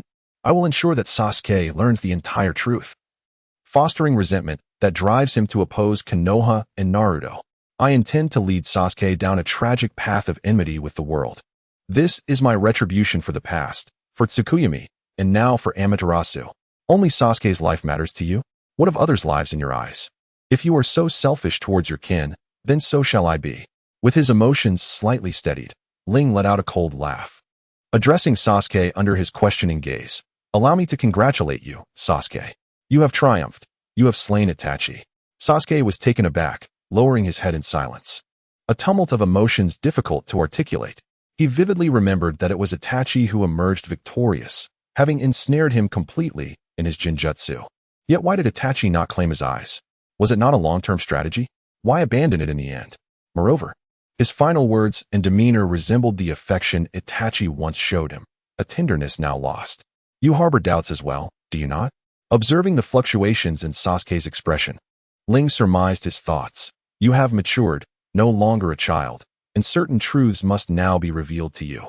Organizing his thoughts, Ling began recounting the battle between Madara and the first Hokage during the founding of Konoha, the establishment of a watchful police force to monitor the Uchiha clan, leading to their uprising due to discontent over their exclusion from the village. The mission of Itachi, the covert operations, the truth behind the extermination of the Uchiha clan. For 8 years, the hatred towards Itachi had been the sole pillar of Sasuke's resolve. To exact revenge, he sacrificed comrades, mentors, and the village. Yet now Ling revealed to him that Itachi had always been protecting him, making sacrifices. How could Sasuke accept such a reality? Believe it or do not. That is your choice. I merely present the facts. Ling smiled calmly, his tone imbued with conviction, continuing. You must have questioned this as well, have you not? The Uchiha clan, masters of fire techniques, Jinjutsu, and versatile weaponry. Not only could Itachi alone not eradicate the entire clan, but even combined, neither could we stealthily annihilate them all. A confrontation of techniques would surely alert others. Itachi slaughtered his kin. He committed patricide and matricide. He sought to claim my eyes. Indeed, that is the truth. Yet, I am stronger than he. He simply failed. This is the fact. You may wish to refute me. For Itachi attempted to kill you multiple times, yes? Seeing Sasuke's trembling lips, Ling anticipated his thoughts. Tsukuyomi, Amaterasu, Susanoo, each technique a lethal weapon. Indeed. While Amaterasu can be redirected using the spatial barrier technique I taught, what of Tsukuyomi? What of Susanoo? If Itachi truly wished to kill you, you would be no match for him. An ordinary Sharingan cannot contend with the Mangekyo, even if Itachi is afflicted with a grave illness. This fact remains unchanged. Afflicted by a grave illness, Sasuke was taken aback and stared at Ling in astonishment. You sensed it long ago, did you not? The sharpness of your body, the swiftness of your hand seals, the power of your taijutsu during the time that Susanoo can be sustained, these subtle details have already indicated Itachi's dire condition, nay, his deplorable state. At the moment of his departure from the village, Itachi had resolved to perish in a confrontation with you. However, beset by a serious ailment, he could not wait until you had fully matured and surpassed him, thus hastening the conflict. Chapter 30. Sasuke's choice. Why did he never return to Konoha in the past? Only to return at this juncture when the third Hokage has passed and Konoha is on high alert? It was solely to convey a message to the higher-ups of Konoha, to inform them that I still exist and that the pact of old remains valid. Sasuke, in anguish, clutched his head, shaking it vehemently as if trying to dispel the thoughts. He was unwilling to ponder Ling's words, nor confront the crumbling beliefs within his heart. In a bid to conceal the truth, Itachi sought to silence me. He knew I would inevitably reveal the truth to you. That earlier use of Amaterasu was sufficient to substantiate this point. Enough. Enough. I do not believe you. Absolutely not. Sasuke screamed, proclaiming his disbelief even as tears streamed down his cheeks. You are wavering, are you not? Ling remarked, shrugging his shoulders, a malicious glint in his eyes as the corners of his mouth curled upward. The enigmatic kaleidoscope Sharingan fixated upon Sasuke. Reflect well upon it, those buried memories. The memories you refuse to accept, the seeds of hatred have already been sown, merely awaiting their roots to take hold. Itachi, you presume that everything is under your control, believing I would underestimate Sasuke's strength and fall prey to Amaterasu. Indeed, your scheme has succeeded. However, you are oblivious to the secret of my right eye. For Sasuke, you disregard countless lives. This is your notion of peace? I shall not allow you to have your way. Since Sasuke holds such significance in your heart, I shall thrust him into opposition with the world, ensuring you know no peace. Clenching his fists tightly, the sound of cracking knuckles echoed in the air. Ling paid no further heed to the unsettled Sasuke and strode out of the room. As he closed the door, he caught sight of the crystalline tears cascading down Sasuke's cheek. Ah! Finally, after Ling departed, Sasuke collapsed, weeping uncontrollably, love and hatred, two opposing emotions flooding his mind. Outside the door, upon hearing his cries, Ling revealed a wicked smile, his desires fulfilled. Since Ling unveiled the truth of the Uchiha clan to Sasuke, he remained confined within the room, never venturing outside. He did not touch food, nor did he sip a drop of water, until 2 days later when he stumbled out from that stifling chamber. On the corridor of rain-hidden village, Ling silently observed as Sasuke, clutching the railing, approached him with trembling steps. In truth, Ling held a certain fondness for Sasuke, feeling sympathy for his past tribulations. Yet Itachi's machinations rendered Ling unable to turn a blind eye. Despite having promised Itachi, he had sought to eliminate him using Amaterasu. Had it not been for the ability to rewind time, he would have been incinerated by Amaterasu long ago. Moreover, regardless of the rationale, Konoha could not erase the truth of the massacre of the Uchiha clan. It was precisely due to this slaughter that Ling resolved to slay his brother. Consequently, while keeping an eye on Madara's movements, he welcomed the notion of someone teaching Konoha a lesson, and that someone was none other than Sasuke. The ability to perform ninjutsu without hand seals, coupled with exceptional physical prowess and speed, allows for the utilization of space-time techniques. Should one activate the Mangekyo Sharingan, they gain access to Amaterasu and Susanoo. With the devoted guidance of the third Hokage and Ling over the past 3 years, who among the Leaf Village could confidently claim victory over Sasuke? Even Kakashi and Jiraiya. Have you come to understand? As Sasuke staggered closer, Ling spoke calmly, her gaze meticulously assessing the depths of Sasuke's eyes. He remained silent, his head bowed and breath steady and elongated. It seemed he had reached a realization. Ling gently tilted her head for a moment of scrutiny before turning towards the edge of the corridor, gazing down at the Rain Village, her silence enveloping them. Sasuke slightly raised his head, casting a glance at Ling's silhouette, his eyes increasingly revealing a simmering resentment. Since you have long known the truth, why did you not share it with me sooner? To tell you? Only to witness you march towards your doom in the leaf? Ling's tone was ethereal. Startled by her words, Sasuke turned away, falling silent. He was no fool. Ling's assertions were indeed a possibility that could not be dismissed. Had he, 3 years ago, the ignorant version of himself, learned the truth, he would, as Ling suggested, have recklessly sought vengeance against the leaf, resulting only in imprisonment in a lightless cell or a secret execution. There were no alternatives. And what of before? Sasuke pressed on. When I departed from the land of earth with Haku and Kimimaro, why did you not disclose these matters? Why should I? Ling pondered briefly before retorting. Even if I had told you, you might not have believed it. Should you have believed, you would no longer pursue Itachi. You could choose to forgive him from your standpoint, but you hold no authority to grant forgiveness on behalf of those Uchiha who were slain. At her words, Sasuke was taken aback, resignedly lowering his head. What Ling has stated holds truth. Itachi has sacrificed immensely for peace and for Sasuke. However, it cannot be denied that he has indeed slain their parents and betrayed the Uchiha clan. Ultimately, the sole beneficiary of his actions is Sasuke himself. What authority does he possess to forgive Itachi on behalf of those Uchiha who were murdered? In this regard, Ling possesses the most valid perspective, as he is a victim of these events. Though Sasuke suffers, it is not a consequence of Itachi's conscious intent. Itachi's original intention was to protect Sasuke, not Ling. What do you intend to do next? Feeling the weight of Sasuke's pain and regret, Ling turned, his crimson eyes quietly fixed upon Sasuke, awaiting his response. Sasuke was momentarily taken aback, incredulous at Ling's question, before erupting. Of course, I shall take vengeance upon Konoha. I will return to them all the suffering Itachi endured. Is that so? Ling replied indifferently, observing Sasuke, this is your choice. I have no right to interfere. However, before we proceed, I must confirm one matter. In an instant, Ling's eyes transformed, the 3 tomo converging into the snowflake rune upon a shuriken. Sasuke appeared somewhat dazed under Ling's gaze, yet instinctively, his eyes retaliated, the 6-pointed star pattern vividly manifesting. Indeed, the agony of seeking Itachi's life has awakened the power of your Mangekyo Sharingan. Ling nodded, his eyes reverting to the 3 tomo form. In that case, you ought to behold this. With that, disregarding Sasuke's reaction, he descended the stairs to the corridor. Sasuke stared at Ling for a moment, then followed suit. Through a winding passage, Ling guided Sasuke into a concealed underground chamber. Upon opening the door, rather than seeing the interior, they first heard the rhythmic sound of machinery at work. Lord Ling?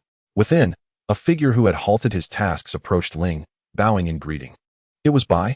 Ling nodded, gazing at the distant instruments, and inquired of Bai, how is it? Is everything prepared? Chapter 31. Emotional turmoil indeed. Bai slightly inclined his head, a shadow of sorrow and melancholy crossing his eyes. On the journey back, he had already departed from this world. Nevertheless, he still obeyed orders, employing healing talismans to activate the instruments of life and death. Well done. Ling comfortingly patted Bai's shoulder as a gesture of reassurance. Bai, being a person of utmost purity and goodness, was unable to suppress his grief upon witnessing the fall of living beings. What is this? Sasuke cast a glance at the machinery, a sense of unease stirring within him, inexplicable emotions welling up. Heh. Ling smiled enigmatically, looking at Sasuke. You shall observe for yourself. The truth will reveal itself. Sasuke furrowed his brows, silently scanning Ling with a doubtful gaze, then cautiously stepped closer. Upon nearing, he discovered the truth. The complex medical apparatus, countless infusion tubes, and conduits inserted directly into the mouth of a patient. Yet these were not the focal point. The crux lay in the figure lying before him, his brother, Itachi. Itachi. Sasuke suddenly awakened, gripping Itachi's hand tightly, yet the icy touch revealed the harsh reality. Itachi had passed away. Ling, what are your intentions? Itachi is dead. What use is there now in employing these instruments? Is this not evident? Ling stepped forward, adjusting the buttons on the machinery, stating, it is to prevent him from dying. Prevent him from dying? In a fit of rage, Sasuke laughed bitterly, suddenly seizing Ling by the collar and roaring, he has perished. What significance does this act hold? Ling remained silent, his gaze sweeping over Sasuke with a hint of derision. Do you misunderstand something? Gently freeing himself from Sasuke's grip, Ling smoothed the wrinkles in his attire. The one who killed Itachi was you. The annihilator of the Uchiha clan was also Itachi. He reaped what he sowed. What purpose does your fury serve against me? Itachi's demise was due to me? Sasuke froze, rendered speechless by Ling's words. Memories of Itachi's past warmth and affection flooding his mind, the pain causing tears to well up in his eyes. I have never engaged in futile endeavors. Ling regarded Sasuke with a touch of pity, stating, let us set aside the matter of Itachi for now. I have brought you here so that you might make a choice. You now possess the Mangekyo Sharingan. Itachi must have mentioned that excessive use will gradually seal your vision.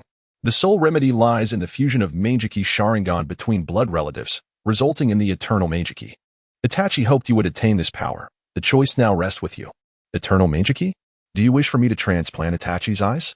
Sasuke inquired, bewildered. That is not my intention.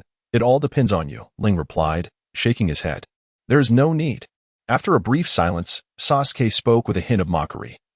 What I intend to do next, Itachi's eyes would surely not desire to witness. Perhaps, Ling nodded, refraining from rebutting Sasuke. I merely wish for you to choose. How you proceed is up to you. Though you are strong now, you are still insufficient to contend with Konoha. The eternal Mangekyo possesses boundless ocular power, which would greatly benefit your aspirations. Sasuke fell silent, his fist clenching tightly, the struggle evident. Observing this, Ling continued. There is something you may not know. Konoha has summoned the leaders of various villages to discuss countering me and Akatsuki. I also intend to seize this opportunity to capture the Eight Tails Jinchuriki. But Sasuke, you must understand, I do not favor needless labor. What is your true intention? Sasuke frowned, fixating his gaze on Ling. Quite simple. Consider it a transaction. Ling spread his hands, his tone a blend of sigh and temptation. I can resurrect Itachi. But you must create great chaos to draw everyone's attention, ensuring that the matter of the tailed beast goes undisturbed. What do you mean? Sasuke suddenly advanced, gripping Ling's shoulders tightly. You claim you can bring Itachi back to life. Are you not jesting? Ling's words pierced deeply into Sasuke's heart. To personally slay the brother who had protected him was an unbearable cruelty for Sasuke. If Itachi could be resurrected, one can only imagine the depth of Sasuke's feelings. A soft chuckle escaped Ling's lips as he disregarded Sasuke's anxious gaze and trembling form, turning his attention to Itachi, slowly closing his eyes. In the next moment, a peculiar tomo and sigils manifested within his enchanting eyes. Time reversal. Thud, thud. In Sasuke's incredulous gaze, Itachi's body quivered slightly, and soon after, his chest began to rise and fall, his pallor fading from lifelessness to a semblance of vitality. How could this be? Sasuke, momentarily entranced, stepped forward and gently grasped Itachi's hand, feeling the warmth of life emanating from it. How did you achieve this? How is this possible? Time reversal. This is the power of my kaleidoscope Sharingan. This ocular technique allows me, at my will, to rewind time for a person or a place. It has been 4 days since Itachi's passing. It is not too far gone, and I can reverse the time that belongs to Itachi, bringing him back to life. The time that belongs to Itachi is being reversed, which means, indeed, the one lying here is Itachi, who had not yet succumbed after our battle. Itachi after the battle? Sasuke pulled back Itachi's arm, revealing the marks left by shuriken wounds. Those were inflicted by Sasuke's jutsu, now reappearing on Itachi's body. Why not reverse Itachi's time even further back? In his excitement, Sasuke managed to remain calm enough to inquire. Reversing time is a forbidden power. Resurrecting the deceased Itachi is the limit of my abilities. How could I wield this jutsu without restrictions? If it were boundless, I could have already used it to revive others, even bringing Madara back to his youth to easily take his life. Alas, the power of reversal is not so formidable. Ling responded to Sasuke, secretly lamenting the current state of Itachi, who was gravely weakened. Thus, I had prepared medical instruments in advance to sustain his life. However, even if Itachi were to recover, the peril had not been averted. After a thorough explanation, Ling chose to keep a certain air of mystery. What peril? Sasuke inquired sharply. The Uchiha clan fought through their eyes, and their ocular power was their very essence. Itachi's ocular power was nearly depleted. If it were to be transplanted to you now, the new host's eyes would merge to form a more formidable ocular technique. Yet, similarly, due to the exhaustion of his ocular power, Itachi too required a pair of eyes with potent ocular strength to be transplanted in order to regain vitality and overcome this crisis. Do you comprehend my meaning? What you imply, Sasuke, upon hearing those words, grasped Ling's intention that he must sacrifice his own eyes for Itachi's recovery. Is that not so? This was the most optimal solution. Only the eternal eye would possess inexhaustible ocular power. Of course, a regular Sharingan might suffice, but in that case, Itachi would lose the pride of his Mangekyo Sharingan as power. Ling shrugged lightly, his tone imbued with an intriguing uncertainty. Chapter 32, The Summit of the Five Kage. A sudden infiltration is that so Sasuke lowered his head, fists clenched tightly. After a moment of contemplation, he ultimately resolved to take action. When will you depart for Konoha? The six-pointed star flickered in his deep crimson pupils as Sasuke gazed intently at Ling, speaking in a low voice. Ling Wei tilted her head, glancing back at Sasuke, and after a moment's contemplation, replied, "We shall set forth in the coming days." The news of the gathering of the five Kage has spread from Konoha, and now is the opportune moment to attend the meeting. I wish to accompany you. Sasuke regarded Ling with a thoughtful expression before speaking. I shall strike at the higher-ups of Konoha to divert attention, while you seek out the Jinchuriki of the Eight Tails. What do you say? Of course. Ling nodded in agreement with Sasuke's strategy. Then let us begin our preparations. Upon hearing Ling's words, Sasuke stepped towards the door, casting a final glance at Itachi, who lay on the sickbed. Ling, should I perish in Konoha, I have one request. What is it? Ling paused, gazing at Sasuke's retreating figure, inadvertently inquiring. Transplant my eyes to Itachi, restore him to his former self. Sasuke slightly turned his head, revealing one eye laden with inscrutable emotions. I understand. For reasons unknown, Ling felt as though she was enveloped by the intensity of a gaze that brimmed with emotions, reminiscent of the look that had once been directed at her. I entrust this matter to you. With that, without waiting for Ling's response, Sasuke transformed into a fleeting shadow, vanishing in an instant, leaving Ling momentarily stunned, her expression tinged with sorrow. As time passed, after adequately preparing supplies, Ling and her comrades set forth on their journey. This expedition included not only Ling, Bai, and Sasuke, but also Deidara, Kisame, Haiden, Kakazu, and Scorpion. Following Itachi's treachery in the information network of Absolute and Rebellion, Ling no longer felt the confidence she once had. This mission, driven by the intelligence of the Eight Tails Jinchuriki from the wreckage, aimed directly at the target, compelling Madara to reveal himself, to guard against any unforeseen circumstances. Ling brought along all members of the Akatsuki, save for Konan and Nagato, determined to capture the Eight Tails Jinchuriki. It is rare for everyone to embark on this journey together. Outside the village of Konoha, Kisame surveyed the group, speaking with a tone that seemed both nostalgic and playful. Your smile is quite unappealing, lacking any semblance of artistry, Deidara scoffed, casting a glance at Ling ahead. This grand display en route to Konoha serves to showcase my super flat art. Humph. Be quiet, Deidara. I have already stated that your foolish explosions are hardly art. Scorpion, concealed within his puppet, mocked Deidara. As for art, I am indifferent, Kakuzu remarked, unfazed by the dispute. I have declined several business dealings for this journey.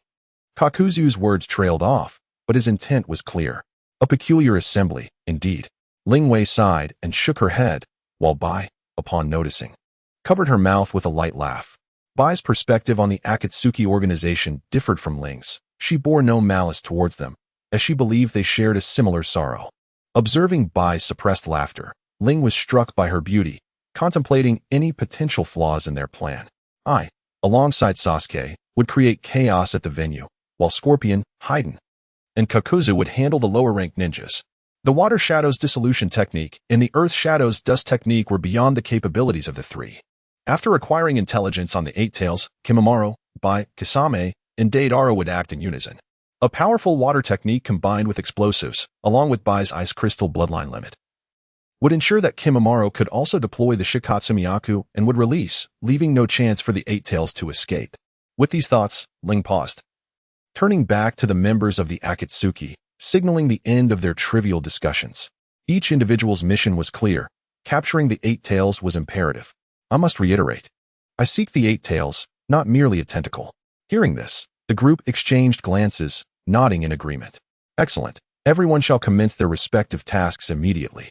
As Ling concluded, she intended to move, but Sasuke had already leaped onto a tall tree, his figure vanishing in an instant. Lord Ling? Bai inquired, slightly surprised, awaiting Ling's command. Humph. That impatient boy, Ling scoffed, waving her hand. Kimimaro is still waiting. Bai, proceed. As you command. Meanwhile, at the venue of the Five Kage Summit. It was originally intended to convene in the neutral land of Iron, but due to Ling's series of actions, Konoha hastily summoned the Five Kages, setting the meeting within the village. The assembly took place not in a grand and imposing location, but rather in a makeshift camp erected outside Konoha. The Kages, filled with suspicion towards one another, were reluctant to enter Konoha for discussions. What if this were a trap laid by Konoha, aiming to annihilate the Five Kages in one fell swoop? With the venue located in Konoha, who could guarantee that there were no ambushes? Thus, the Kages from each village accepted the location of this temporary meeting place. A large tent housed 5 tables and chairs with an additional seat outside the table, presumably for a neutral party, that of the samurai Mifune. It was indeed regrettable to summon everyone at this sensitive moment, but the situation was dire. The Akatsuki had stealthily captured the Four Tails Jinchuriki in merely a month, an unexpected event that warranted the urgent gathering of the Kages to devise a strategy. As the initiator, Tsunade rose to speak. The Akatsuki, the oldest, smallest, and most diminutive earth shadow, adorned with a ludicrous butterfly bow, cast a glance at Tsunade and scoffed. To my knowledge, the Akatsuki has established their base in the land of rivers, a matter of little significance, but my subordinates recently obtained crucial intelligence. Pausing, the earth shadow turned his gaze towards the enchanting water shadow and spoke in a grave tone. The capture of the Six Tails Jinchuriki was not the work of the Akatsuki, but rather that of Konoha Hidden Village, specifically the orphan of the Uchiha clan, the direct disciple of the third Hokage, Uchiha Ling. The assembly was taken aback, their eyes turning towards Tsunade, who remained silent and furrowed her brow, while the water shadow appeared the most perplexed. The Six Tails Jinchuriki was a rogue ninja from the mist. As Mist pursued Yutaka, they witnessed Ling easily defeat the Jinchuriki. Realizing they were outmatched, the Mist ninjas chose to retreat and reported the incident to the Water Shadow. This was meant to be a secret. How did the Earth Shadow come to know? Did he have spies among them? Or were there other channels? The Earth Shadow, relishing the moment, smiled and asked Tsunade, Hokage, do you have anything to say regarding this matter, as the leader of Konoha? Chapter 33, Battle. A gentle breeze caressed Ling's garments, as dust danced lightly in the air, and her dark tresses swayed with the wind. Standing atop a height, she exuded a restrained yet formidable presence, casting her gaze down upon the 5 shadows below, her eyes ablaze with intensity. Tsunade, her brows furrowed, bit her crimson lips, her eyes flickering with a blend of panic and feigned composure, as she confronted Ling. Uchiha Ling, what are your true intentions? Is it to pursue the Eight Tails Jinchuriki, or to exploit the truth of the Uchiha to plunge Konoha into turmoil? Rest assured, Tsunade-sama, I harbor no desire to instigate conflict. Ling replied, observing Tsunade's furrowed brow, shaking her head gently as she stepped forward, placing a hand on Sasuke's shoulder. I have made my intentions clear. My sole objective is the Reikage's younger brother, the Eight Tails Jinchuriki, Killer Bee. As for Sasuke, Ling's lips curled into a cryptic smile. He grapples with his own doubts and the truths that must be unveiled. And this matter bears no connection to me.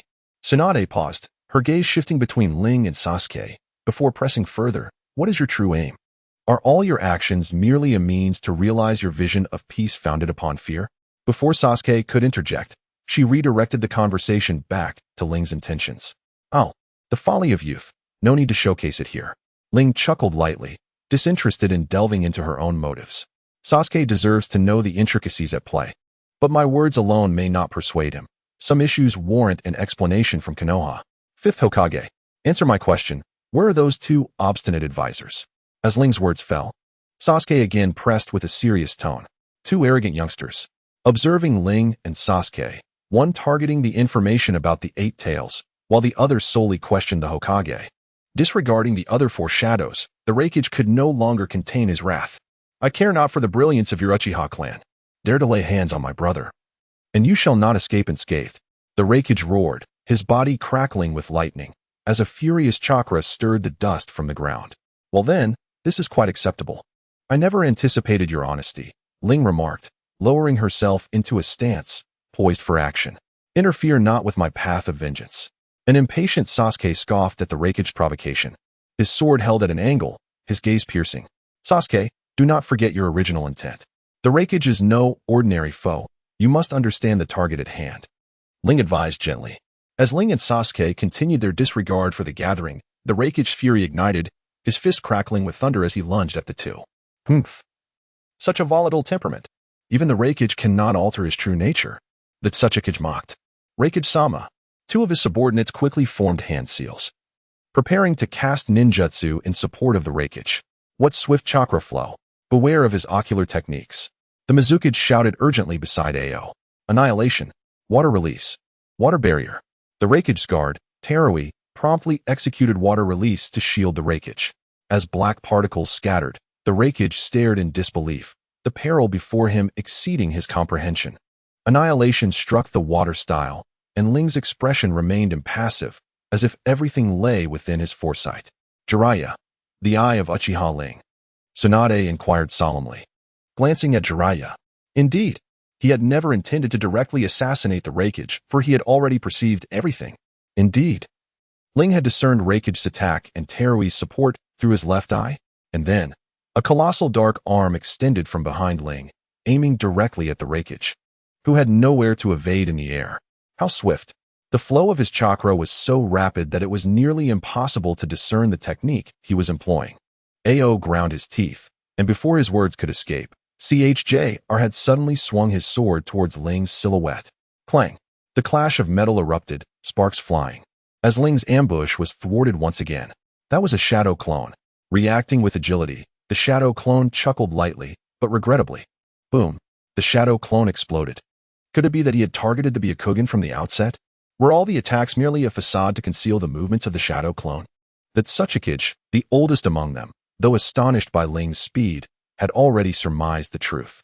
The Byakugan can perceive chakra within the body. Once Ling acted, there would inevitably be a fluctuation in chakra, making the Byakugan the prime target. The Byakugan, truly a formidable adversary. Ling stood upon the rock. Though sensing the difficulty, the colossal fist of Susanoo struck towards the Reikage without hesitation. Boom! The impact resonated like a hammer. Blue lightning intertwined with black flames. Crashing down upon the ground, the chief, Terui exclaimed, concerned for the Reikage's injuries, as the surrounding ninjas ceased their mockery, all eyes fixed on Ling. Watching with bated breath, the lightning armor, its defensive capabilities are nothing short of exceptional, even if it was merely a fragment of Susanoo. Its power was beyond what an ordinary person could withstand. Ling Wei cast her gaze downward, observing the dissipating dust with contemplative thoughts, as the haze settled on the ground. Lei Ying, charged with electricity, knelt partially, his hair standing on end. In Ling's eyes, his robust physique appeared even more imposing. What strength! Shui Ying Mei's expression subtly shifted as she glanced at the disheveled Lei Ying before her gaze returned to Ling, revealing an extraordinarily handsome man upon closer inspection. Don't dawdle. Let us settle this swiftly. Sasuke urged impatiently. I still have to settle scores with those two ancient relics. I have no time to play alone. I find it challenging to contend with the five shadows, Ling replied, half seriously shaking his head as he looked at Sasuke. You should pursue your target. Konoha will not stand idly by while you eliminate their advisors. Are you suggesting I divert Konoha's attention? Sasuke turned his head, glancing at Ling and then at the ninja beneath them. Indeed, Without your assistance, my success is uncertain. The other villages would not remain passive either. After some contemplation, Sasuke's gaze locked onto Tsunade, his form darting towards her like a blade. How swift! Tsunade exclaimed in surprise. Don't just stand there, Tsunade, Jiraiya quickly warned, biting his finger to begin performing a jutsu. Summoning jutsu. The atmosphere grew increasingly lively. Ling smiled lightly, his interest piqued. Chapter 34. Astonishment unleashed. Though devoid of the Hokage's intrigue, this scene is still splendid. The shadow clenched his silver teeth, rising from the ground like a small mountain. Resembling a demon descending, clad in armor and scales, his fearsome visage adorned with crimson eyes akin to Ling's, burning fiercely like blood. What creature is that? A stunning woman in a red gown beside the earth shadow exclaimed in astonishment. To regard the shadow-level battle as mere play, one must possess extraordinary courage. Yet, my back ailment lingers. I shall first observe what prowess Uchiha Ling truly possesses. Ling's ocular technique reminded the earth shadow of yesteryears. Those profound eyes filled with suppressed fury and evasion.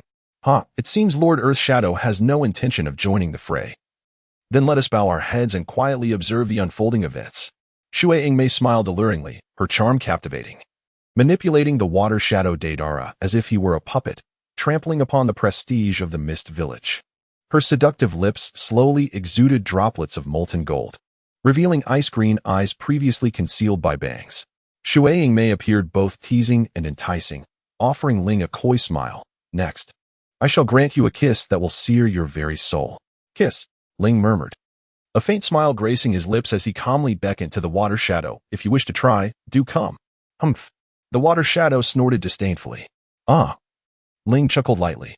In an instant, liquid escape. Liquid monster technique. Susanoo. A golden torrent surged toward the shadowy giant, consuming it in a fiery cloud that reached for the heavens, eclipsing the sun and shrouding all in obscurity. Boom. The deafening sound resonated as numerous observing ninjas beheld a colossal fist descending from the sky, crashing into the earth. Countless ninjas were swept into the air by this strike. If you wish to play, let us engage earnestly. Ling grinned wickedly, his handsome visage radiating an eerie malevolence. The elbow of Susanoo trembled violently as two new arms extended forth. For arms extending through the heavens, the celestial sword of the cloud, the ten-fist sword, the eight-span mirror, and a gourd of wine, strange yet perilous. Indeed, this is the mightiest Susanoo of Rin, a culmination of three sacred artifacts manifested through the ultimate ocular technique. Originally, the ten-fist sword and the eight-span mirror were sought by Itachi, but after his demise, Rin directly uncovered these two sealed artifacts from Itachi's Rinnegan. The ten-fist sword is the blade that seals all, while the eight-span mirror can withstand any assault. It was for these two items that Rin vowed to honor Itachi's promise to protect Sasuke. Though the reanimated Madara is undeniably powerful in Rin's heart, he pales in comparison to the resurrected Madara. Moreover, the ten-fist sword is capable of sealing those resurrected through the impure world reincarnation in the original tale. Nagato was sealed by Itachi using the ten-fist sword. Thus, Rin anticipates that this sacred artifact will lend him significant aid in his battle against Madara. Should Madara be struck by this sword, even the impure world reincarnation would not be able to save him. On the ground, the onlookers are astonished by Rin's ocular technique, and the astonishment prevails in the skies as well. This ocular technique surpasses even that of Itachi. Above the clay birds, a golden-haired youth eagerly interjects. It is Deidara, who previously joined forces with Rin in a surprise attack. Silence. Do not forget our mission. Scorpion admonishes, his countenance dark. All right, I know, brother Scorpion.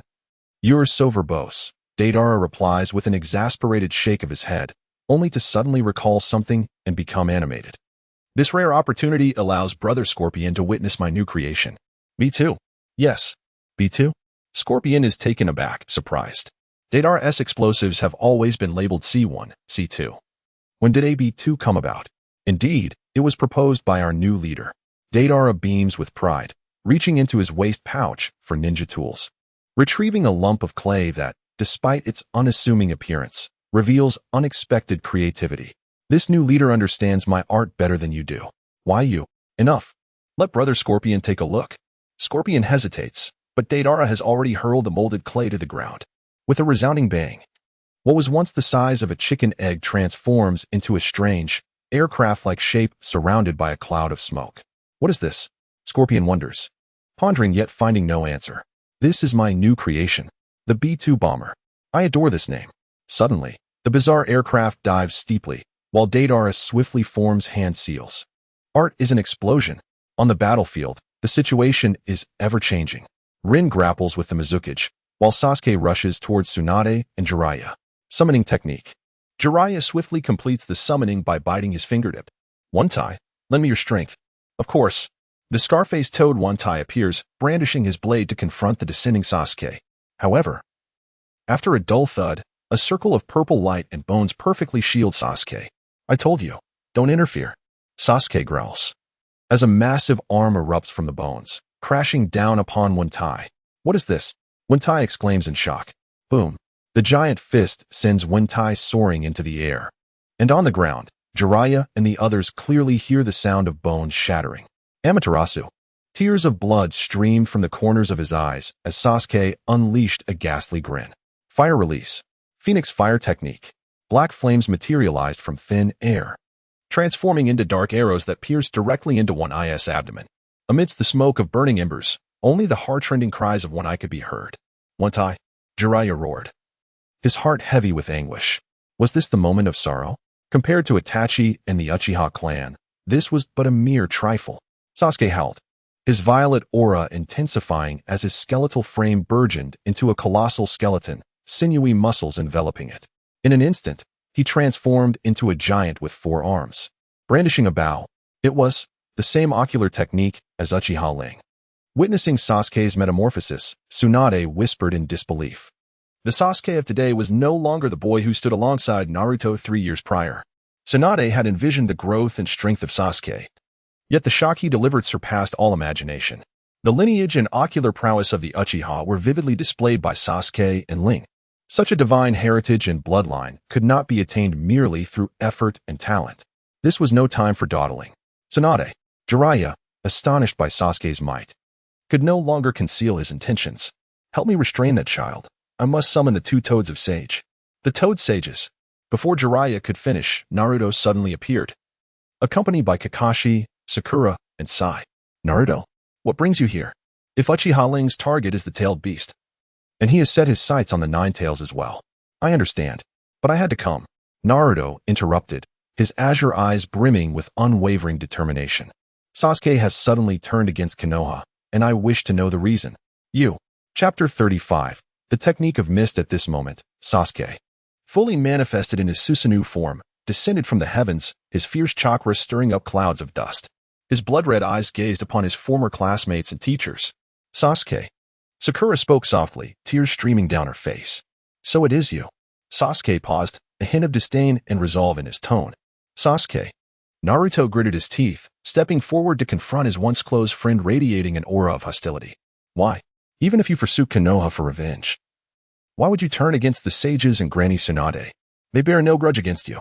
Naruto questioned Sasuke, his voice filled with anger. It is utterly irrelevant. Sasuke murmured, as if he had heard the greatest absurdity of the world. Ha ha ha. He clutched his forehead, laughing maniacally, the sound echoing with madness. Sasuke.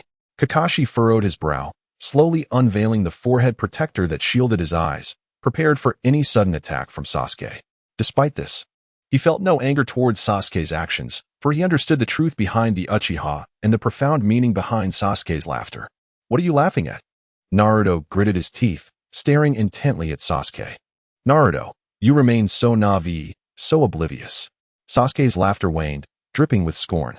Irrelevant? You are mistaken, Naruto. You, Sakura, Kakashi, and indeed all the ninjas and villagers of Konoha are intricately connected to this matter. Intricately connected. What does that mean? The bewildered Naruto inquired. Naruto, do not press further.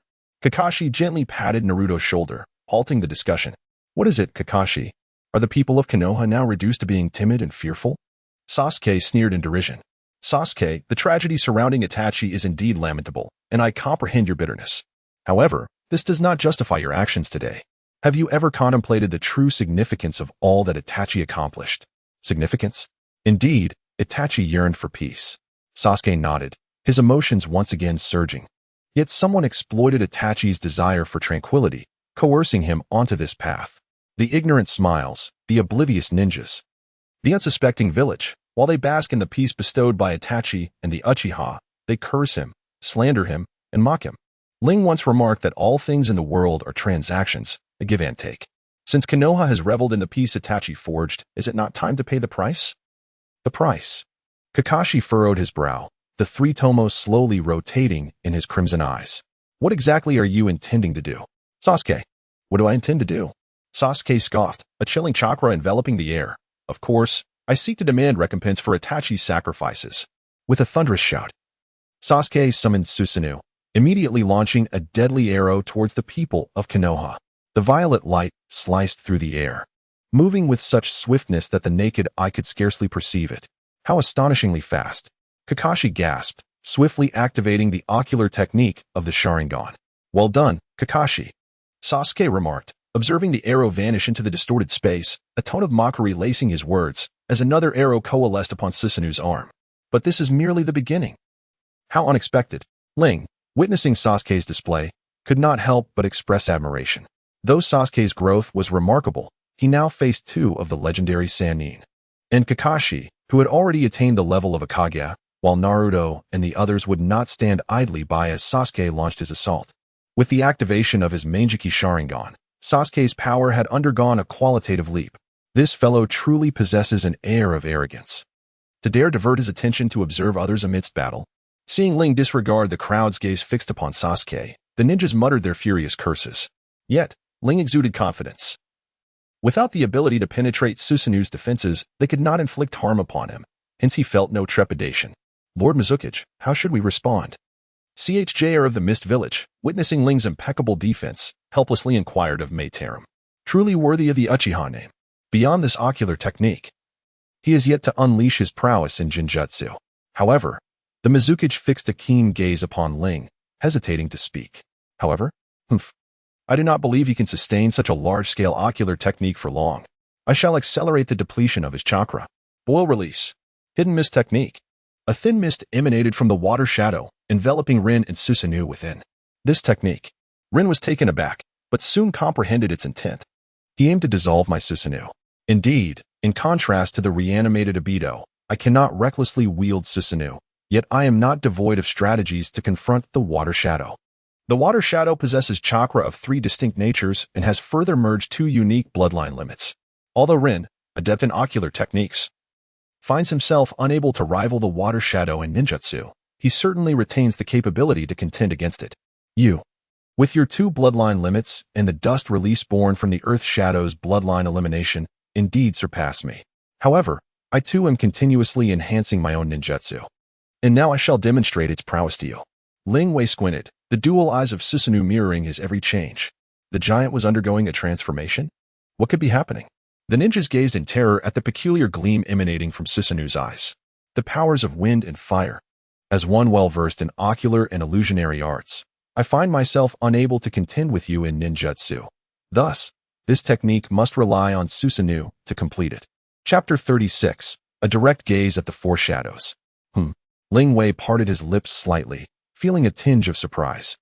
He had initially believed that Terumi Mei would surely fall victim to this move, yet, unexpectedly, a torrent of sand surged forth, transforming into a formidable shield before the water shadow, while simultaneously, the earth beneath the water shadow rose abruptly, lifting it beyond the realm of the technique. The might of this sand and stone. Ling Wei raised her delicate brows, her gaze directed towards Kazekage Gaara and Tsuchikage Inoki. Did the Kazekage and Tsuchikage also wish to engage in battle? Ling's eyes were icy, her tone detached. The primary objective of this meeting is to confront the Akatsuki organization. As a victim of the Akatsuki, Mangekyo cannot afford to stand idly by. Gaara waved his hand, dispersing sand, while Temari and Kankuro stood poised at his side. Such extensive techniques, how could I remain a mere bystander? Tsuchikage floated up, a smile betraying his combative spirit. I see. Ling nodded, her expression calm. Very well, although there is no Hokage present, I shall not let any opportunity to challenge that person slip away. If that is the case, let it come. Tsuchikage Kazekage. Mizukage, Reikage, the power of the Sharingan. Today you shall all bow in submission. Tsuchikage, Kazekage, Mizukage, Reikage.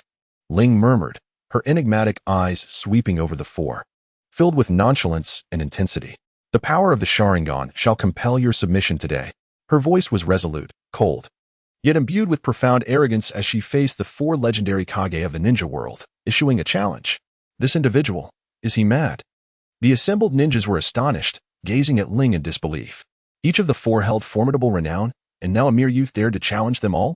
Are you insane? Or is the world mad? As the crowd pondered, Ling, in his early 20s, boldly confronted four Kage-level powers, an unfathomable act. They were unaware of Ling's past, oblivious to his persistence. Over 3 years, he had faced the four Hokage alone, pushing himself to grow at a near self-destructive pace. All to gain the strength to confront Madara, he had nothing left to lose. Ling had no interest in Madara's ideals, nor did he align with his vision of peace. In his heart, restoring the familial bonds he had severed was his foremost goal.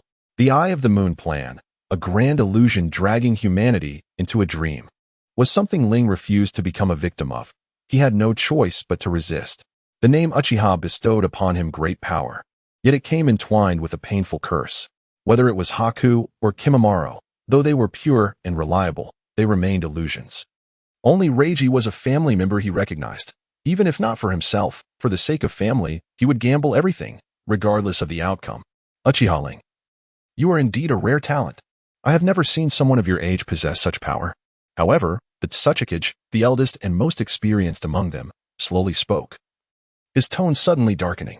From where does this arrogance stem, to challenge the four Kage single-handedly? I am most curious. Arrogance? Ling replied softly, her pale pink lips curving into a cold arc. For me, battling you feels more like a trial. I know my objective, and I am aware this action will only hinder the plan to capture the tailed beasts. Yet, after 3 years of effort, if I cannot contend with you, how can I face that person? That person? The Mizukage was taken aback, a flicker of fear crossing his heart.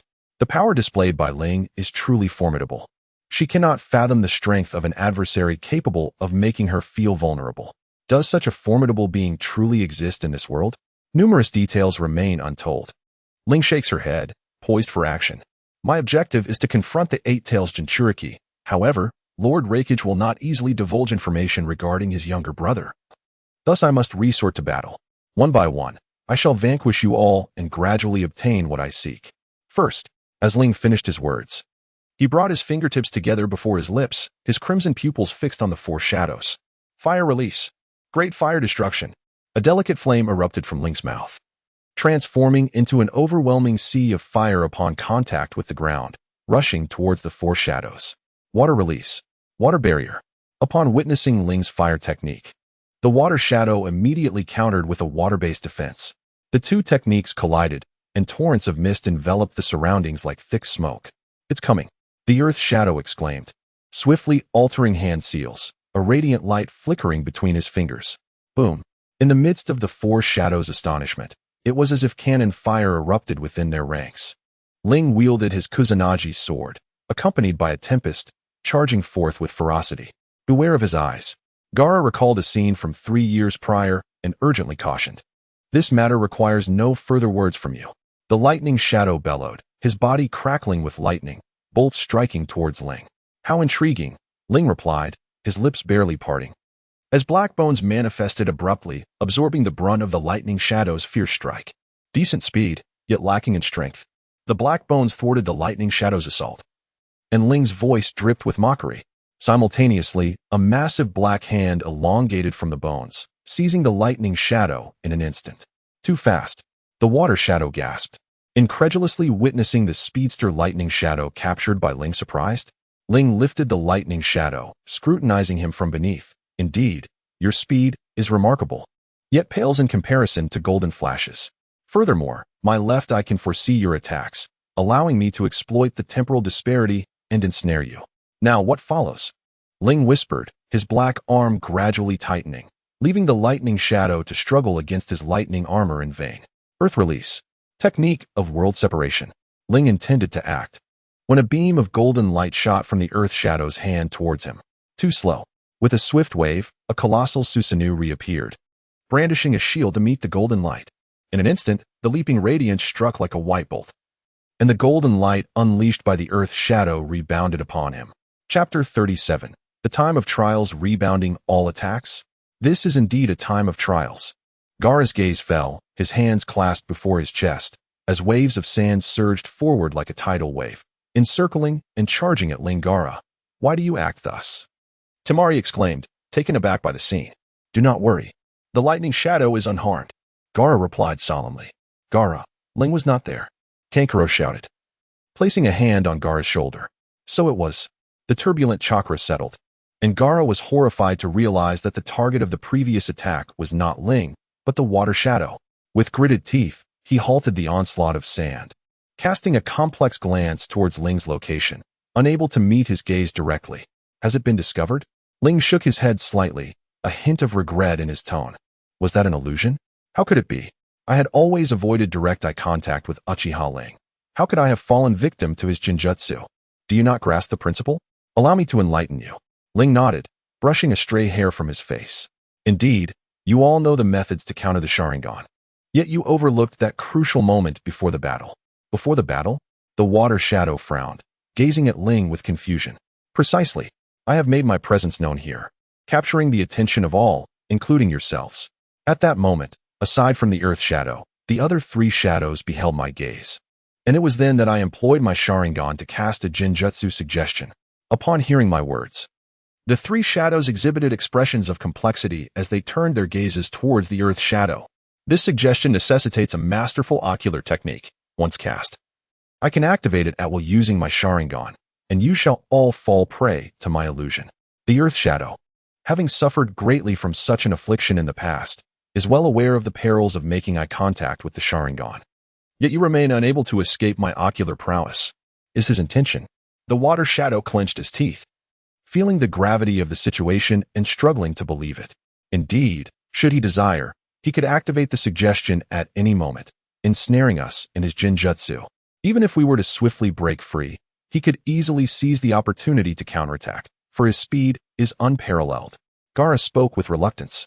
The astonishment of Gaara and Meitarumi was palpable, while Inoki pondered the identity of the individual in question. Ling stated that this was a test, a means to compare the strength of that individual, now suggesting that he has suffered losses at their hands. Could it be Uchiha Madara? Impossible. If that person were still alive, would they not be older than I? How could this be? Observing your expression, it seems you were contemplating something. Ling raised an eyebrow, scrutinizing the earth shadow's intricate emotions, and spoke meaningfully. Uchiha Ling, are you suggesting that individual is? Humph. While direct confrontation is indeed exhilarating, the true path lies in skillfully wielding one's advantages. Ling did not respond to the earth shadow's inquiry, but simply smiled nonchalantly. He turned to the Reikage, ensnared by Susanoo, and said, Lord Reikage, I trust you will not disclose the whereabouts of your brother, hence I am compelled to resort to measures. My apologies. As Ling spoke, Susanoo slightly bent its arm, bringing the Reikage before him, and inadvertently, the Reikage's furious gaze swept past the crimson hue between Ling's eyes. A moment of silence ensued. Truly, an incompetent elder brother, who was unaware of his brother's location. Ling smirked mockingly, casting the Reikage far away, while Gaara promptly manipulated sand to catch the flailing Reikage. Humph, it seems your schemes have come to naught. The Reikage is unaware of the Jinchuriki's whereabouts. Hearing Ling's murmur, the earth shadow let out a cold, triumphant laugh. Is that so? Ling tilted his head slightly, non-committal. Indeed. I had not anticipated that the Reikage was also oblivious to the Jinchuriki's location, but I am not without recourse. If the Reikage is ignorant, that individual must certainly be aware. Given the grandeur of this 5 Kage summit, they would undoubtedly be present. Very well, you possess none of the information I seek, and thus, I shall show you no mercy henceforth. A faint smirk graced Ling's lips as the Susanoo enveloping him unleashed an even more potent chakra. I shall resolve this in the shortest time possible, and then pursue the 8 tails. First and foremost, Ling's gaze swept across the water shadow, earth shadow, and Reikage, finally resting upon the wind shadow, as Shikamaru and Karura cried out urgently, Gaara, be cautious. The first to be targeted is you, Gaara. With a leap, a dark shadow eclipsed the sky. All the ninjas beheld as Susanoo's long sword pierced through, leaving Gaara's dazed gaze utterly defenseless. The long sword soared through the air, propelled by an overwhelming force that pierced forward with great speed. The atmosphere seemed to be severed, leaving only the resonant hum of the blade slicing through the air in Gaara's mind. Gaara, Kankuro cried out in anguish. No, he must be ensnared in an illusion. Temari caught sight of Ling's crimson eyes and speculated on Gar's motionless state. Clenching her teeth, she summoned a fierce wind, charging directly at Ling Wind Release. Great Sickle Weasel. The Sickle Weasel technique, characterized by its unique wind nature, proved formidable with its vast range.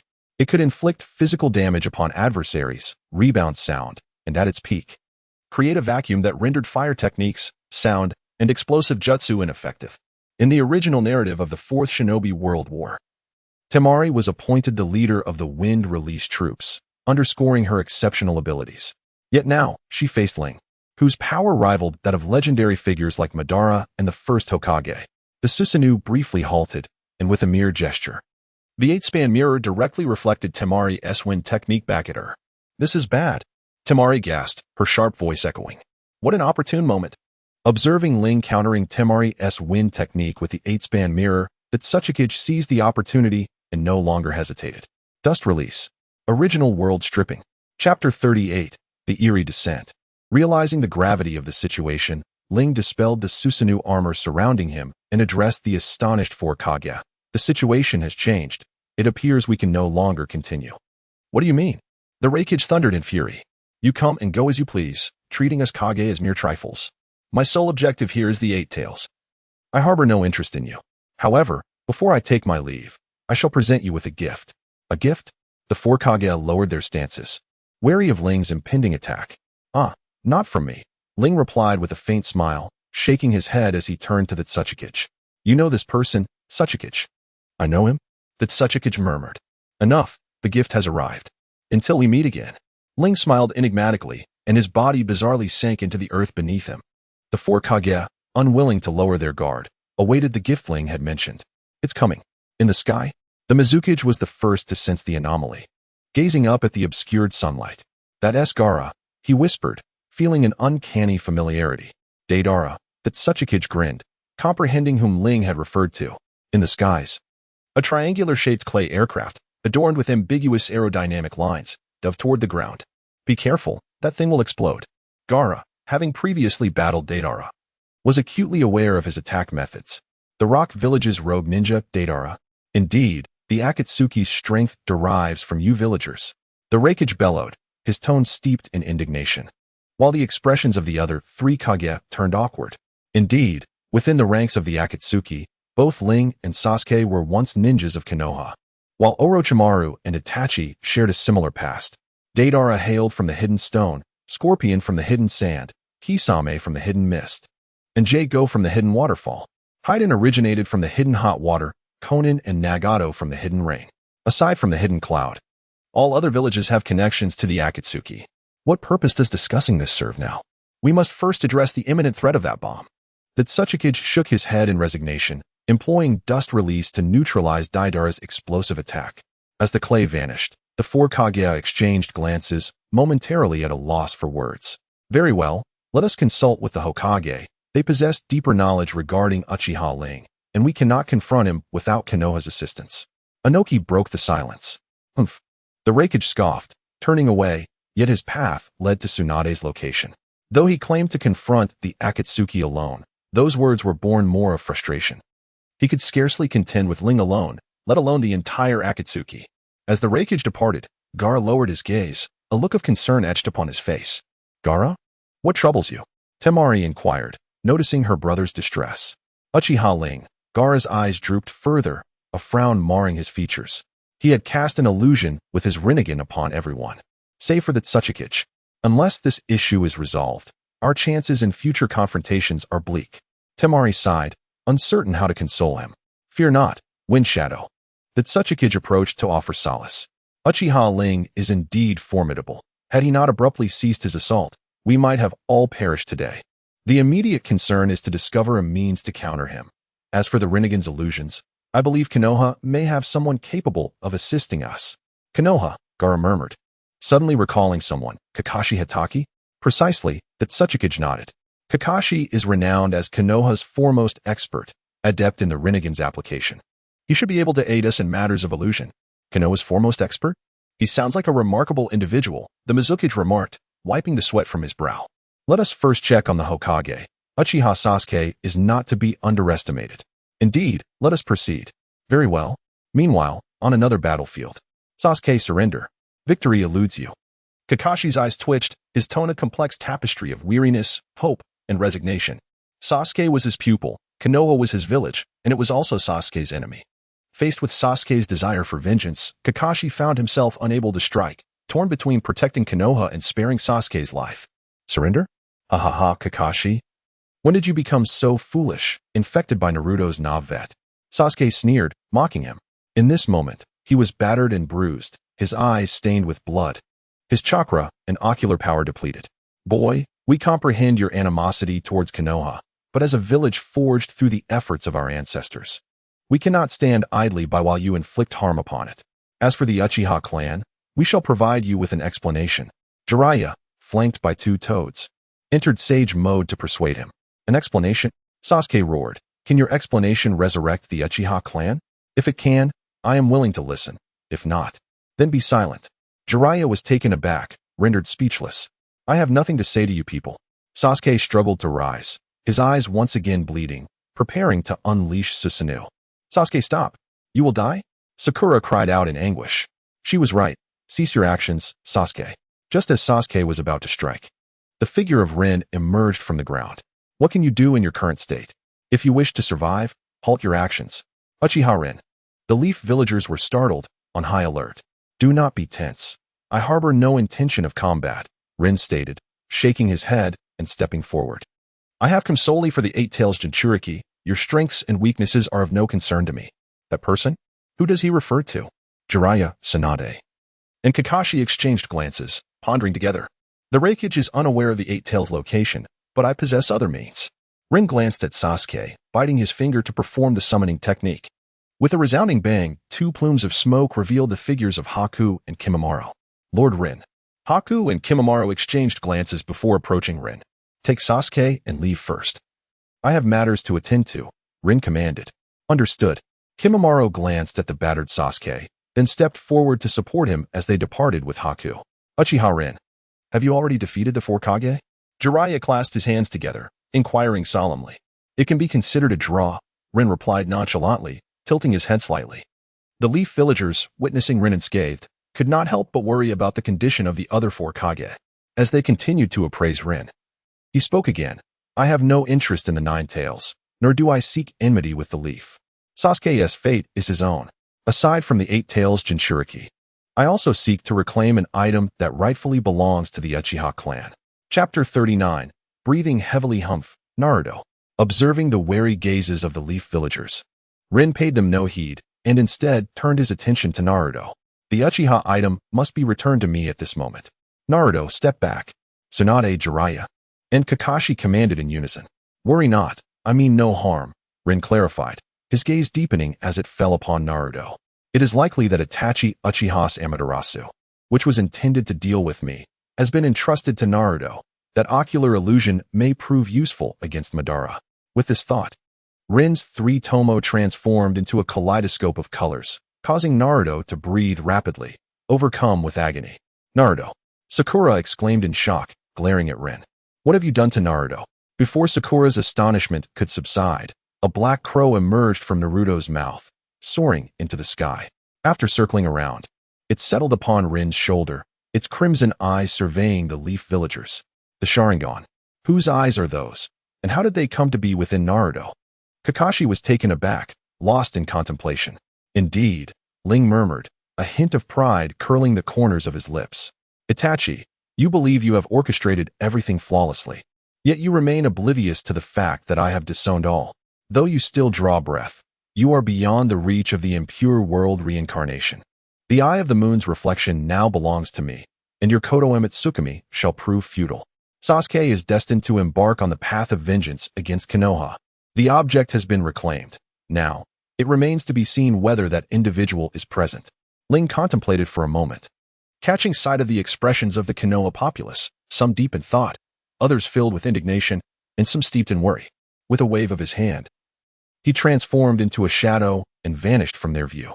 Although he had failed to acquire intelligence regarding the Eight Tails Jinchuriki from the Reikage, he felt a sense of satisfaction in obtaining the eye of Uchiha Shisui from Naruto. As for the Eight Tails, it was acceptable to Ling that, in the original narrative, The Reikage remained unaware of his brother's whereabouts. In the village of Kumogakure, where brawn often overshadowed intellect, encounters with those who ponder deeply were indeed a rarity, save for one individual, Sato Mitsuo, aspiring to ascend to the core of Kumogakure's power. Sato held the brutish ninjas in disdain, who relied solely on their fists to resolve conflicts. During the latter stages of the war between Kumogakure and Konoha, when Ling clashed with Kuraki Geniki, Sato witnessed Kuraki fall victim to Ling's genjutsu and wisely chose to retreat. An action that did not earn Ling's scorn but rather his admiration. It was commendable for a fervent ninja to recognize their own limitations and ambitions. Though their methods may be underhanded, such self-awareness was rare, unlike Naruto, who triumphed over adversaries solely by virtue of his protagonist's aura. Thus, Ling surmised that Sato, with his focus on political affairs and expertise in intelligence gathering, would undoubtedly possess knowledge of the Eight Tails location. Was this task at an end? Ling still felt unfulfilled. Suddenly, a peculiar voice interrupted his thoughts. Turning back, he beheld the figures of Deidara and Sasori materializing, followed closely by Kakuzu, Haiden, and Kisame, fellow members of the Akatsuki. Thank you for your efforts, Ling nodded, expressing his gratitude at an opportune moment. Not much effort. Don't forget your promise, Kakuzu remarked, shaking his head indifferently, reminding Ling not to lose sight of the essentials. Is that so? Ling paused, a smile breaking across his face. Is money truly of such paramount importance to you? Sooner or later, it will be the cause of your demise. Had you not sought riches by trading land for money in the original tale, you would not have fallen to Naruto. Humph, even in hell, judgment is dictated by wealth. Kakuzu muttered, his expression grave beneath his mask. Suit yourself, Ling replied, unwilling to engage Kakuzu in a debate over monetary matters. Ha ha ha, intriguing. Kisame grinned, glancing between Kakuzu and Ling. By the way, leader, now that the mission is complete, why have you gathered us here? We have just departed from Konoha, and this area remains within their watchful gaze. Does this not pose a risk? Ling Wenyan pressed her lips together and gazed at the ghost shark. It is precisely because we have just departed from Konoha that they could not possibly anticipate our audacity to remain. Could it be that the most perilous places are, in fact, the safest? There may be some truth in that. Scorpion chuckled hoarsely, his colossal puppet body trembling slightly. Perhaps. Ling gently shook her head, her gaze fixed on the members of the Akatsuki. The purpose of this mission was originally to locate the Eight Tails Jinchuriki. The Reikage was unaware of the Jinchuriki's whereabouts. But fortuitously, a piece of information surfaced in his memory. The Cloud Village's elite jonin, Sato Mitsuo, had accompanied the Reikage to this 5 Kage summit. Sato Mitsuo? Who was this individual? The Akatsuki members exchanged glances, seemingly unfamiliar with the name. Yet, given Ling's mention, it was evident that this person was not of insignificant stature.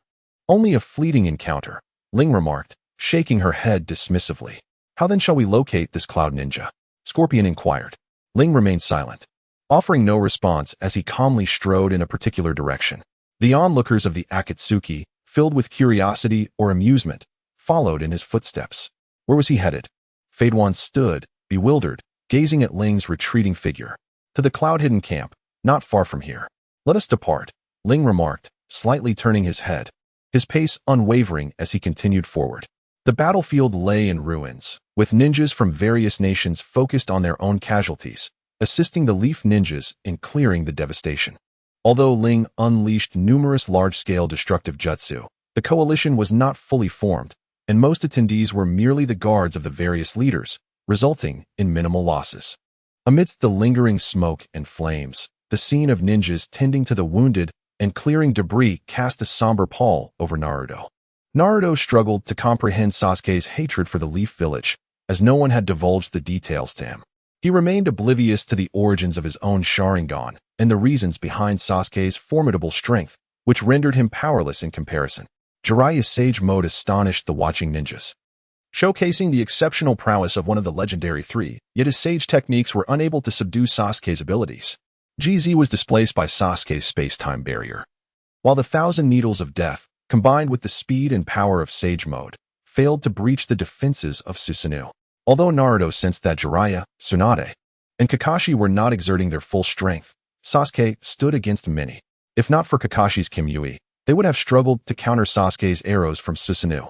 Naruto yearned to confront Sasuke directly, seeking to understand the roots of his enmity towards the Leaf and whether remnants of their past camaraderie lingered in Sasuke's heart.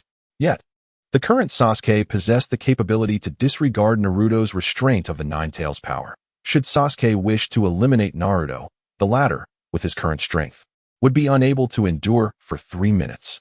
Chapter 40. Knowledge of the extraordinary amidst towering mountains and steep cliffs, interspersed with sparse forests. The Cloud Ninjas established their camp in this location, an astute strategy. However, they were unprepared for the treachery stemming from the Raikage memories and the secrets of Ling's Rinnegan. Standing against the mountain, concealed among the rocky woods, these Cloud Ninjas were not to be underestimated. Kakuzu surveyed the surroundings from a height, nodding in approval. A seasoned warrior, Kakuzu possessed profound insights into the selection of campsite locations. Merely observing the ninja's choice revealed their exceptional nature. Perhaps so, Ling nodded, neither affirming nor denying, his gaze meticulously scrutinizing every visible figure of the Cloud Ninjas. As a time traveler, Ling undeniably held an advantage. Yet the complexity of the world and its intricate details burdened him. With memories woven from 2 lives, certain vague matters were inevitably forgotten. The tale of the Hokage, through the passage of time, had faded to a mere outline with key events remaining. Had he not encountered Uzumaki Yagura beside Tsunade during the sudden attack at the 5 Kage summit, Ling might have long forgotten the name Sato Mitsuo. This left him lamenting the diminished intelligence capabilities of the Akatsuki. Had Zetsu still been present, the search for the 8 tails would not have been so convoluted. Nevertheless, Ling embodies the essence of the Uchiha will, and having him by one side remains a latent threat. Despite the confusion surrounding his true intentions, Naruto. Jiraiya sighed softly, patting Naruto on the shoulder. The truth of the Uchiha is a burden he cannot disclose. Once revealed, it would severely undermine the reputation and unity of Konoha, something that Jiraiya, who holds a deep affection for the village, would never allow. Yet, he understands Naruto and knows there are alternative ways for him to seek the truth in his own manner. Naruto, come with me to Mount Myoboku to practice senjutsu. Jiraiya proposed after a moment of contemplation. Senjutsu? Naruto was momentarily taken aback, his eyes sparkling with the familiar fervor that Jiraiya recognized. Of course, Jiraiya beamed, his eyes narrowing into a cheerful smile, proudly stating, "Today, you should finally grasp the origin of the title's itch." Pondering, Shizune, feelings. Tsunade's expression grew solemn. At this moment, the ninja world must unite, and you should understand. Shizune fell silent, her amber eyes cast downward, appearing somewhat perplexed. Tsunade had touched upon the heart of Akatsuki Shizune's turmoil, yet had not fully comprehended it. The desire for vengeance against the wind was indeed present. Yet the emergence of Uchiha Ling shattered her inner tranquility. As a woman, she could not forget the humiliation and embarrassment, nor the deep-seated expectations and guilt that lingered within her, especially after 3 years apart, as Ling reappeared in a celestial form, his astonishing beauty, formidable strength, and the rare bloodline limit of the Uchiha clan, the eternal Sharingan, emanating an ever-present allure of aggression and enigma. Though Akatsuki Shizune possessed resilience and rationale as a ninja, the past she shared with Ling could not be entirely erased. After a prolonged silence, she subdued her tumultuous emotions, turning to step onto the path, leaving Tsunade in a state of helplessness. Why, can't you forget that humiliating memory? On the solitary path, Akatsuki Shizune harbored deep resentment. Uchiha Ling is now an adversary of Konoha, the leader of Akatsuki. I must oppose him, safeguarding the village and Lord Hokage, protecting the Jinchuriki.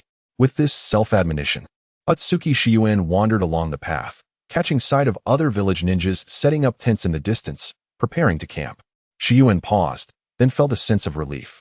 This area was not far from the venue, and encountering ninjas from other villages was commonplace. However, suddenly, on the high cliffs, several figures clad in dark robes adorned with red clouds loomed above, surveying the ninja camp, poised to strike. Is that Akatsuki? Shizune gasped in terror, drawing her sword and leaping up to discern the enemies in the sky. The sight of the long-haired man in the center sent her blood surging. His skin was pale and translucent, his figure tall, with hair cascading to his waist, his face obscured by his collar, but those blood-red eyes, marked with 3 black tomo, revealed his identity. Uchiha Ling. Chapter 41. Such a posture among the dozens of ninjas. Which one is Sato Mitsuo? Kisame stepped forward, his expression menacing as he scrutinized each ninja one by one. That silver-haired individual, Ling raised his head and gestured towards Kisame with his gaze. Following Ling's line of sight, the members of Akatsuki beheld a middle-aged man with snow-white hair, seated upon a rock, meticulously arranging traps alongside his companion. Deidara observed him for a moment, then shook his head, commenting on his imposing physique, pondering the extent of his abilities. Ling, upon hearing Deidara's words, could not help but chuckle softly, as the appearance of Sato Mitsuo reminded him of a cherished character from his previous life's favorite game, KOF. Sato bore a resemblance to the robust Shishio from the Orochimaru team, yet Shishio was more muscular. One excelled in assassination arts, while the other was adept in musical techniques. Humph, whether he is strong or not, we shall find out. Kisame grinned malevolently, gripping the hilt of his sword, the Samahata, tightly. You should reconsider. Ling shot a glance at Kisame and remarked, Deidara, your techniques are too conspicuous. I do not wish to attract more ninjas only to deal with them one by one. Therefore, before he could finish, Ling turned to face Scorpion. This time, it is your turn to act, and I require him alive. Humph. Must I really take action against such trivial opponents? Scorpion expressed mild dissatisfaction at Ling's command, yet he did not defy Ling's wishes, advancing with his colossal puppet to scrutinize the ninjas closely. Amongst the ninjas, there were several proficient in lightning techniques, making it difficult to deal with the likes of Fei Lu Hu. Scorpion murmured softly, lost in thought, when suddenly, a shadow leaped forth from Fei Lu Hu, positioning itself before Ling and the Akatsuki members. What is this? Kisame exclaimed in surprise, while Kakuzu and Haiden were equally taken aback, having not anticipated the typically somber Scorpion to manifest such a form. The figure appeared to be a boy of about 14 or 15, with purplish-red hair and a princely aura, exuding an air of tranquility and composure. His handsome visage bore an expression of calmness, and his eyes were as profound as ancient wells, devoid of any ripples as they gazed at the assembly. You are, Brother Scorpion? Deidara seemed genuinely astonished, witnessing Scorpion's true form for the first time. Look at that dazed expression. It truly reflects a short-lived fate, Scorpion quipped. His voice refined, yet the subtle curve of his lips barely perceptible. Be it admiration or otherwise, let us discuss this later, Ling interjected, diverting attention from Scorpion. As for whether we annihilate them or not, it is entirely at your discretion, but I require Sato Mitsuo alive. Is that acceptable? Who do you think I am? Scorpion chuckled lightly, grasping a scroll that slipped from his sleeve. In an instant, smoke erupted, and a puppet materialized before everyone. The third, Kazekage. Kakuzu gasped in astonishment, while Ling gazed at Kakuzu in confusion, surprised that he had encountered the Kazekage before. However, considering Kakuzu's age, this was indeed reasonable. Deidara. Take note. With a gentle wave of his arm, the third Kazekage emitted creaking sounds as he charged towards the ninjas below. Now this is true art. The puppet spiraled gracefully through the air, its arms extended wide, unleashing countless steel needles like a torrential downpour. Enemy attack! Enemy attack! In the next moment, cries of horror and screams echoed throughout the air. It's a puppet. Are the sand ninjas launching an assault against us? I've spotted the enemy. 8 o'clock direction. Eliminate him. The ninjas detected the trace of Scorpion and sought to retaliate, but 2 massive black cylindrical objects descended from the heavens, their thunderous roar striking fear into the hearts of all the ninjas. It was the iron sand of the third Kazekage, having lain dormant for an extended period. It seemed somewhat unfamiliar. Scorpion felt a slight surprise, gritting his teeth in silent resentment. Perhaps. Ling nodded in understanding. In the original narrative, Scorpion had erred while attacking Sakura with the third Kazekage's power, so Ling did not reproach Scorpion's performance. It appears that Sato Mitsuo is attempting to flee. Kisame observed for a while, a cold smirk of schadenfreude gracing his features. That fellow is poised to abandon his comrades and escape alone. Ling, filled with emotion, glanced back to see Fadewan and Xiao Duo seizing that individual. Fadewan and Xiao Duo exchanged a moment of surprise, locking eyes for a brief instant. Fadewan broke into a grin, drawing forth his enormous scythe and leaping down the cliff, while Xiao Duo, though seemingly disinterested, chose to follow Fadewan's lead. Moonlit dance. Just as the onlookers focused on the unfolding battle below, a melodious voice rang out, and 3 figures surged forward, encircling the slightly taken aback Ling. It seems I can also make my mark. Hoshigaki Kisame chuckled darkly, his Samahata slicing through the air with a blur, striking fiercely towards Ling and the members of Akatsuki. Boom, boom, boom. A cloud of white smoke enveloped the area, leaving only a single purple-haired kunoichi panting as she brandished her sword before Ling and the Akatsuki members. Yuzuki Yuin? Ling remained silent, his brow slightly raised in mild surprise. A ninja from Konoha? Kisame grinned, his sinister smile accentuating his shark-like visage. Truly a woman oblivious to the peril she faced. Without waiting for the reactions of those present, Kisame swung his sword down. Shien, perceiving the imminent danger, wisely chose to sidestep, aware that the innate disparity in strength between genders forbade her from recklessly absorbing the enemy's assault. Kisame's laughter turned more ominous. As if her evasion was entirely anticipated, with a flick of his wrist, he fluidly aimed for Shien's waist. Stunned, Shien could scarcely fathom how Kisame could launch another attack without gathering strength after his initial strike. Akin to an arm reaching out, yet abruptly altering its course before reaching its target. An unfathomable feat. The dull clang of metal reverberated as Shien's right hand, gripping her sword, intercepted Kisame's attack. Chapter 42. Yuzuki Shien slightly taken aback. Ling's gaze fell upon the scars on Shien's skin. The bloodstains marring her fair complexion stirring memories he had nearly forgotten. You little brat. Ling's eyes roamed over her. The humiliation of a night long past resurfacing in his mind. Fueled by rage, Shien disregarded the blood flowing from her wound and delivered a punch straight to Ling's face. Crack! Ling deftly caught her wrist, using her momentum against her to trip her up. As she leaped into the air, he yanked her forcefully, and with a resounding thud, Shien was hurled towards the rocks before she could react. A sudden surge of pain struck. Shien gritted her teeth, yearning to retaliate, but in an instant, Ling had seized her wrist, pinning her against the stone, rendering her immobile. Kisame's words rang true. You truly are unaware of the danger you are in. Ling's gaze lowered, firmly restraining Shien's struggling hands, his body pressed against hers, preventing her legs from escaping. Uchiha Ling, let me go? Shien shouted, tears welling in her eyes. In that moment, she appeared not as a captive of an enemy, but as a defiant spirit burdened with grievances. What a perplexing woman, harboring such deep-seated animosity. Ling restrained Shien, pondering the cause of her intense rage. He found it incomprehensible. In his memories, this woman had always exuded grace and elegance. Even in the face of her lover, who had been reborn in a tainted form as Moonlight Gale, her emotions had never spiraled out of control. Where had the rationality of a ninja gone? Sato had been captured. Who could this be? As Faden and Jiao arrived to report, they caught sight of the scene between Ling and Shien. Their curiosity piqued. It's nothing, Ling remarked, casting a fleeting glance at the two. A flicker of blue flame ignited in his idle palm, and he suddenly struck towards Shien's abdomen. 5-element seal. In an instant, Shien felt her chakra spiraling beyond her control, rendering her powerless as she collapsed to the ground. Ling gazed at the fallen Shien, then turned to the figure that Kakuto had cast before him. Kakuto, upon noticing, promptly tossed the individual at Ling's feet. With a thud, a man with white hair fell awkwardly to the ground, blood seeping from his temple, his breath shallow.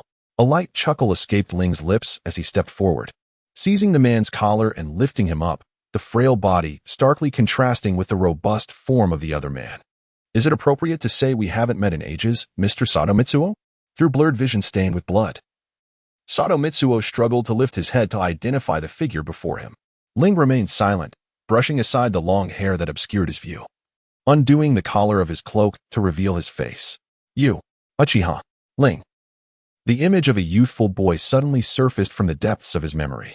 It seems you still remember, Ling remarked with a slight smile, once again lowering Sato Mitsuo to the ground. Coughing, Mitsuo lay there, reminiscing about the fierce battle in the woods outside the Temple of Fire 9 years ago. Had it not been for his subordinates sacrificing themselves to delay the enemy, he might not have survived that encounter. 11 years ago, he had Kuraki Motoharu to rely upon, and 9 years ago, he had his subordinates to assist him. Now, would anyone rise to protect him once more? The answer was all too clear. You have changed significantly compared to 9 years ago. Ling arched an eyebrow, scrutinizing Sato Mitsuo. Cough. No one can triumph over time. Yet you remain the same. Mitsuo coughed, his gaze subdued, filled with an insatiable greed as he stared at Ling. How unjust the heavens are, bestowing upon this man unparalleled talent, a potent bloodline limit, and breathtaking beauty. Now, even time seems to linger in his presence. Why does Uchiha Ling enjoy such divine favor? Why, despite my relentless efforts, even forsaking my moral compass, can I not achieve my goals? Why? Sato Mitsuo lay on the ground, a twisted smile creeping across his face. His gaze directed at Ling filled with resentment and curses. Your eyes suggest there is much you wish to express, Ling observed Mitsuo. His three-tomo Sharingan slowly merging into a kaleidoscope, prepared for any sudden attack. Regardless of what you wish to convey, I have no interest. My sole purpose in seeking you is to uncover the whereabouts of the Eight Tails Jinchuriki from the hidden cloud village. Mitsuo was momentarily taken aback, his expression shifting from darkness to one of amusement. The trail of Killer Bee? Why do you seek that, fool?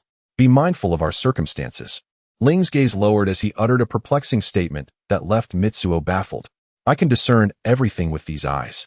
But as one who has not yet made an appearance yet remains etched in my memory, I shall extend you a measure of grace.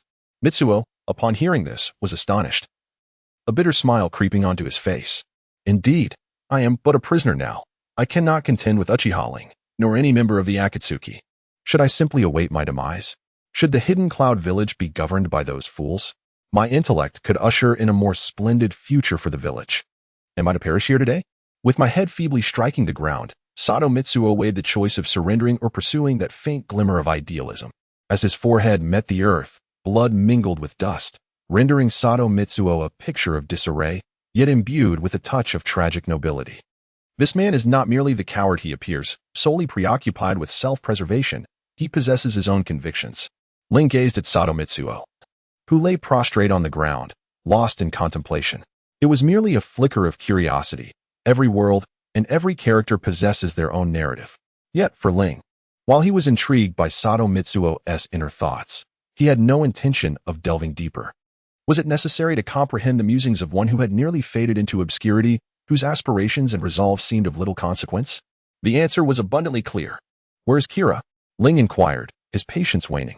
He tightened his grip on the kunai that had slipped from his sleeve, the dark blade ominously pointed at Sato Mitsuo's back. Sato Mitsuo remained silent, breathing heavily, seemingly at a loss for words yet struggling to articulate his thoughts. How intriguing, Ling remarked with a slight smirk. Casting a meaningful glance at Sato Mitsuo, had he been another ninja, Ling could have employed the Sharingan to extract information, just as Sato Mitsuo could. However, unlike those ninjas willing to sacrifice everything for their village and comrades, Sato Mitsuo had repeatedly betrayed his allies for the sake of survival. Now, presenting himself with an air of righteousness, to whom was this performance directed? Fadewan, Ling spoke, turning to address the figure behind him. Open his mouth, but do not kill him. Fadewan paused, then licked his lips with a wicked grin as he approached Sato Mitsuo. It seems I have not made a sacrifice to Lord Jashin in quite some time. Hee. His laughter echoed chillingly. What did he intend to do? Sato Mitsuo struggled against his restraints, casting a fearful glance at the advancing Fadewan. Then, a piercing wail shattered the night, accompanied by Fadewan's raucous roar. Where's the Eight Tails? Ling hurled a kunai towards Fadewan's attire, his scornful gaze fixed upon the writhing man on the ground. The sound of the blade slicing through flesh resounded, and Sato Mitsuo emitted a heart-wrenching scream. Hey, where did you stab him? That's incredibly painful. Fadewan glared at the kunai embedded in his clothing, dissatisfaction etched across his face. Isn't your ritual meant to endure pain? Kakuzu interjected, mocking Fadewan. Speak. Where's the Eight Tails? Ling disregarded Fadewan and Kakuzu, once again demanding an answer from Sato Mitsuo, summoning several shuriken into his hands. In the Yunlei Gorge, Sato Mitsuo, seemingly unable to withstand the agony, finally divulged the location. Yunlei Gorge? Ling remained silent, while Kisame murmured to himself before smirking, You should have said so earlier. Yunlei Gorge? I believe it was mentioned in the original work, but... Stepping closer, Ling grasped Sato Mitsuo by the collar. I shall verify if you have spoken the truth. As his words fell, Ling's crimson eyes bore into Sato Mitsuo's bewildered gaze. With a sudden motion, Ling released his grip and turned towards the direction where Shiyen was located. The Akatsuki members presumed the matter was settled, yet he abruptly pivoted, the Kusanagi sword plunging into Sato Mitsuo's heart, blood gushing forth like a fountain. Leader? Kisame exclaimed, astonished, gazing at Ling in confusion. I never expected someone like you to possess such tenacity. Ling let out a chilling laugh.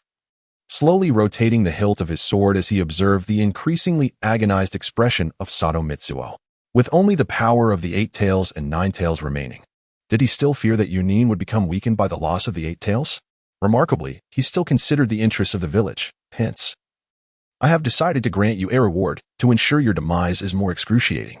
With that, Ling abruptly drew his sword, tearing through flesh and bone, creating a gaping wound in the once flat chest. It seems he was not entirely truthful, was he? Deidara speculated about the reasons behind this, nodding in agreement.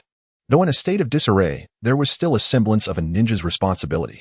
Kisame also nodded, having once been willing to sacrifice his life for a mission. Witnessing Sato Mitsuo's plight stirred a flicker of resonance within him. Enough of this discussion about that man. Ling interjected, interrupting the chatter of others. You shall wait for me at the stronghold in the land of rice. This fellow's memories hold the final clues regarding the 8 tails Jinchuriki, pointing towards the land of rice. Without awaiting a response, he strode directly towards the incapacitated Yuzuki Yugao. It appears that a conversation not meant for our ears is about to unfold. Kisame chuckled, teasing Ling and Yugao before departing first. The remaining members, witnessing this, complied with Ling's orders, preparing to rendezvous in the land of rice. The obstructing presence has departed. Now, it is this woman's turn. Ling pondered silently, and as the members of the organization departed, he turned his attention to Yuzuki Yuin. At this moment, Yuin lay helplessly on the ground, her chakra sealed by Ling, her eyes glaring at him, brimming with hatred and fury. To be honest, I find your current state quite intriguing. Observing the intensity in Yuin's gaze, Ling tilted his head, his scrutinizing look revealing a depth of contemplation. The usually dignified woman, always wearing a sorrowful expression upon seeing me. Is it merely because I once exploited her to confront Sato Mitsuo? Or perhaps it is due to the fact that I have tended to her wounds and glimpsed her body. In the world of ninjas, where life and death are commonplace, such matters would hardly be difficult for a ninja to accept, would they? Ling Jingjing gazed intently at Yuyu, contemplating her next course of action. Should she eliminate this woman? It seemed unnecessary. The battle in the Land of Fire had already revealed to the world that Ling and Zhao's objective was the 8 tails Jinchuriki, rendering any information Yu might have disclosed to Konoha irrelevant. Moreover, although Ling did not consider herself virtuous, it would be excessively heartless to act against a woman who had once offered her assistance, especially when she posed no threat and was depicted in a highly favorable light in the original narrative. After a brief moment of reflection, Ling leaned closer and addressed Yu. I fail to comprehend why you consistently regard me with such a gaze. Perhaps it is due to my prior exploitation of your trust. And furthermore, Ling Wei did not finish his sentence, yet his meaning was clear. We are all ninjas. There is no need to dwell on this matter. Although I have exploited you in the past, I shall not take your life this time. Nothing more than that. Having said this, Ling disregarded the astonished and somewhat aggrieved gaze of Shi Yin, rose to smooth the folds of his cloak, and turned to depart. Uchiha Ling stepped forward, and Shi Yin softly called out, her tone imbued with complexity. You might as well end my life. Struggling to rise, Shi Yin trembled, her swollen eyes brimming with sorrow and helplessness. Because of you, I feel unworthy of Jifeng's love, unable to accept it. Because of you, that unbearable memory torments me whenever I attempt to forget, deepening my shame towards Jifeng. Because of you, after Jifeng's death, I cannot wholeheartedly cherish his memory, as I am perpetually reminded of you. In my current state, I wish not to continue living. To perish at the hands of the one who has wrought such disgrace and suffering upon me would be my desire. Her swollen eyes, her aggrieved visage, and the amber tears glistening beneath her long lashes reflected profound sadness. Faced with such an unexpected display from Maihua Xian, Ling finally comprehended the source of her self-loathing. She was excessively loyal to her own will and emotions. Because of Ling, she felt guilt towards the moonlit Jifeng, unable to embrace his affections, while Ling had almost forgotten the humiliation she had inflicted upon her. Ling's actions rendered Xiang unable to confront the fierce winds, while Ling himself remained devoid of guilt, even forgetting the consequences of his deeds. This profound injustice and the unbearable reality that Xiang alone must endure are precisely the reasons for her resentment towards Ling. Taken aback and enveloped in silence, could not respond to Xiang. He had never anticipated that he would leave such a heavy psychological shadow on this woman, preventing her from forming a bond with the moonlight and fierce winds as she did in the original narrative, an idea that was unimaginable to him. I deeply regret that my past actions have caused you such distress. Ling finally spoke, his tone softening. He empathized with the psychological issues stemming from memory, having himself been haunted by the trauma of killing Lai. His subconscious resisted the use of the ocular techniques bestowed by Lai, and he had yet to reclaim his black eyes, still trapped in the state of the three tomo. What significance does an apology hold? Xiang wept, her violet hair obscuring her bewildered eyes. Indeed, as Xiang articulated, what value does an apology possess? She felt unworthy of the moonlight and fierce winds, as the latter loved her wholeheartedly, while she felt tainted by Ling's influence. Chapter 44. The final preparations following the battle in Konoha. Ling instructed the members of Akatsuki to temporarily reside in the Land of Rice, while he returned to the Hidden Rain Village. The Land of Rice was sparsely populated, and the elite members of Akatsuki were the cream of the shinobi world. Moreover, Jinmaru had the ability to utilize wood-release clones, and it was merely a matter of time before they located Kurabi, who was hiding in the Land of Rice. At this moment, however, Ling's thoughts were consumed with concern for Sasuke's condition. During the battle in Konoha, Sasuke had fought alone against two of the legendary Sannin. And although Kakashi had not given his all, the overuse of the Susanoo had left Sasuke physically and mentally exhausted. Upon returning to the Hidden Rain, his vision had begun to blur. You have experienced the power of the kaleidoscope Sharingan. Now is the time to bear its curse. In a solitary room, Ling leaned against the window, gazing at Sasuke, who was wrapped in bandages. His words were indifferent, the fluorescent light illuminating the space akin to daylight, yet casting a shadow of desolation. Sasuke turned his head slightly, stealing a glance at Ling, yet remained silent. At this moment, you must be feeling an immense weight upon your heart, Ling remarked, shaking his head, undeterred by Sasuke's silence. Itachi bore such eyes while always protecting you. No, perhaps his situation was even more dire. Sasuke's injuries were not severe. The crux lay in the excessive depletion of his kaleidoscope Sharingan. His ocular power and physical strength were both exhausted, not from wounds, but from the erosion of his life force. Ling refrained from employing the rewind technique. For while it could return Sasuke to the state before the battle, memories are an integral part of life. If time were to reverse, the conflict in Konoha would lose its significance, rendering growth and understanding mere empty discussions. I am about to set forth to capture the Eight Tails. Before I proceed, there is one matter I must ascertain. Ling turned to face Sasuke, his tone both calm and authoritative. Are you willing to transplant Itachi's eyes?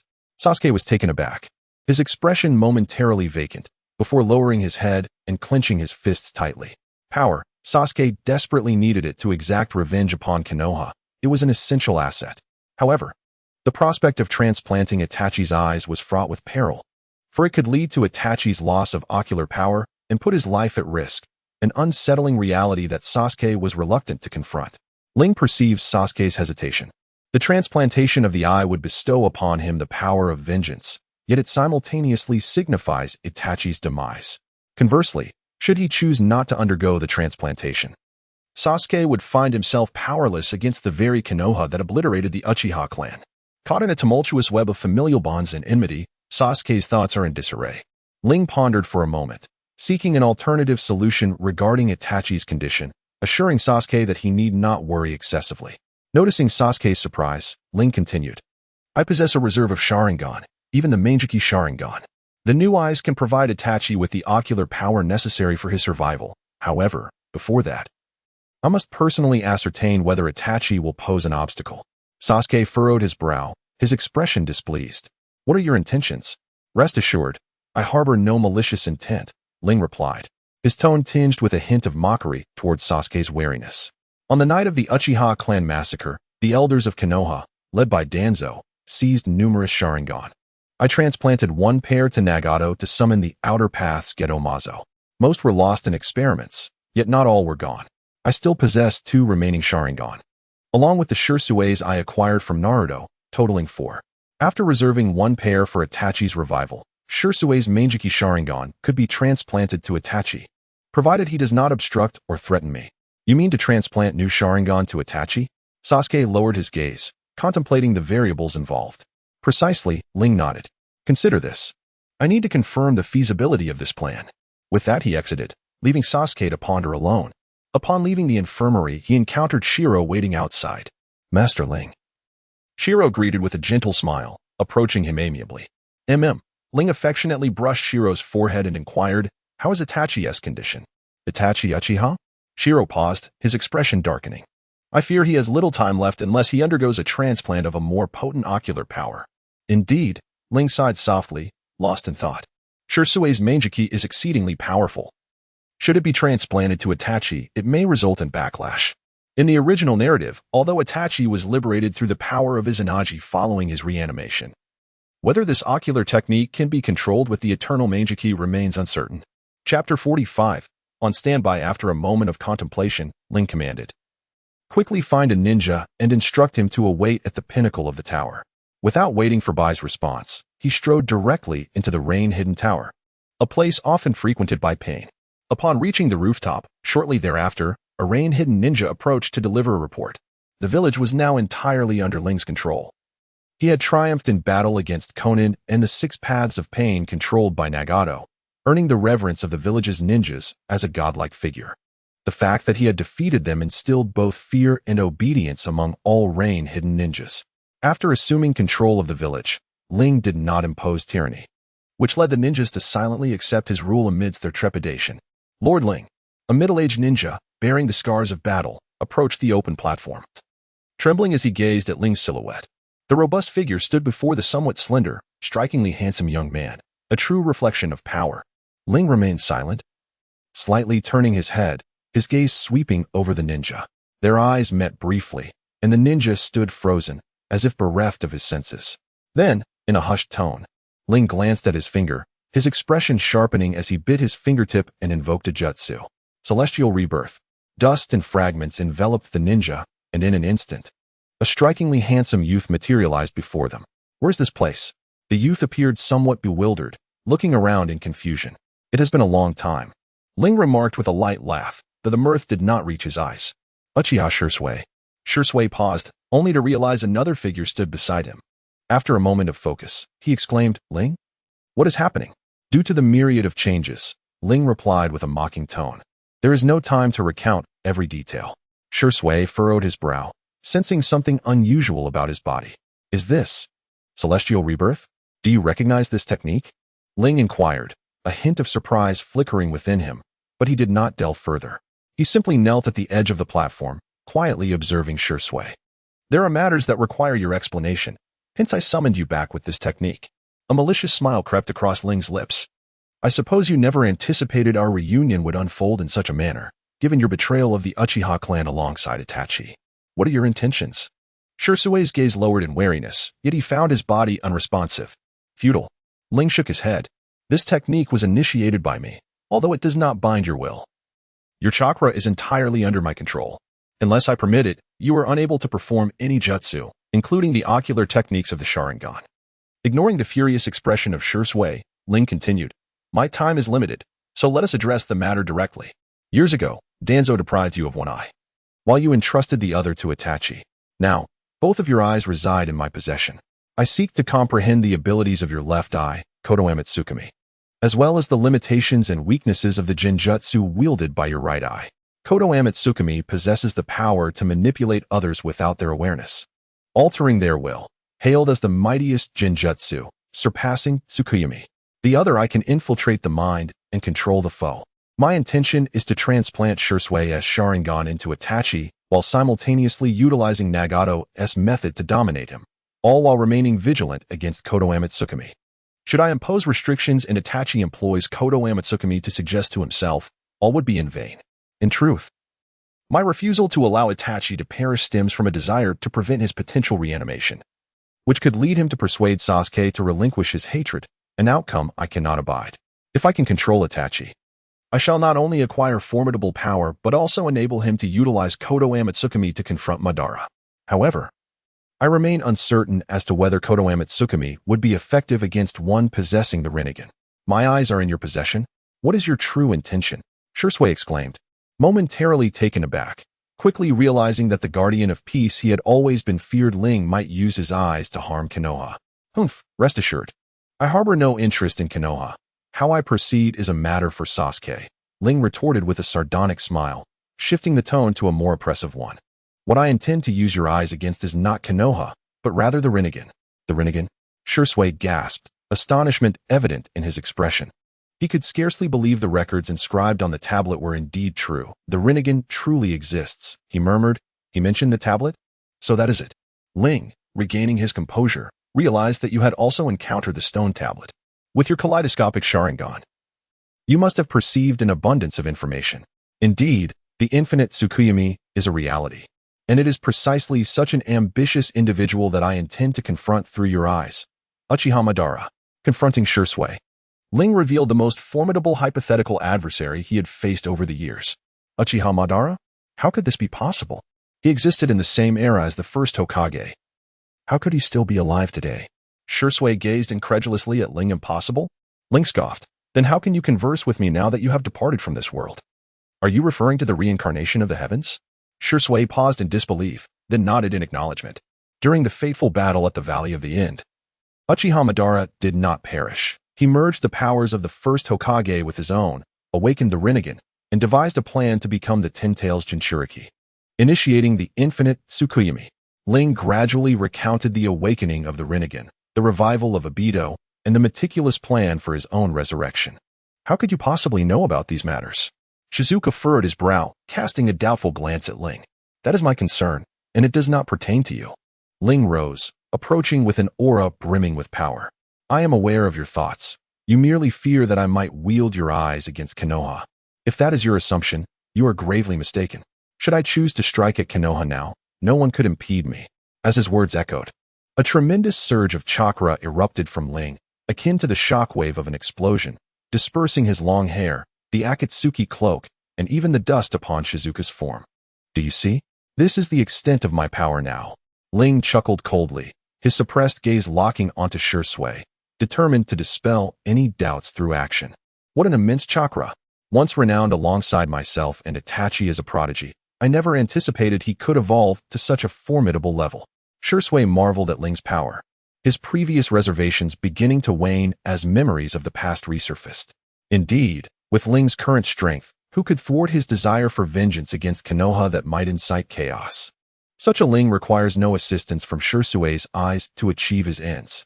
I never imagined you would possess such formidable power, Shisui murmured, suppressing his inner astonishment, and continued, though I do not wholly believe your words, I recognize you would not engage in futile endeavors.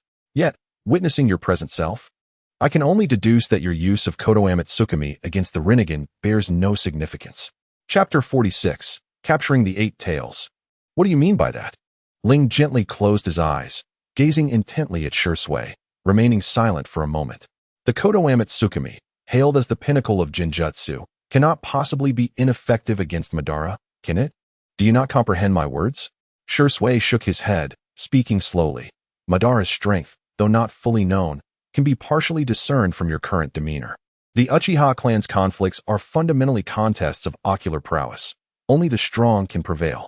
Not to mention the Rinnegan, even in your current state. Kodoame Tsukumi would struggle to exert its influence. Are you implying that Kodoame Tsukumi may not be effective against me? Is that not contradictory? He is the most powerful of illusionists. As a fellow Uchiha, you should not overlook such nuances regarding the Sharingan. Observing Ling's confusion, Shisui sighed and clarified, the Uchiha clan's ocular power varies with the rank of the Sharingan, while the rest must evolve through combat. Only by engaging in battles with the Sharingan can one truly grow strong. In the past, aside from myself and Itachi with our Mangekyo, there were numerous with the three-tomo Sharingan. Could they truly compare to you? Shisui's words struck at the very essence of strength. Take Sasuke, for instance. Despite possessing the eternal Mangekyo, how formidable is he? Madara once wielded that eye to contend with the first Hokage, Hashirama Senju. Had it been Sasuke, he might have faltered in mere exchanges. The rank of the Sharingan indeed serves as a demarcation of strength, yet within the same tier. It is the finesse and mastery of ocular techniques that determine supremacy. Ling is no exception. 3 years ago, against the fourth Hokage, he had to draw blood to manifest his Susanoo, yet after 3 years of honing his skills, he can now maintain the Susanoo against the fourth without straining his eyes.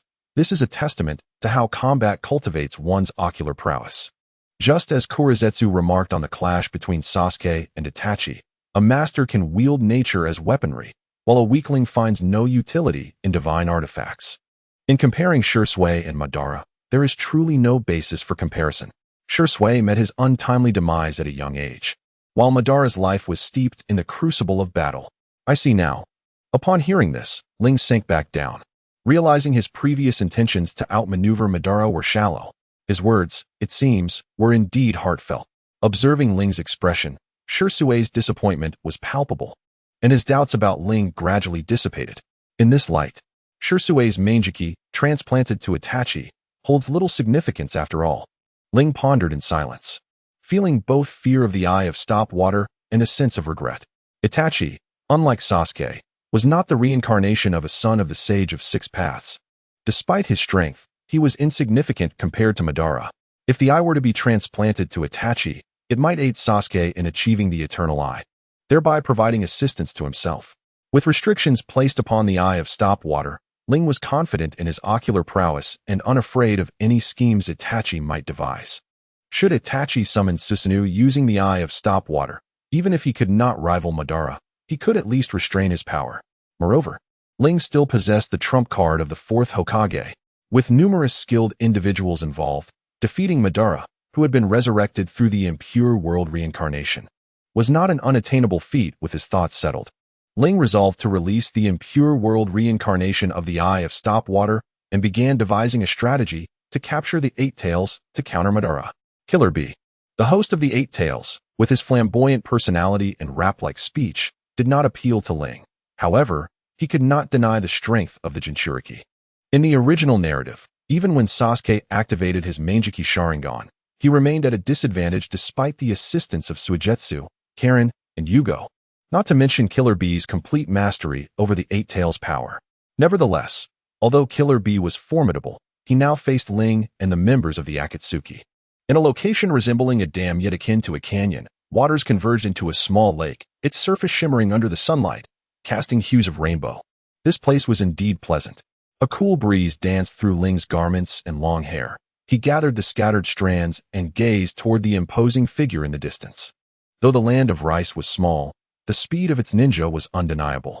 Kakashi's team had swiftly escorted a drunken man from the land of fire to the land of waves, and then to the land of wind to rescue Gaara, taking only a few days. Thus, searching for Killer Bee in the land of rice was easier than Ling had anticipated. Who would confront him?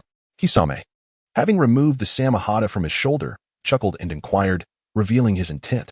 Kisame, are you eager? Responded Deidara, adjusting his binoculars. It seems so. Samahata appears to be quite fond of the chakra he emits.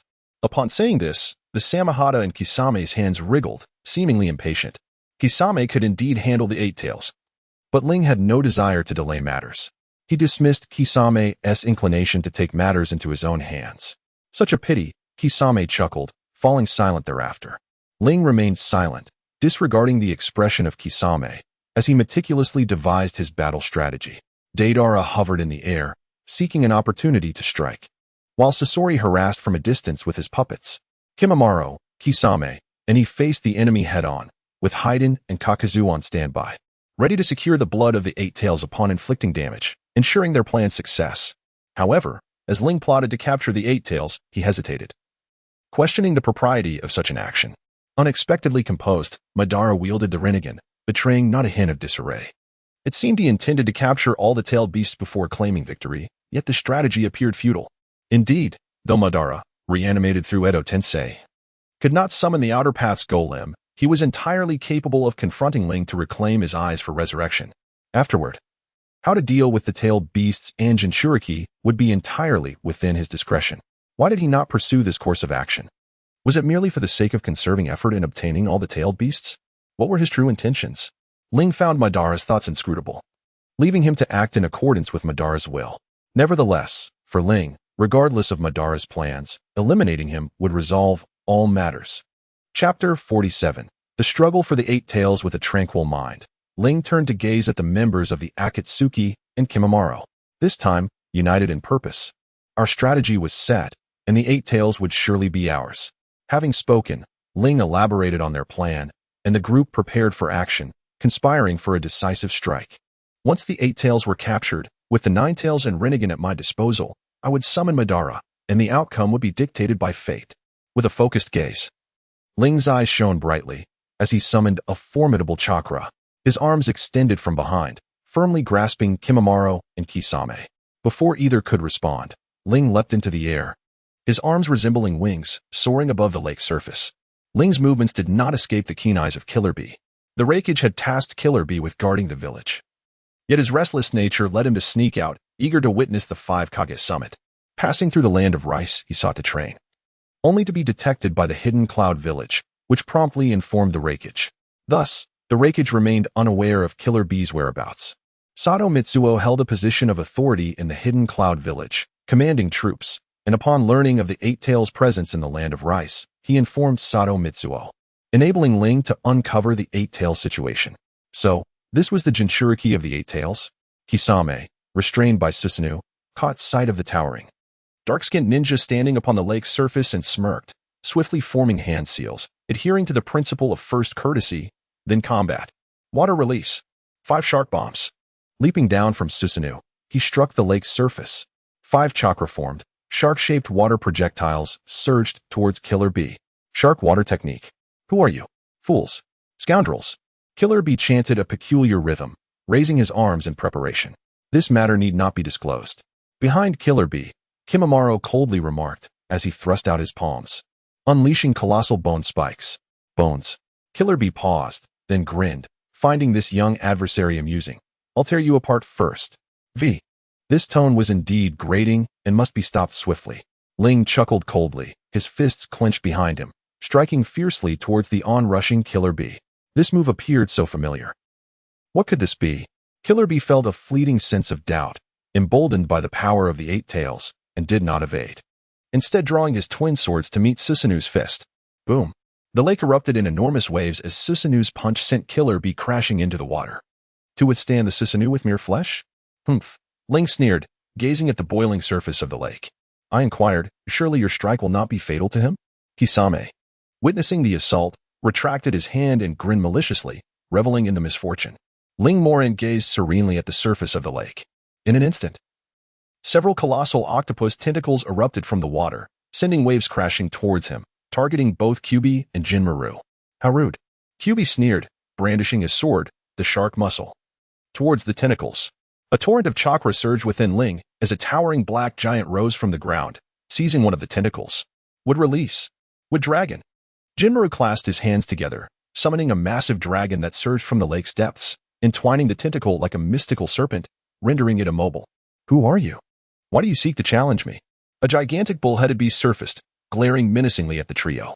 It appears to be in its tailed beast mode, Kyubi proclaimed, severing the tentacle while scrutinizing the Eight Tails. The shark muscle seems to have a penchant for your chakra, he added, as the enlarged shark muscle extended its tongue to taste the barbs. Ling Bian gently raised his hand, and Susanoo followed his movement, shielding Gitsuka and Junmaru. In the next moment, a colossal white bird surged towards the lake's surface. Art is akin to an explosion. With a resounding roar, flames illuminated the sky, reminiscent of burning oil. The small lake, ravaged by the blast, transformed into a crater, with water cascading down like torrential rain. A complete hit. Indeed, Deidara nodded in midair. The ambush a resounding success. The lake lay dry, reduced to a burning pit, with thick smoke billowing upwards. There, the minotaur-like octopus creature loomed over the trio, unscathed, seemingly untouched by Deidara's assault. Howling fiercely, the eight-tailed form of Karabi sensed that Ling and his companions were no ordinary foes, preparing to unleash his full might.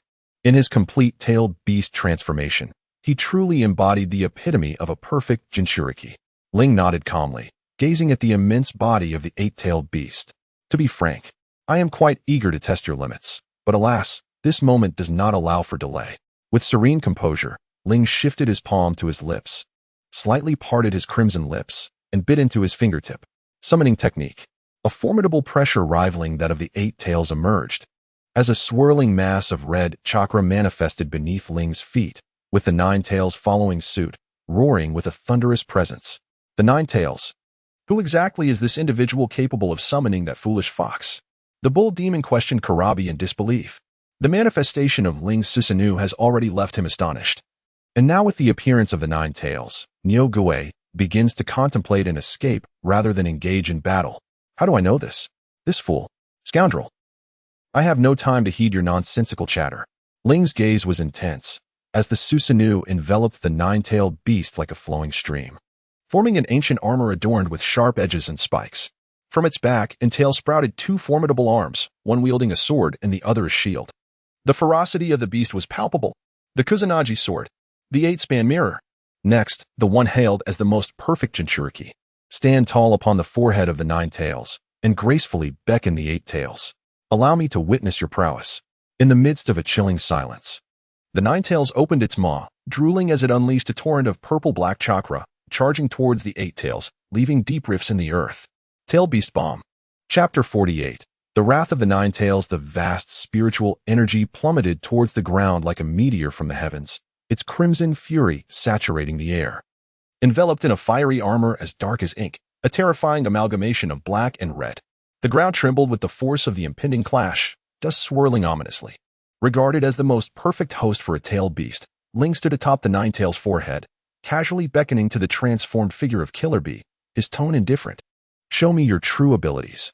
No sooner had he spoken than the Nine Tails, brimming with impatience, unleashed a sphere of black-purple chakra towards the bull-headed apparition. The overwhelming energy carved a deep trench in the ground even from mid-air. Tail Beast Bomb. What an astonishing display of power. How fortunate I am to have refrained from provoking him in the past. Deidara, high above in the skies, marveled at the spectacle, relieved. Once, Ling was the leader of Akatsuki, and Deidara had been somewhat resentful, yet his respect for Itachi's Sharingan had kept him in check. Now, it appeared to be a wise decision. How vexing. We agreed to attack together, yet he is so hasty. Kisame grinned, his expression one of regret. You should have stayed put. Kimimaro cast a cold glance at Kisame, his hands clenched tightly, gathering strength within. Boom. Faced with Ling's insurmountable assault, the Eight Tails could only respond with a tailed beast bomb. The two chakra forces collided mid-air, erupting violently, as if the heavens themselves were tearing apart, flames soaring skyward. A mushroom cloud obscuring the vision, accompanied by a tempestuous wind. We must escape. We stand no chance against this individual. The Eight Tails immediately warned Killer Bee, bracing for the onslaught. Damn it. I understand. That fool. That bastard. Though Killer Bee was somewhat brash, he was not foolish. The power Ling displayed was beyond his capacity to withstand, especially with the Akatsuki organization lurking menacingly. Escape? It won't be that easy. Kimimaro's gaze turned icy, veins bulging as his formidable chakra caused the surrounding stones to tremble. Would release secret technique. The forest of death descends. Countless massive vines and trees surge forth from behind Kimimaro, rushing towards the Eight Tails like a torrential wave. What kind of technique is this? Killer Bee exclaimed in astonishment from within the Eight Tails. Watch me fend him off. The Eight Tails roared, a colossal amount of chakra erupting from its mouth. Foolish. It seems you have forgotten about Lord Ling. Kimimaro pressed his lips together, his emerald eyes turning to ice. As Kimimaro pointed out, the Eight Tails was so focused on his attack that it momentarily overlooked Ling. Would Ling allow such an opportunity to slip away? The Nine Tails leaped, the arms of Susanoo swinging freely, the eight-span mirror positioned in the path of the tailed beast bomb. Bang! The crisp sound of metal colliding rang out as the tailed beast bomb was rebounded into the sky like a rubber ball. Meanwhile, Kimimaro's would release approached the Eight Tails ominously. The writhing vines and trees seemed alive, their eerie curves and directions ensnaring the Eight Tails with relentless tenacity. It seems that we have captured him. Fadewan nodded upon witnessing this. No, it is not over yet. Kakuzu's gaze was profound, tinged with pessimism. Just as Kakuzu had anticipated, although the trees ensnared the Eight Tails. This was not the original Hokage's technique, the tree world technique, but rather a creation of Kimimaro. Just as Madara and Sasuke both possessed the eternal Mangekyo Sharingan. Could their powers truly be compared? The answer is evident. At this moment, Kimimaro was in a similar situation. Although the momentum of the tree world technique was not inferior to that of the original Hokage, the true might of this jutsu could only be perfectly executed by the first Hokage. Even Madara's would release could not be compared. Roar. The Eight Tails bellowed. Cracks appearing in the binding would release. Kimimaro furrowed his brow, preparing to increase his chakra output. After all, the Eight Tails was not easily subdued. Ling nodded. Her crimson eyes filled with indifference and resolve. However, no matter how much you struggle, the outcome is already determined. The Nine Tails suddenly rose, with the arm of Susanoo shielding its front. Leaping into the air with sword in hand, the Kusanagi blade aimed directly at the still struggling Eight Tails. In an instant, The air surged, debris flew, and a cloud of dust obscured everything. The members of Akatsuki watched the battlefield anxiously, awaiting the result. What happened? Fade One swung his scythe. Slightly agitated. How should I know? Kakuza retorted, his gaze fixed on the dissipating dust. It should be fine. Scorpion spoke slowly, a hint of fear in his voice. That sword's power is not easily withstood. In the distance, as the dust settled, a deep chasm emerged, revealing only the figures of Ling and Kimimaro alongside the fallen Kurabi. Kimimaro, go and check. Ling narrowed her eyes and instructed Kimimaro. Understood. Kimimaro nodded and approached, placing his hand on Kurabi, closing his eyes for a moment, then hoisting Kurabi and walking back towards Ling. This was no clone, but indeed the Eight-Tails Jinchuriki. Very well. Ling nodded and turned towards the mountain, simultaneously issuing orders. The Eight-Tails has been captured. Prepare for the sealing process. Just as her words faded, an unsettling feeling crept into her heart. She furrowed her brow and glanced towards a certain direction. An extraordinary sense of perception. Members of the Uchiha clan should not be so acutely aware. It seems you have utilized the item I left with Orochimaru. A shadow emerged, expressing astonishment to Ling Kurizetsu. Is it you? Ling furrowed her brows, then her expression darkened. Where is Madara? Such an impatient character. Kurizetsu chuckled hoarsely, his black hole-like pupils scrutinizing Ling. Are you so eager to confront Madara? Madara? Rather than Lord Madara? What could be the reason? Ling's eyes were clouded with deepening confusion as he grappled with the inscrutable intentions at play. This will had undeniably been forged by Obito. Yet the actions taken were unexpectedly unanticipated. Who exactly are you? He inquired after a brief silence, his voice low and contemplative. Could my arrival have triggered a change? It doesn't add up. Based on the timeline of my traversal, Black Zetsu had already been created by Obito. Even if there were alterations, they should have occurred subsequently. Why would they manifest before that? And if there were no changes, then what is the nature of this fellow? Black Zetsu remained silent, intently observing Ling, as if mocking him for his inquiry. You are a creation of Obito, acting solely according to his will, are you not? Upon hearing this, Zetsu was momentarily taken aback, gazing at Ling with a look of utter bewilderment. How do you know of this? Although a question, there was no hint of anxiety in Zetsu's demeanor. Rather, it seemed to be a quest for confirmation. I have my sources of information, Ling replied, unwilling to delve further into the matter, as Zetsu's reaction had already led him to some conclusions. Chapter 49. The drums of war will sound transported into the body of Uchiha Ling at the tender age of 7. When Kakashi was merely 12 and had just awakened his Sharingan, and Obito was of the same age as Kakashi, while Ling was only 6. What circumstances led to this alteration? If not for Obito's will, then how else could it be explained? What benefit is there in such musings for you? Black Zetsu spoke with a calm demeanor, perceptively addressing Ling's doubts. Did you not always believe that by eliminating Obito, everything would come to a conclusion? If that is the case, what relevance does my identity hold? Yet it is crucial. Should you suddenly appear, acting in an unfathomable manner behind Obito, how will the situation resolve? Ling Moran's gaze was rife with suspicion. The actions of Black Zetsu were perpetually inscrutable, unworthy of trust by the foolish. Uchiha Itachi once uttered a truth I wholeheartedly endorse. Black Zetsu, indifferent to Ling's scrutiny, spoke in a vague tone, his words equally ambiguous. Humanity often acts based on their own limited understanding, yet remains ensnared by it. This is the essence of reality. The truth is frequently the most implausible yet simultaneously the most reasonable. Do you not concur? What, indeed, are your intentions? Ling furrowed his brow, the three tomo in his eyes coalescing into an enigmatic pattern. Do not be hasty. This is not the you I am acquainted with. Black Zetsu shook his head, a hint of a sigh escaping him. The Eight-Tails has already fallen into your grasp, and Madara has long been eager. The truth is on the verge of revelation. I eagerly anticipate that meeting. Having spoken, he disregarded Ling's vigilance, his form merging with the earth like ink, leaving no trace behind. Yet Ling's doubts regarding Black Zetsu intensified beyond previous encounters. Not the you I know. We have never met. Yet your tone suggests a familiarity with my actions. What necessity lies in this? Before obtaining the Sharingan, I was as fragile as an ant. After acquiring it, I concealed myself in Orochimaru's domain until the Chunin exams unveiled my presence, an unreasonable reason for his attention. Furthermore, despite numerous inquiries into my own being, there was no trace of White Zetsu. How could he discern my utilization of Orochimaru's possessions?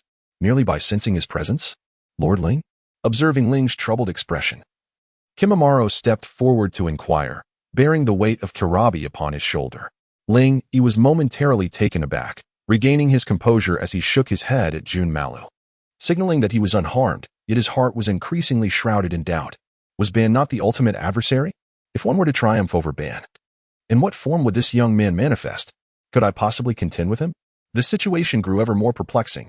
With a hand pressed against his brow, Ling anxiously rubbed his forehead. Observing this, Lord Ling, Junmalu approached him, unaware of his lord's concerns. However, regardless of the formidable foes that stood in their path, he vowed to confront them with his very life, clearing the way ahead. Junmalu. Ling Imo murmured his name, a tapestry of guilt and relief weaving through his heart. Initially, he wished to use Bai and Junmalu as instruments of reincarnation, to resurrect the fierce spirit, believing that only through Junmalu's pure heart could he earn Ling's complete trust and bestow upon him the eye of reincarnation. Yet, for Ling, both were willing to sacrifice their lives, and Ling harbored a deep resentment for his past thoughts, albeit grateful for their understanding.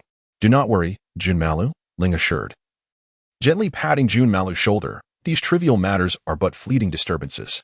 Very well, let us return. I must have waited for quite some time. At your command. With that, the two transformed into shadows and vanished, while the Akatsuki members dispersed, preparing for the sealing of the Eight Tails. The acquisition of the Eight Tails brought great joy to the Akatsuki, as it pertained to Ling's promise.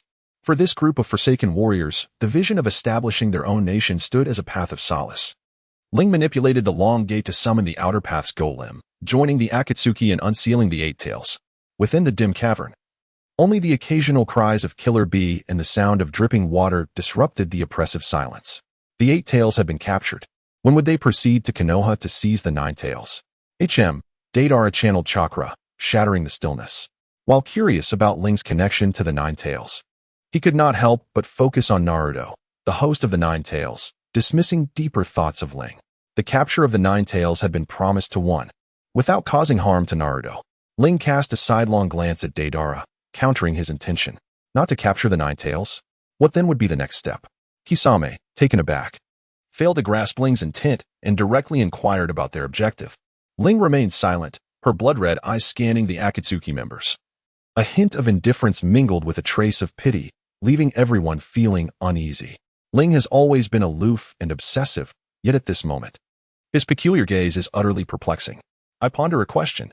For those of you who are ignorant, does revealing the truth elicit a sigh from Ling? Is tone ethereal? Ignorance?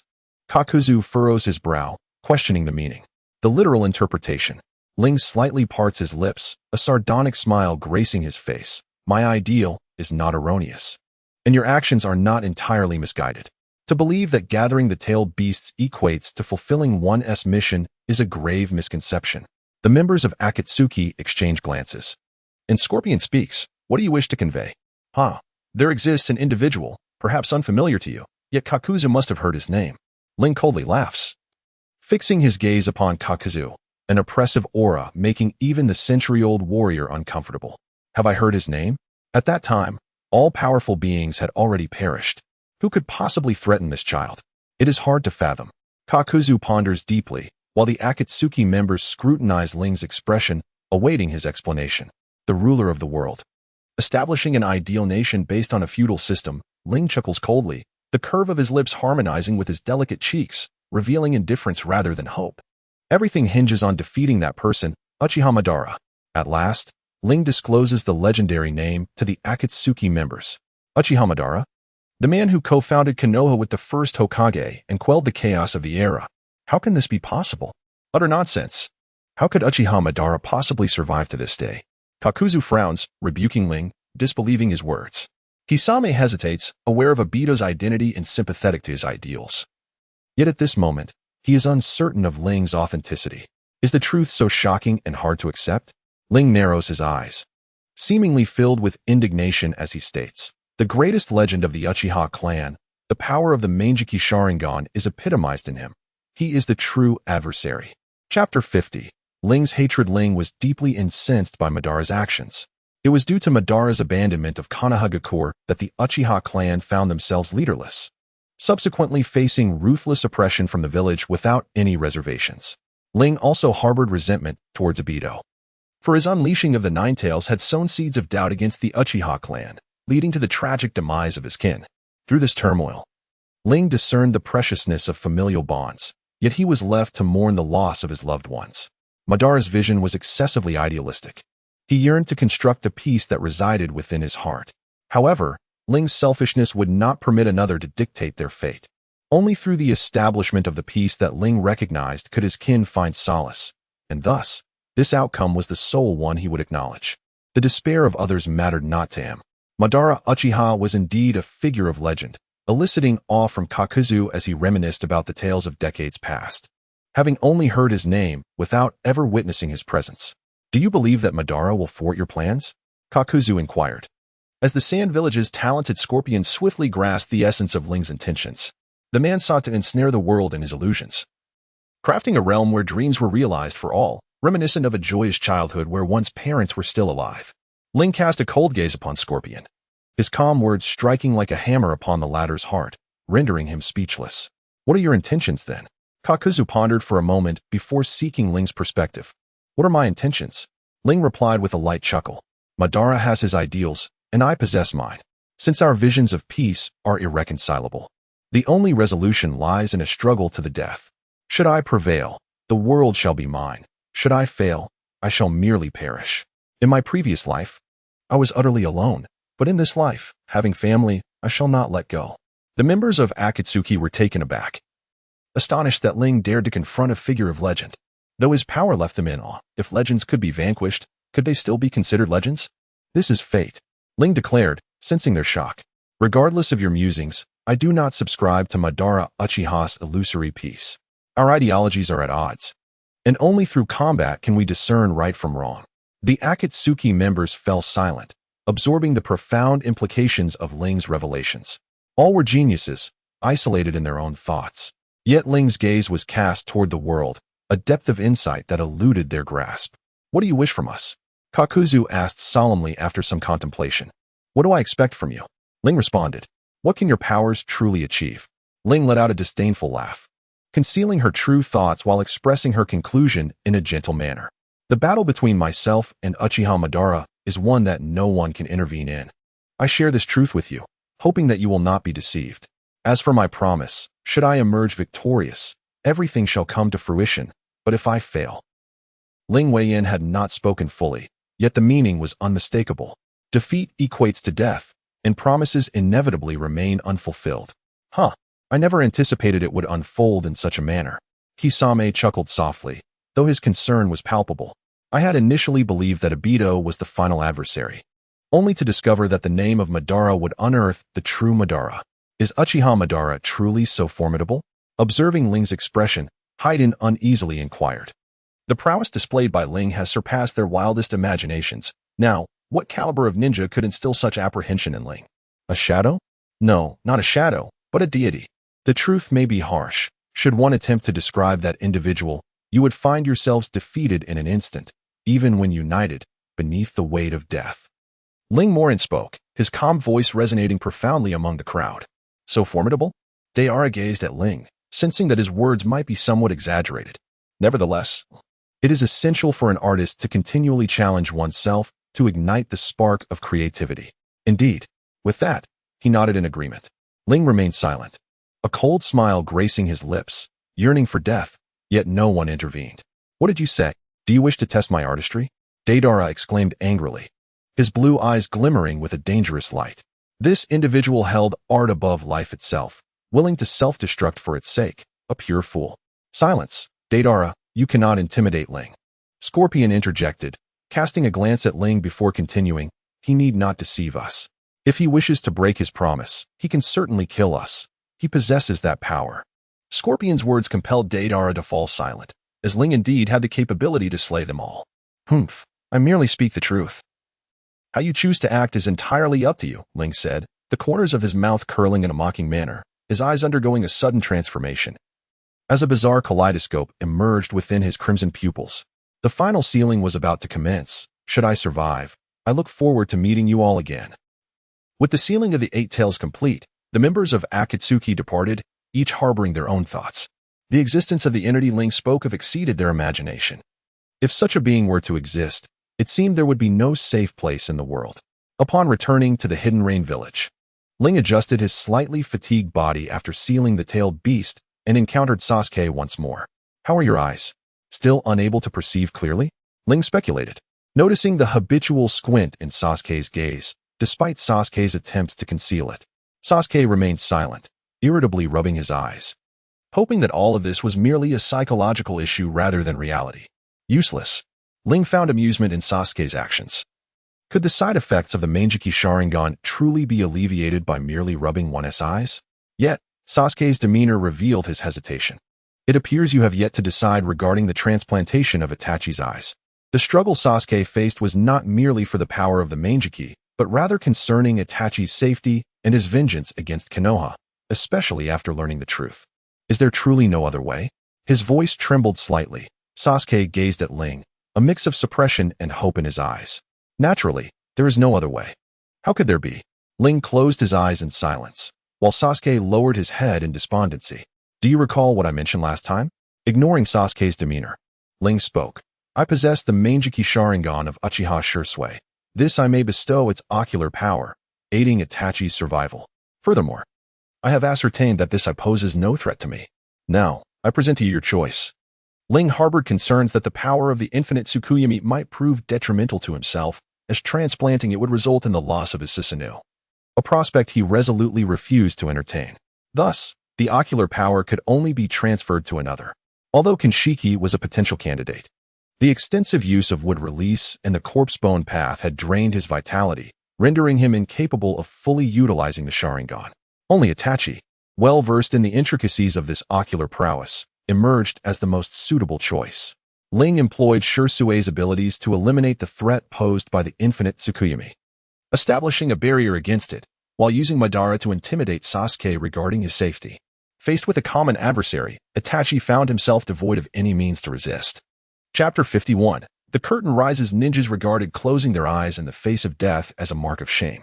As Ling prepared for Madara's ambitions, ninjas from various nations conspired on his behalf. The fate and aspirations of Madara held little significance for them, as both Ling and Madara were unwilling to allow others to dictate their will. Thus, whether or not Madara existed in the current world was ultimately inconsequential. The pressure exerted by Ling compelled the formation of the ninja allied forces. The youthful Wind Shadow, alongside the Fire Shadow and Earth Shadow, leveraged the power of Akatsuki, while the Mist Village further nurtured Akatsuki's growth. The Lightning Shadow ultimately assumed the leadership of the alliance. Although doubts lingered regarding his strength, he was nonetheless unrivaled among the other shadows, leading the ninjas to acknowledge him as their leader. The Jinchuriki of the Eight Tails had gone missing, a fact that the five shadows kept shrouded in secrecy. However, it seemed that Ling had discovered the whereabouts of the Eight Tails during their last confrontation. The five shadows could only hope that Karabi had not fallen into Ling's clutches while dispatching ninjas to seek out the Jinchuriki. In the Land of Rivers, within a medical hut in the Rain Village, Bai gently unveiled the bandage covering Sasuke's eyes, while Ling leaned against the wall, eagerly anticipating Sasuke's transformation. "Young Master Sasuke, you may open your eyes now," Bai softly said, her delicate hand caressing the contours of Sasuke's eyes to confirm the success of the transplant. Sasuke remained silent, slowly attempting to open his eyes. The sudden influx of light pierced his long shrouded gaze, and after several attempts, he finally managed to fully open them. Before him stood Bai, clad in a flowing white robe, ethereal and otherworldly, while Ling awaited patiently by his side. "How do you feel?" Ling inquired, scrutinizing the peculiar kaleidoscopic patterns in Sasuke's eyes. Sasuke, however, did not respond, his gaze devoid of the joy that the eternal Mangekyo Sharingan typically bestowed. Instead, he urgently asked, "What about Itachi? How is he?" Ling Wei arched an eyebrow, gently tilting her head as her long hair swayed with the motion. "The Shisui I suited him even better than anticipated." Itachi, afflicted by a grave illness, relied on medication to sustain himself prior to his confrontation with Sasuke, rather than seeking a cure. When Ling transplanted the Shisui eye, she established restrictions to prevent Itachi from turning against Sasuke. As for the cause of Itachi's ailment, Ling surmised it was due to the excessive use of the Mangekyo Sharingan, compounded by the emotional turmoil within him, resulting in his affliction. The power of the Mangekyo Sharingan is formidable. Even Kakashi, while wielding Kimui, bears a heavy burden. Itachi has utilized the Mangekyo since the age of 13 without respite, sacrificing his life force to enhance his ocular power, which has undeniably taken a toll on his body. After all, Itachi does not possess the eternal Mangekyo, and thus the consumption of his ocular power cannot be disregarded as it might be with the eternal variant. As for Itachi, there is no need for excessive concern. Noticing Sasuke's slight alleviation of anxiety at her words, Ling continued to reassure him, stating that for the Uchiha clan, ocular power equates to life. Itachi's overuse of the Sharingan has led to the depletion of his ocular power, impacting his life. However, with Shisue's Mangekyo, moderate usage should pose no significant issues. Ling had yet to activate the Shisui Eye, and the power of Kodoama Tsukumi had accumulated over the years due to its dormancy. While excessive use of the Mangekyo undoubtedly incurs costs, their current adversary is solely Obito, and whether they triumph or perish leaves Ling little room for distraction, particularly concerning Itachi. Sasuke appeared somewhat reassured by her words, while Ling regarded him thoughtfully, contemplating new questions. Ling retrieved a scroll from his pouch and tossed it to Sasuke, who caught it and examined it closely, a look of confusion crossing his face. Who are Shueiwa, Xianglin, and Zhongwu? They are the allies I have procured for you.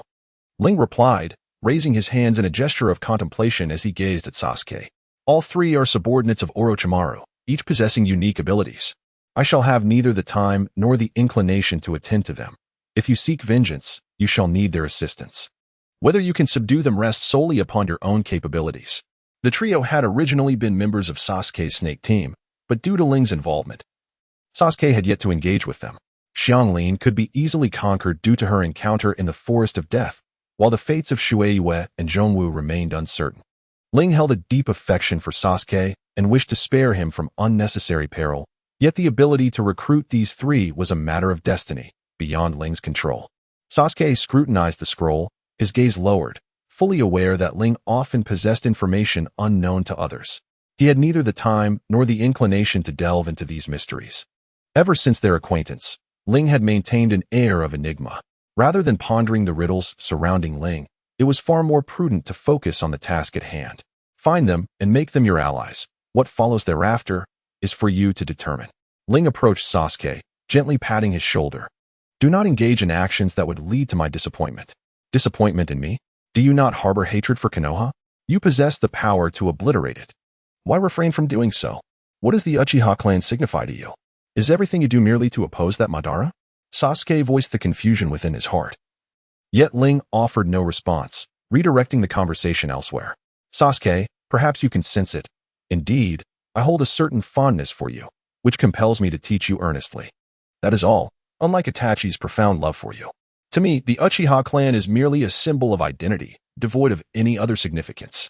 Among the entire clan, there is but one individual I genuinely care for, and that person is neither you nor Itachi. Having spoken, he did not wait for Sasuke's reply and walked straight towards the door. Chapter 52. The Great War is about to begin. To you, the Uchiha clan may be nothing but an illusory dust, Sasuke murmured, his tone shifting to one of indignation.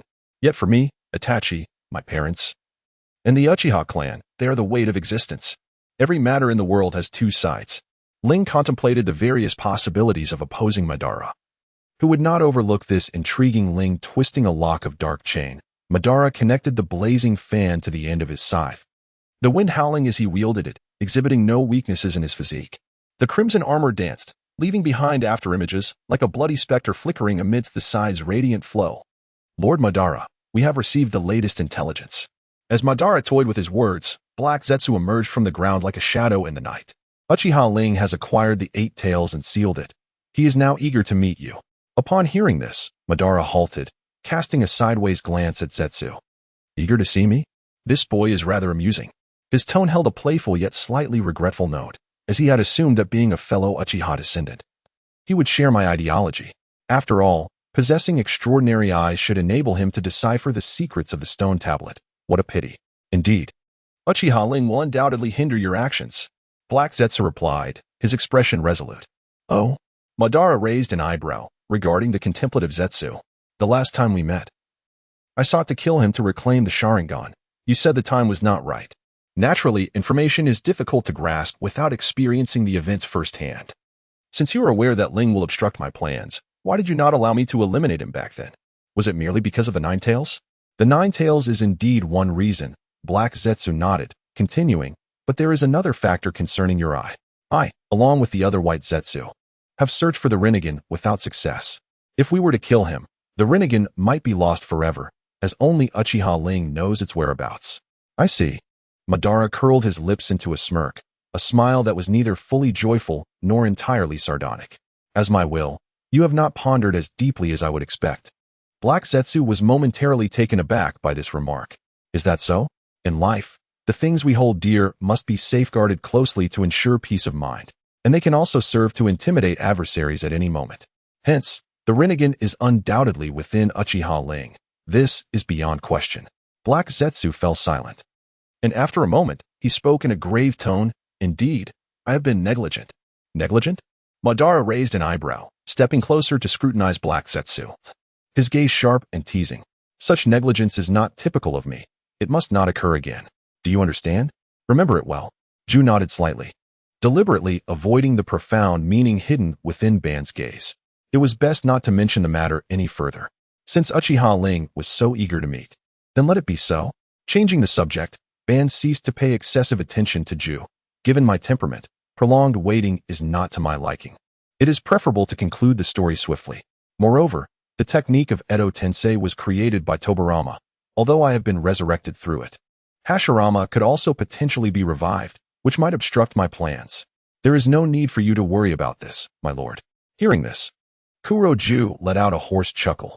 Currently, the only ones capable of executing this technique are Uchiha Ling and Orochimaru. And Orochimaru would certainly not allow the first Hokage to appear, thwarting your efforts. Contemplating Orochimaru, Ban nodded in agreement. Yet, Ban was genuinely puzzled by Orochimaru's true intentions. Although Kuroju used Ling as a bargaining chip, Orochimaru seemed rather uninterested. What, then, was Orochimaru's scheme? What did he desire? As a top-tier powerhouse, Ban had to admit that he could not see through this younger generation, yet, in light of their disparity in strength, he did not fear any of Orochimaru's machinations. Enough of this. With a wave of his hand, he stowed away the fan and scythe, shouldering his burdens as he turned to depart in a certain direction. Since his eager junior could not wait, let us hasten to conclude all matters. Having spoken, he forcefully stamped the ground, his figure transforming into a crimson streak of light, vanishing in an instant. To conclude everything, indeed. Kuroju chuckled softly. This aligns perfectly with my intentions. Amidst his reflections and anticipation, Ju's form gradually sank into the ground, leaving behind an atmosphere of tranquility mixed with an impending sense of crisis.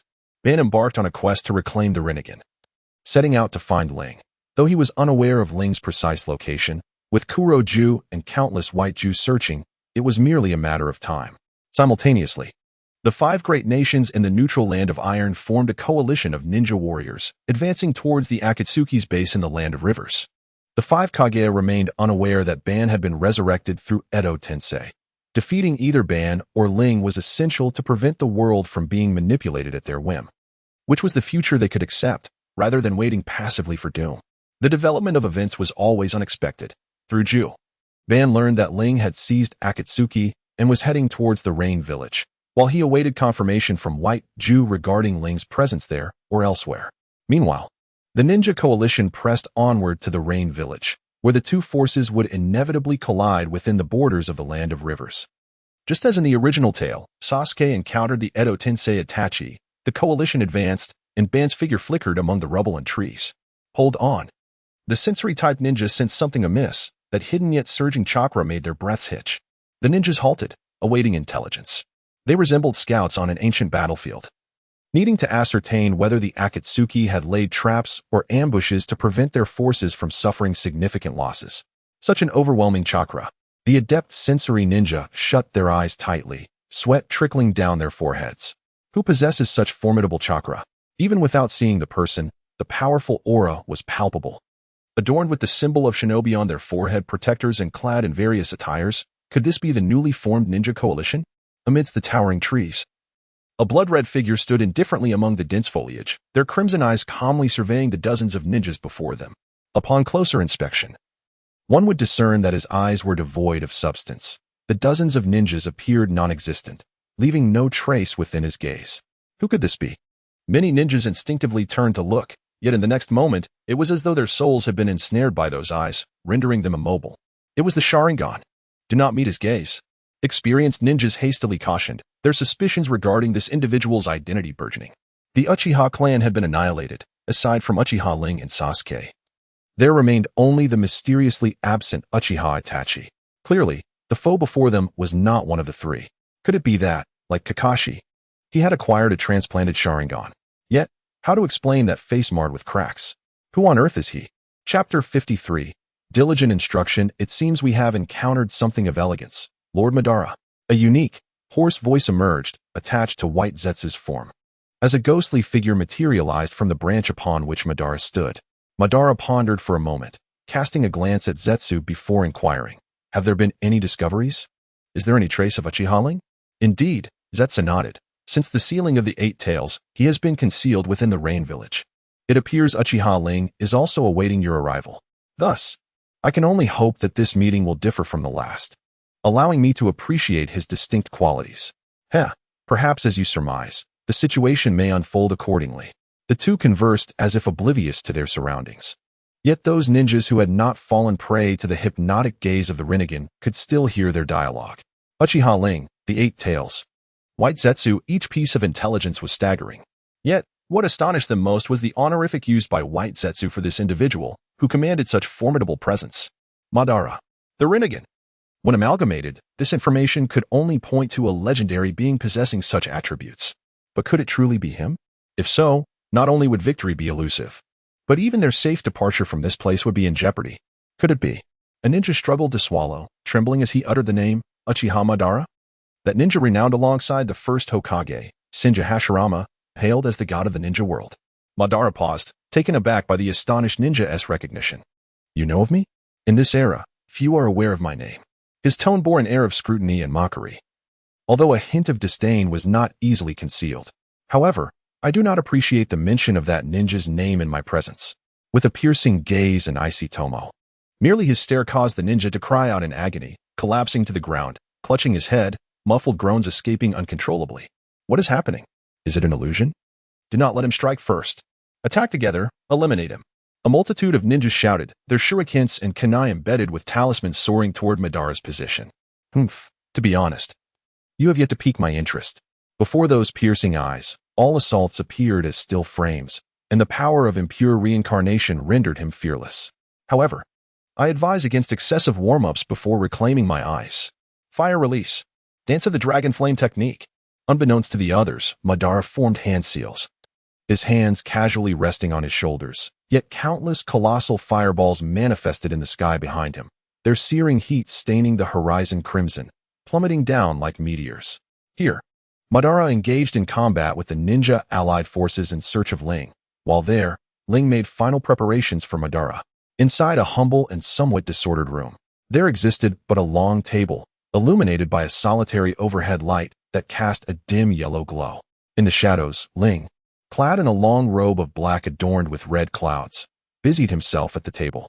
An unfurled scroll lay before him, alongside a pair of ninja wrist guards inscribed with sealing symbols, intended for sealing ninja tools. Ling had envisioned countless scenarios to counter Madara, meticulously supplementing details that could easily be overlooked.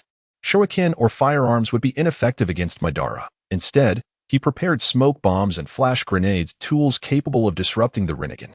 As for the ninjutsu employed, it held no significance. The Rinnegan could absorb ninjutsu, and even the supportive mist concealment technique or standard fire release could dissipate mist. Let alone Madara, who excelled in fire release, nearly elevating it to the realm of sage arts. Thus, all of Ling's preparations were aimed at identifying a flaw in Madara, seeking an opportunity for a decisive strike. Perhaps some would suggest using the Rinnegan to resurrect Madara, nullifying the immortality granted by impure reincarnation. Yet such an endeavor would be futile. Observing that Madara, even after resurrection without his eyes, could easily subdue the first and second Hokage, it became clear that should Madara be revived, Ling would likely have no choice but to surrender. In the grand scheme, the only viable path lay in overcoming Madara's formidable Susanoo, delivering a lethal blow with the Tensigen, and achieving a permanent seal. Even if Madara were slain, he could still be resurrected through impure reincarnation. Only sealing would provide a lasting resolution. Taking a deep breath, Ling organized the scroll and placed it into his ninja tool pouch, slowly donning the wrist guards. The overhead light illuminated the long table, casting a blurred silhouette of him. Observing his almost enchanting shadow, Ling felt a mix of surprise and resignation. A man often yearns to embody a robust masculinity. Yet his present appearance seemed to contradict that notion. Although accustomed to his visage, Ling remained puzzled. At the onset of his journey, the original Ling could only be deemed handsome, far from beautiful, yet after his transition, he found his features increasingly feminine, the resemblance to his former self diminishing. Ling could not comprehend the reasons behind this transformation. Chakra. The first Hokage possessed tailed beast-level chakra, yet he did not exhibit femininity. Genetic mutation? There seemed some correlation, yet it remained uncertain. Why was this so? Humph. Could it be that I was a woman in my past life? Ling murmured almost self-deprecatingly, interrupting these futile speculations. Regardless of appearance, it was power that held true significance. Lord Ling. The door creaked open, and the gentle voice of Bai Qiqian reached him. Ling turned to see Bai. Clad in a white yukata, approached his side and state, "Everything is prepared, awaiting your command." Very well. After a brief silence, Ling nodded in acknowledgement. It has been a decade since my journey began. The time has come to reveal everything. With emotions settled, Ling gazed at Bai, his tone somber yet ethereal. Do you remember? I once spoke of a grand aspiration I seek to fulfill. Indeed. Bai nodded, momentarily lost in thought, almost instinctively responding. Master Ling's ambition is also my own. Yes, I understand. Gently caressing Bai's long hair, Ling brushed past the girl's shoulder. This is the final battle. If I prevail over him, my dream shall be realized. Do you comprehend? At that moment, I may find myself in grave danger. Either Jumaru or Sasuke could be captured by him and used as leverage against me, yet I would not hesitate to forsake you. If such a moment were to arise, please do not hold it against me. Silently, Ling completed the unspoken words in his heart. Bai and Junmaru have followed Ling for many years, receiving his meticulous guidance, while Sasuke is a figure of significant concern to Ling, the protagonist of the Hokage and the successor of the Sage of Six Paths. If it truly comes to that, Ling would selfishly abandon them to preserve his own life, without a doubt. Chapter 54. Mockery and Contempt with another soft sigh. Ling gently shook his head, his long hair cascading to his waist, casting a graceful shadow in the flickering candlelight. Subsequently, he stepped slowly toward the door. Let us depart. Bai. Ling slightly turned, bestowing upon Bai a gaze deep and inscrutable. As you command, Bai replied, following Ling's lead, their figures gradually fading into the emptiness of the house. All preparations made, Ling awaited Madara's arrival in the Rain Village, much like Pain, seated in the towering structure that reached for the heavens, gazing at the ceaseless curtain of rain. To be precise, Ling was uncertain of when Madara would manifest. However, having been tracked by Kaguya on several occasions, he was confident that Madara was aware of his whereabouts, merely a matter of time. Standing beneath the eaves, his indifferent gaze was solely captivated by the splashes of rain, while the crimson orbs of his eyes mirrored the ripples forming in the accumulating water. Suddenly, a subtle furrow appeared on his brow, and a hand, concealed beneath his dawn robe, quietly extended. The rainwater upon the ground seemed to possess a consciousness of its own, gradually rising and coalescing into a sphere of water that spun gracefully within his outstretched palm. My curiosity regarding your true identity has intensified. Ling gazed at the water sphere floating in his palm, and, addressing the desolate surroundings, spoke softly. Who am I to you? Am I of any significance? A hoarse voice resonated, and a shadow gradually emerged before Ling, revealing none other than the enigmatic Heiju. Naturally, Ling's expression remained unperturbed, his gaze unwaveringly fixed upon the water orb, captivated by its shape-shifting form wrought by Chakra. As far as I am aware, you are the self-aware entity birthed from Obito's yin and yang release. However, your demeanor has cast doubt upon the veracity of this information. Heiju, taken aback, displayed no sign of movement in his shadowy form. How did you come by such confidential knowledge? Is it Obito Uchiha? Since only Obito was present when Madara created Heiju, he speculated whether Obito had leaked any information prior to Madara's resurrection. Who can say? Ling's tone was elusive, showing little inclination to delve deeper into this matter with Heiju. Ah, how enigmatic you are. Heiju sighed lightly, a blend of joy and hesitation in his voice, the gravelly timbre unable to mask his astonishment and contemplation. Let us cease this trivial banter.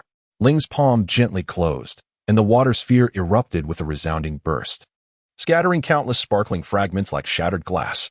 Rising to her feet, Ling followed the droplets trail to Kurizetsu, a subtle smile gracing her lips as she inquired with keen interest. "What brings you here this time? Last you mentioned, Obito awaited my response. I have captured the 8 tails and hold the 9 tails as well. Why has he yet to make an appearance?" She had intended to come, yet trifling matters ensnared her. Kurizetsu shook his head, a hint of schadenfreude lacing his regret. Trifling matters? Ling arched an eyebrow, gazing at Kurizetsu in surprise. It all stems from you.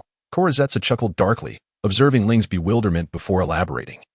You disrupted the 5 Kage summit, disregarding others while capturing the 8 tails, prompting the ninja world to cast aside their prejudices and unite as a coalition against you.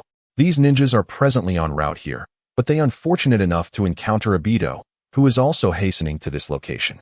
TSK, TSK, TSK. He clicked his tongue, seemingly lamenting the situation. Is that so? Quite unfortunate indeed, Ling replied with a light laugh, her smile widening.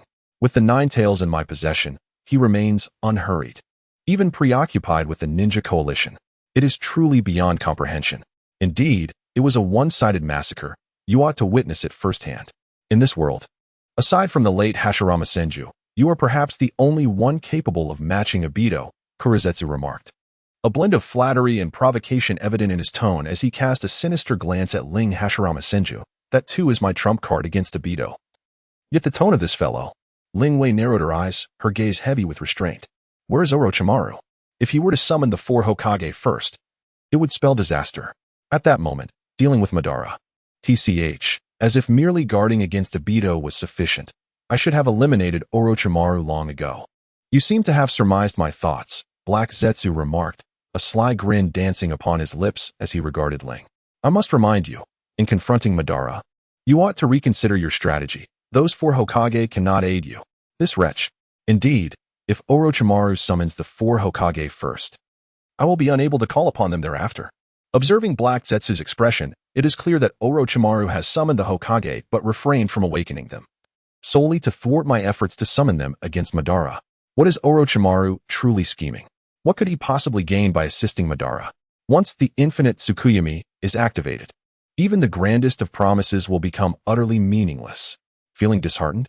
I can understand, Black Zetsu shook his head, offering a semblance of comfort akin to that of an old friend. Ninjas often speak of relying on their own will, pursuing their ideals through the path of ninjutsu. You too ought to embrace such a spirit. Yet, within those mundane words, the mention of ninjas dripped with sarcasm and disdain. Perhaps. Ling fell into a moment of silence, his teeth clenched in quiet resentment. At this instant, he yearned to eliminate Kurizetsu without delay. However, being a spiritual entity born of Yin-Yang ninjutsu, he was impervious to harm except through celestial techniques, which Ling himself did not possess. Given his enigmatic nature, it would be prudent to eliminate him through the hands of Jiraiya or Naruto. Enough with the trivialities, speak plainly. Ling's agitation was palpable as he spoke in a low tone. Speak plainly? Is it not sufficiently clear? Kurizetsu chuckled. I have merely come to inform you that Madara is soon to arrive. Yet, due to the troubles you have caused, there will be a slight delay. You must exercise some patience. Patience? I apologize, but I have never been one to possess such a virtue. Bye. Kimimaro. With a mocking gesture, Ling waved his hand, and Bai and Junmaru appeared behind him. What does this mean? Are you searching for Obito? Kurizetsu glanced at Bai and Junmaru behind Ling, his abyss-like pupils lingering on Junmaru for a moment, slightly taken aback. Surprised? Ling cast a derisive glance at Kurizetsu and continued. I have no knowledge of your identity or intentions. However, once I deal with Obito, I shall swiftly take your life. You should hasten your escape. With that, Ling, Bai, and Junmaru employed the body flicker technique and vanished, leaving a bewildered Kurizetsu lost in contemplation. That child possesses the power of the Senju and the bones of the deceased, he murmured, beginning to ponder. It seems I must inform Orochimaru. The plan has taken an intriguing turn and requires appropriate adjustments. Thus, my mother shall return in an even more formidable form. As these thoughts crossed his mind, Kurizetsu gazed in the direction of Ling's departure, a sinister smile creeping across his face as he gradually melded into the earth beneath him. In the midst of action, Ling felt restless due to the news brought by Kurizetsu. Chapter 55. Akatsuki members in the realm of the Naruto world. The land appears absurdly small to Ling. who was born in Huaxia in a past life. Kakashi had led Team 7 across the entire shinobi world in just 3 days, from Konoha to the Land of Wind, and then tracked Akatsuki to the Land of Earth in a single day. In such a confined world, how is it possible to sustain countless civilians and shinobi? Only by immersing oneself in it can one understand why past perceptions of productivity do not apply here. No wonder Obito would say, "This realm's territory is so sparse that it can only accommodate my solitary gallop." Departing from the Hidden Rain village, Ling and his companions had traveled merely 2 or 3 hours when they encountered traces of battle. The acrid smoke, splattered blood, shattered corpses, and visible signs of jutsu on the ground painted a grim scene that Bai could hardly bear to witness, while Jumara calmly examined the bodies, assessing the situation. "What do you see?" Ling inquired as he noticed Junmaru focusing on a bisected corpse. The warmth of the body still lingered. The time of death had not exceeded half a moment. Moreover, Junmaru furrowed his brow, scrutinizing the wound, and continued, "Such injuries are evidently inflicted by a sharp, long weapon. An ordinary longsword could not have created such a clean cut. Could it be a scythe?" In a flash of realization, Ling understood the circumstances. All of this must be Obito's doing, yet he is not present. Boom. As Ling contemplated, a deafening explosion echoed from the nearby valley, its sound muffled by the mountains. "Lord Ling?" Jun Malu rose, gazing at Ling, awaiting instructions. "Advance, we must adjust to our optimal state." Ling pressed his lips together, his hawk-like gaze fixed on the source of the sound emanating from the mountains. At this moment, on the vast plain surrounded by mountains, Uchiha Madara stood upon a boulder, calm and disdainful as he surveyed the throngs of ninjas below. Flames danced lightly in his grasp while his scythe remained concealed behind him, its blade not yet revealed. What he had assumed to be merely a diversion had unexpectedly summoned all 5 Kage, a surprising turn of events. Madara caught sight of 5 figures, shielded by ninjas, and a smirk crept across his lips, a soft chuckle escaping him. The wind, fire, earth, lightning, and water shadows had all converged. Uchiha Madara's gaze fell upon the earth shadow, who clenched his teeth as memories of humiliation surged forth, squeezing his throat like a vice, making it hard to breathe. 2 scales, O'Hara? Madara raised an eyebrow, tauntingly remarking, "You have aged, yet your skills have not improved. Is it really Uchiha Madara? What has transpired?" Tsunade's voice was low and chilling, the situation at hand far surpassing expectations. The 5 Kage had initially intended for the Ninja Alliance to advance into the Land of Rivers, clearing potential obstacles or traps, including members of Akatsuki under Ling's command, before joining forces with the ninjas and samurai of the Land of Iron to confront Ling. However, the vanguard troops that had just entered the Land of Rivers were unexpectedly annihilated by the enemy in a mere short span of time. The 5 Kage had presumed it was Ling attempting to undermine the morale of the alliance, but intelligence pointed towards Uchiha Madara, with the truth obscured. The 5 Kage had no choice but to summon their subordinates using summoning techniques to hastily arrive at the scene, only to find their adversary was indeed Uchiha Madara. "The Hokage is from the first generation," Madara remarked, casting a slightly mocking glance at Tsunade, reflecting, "The first Hokage was Hashirama, the second was Tobarama. And now the Hokage is yet again from the Senju clan." Ha! Once, the Senju and Uchiha clans had co-founded Konoha. Now, while the Uchiha clan had met its demise, 3 from the Senju clan had ascended to the position of Hokage. The implication of Madara's smile was unmistakable. Tsunade was taken aback, unsure of how to respond to Madara's derision. Indeed, had she been unaware of the truth surrounding the Uchiha, she could have defended the village with words. But the reality was that the Uchiha clan, which had made significant contributions to Konoha, had been slaughtered by it. Itachi, who had sacrificed everything for the village, had not only failed to become Hokage but had instead borne infamy, while the Hokage emerged from the Senju clan. Despite being founding powers of Konoha, their fates diverged drastically. Tsunade found herself at a loss for words, with no position to argue.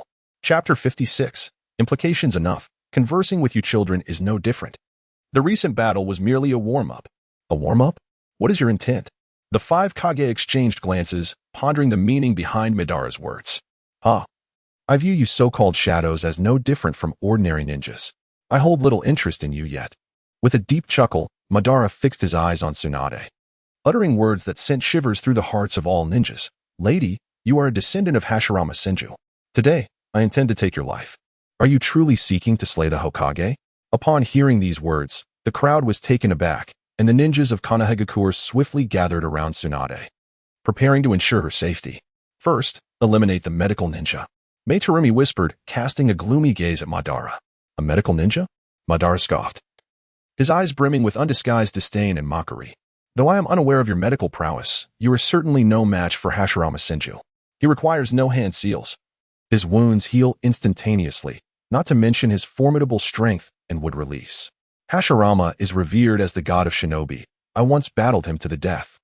Do you truly believe that a mere handful of you can stand shoulder to shoulder with the legendary Hashirama Senju, the first Hokage, who was once hailed as the god of shinobi? Those who have witnessed his power equate him with the sage of six paths. His strength transcends the mere rankings of shadow or elite Jainin in the ninja world. For your surname is Senju, you shall perish. For your weakness, you shall perish even more. The powerless Senju clan has no place in this world. With a slow grin, Madara fixed his menacing gaze on Tsunade, enunciating each word with malevolence. Though he once co-founded Konoha with Hashirama, perhaps he had never fully laid to rest his grudge against the Senju. Forgiveness or acceptance was reserved solely for Hashirama, not the Senju clan as a whole. To slay the Hokage? I shall not allow you to succeed. The crowd found themselves intimidated by Madara's imposing presence, and that Suchikage swiftly performed a series of hand seals, unleashing a brilliant beam that pierced Madara's chest. Demonic illusion, original world separation technique. Crackling sounds erupted as dust and debris flew, yet Madara allowed the Suchikage technique to penetrate his chest, his expression betraying no sign of disturbance. Witnessing this, the ninjas could not help but cheer, as if a formidable foe had been vanquished. However, before their cheers could fully resonate, the wound on Madara's chest healed beneath the debris. That was the Impure world reincarnation. Tsunade gritted her teeth, astonished as her thoughts raced. Madara had been summoned by someone. Who could it be? Uchiha? Did he seek to utilize Madara's power against us?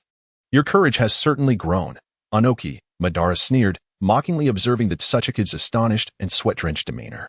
He vividly recalled Anoki's cowardice from years past, yet today, he dared to strike against him. How amusing. According to the original text, during the founding of Konoha, Hashirama had apparently made a pact with the Iwagakure. Yet Madara denied any such agreement with the Tsuchikage or Anoki, who, as a youth, had even hesitated to confront Madara. To erase the shadow cast by a formidable enemy was indeed a monumental advancement. Madara, you are indeed powerful. However, I am no longer the person I once was. Anoki gritted his teeth, his eyes filled with determination and resolution. I deeply regret your passing, but now that you have returned, grant me this opportunity. Facing the puzzled expression of Madara, Anoki declared passionately, regardless of your reasons or intentions for being here, I shall reclaim my true self this time and shall not retreat. Taken aback, Madara fell silent. The surrounding ninjas seemed to feel a slight reduction in their fear due to Anoki's words. Their gazes toward Madara no longer quaked with trepidation. It appears there has indeed been progress, yet it must be tested firsthand. A subtle smirk played at Madara's lips as his eyes shifted mysteriously, revealing the enigmatic and sinister patterns of the kaleidoscopic Sharingan.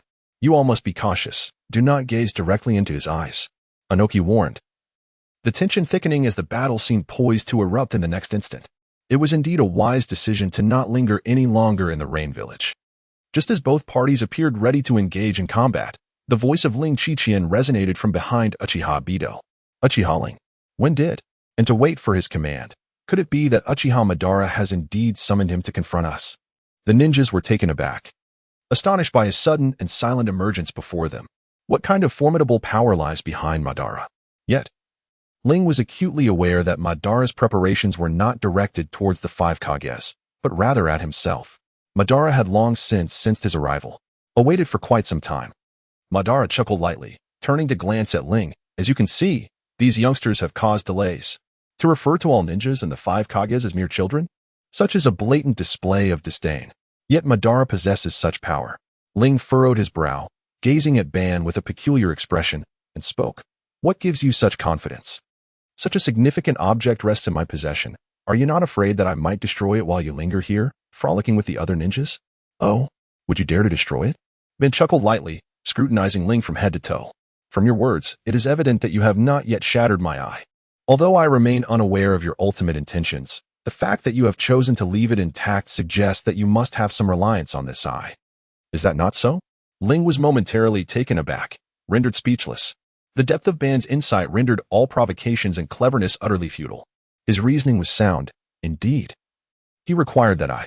After a brief silence, Ling let out a soft sigh, conceding to Ban's speculation, and then inquired, speaking of which, since our encounter with Orochimaru, I have harbored a question that seeks resolution.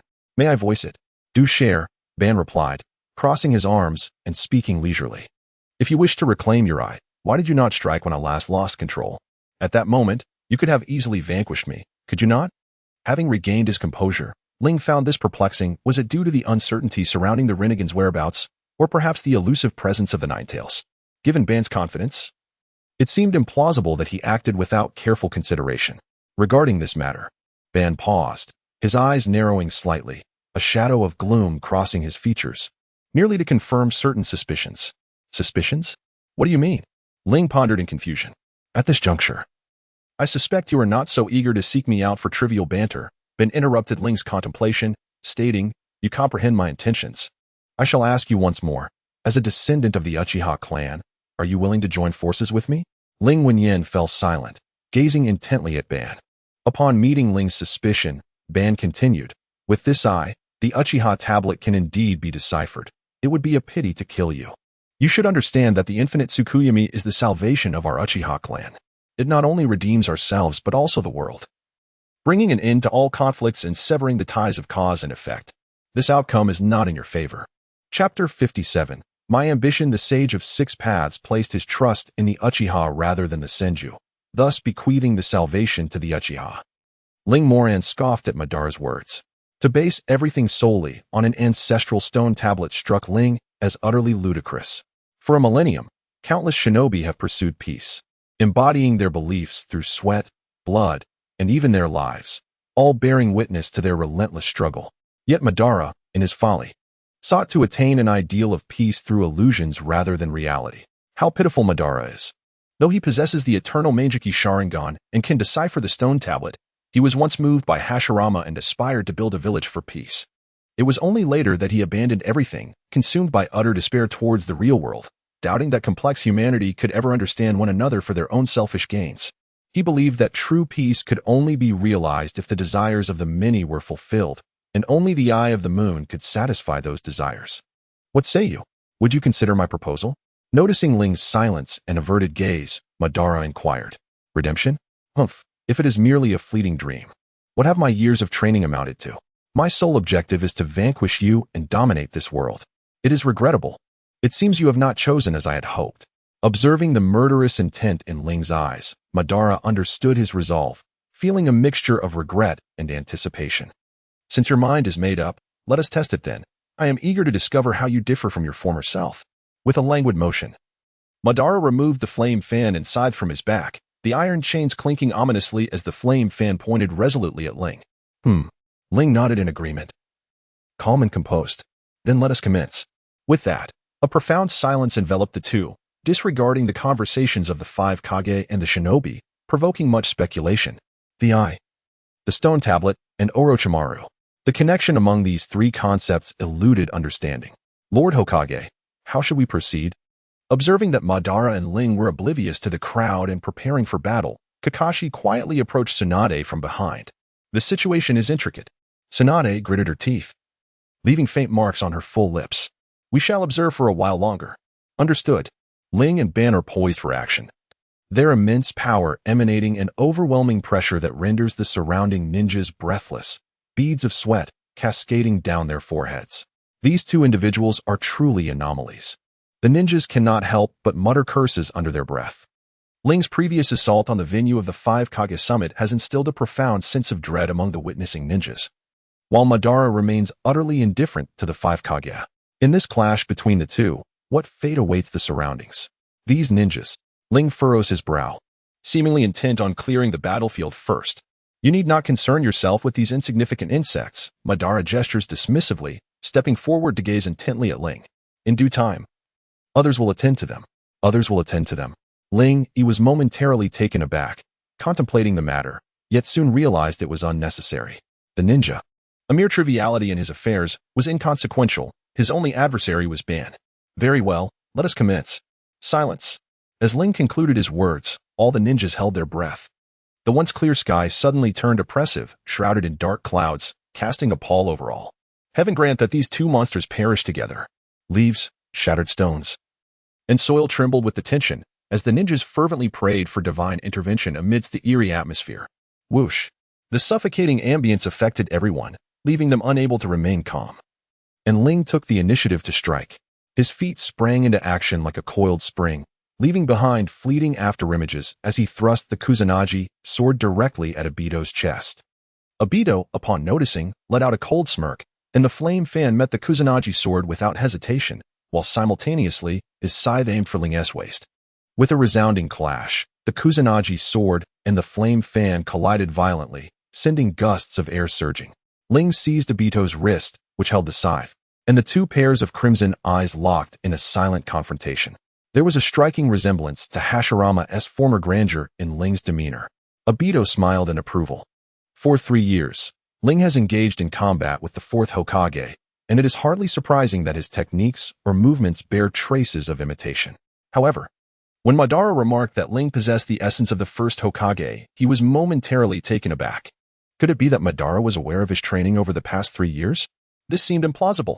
Madara, as far as I am aware, harbors the power of the first Hokage within you, thus there is a matter that requires verification. As they engaged in a contest of strength, Ling began to speculate. If he indeed possessed the power of the first Hokage, could it be that Orochimaru's methods were utilized for the Impure world reincarnation? Let me ascertain this. Annihilation. This is... Madara was momentarily stunned, gazing in astonishment at the gaping wound that had suddenly appeared in his chest. Black particles spread around the edge of the black hole. And in an instant, Madara disintegrated into fine dust. Is this the resolution? The onlookers, filled with awe, gazed at Ling with a mix of fear and disbelief. No, it is not over yet, Tsunade murmured, quietly observing the unfolding situation. That is the Impure world reincarnation. Unless one were to directly seal Madara's soul, as Sarutobi-sensei did, or find the caster to terminate the Impure world reincarnation, it would be impossible to defeat Madara. But who is the caster? Could it be Orochimaru? Clang. As the crowd pondered in astonishment, Madara's dual weapons clattered to the ground, stirring up dust. Yet, Ling did not show any signs of joy. He remained vigilant. His Sharingan heightened to its utmost capacity, prepared for a potential ambush from Madara. I cannot see. My left eye cannot perceive the future changes. Where is Madara? Could it be that the annihilation struck his true body? If so, the Impure world reincarnation should begin its restoration. Yet there is no sign of it. Wait. I see it. Underground. A jolt ran through his heart as Ling immediately leaped upward, his free left hand glowing with brilliant radiance. The Rasengan transformed into a beam of light, piercing directly towards the ground. Boom. A muffled sound echoed as the Rasengan was intercepted by a blue shadowy barrier. And from behind that light, a colossal fist suddenly surged towards him. It is Madara's Susanoo. Ah, I see. The annihilation struck a would-release clone. Chapter 58. Hidden Village. The fierce confrontation between Ling and Obito has commenced. At this moment, a unique figure stands atop a high platform in the Rain Village, gazing at the incessant curtain of rain, a place once frequented by Pain and Ling. With a striking visage and an indifferent demeanor, he has shed the iconic Akatsuki robe and donned a gray cloak reminiscent of Obito, devoid of any Uchiha clan insignia. It is Itachi Uchiha. The situation seems to have undergone significant transformations as Itachi quietly analyzes the current state of affairs. The so-called Obito is but a mere facade. The true Madara has emerged, acting in pursuit of peace. Sasuke's Mangekyo Sharingan powers stem from this change, and within his own eyes lies the Mangekyo Sharingan of his late friend, Shizune Uchiha. Now, the enigma surrounding Ling, which Itachi once found inscrutable, has become glaringly clear. Years ago, in a moment of unintentional fame, you relentlessly pursued me, leaving me with no choice but to be candid. Yet, you remain unconvinced. If that is the case, I can only comply. How I store sustenance is due to the vastness of my being. Though my stature is diminutive, the capacity of my stomach exceeds your imagination. This is no boast. I could fetch water at this very moment, for I possess a swimming pool within my residence. Even before Ling, I was already devising schemes for Madara, including instructing Sasuke and orchestrating my own resurrection. The path I paved for Sasuke has yet to bear fruit, yet it has been seized by Ling, rendering Itachi feeling utterly powerless. Boom. Clark understood. It was the incident involving cloned superheroes. The Assassin Alliance had spawned a new Superman and Supergirl, who clashed violently in Gotham. resulting in the indirect demise of many civilians, including innocent bystanders like Banks Jonathan's wife. Clark plummeted from the sky, creating a massive crater. Shaking off the daze, he rose. Breathing heavily, his strength rapidly returning. Once freed from the radiation of the red giant star, his recovery was swift.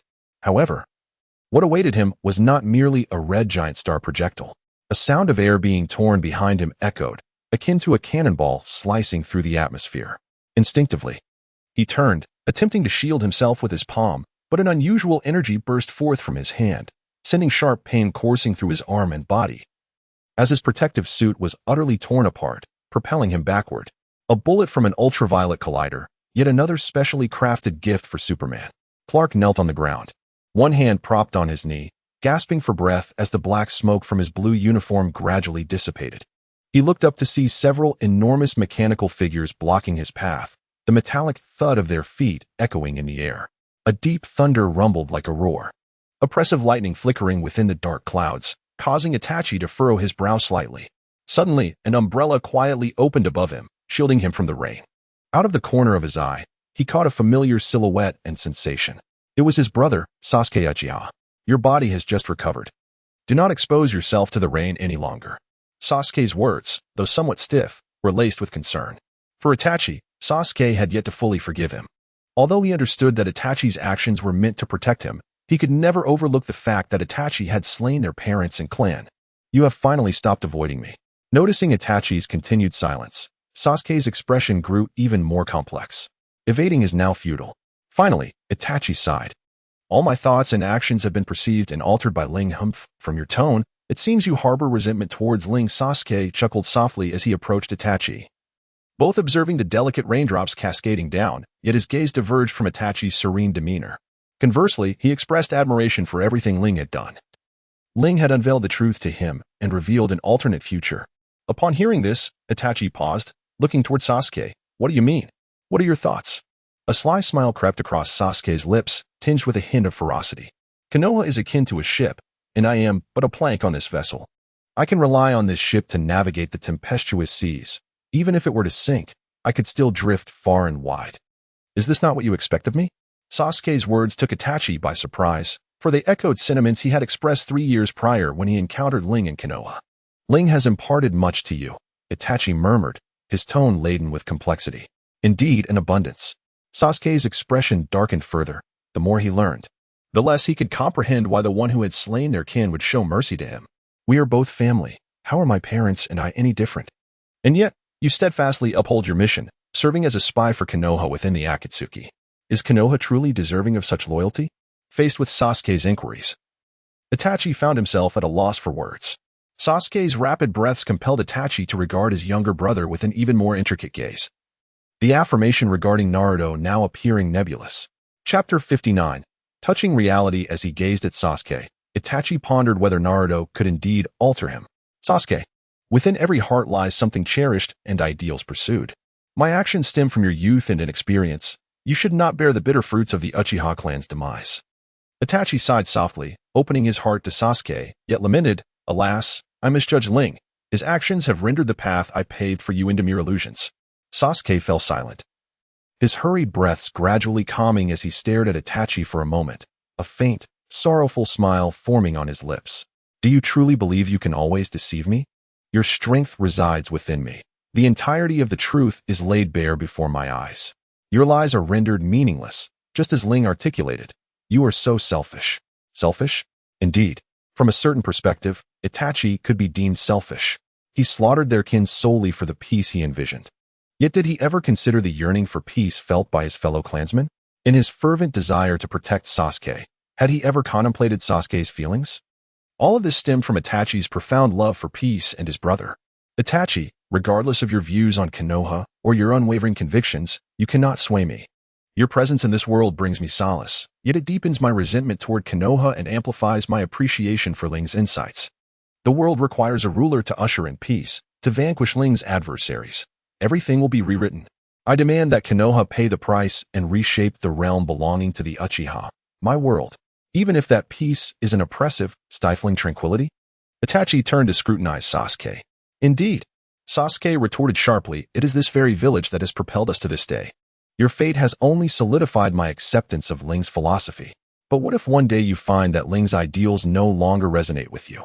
I shall personally bring an end to Ling, and in his stead, propagate my ideals, my path of endurance, unyielding and unchanging. Sasuke's declaration left Itachi speechless. For Sasuke had grown so close to Ling that he had become akin to him. The subtle yet profound transformation of his values and worldview had reshaped him entirely, rendering him a stark contrast to the original Sasuke who sought power in the shadow of Orochimaru. All Itachi could do was reflect in his heart on the ultimate direction of Sasuke's journey. After all, although Sasuke had laid aside his old grudges thanks to Itachi's protection, this very shield had given rise to new animosities. Coupled with the prolonged companionship of Ling, a transcendent traveler, Sasuke's thoughts and behaviors had undergone a complete metamorphosis.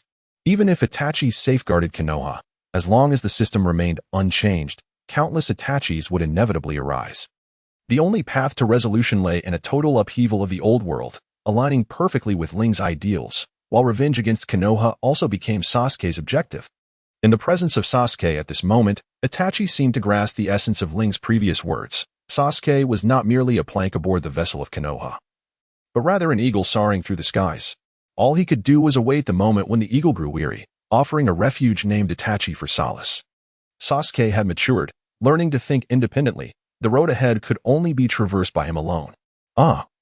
How peculiar it is to witness the once irreconcilable brothers now engaged in intimate conversation. As Sasuke and Itachi shared a moment of silence, a raspy, somber voice pierced the air, and a shadow began to rise from the ground. You are Sasuke, who cast aside the umbrella, hand resting upon the Kusanagi sword at his waist. His entire being resembled that of a plant, his visage marred by swirling indentations reminiscent of Obito's mask. Clad in an oversized black robe that belied his form, half of his body shrouded in ink-like darkness, he was one of the earliest followers of Madara. Now possessed by Kaguya, Itachi felt a flicker of surprise, though he did not recognize the individual before him. The shadowy figure was undeniably Kaguya. Who is this person? My identity is of little consequence. The raspy laughter grew heavier in the rain at this moment.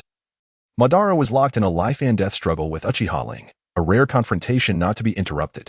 Clearly, he had appeared to thwart Sasuke and Itachi's aid to Ling against Madara. Finished speaking? Prepare to die. A glint of cold light flashed as Sasuke's sword attempted to cleave Kaguya at the waist, only to discover, to his astonishment, that the blade had pierced the air without touching any solid form. Witnessing this, Itachi fell silent, his expression weighed down by gravity. It seems you have discerned the truth. Kaguya chuckled lowly, casting a gaze toward Itachi, as a vortex-like face slowly revealed an eye-shaped aperture, a glimmer of crimson flowing light flickering into view. Indeed, it was Obito's Sharingan. Furthermore, he was once a member of Konoha's Umbu. I believe you should recognize him. As the mask gradually unfolded, a distinct visage came into the sight of Itachi and Sasuke. Despite one eye being embedded with Obito's Sharingan, Itachi immediately recognized the individual. It was Yamato, codenamed Alpha of the Umbu. Regarding Itachi, though he is unaware of his true name, he is well acquainted with his formidable abilities and ninjutsu. Presently, he finds himself under control, having been implanted with Obito's Sharingan, making him a particularly formidable adversary. My objective is to prevent any interference in the battle between Madara and Rin. Next, let us observe Itachi and Sasuke as they remain vigilant, while the ominous figure of Zetsu chuckles softly. We shall see whether you will cooperate. Itachi and Sasuke encounter Zetsu's obstruction, while Rin, oblivious to her surroundings, faces the terrifying meteor unleashed by Madara. Now, let us witness how you will respond to this onslaught. With arms crossed and a dangerous smile, Madara relishes the impending confrontation. Ling remains silent, casting a fleeting glance at Madara. His perceptive Sharingan discerned the intricate patterns of the kaleidoscope in Madara's eyes dissipating, replaced by the eerie ripples of the Rinnegan. Indeed, he had transformed into the Rinnegan. Before the multitude of ninjas, he no longer concealed his power, so why should I hide mine? With a cold chuckle, Ling gently pierced his fingertip, calmly smearing the crimson droplets onto his other palm. In the next instant, the summoning technique was unleashed. A cloud of smoke enveloped the area, dispersing to reveal a colossal crimson figure that emitted a deafening roar. Save for Madara, no one dared to believe their eyes. The Nine Tails? This was inconceivable. Tsunade stood in shock, her gaze vacant and unfocused. Had Uchiha Ling truly captured Naruto and extracted the Nine Tails? Kakashi's expression darkened ominously, the kaleidoscopic patterns in his eyes coalescing into a tempest of murderous intent. The ninjas beyond the borders of Konoha were equally stunned by this scene. They united to confront Ling, striving to protect the tailed beasts, utterly disbelieving of Ling's intentions towards the Nine Tails. Now, Ling had stealthily seized the Nine Tails amidst the battle. Who could possibly accept this reality? Chapter 60. Pouncing with Claws, the Master of Earth release. The Tsuchikage bellowed, his gaze fixed upon Tsunade, who appeared dazed. He hastily dispatched ninjas to investigate the condition of the Jinchuriki. Though the elderly Tsuchikage was resolute in his beliefs, he still required confirmation of the truth. Tsunade, upon hearing his words, was momentarily stunned as Naruto's sunny visage flashed in her mind. She whispered to Shizune beside her, "Make contact with Jiraiya immediately." "As you command." Lady Tsunade. Shizune was taken aback by Tsunade's urgency. Naruto had clearly accompanied Jiraiya to Mount Mayaboku for sage training. Could it be that Uchiha Ling had slain Jiraiya and seized the Nine Tails? Her thoughts were in disarray, and all she could do was attempt to reach out to Jiraiya to ascertain the truth. "Ah, your methods are indeed unexpected," Madara remarked with a light chuckle. Gazing at the Nine Tails, observing the patterns in its eyes resembling Ling's kaleidoscopic ocular techniques, he nodded in understanding. "So it was a newly forged summoning contract. In comparison to your eyes, this is hardly impressive," Ling retorted with a cold smile, engaging in a verbal spar. "Rather than speaking to me about such matters, you should contemplate how to navigate the current predicament," Madara replied, tilting his head skyward, signaling Ling that this was the crux of the issue. If they could not resolve it, obliteration awaited them all. "Such matters require not your further commentary." Ling Mo ran silently cursed as a dark flame-like chakra ignited around him, descending like a raging inferno from the heavens, enveloping the Nine Tails in an ancient armor that perfectly encased its form. To Ling's astonishment, peculiar scythe-shaped wings sprouted from the beast's back, the struggle of the wild creature. This spectacle evoked a mixture of surprise, contemplation, and a nostalgic reminiscence within Uchiha Obito. In the midst of shock, fear, and helplessness, the Nine Tails slowly opened its mouth, condensing a sphere of violet chakra that grew larger, matching the size of half its body. After a brief moment of contemplation, Ling gazed at the impending meteorite, his hands suddenly clasped together. Invoking a kaleidoscope of eye techniques in the extraordinary Susanoo, Tail Beast Bomb, the chakra sphere, shrouded in Ling's dark gaze, surged forth like a projectile, targeting the celestial rock. Boom. It was as if a nuclear explosion had erupted in the sky, blinding white light and a tsunami of air currents inundating every inch of land. Toppling countless ninjas in an instant, debris scattering, leaving only the dichotomy of light and darkness from the explosion in sight. As the brilliance and gusts subsided, the surviving ninjas cautiously emerged from the earth or behind colossal stones, including Tsunade, who anxiously brushed off the rubble and dirt from her body. Casting her worried eyes towards the sky, the surface of the meteorite revealed a massive indentation, reminiscent of Pain's Shinra Tensei obliterating Konoha. Could even the Nine Tails not resolve this? Tsunade gritted her teeth, disbelief etched across her face. "No." Behind Tsunade, the equally disheveled Kakashi spoke in a low voice, confirming that the situation had been handled. Everyone, including Obito, witnessed countless black specks scattered across the meteorite's surface, visibly vanishing from the bottom to the middle, until the entirety of the mass transformed into mere dots dissolved in the air. Truly astonishing. Obito was taken aback. Seemingly enhancing the Susanoo with eye techniques before merging it with the chakra of the Nine Tails, it was an unfathomable skill. While Obito was impressed by Ling's displayed abilities, it was merely a fleeting moment, far from the significance of his battle with the first Hokage. "Well done. But you will not have the chance to summon a second meteorite." As Obito's expression shifted, the Nine Tails lunged at him with its claws. The Susanoo armor transformed the Nine Tails' sharp claws into blade-like spikes. "Roar. Beast, you are still far from sufficient." Would release. Birth of the tree world. Obito cackled, gripping his hands tightly as colossal trunks and vines erupted from beneath him, assaulting the Nine Tails like tentacles. In 2 minutes and 13 seconds, Obito had yet to employ any technique beyond Susanoo. Was the Obito before them the real body, or a would-release clone? Ling remained composed, meticulously assessing the situation. His vision intertwined with the imagery, spinning as if distorting the very fabric of space, confronting the magnificent force of would-release. Ling resolved the meteorites with no respite for ban, as the Nine Tails swept its claws with unrelenting ferocity. The armor of Susanoo sharpened the tips of the Ninetales' claws into lethal blades. In the original narrative, Ban had summoned 2 meteorites in quick succession, although Ling could neutralize them. It demanded an immense expenditure of chakra. He was not a reincarnated soul, unafraid of death or depletion. Thus the pressing urgency to exploit any weakness became his sole option. Beast, you are far from sufficient. Ban revealed a sinister smile, his handsome visage now exuding wild abandon, with hands clasped tightly before him. A torrent of colossal trees and vines surged towards Ling and the Ninetales. Would release. Birth of the tree world. The formidable tailed beast, the powerful would release. Akin to the divine Ban and the dreamlike Ling, this clash, transcending the imagination of any ninja, stirred tumultuous waves of despair within their hearts. Is this the level of combat our predecessors achieved? Every ninja could not help but reflect. Indeed, it is would release, a secret technique of my grandfather. Tsunade exclaimed in astonishment, her thoughts drowning in boundless helplessness. Kakashi, hidden behind his mask, bore an inscrutable expression, yet the wide, slightly protruding Sharingan betrayed his emotions. Which side's power would prevail?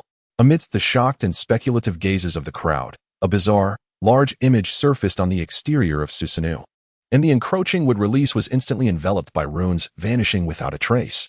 It reminded Kakashi of the 4th Hokage's signature technique, the space-time barrier. Could it be the Flying Thunder God? Ban was equally taken aback, yet the onslaught of trees showed no sign of abating. If it were indeed the Flying Thunder God, where had they been relocated? Ben pondered with mild intrigue. Roar. As Ban continued to unleash would release, the Ninetales leapt, vaulting over the constantly shifting trees. Its claw aimed directly at Ban. A thunderous crash erupted, a deafening sound resonating as dust filled the air. The ninjas anxiously strained to see, only to witness a massive figure intertwined amidst the swirling dust, an epic clash of beasts against Susanoo. Well done. Exceeding my expectations, Ban murmured. A blend of mockery and praise directed at the colossal Susanoo and Ling's Ninetales. Is that so? Earning your admiration is no trivial feat, Ling retorted with a cold smirk, as the shadow of Susanoo gradually pressed toward Ban. Yet you have not met my expectations. Chapter 61. Clash of Giants Beneath the Heavens. The explosive sounds were deafening, revealing 2 gargantuan beings engaged in a ferocious battle, wantonly annihilating all in their vicinity. The once pristine meadow was now ravaged by the combat, pockmarked and littered with debris. Heavens! Is this truly a ninja confrontation? It resembles titans wrestling in a world of mere dust. Countless ninjas lamented inwardly. This overwhelming power and chakra made Ling grit his teeth, his gaze intently fixed on Ban. No one could fathom Ban's might without experiencing it firsthand. The yet unrevealed Susanoo could already contend with both my Susanoo and the Ninetales. How could one believe that this Ban was merely a would-release clone and not the true entity? Yet in the original tale, he indeed employed a would-release clone to manifest Susanoo and challenge the 5 Kage. My only chance of victory lies in that technique. Should I fail, then? In comparison to Ban in his Edo Tensei state, Ling possessed no advantage. The Susanoo is a technique that significantly drains both physical stamina and chakra, rendering Ling unable to wield it as freely as Madara. Prolonged battles bear no advantage for him. Only the kaleidoscopic Sharingan's ability to reverse time in his left eye offers Ling a glimmer of hope in defeating Madara. Ling's strategy is, in essence, quite simple. Should Obito unleash his most formidable Susanoo, he would summon the 4th Hokage to engage him in battle. Otherwise, he would harness the power of time reversal to transcend the temporal realm and seal Obito with the Tensigen. Engaging in a direct confrontation would undoubtedly lead to ruin. Some may question whether Ling, after 3 years of opposing the 4th Hokage, truly lacks the strength to confront Obito head-on. Indeed, Ling has evolved significantly. Yet he has never triumphed over the 4th Hokage in these 3 years. Moreover, the Hokage, although resurrected through the Edo Tensei, is unable to unleash his full potential due to the limitations imposed by the sacrifices, while Ling faces Obito, who wields the Rinnegan and embodies the power of the 1st Hokage.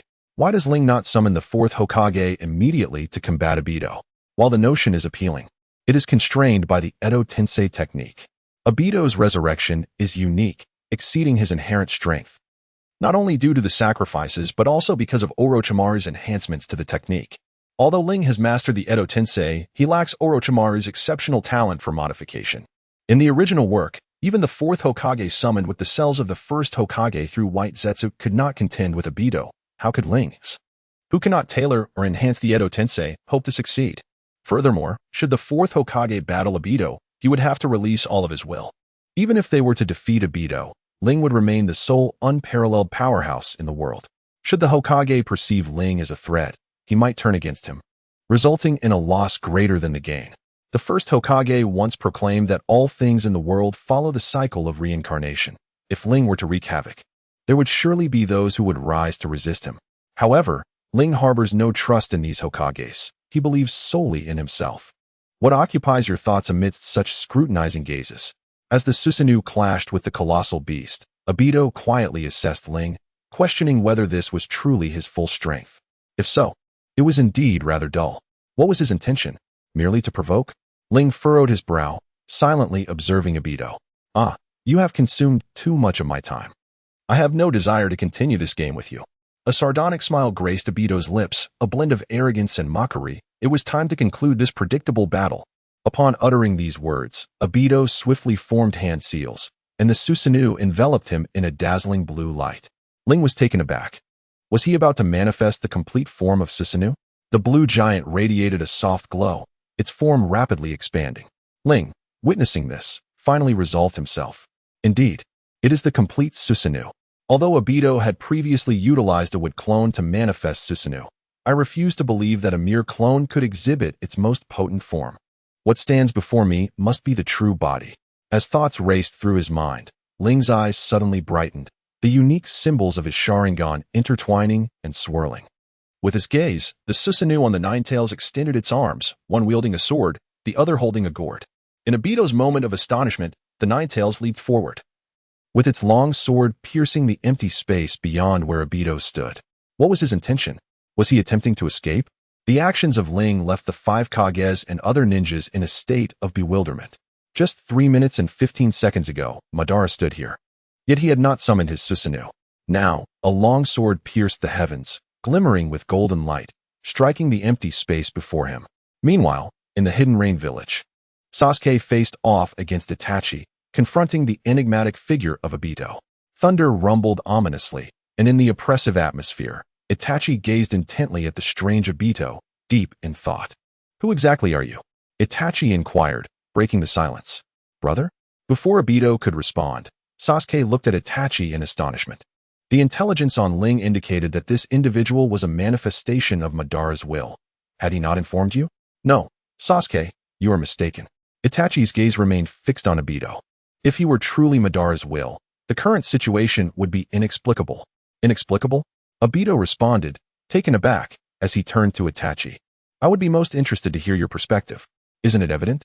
Itachi leaned slightly forward, his eyes sharp. You are Madara's will and should act in accordance with his desires. Defeating Ling would be the most expedient choice, yet you have not done so. You only seek to delay us? Itachi's probing questions left Obito stunned. Before he could speak, Itachi continued, before my recovery. You had ample opportunity to confront Ling while he was isolated and vulnerable. Now, as Madara engages Ling one-on-one, you prevent us from intervening. Is your ultimate aim to allow them to battle it out? As Madara's will, could you truly disregard his interests? Obito fell silent, his thoughts mirroring Itachi's words. Indeed. Before Ling revived Itachi, Madara had numerous opportunities to eliminate Ling and reclaim the Rinnegan. Was Ling meant to gather the tailed beasts? After Madara's revival, would he not also be able to summon the Outer Path Deva statue to collect the tailed beasts? Why engage in such futile delays? Itachi. You are a truly formidable man, Obito chuckled darkly. I have always warned myself not to underestimate you, yet I still did. Does this imply that you acknowledge my conjecture? Itachi pressed, his lips pursed as he scrutinized Obito. Who I am cannot be easily articulated, Obito replied, raising his hands in a gesture of surrender as he approached the steps and knelt down. Before I answer you, I wish to ask, how do you perceive Uchiha Ling? How we perceive Ling? What relevance does that have to your identity? Sasuke retorted with a hint of sarcasm, noticing Itachi's contemplative expression but choosing not to speak further. Chapter 62. The Power of the Unparalleled Uchiha Ling. Have you ever laid eyes upon the secrets inscribed on that stone tablet? Black Zetsu stood beneath the eaves of the Hidden Rain village, his words laden with mystery as he cast his gaze upon Sasuke and Itachi. To concentrate power for dominion over the world, such as Uchiha Ling's ambition? Or is there another reason? Black Zetsu chuckled softly, his words ethereal and perplexing. What do you mean? Sasuke replied, his displeasure evident, as he advanced with his sword pointed directly at Black Zetsu. Heh, a temperament like Indra's is indeed rare, Black Zetsu mocked, referencing a unique name that left both Itachi and Sasuke puzzled. He continued, Uchiha Ling, endowed with extraordinary talent, is unparalleled. One could even say he is captivating enough that few women could rival his beauty. In comparison to his brother, Uchiha Lai, the transformation of Ling is nothing short of revolutionary. In the past, Ling and Lai bore a striking resemblance to Itachi and Sasuke, yet after Ling's traversal, a subtle but profound change began to unfold, with the consolidation of power and the enigmatic transformation of Uchiha Ling. Who exactly is this remarkable figure? Witnessing the astonishment and shock in Itachi's eyes, Korezetsu's lips curled into a sinister smirk. Young Ling, the young scholar named Young Ling, engrossed in his writings, turned upon hearing his colleague Liu call him. Hey, have you read the latest chapter of Naruto? Uchiha Madara has been resurrected and has become the Jinchuri of the Ten Tails. Liu whispered conspiratorially, his face alight with surprise. Oh, that? Yes, I've seen it. Young Ling slightly shook his head, his enthusiasm waning. You are quite the fervent fan. Ever since Pain's demise, I've lost interest in Naruto. One moment it's the Ten Tails, the next it's Obito, then Madara. The twists are truly astonishing. Indeed, Liu concurred, but after following it for so many years, it would be a disservice to oneself not to see the conclusion. The conclusion? Young Ling's lips curled slightly, leaving his stance ambiguous. Hey, Young Ling, if you were to traverse into the Naruto world and possess Madara's power, how would you act? Traverse? In recent years, this has indeed become a popular topic.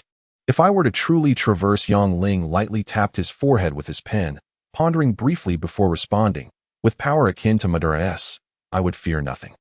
If it were me, I would undoubtedly delve into the study of immortality like Orochimaru, and perhaps spend the rest of my time wandering the world. I am quite curious. How can such a small world as Naruto sustain countless ninjas and citizens? What shape does this realm truly take? I am most intrigued. Wandering the world? Do you not aspire for dominance? Li Yi gazed at Young Ling in astonishment, baffled that one with such extraordinary power would be content with the status quo. Not interested. Young Ling scoffed. That is Naruto and Sasuke's world. I have no desire to intrude. Besides, no matter how the author sets it up, the ultimate victors will inevitably be Naruto and Sasuke. Why should I wade through this murky water? It is far better to remain a mere observer. Liu was taken aback, contemplating his words, and nodded in agreement. Indeed, that way one can ensure personal safety. Precisely. If I were to traverse into Naruto, I would have no interest in reform or conquest. I would only wish to peacefully explore the secrets of immortality, travel far and wide, and seek the companionship of a fair maiden. Wouldn't that be delightful? With the consolidation of power and the enigmatic transformation, who truly is Uchiha Ling? On the rooftops of the Rain Village, Korezetsu grinned, posing a question to Itachi and Sasuke, his words unexpectedly laced with intrigue. Is the consolidation of power to dominate the world truly possible? It seems you have begun to perceive. Korezetsu gazed at Itachi, his eyes vacant, occasionally flicking towards Sasuke. This is impossible. Kaguya Otsutsuki. She is the mother of the Sage of Six Paths, revered a millennium ago as the goddess of the moon, a demon. How could such a legendary being still exist in this world? And how could she possibly be Ling? Itachi expressed disbelief, for Ling was 3 years his senior, and he had witnessed Ling's growth since childhood. How could one so rooted in his clan suddenly become Kaguya Otsutsuki? The world often relies upon perception, yet finds itself ensnared by it, all the while holding it as an undeniable truth. Do you not find this perplexing? Black Zetsu observed Itachi's astonishment and disbelief, countering with words familiar to Itachi. Upon hearing this, Itachi paused, lowering his head in silence.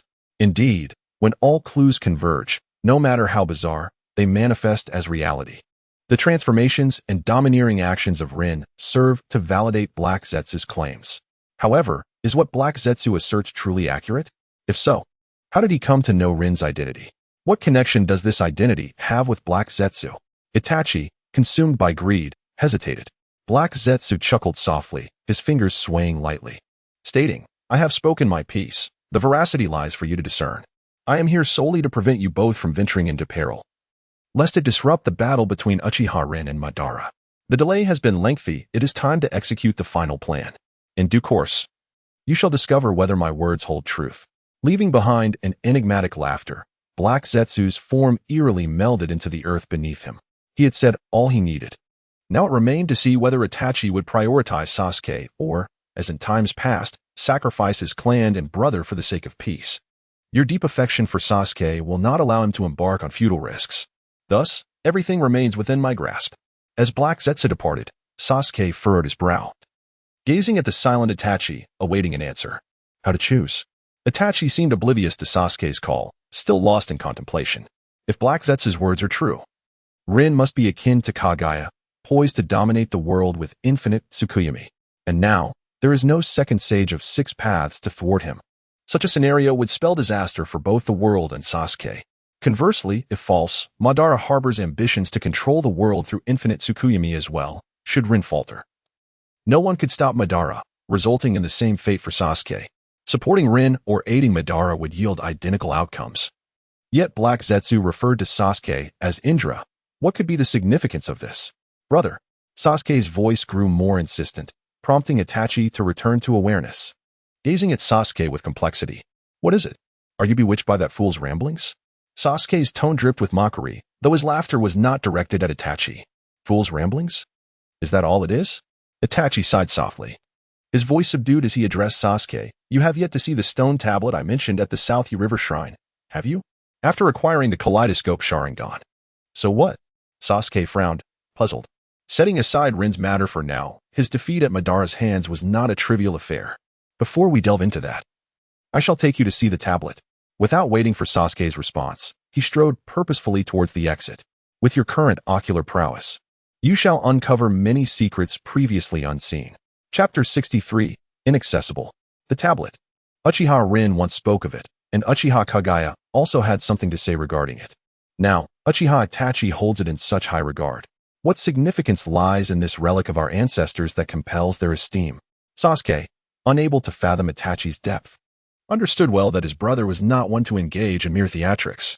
After a moment's reflection, he followed Itachi's lead, eager to unveil the astonishing secrets concealed within this stone tablet. In reverse flow, on the battlefield, Rin uttered a low command, and all 5 Kage, along with the observing ninjas, were struck with horror at the extraordinary spectacle before them. The figure of Obito vanished abruptly, leaving no trace behind, transcending the realm of ninjutsu, only to materialize before the path of Ling's sword, with nowhere to evade and no defense to set, accompanied by the sound of Ling's intent. The long sword plunged into Obito's chest. What is happening? Gaara gazed in astonishment, unable to fathom the events unfolding before him. Obito had just been there, yet now he appeared before Ling's blade, powerless to withstand the strike. Such a bizarre scene. Who could unravel its mystery? The Ten-Fist Sword. Sealed by the Sage of 6 Paths. Obito's expression became vacant as he stared at Ling. Indeed. Did you not foresee this? Ling chuckled softly. The long sword piercing through Obito's chest, golden light rippling outward. Reversing your time, only to deliver this strike. No matter how powerful you are, you cannot transcend time. Ling's face contorted into a grimace, yet beneath it lay a suppressed joy and bewilderment. Obito had always been his nightmare, and now, to his astonishment, he was so effortlessly vanquished. No one could threaten him anymore. However, Obito's power was beyond imagination. Could this strike truly bring him to his demise? What remarkable eyes. Obito chuckled softly, his form dancing with the sword's brilliance, gradually merging into the gourd. Yet, in an instant, the radiant sword light seemed to be siphoned away, and before Ling's astonished and dazed gaze, Obito's figure slowly transformed into a lifelike wooden sculpture. It was merely a wood-release clone. This is impossible, Ling murmured, lost in thought. His wood-release clone could also manifest a complete Susanoo. The first Hokage, Hashirama Senju, had his clone's power significantly diminished after being sealed with sage technique, yet Obito could surpass the first? This situation was utterly inexplicable. If Obito were so formidable, how could he have been ensnared by the first Hokage's sage technique, only to be unsealed upon resurrection? This cannot be. As my thoughts swirl chaotically, one cannot help but ponder the formidable strength that would arise if the enigmatic Uchiha Obito could wield a complete Susanoo through his wood clone technique. If Obito truly possessed such a capability, why did he not summon countless clones to confront the first Hokage during their battle against the reanimated corpses? Surely, the first would have faced inevitable defeat. If this were not the case, How else can we elucidate the scene before us? The currents of time reverse and obliterate, granting foresight of the world 3 seconds hence, while holding the Kusanagi sword, the Yata mirror, and the Totsuka blade. These are the entirety of your power and reliance. In the midst of chaotic thoughts, another figure slowly emerged from the colossal vine born of the tree realm, truly possessing unparalleled eyes. Uchiha Madara. Ling gritted his teeth, his heart surging with tumultuous waves. How had he come to possess such intelligence? Was it Uchiha Ibito? Yet, during the confrontation with Ibito and Danzo, he had not yet wielded the Tensigen and the Yata mirror. Madara could not possibly be aware. Furthermore, he had not divulged the secrets of his left eye's dojutsu, making it implausible for Ibito to know. Could it be Zetsu? Orochimaru? If that were the case, how could they have acquired such detailed knowledge about him? Except for the 4 Hokage, no one was privy to the secret of his countercurrent. Wait a moment. The 4 Hokage. It seems they have guessed. Madara crossed his arms, casting a scornful glance at Ling, reminding these young ones that forbidden techniques must not be misused, for every forbidden technique carries its own price. Ling Moran retrieved a scroll from his waist pouch, and with a resounding thud, for sacrificial offerings materialized upon the ground. Without hesitation, he bit into his fingertip. Impure world reincarnation. As the dust and fragments of the earth began to rise, they disintegrated upon contact with the offerings, resulting in failure. This technique, devised by the illustrious Senju Tobarama in his earlier years, is one I have been fortunate enough to witness. Ibito regarded Ling with keen interest, his expression a complex tapestry of intrigue and understanding. Both you and Orochimaru have overlooked another layer of significance within this technique. In the realm of shinobi confrontations, while strength is undoubtedly paramount, intelligence holds equal weight. Over the span of 3 years, I have come to possess comprehensive knowledge of your growth and all pertinent information through this very technique, such as the price of forbidden arts. He has acquired profound insight into all my intelligence. It appears that, aside from my suspicions regarding Orochimaru and Zetsu, the 4 Hokage, once summoned and bound in will, have inadvertently divulged crucial information. I have been ensnared in a trap.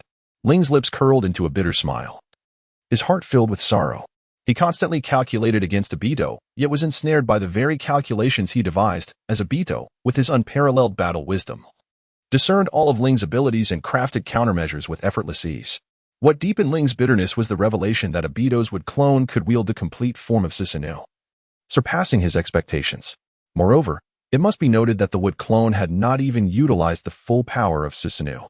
The expression on Ling's face allowed Ibito to penetrate his thoughts, thus providing another opportunity to strike Ling down. The manifestation was merely an illusion born from the chakra explosion of the wood clone.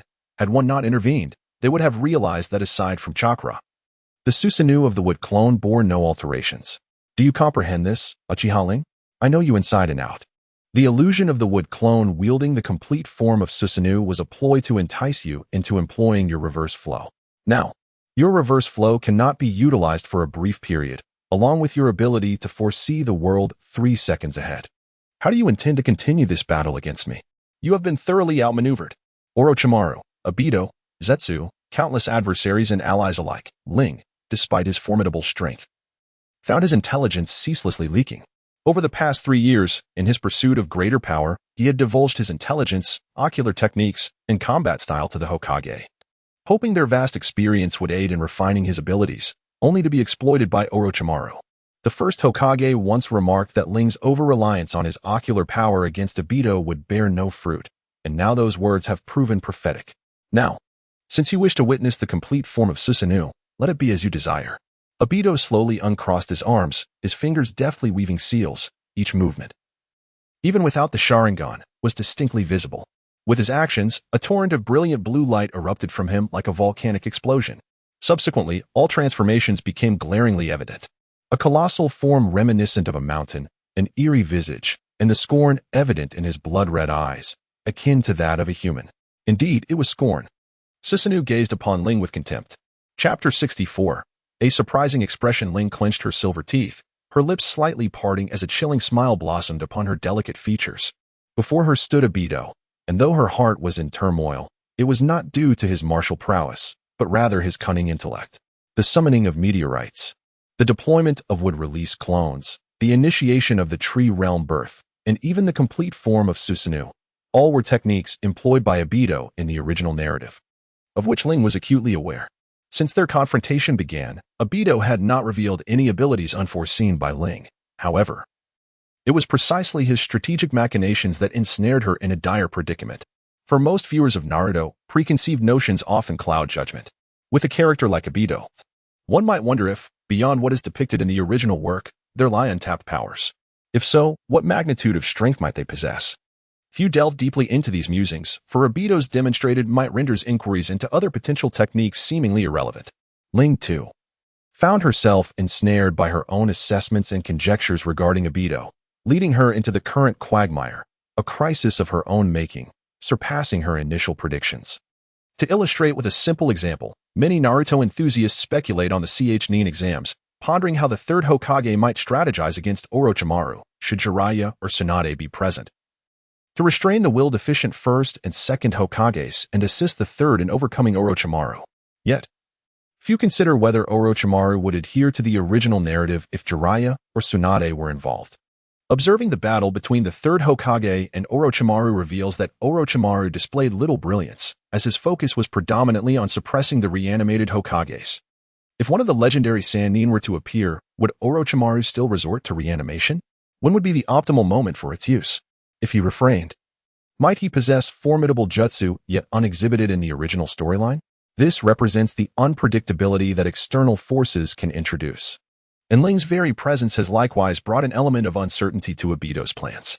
Ling evaluates Obito in strict accordance with the original text, believing that Obito would undoubtedly confront challenges head-on to seize the Rinnegan, as he only acknowledges the first Hokage and has yet to regard Ling with any seriousness.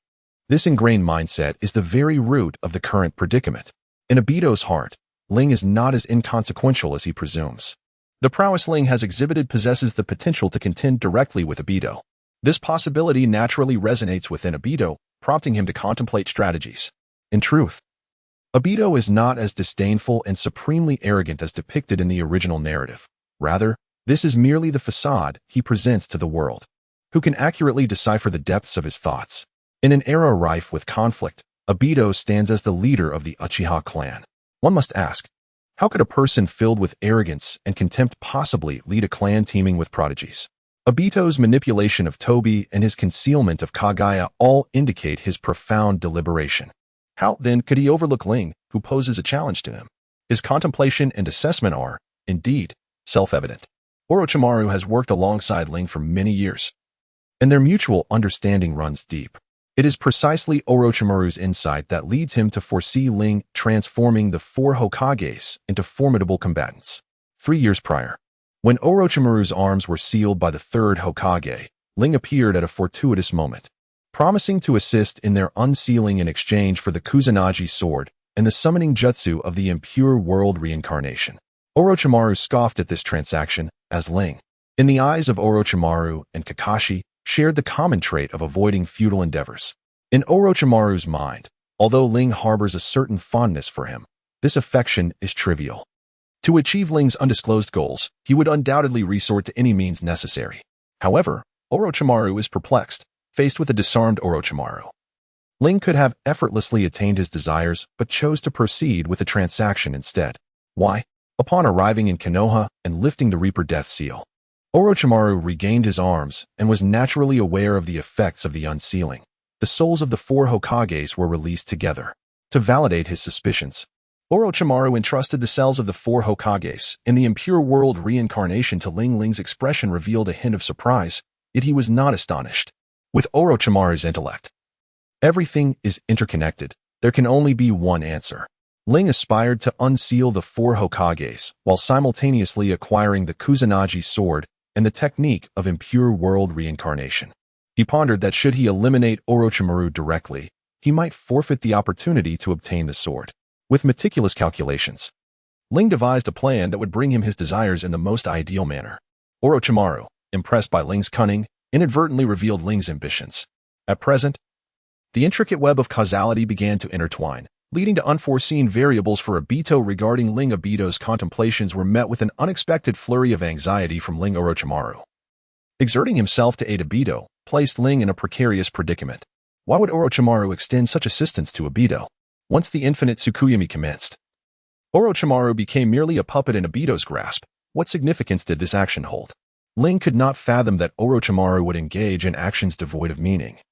Utterly foolish in nature. Unless Orochimaru had entirely embraced Obito's infinite Tsukuyomi, but could this truly be the case? A madman in pursuit of truth, an extraordinary master of ninjutsu. Would he be beguiled by Obito? Such a notion seemed implausible unless the world were turned upside down. How curious. Upon witnessing the complete form of Susanoo, you appear unfazed. Obito scrutinized the fluctuations of Ling's expression, noting only confusion, devoid of fear or surprise.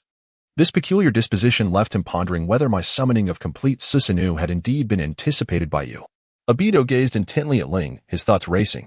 What could account for your lack of astonishment? At this very moment, I find myself astounded. Ling smirked, casting a derisive glance at Obito, proclaiming that the only adversary he acknowledges in his heart is Hashirama Senju, and the fact that he, a descendant of the Uchiha, has caused such concern for Obito is indeed a source of astonishment for him. The scorn in Ling's words was palpable, his speech unvarnished. Did you not often claim that only Senju Hashirama could rival you? Why, then, do you exert yourself so laboriously for me now? Ah, Ling. It seems your reasoning has strayed from its rightful path.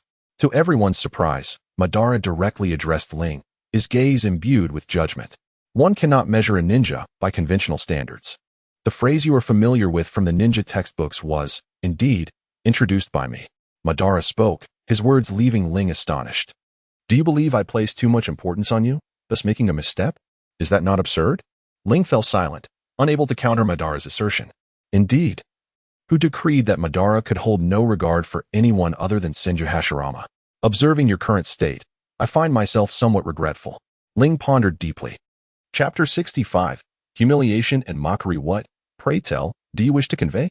Ling's brow furrowed in contemplation. Even if I had been present at that time, would it not ultimately have been your plan to revive the Eye of the Moon, with me merely serving as your pawn? What difference is there between the two? My displeasure does not stem from Obito himself, but rather from his intentions. If he could think as I do, I would undoubtedly entrust everything to him. You, on the other hand, remain confident and sincere. Your current disadvantage has not shaken you, further solidifying my suspicions about you. As members of the Uchiha clan, if you could fulfill the Eye of the Moon on my behalf, liberating our clan, it would indeed be my wish to witness such an outcome. Alas, it is a pity. Ling was taken aback by Ban's words, uncertain whether Ban's actions were intended to unsettle him with mere nonsense, or if they were genuine sentiments. Observing Ban, the latter seemed more plausible. In the current state of the battlefield, Ban held the upper hand. However, despite having lost the advantage of the Sharingan, Ling had not yet succumbed to defeat, making it more reasonable for Ban to seek to undermine Ling's spirit. Ling's eyes were filled with scorn, yet Ban remained unfazed, gazing at Ling with his peculiar and sacred ripple eyes, proclaiming, in them, I perceive an abundance of reality, greed, shame, remorse, and anticipation. Yet, for Obito, it is different. His gaze is solely filled with goodness, unrefined by the harshness of the world, incapable of truly comprehending the salvation that infinite Tsukuyomi offers humanity. He merely wishes to impose his beautiful dream upon others, though that dream may not align with the aspirations of all. Thus, in this regard, Obito is not worthy. Unlike him, your eyes are suffused with reality. You have witnessed much discord and conflict. Had you been present then, I would have chosen you to enact the infinite Tsukuyomi. As a member of the Uchiha clan, you also bear the responsibility of saving your family. Ban, having traversed a century, possessed an insight into the human heart that Ling could not hope to match. Indeed, Obito's excessive kindness had rendered him susceptible to manipulation, while Ling's experiences in the two realms were starkly distinct. Thus, Ban believed that had he encountered Ling first, he would have guided him to fulfill the infinite Tsukuyomi, leaving the righteousness of such salvation for Ling to determine. Perhaps the prolonged confrontations with Hashirama Senju, coupled with the sorrow of the loss of brethren, had wearied Ban. Yet the existence of infinite Tsukuyomi endowed him with the power to construct a piece born of self-identity, regardless of Ban's methods. His transcendent vision and decisive actions were beyond Ling's reach, a matter of differing realms of existence. What significance does it hold to speak of such matters at this moment? Ling stood atop the nine tails, squinting as he gathered his strength.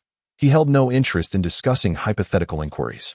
Moreover, the black chakra surged like flames, enveloping the Susanoo of the nine tails, resembling a demon clawing its way from the depths of hell, glaring menacingly at Ban. Are you truly so certain of your inevitable victory? Uchiha-ban. The Nine Tails roared, breaking free from the earth, its claws entwined with dark energy, striking directly at the colossal Susanoo. Indeed, Ling found himself momentarily passive due to Ban's unexpected scheming. However, the battles over the past 3 years against the fourth Hokage had fortified Ling's foundation, mindset, and combat details, granting him the strength to confront Ban. Thus, despite the diminished superiority of the Sharingan, defeat was still a distant prospect for Ling Ha. Ban scoffed, crossing his arms, his expression resilient yet tinged with a hint of resignation. A thunderous roar erupted. A violent explosion ensued, dust swirling like a shroud over the land. The bright noon was obscured by the haze, resembling a blood-red sunset. The battle had only just begun. In his previous life, Ling had often heard practitioners of Taoism and Buddhism mention that great beings could invoke celestial phenomena during tribulations. However, as an atheist, he remained skeptical. What is Tao? What is Buddha? If there exists a Tao, what substance is it? If there is a Buddha, how is it that many wrongdoers evade justice? Celestial phenomena are merely changes in weather. The flapping of an Asian butterfly's wings can lead to a tornado stronger than a hurricane in America months later. This is the butterfly effect. How could the turmoil of the world's climate be attributed to intangible deities? People witness rain and sunshine simultaneously, just streets apart. Such natural wonders need not involve abstract gods. Ultimately, Ling did not believe that human power could influence the weather, yet now, before Madara in the world of Naruto, he was utterly convinced. The complete Susanoo manifested, and the atmosphere became stifling. The once bright noon was suddenly shrouded in dense clouds, defying meteorological principles that state clouds are composed of water. No, it was not water, but the overwhelming aura of Madara that transformed the sky into his backdrop. This was the legendary Sharingan of the Uchiha clan. Tsunade was left in a daze, her pupils vacant, as she faced an enemy her grandfather had once confronted. No need to mention Tsunade. The other four Kage, including the Earth Shadow who had witnessed Madara before, were expressions of despair, realizing the insurmountable gap in power. The disparity was so vast that there was no chance for resistance. All the ninjas were transfixed by the extraordinary clash between the two titans. Seemingly forgetting their purpose as members of the ninja coalition against Akatsuki and Ling, their minds were consumed by sheer astonishment. Behold the complete Susanoo, Madara declared, arms crossed with a mocking smile. And then, boom, dust erupted, and the ground bore a sword mark 1 yard wide, 100 yards long, and unfathomably deep. Madara deliberately angled his display of power, simply to showcase his might to Ling, akin to how he had once humiliated the 5 Kage. Now, the target was Ling. Indeed, Ling gasped in awe, unable to suppress his admiration, for this was a force he possessed but could not command like Madara. Roar! The Nine Tails let out a menacing bellow beneath him, prompting Ling to curse and turn his icy gaze toward the beast. It seemed that his chakra was excessively depleted. Madara's keen eyes captured this moment, realizing that controlling the Nine Tails required the Sharingan. Furthermore, sustaining the Susanoo was taxing on Ling's body. In reality, establishing a summoning contract with the Nine Tails only allowed Ling to call upon it. To wield it effectively, he needed the Sharingan like Madara did. However, how much chakra would be consumed in controlling the Nine Tails, especially when clad in Susanoo and merging the ocular and ninja arts? It was self-evident. Ling could no longer maintain complete control over the Nine Tails. Its loss of control was merely a matter of time. Chapter 66, A Fierce Aura. How is it? Do you wish to abandon the battle? Madara asked, momentarily surprised by Ling's previous fierce demeanor and resolute spirit, not one to concede easily. How absurd, Ling chuckled softly, shaking his head. You have your grand ambitions, and I have my aspirations. The outcome will ultimately see one of us fall here, with no alternative. Indeed, without deploying the Nine Tails and Susanoo, how could he withstand my might? Madara rarely displayed curiosity, stating, the means are not the focus, the result is what I seek. His slender figure trembled slightly as the black flames once again enveloped him, yet it was not the fully realized Susanoo, but rather a form reminiscent of Sasuke. Surrounded by a circle of skeletal remains, the flames spread forth, and from behind him, an arm emerged, extending from the elbow with 2 hands. One grasped a sword while the other held a gourd of wine. This was a partial manifestation of Susanoo, indeed unexpected. Obito felt a genuine sense of astonishment. In the original narrative, Itachi wielded the Totsuka blade or the Yata mirror only when Susanoo was at its zenith, yet here, Ling was able to command divine artifacts with merely a partial Susanoo. With his mastery of ocular techniques and profound comprehension, Ling had already surpassed both Obito and Itachi at this moment. He had not anticipated that he would employ Susanoo in such a manner. And yet why not utilize a less taxing approach before? He required the enhanced annihilative power of the Nine Tails and Susanoo to confront the meteorite. Upon further reflection, Obito deduced the reason for Ling's previous choices. As Obito had surmised, Ling had no alternative means to counter the meteorite. Minato's spatial barrier could withstand smaller-scale assaults. Yet the meteorite summoned by Obito far exceeded the original narrative scale. The spatial barrier could not be displaced. Even if it could be, only a portion would be removed, leaving the situation largely unchanged. Thus, Ling's actions were a gamble, a wager that Obito would refrain from employing meteorites against him. After all, their side was visibly at a disadvantage, requiring no grand displays. Yet Ling's bet hinged entirely upon Obito's intentions. After all, the Edo Tensei version of Obito was least concerned with consumption, a fact Ling could not compare to. How intriguing, Obito mused, narrowing his eyes as he scrutinized Ling. What impact would this maneuver have on the battle? I find myself quite curious. With that, he slashed once more with his sword. Ling discerned the trajectory of the blade, skillfully evading it, his form gracefully rolling as he threw a shuriken in the process. To attack a fully realized Susanoo with a shuriken? Was he mad? No. It was far from that simple. Obito was astonished, observing what effect Ling's shuriken would have. In the next instant, his Rinnegan widened in shock. Clang! The shuriken struck the shoulder of Susanoo with a crisp sound akin to metal colliding. At the moment of impact, peculiar runes began to swirl and expand from Ling's gaze. A spatial barrier. Under Ling's gaze, the Susanoo of Madara experienced a sudden localized shift. A vulnerability became apparent before Madara and Ling. What could his intention be? Madara murmured, utterly astonished. As Ling hurled his kunai to the ground, he propelled himself into the air, thrusting the ten-fist sword directly into the gap, aiming straight for the head of Susanoo. This is disastrous. If struck, it would spell the end. Madara swiftly clasped his hands, and the mended shoulder of Susanoo instantly regained its fullness. The air displaced by the ten-fist sword forced Ling to somersault back, returning empty-handed. I see now. He intended to use the Flying Thunder God to transfer Susanoo, followed by sealing me with the ten-fist sword. Such a perilous junior. Madara's gaze grew solemn as he fixed his eyes on Ling, who was now grounded and panting. The Flying Thunder God technique. Madara had been fortunate enough to witness it in his era, especially since it was created by the second Hokage, Tobarama Senju, who had slain his brother. The true might of this technique was realized by the fourth Hokage, Minato Namikaze. After Minato's improvements, the Flying Thunder God exhibited unimaginable finesse and power. Even the second Hokage had marveled at Minato's mastery. Not to mention that Ling was currently employing a spatial barrier refined by Minato. Uchiha Ling, you truly astonish me today. Madara chuckled lightly, his suppressed aura and gaze betraying his mindset. From initial mockery to a hint of curiosity, he now had to acknowledge that Ling was the strongest ninja he had encountered since the first Hokage, Hashirama Senju. Astonished? Ling sneered, unperturbed by his failed attack. For the real surprise awaited. Before his words faded, two Lings materialized silently behind Madara, launching several kunai towards Susanoo. Two clones. Madara sensed Ling's ambush. But it was too late. So his earlier attack was a feint? To divert my attention while the clones struck from behind. Correct. The kunai shimmered with dark light as they surged towards Madara.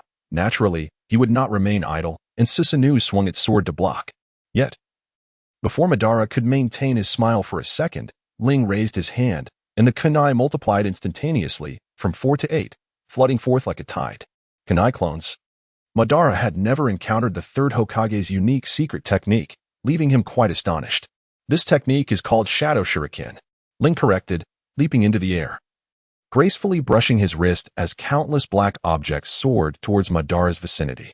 With his vision obscured, I am eager to see how you will evade the ten-fist sword. Madara, momentarily dazed, gazed at the objects Ling had thrown. They were flash bombs. Bang, bang, bang, bang. A cacophony of explosions erupted, blinding light flickered, and Madara, alongside the 5 Kages and all ninjas present, was compelled to shut their eyes against the overwhelming brilliance of the flash bombs. Meanwhile, Ling leapt up, utilizing the enormous form of Madara's Susanoo to shield himself from the blinding glare. This was truly careless of him. Madara sharply realized that the kunai fired by the clones had left Susanoo riddled with holes. Although he could not immediately open his eyes due to the flash bomb's dazzling effects, he was aware that Ling was attacking from behind. But with so many openings in Susanoo, where would Ling strike? Madara, take your ambition and perish. You are still far from it. The art of discerning position by sound is a skillful technique among ninjas, and Madara excelled in it. Madara was troubled by the fact that Susanoo could not instantaneously fill every gap, uncertain from which opening Ling would launch an attack. Yet, knowing Madara's nature, he would never easily concede. Yada mirror. With Madara's voice, an extraordinary rotating artifact emerged from the open palm of Susanoo. It shot forth, directly aimed at Ling's location. This fellow. Ling's incantation was tinged with evident panic. The Tin-Fist sword had already lunged towards Obito, and if he did not rescue himself in this moment, he would surely fall victim to Obito's Sharingan. The partial Susanoo could not defend against the Sharingan.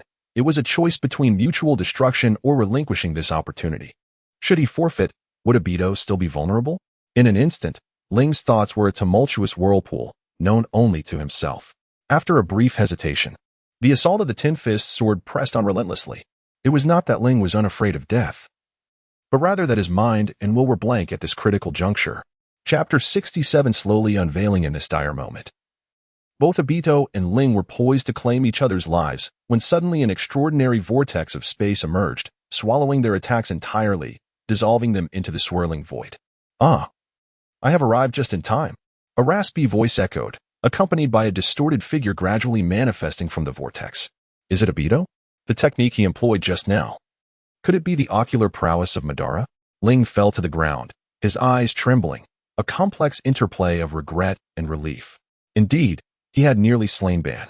Yet he had also come perilously close to losing his life at Ban's hands. It was too late. Ban, regaining his composure, gazed at Ju with a profound and somber look, haunted by the remnants of fear. I apologize, Lord Ban.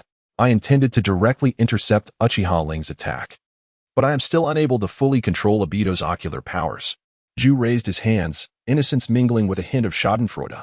I see, Ban replied, his expression unyielding as his gaze lingered momentarily on Ju before shifting to the panting Ling in the distance. This junior nearly thwarted all my meticulously laid plans. Truly, that wretched boy.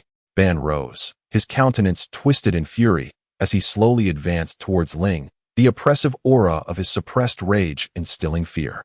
Ling Moran secretly swallowed a military ration pill, poised to strike. His fury was unexpected, and Juin stood in the path of Ban. What now? Do you intend to obstruct me? Ban's lips curled into a chilling smile. Dare you? Juwu shook his head, stating, Uchiha Ling is indeed a formidable adversary. Though he appears utterly exhausted, he is not one to be easily defeated. In comparison, I possess a superior strategy to confront him. Ban paused, his anger slightly abetted by Ju's words, and doubt flickered across his face, while Ling in the distance wore an expression of astonishment. What superior strategy could he possibly have? He chuckled, calculating the time. Orochimaru should have received the message I had White Ju convey. Ju turned to glance at Ling, malice hidden within his laughter. Uchiha Ling, I am quite curious to see the expression on your face when you encounter that person. Before his words faded, a pitch-black coffin rose from the ground, ancient and decayed, as if eroded by the passage of time. Edo Tensei? Ling was astonished. Was he truly going to use the past Hokage against me? As the eyes of the crowd filled with speculation, the coffin quietly opened, revealing a face marred with cracks.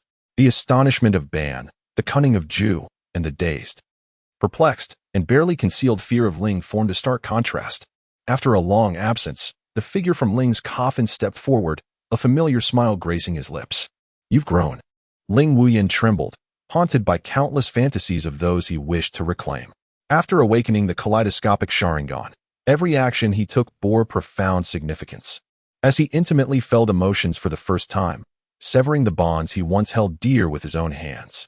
Brother, Ling, lost in thought, whispered a name that had remained unspoken for many years, his elder brother, Uchiha Ri, in a cavern of an unknown place. The dimly lit interior appeared ominously gray under the flickering glow of several oil lamps. The ceiling was adorned with sharp stalactites, resembling barbed spikes, while the occasional drip of water echoed softly in the stillness. Beneath the lamp's light, Orochimaru rested his chin on one hand, fixated on the dancing flames. His yellow serpent-like eyes deeply entrenched in contemplation and calculation. Orochimaru-sama, came a voice from a distance as Kabuto approached with measured steps. What is it? Orochimaru inquired, his gaze unwavering from the fire. Ah, your calmness is truly remarkable, Kabuto remarked with a hint of exasperation, adjusting his glasses. Uchiha Ling is locked in a life-and-death struggle with the reanimated Uchiha Madara, whom you personally created. Are you not the least bit curious about this? Curious? What should I find curious? Orochimaru replied with a smile, the corners of his mouth curling slightly. Everything is proceeding according to plan, regardless of any unforeseen circumstances. The outcome remains unchanged, rendering the victory or defeat between Madara and Ling inconsequential. Therefore, why should I concern myself with who prevails? Indeed, Kabuto nodded, though the unease in his eyes betrayed his composure.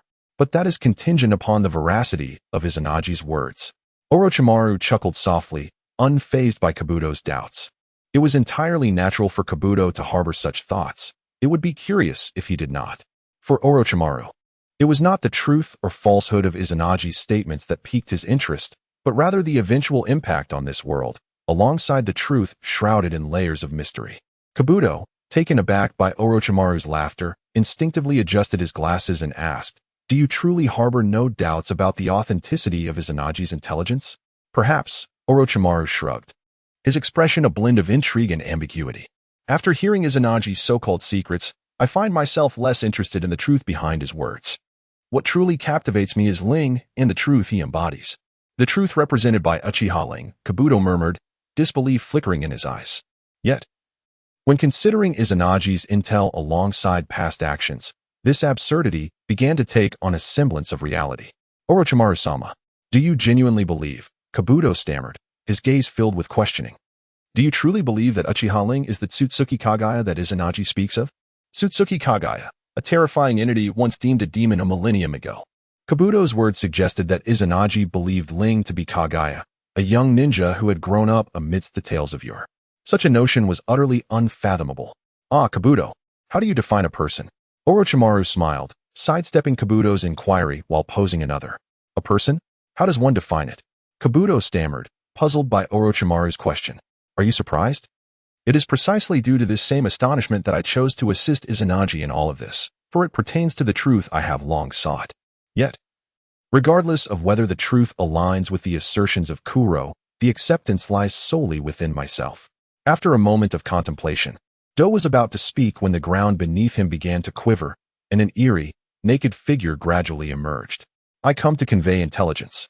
Kuro has commanded you to execute the plan. With those words, the figure made no pause, plunging directly into the earth. Do furrowed his brow, casting a puzzled glance at Orochimaru. Humph. In the end, the decision has been made. Orochimaru shrugged, as if preparing for what was to come.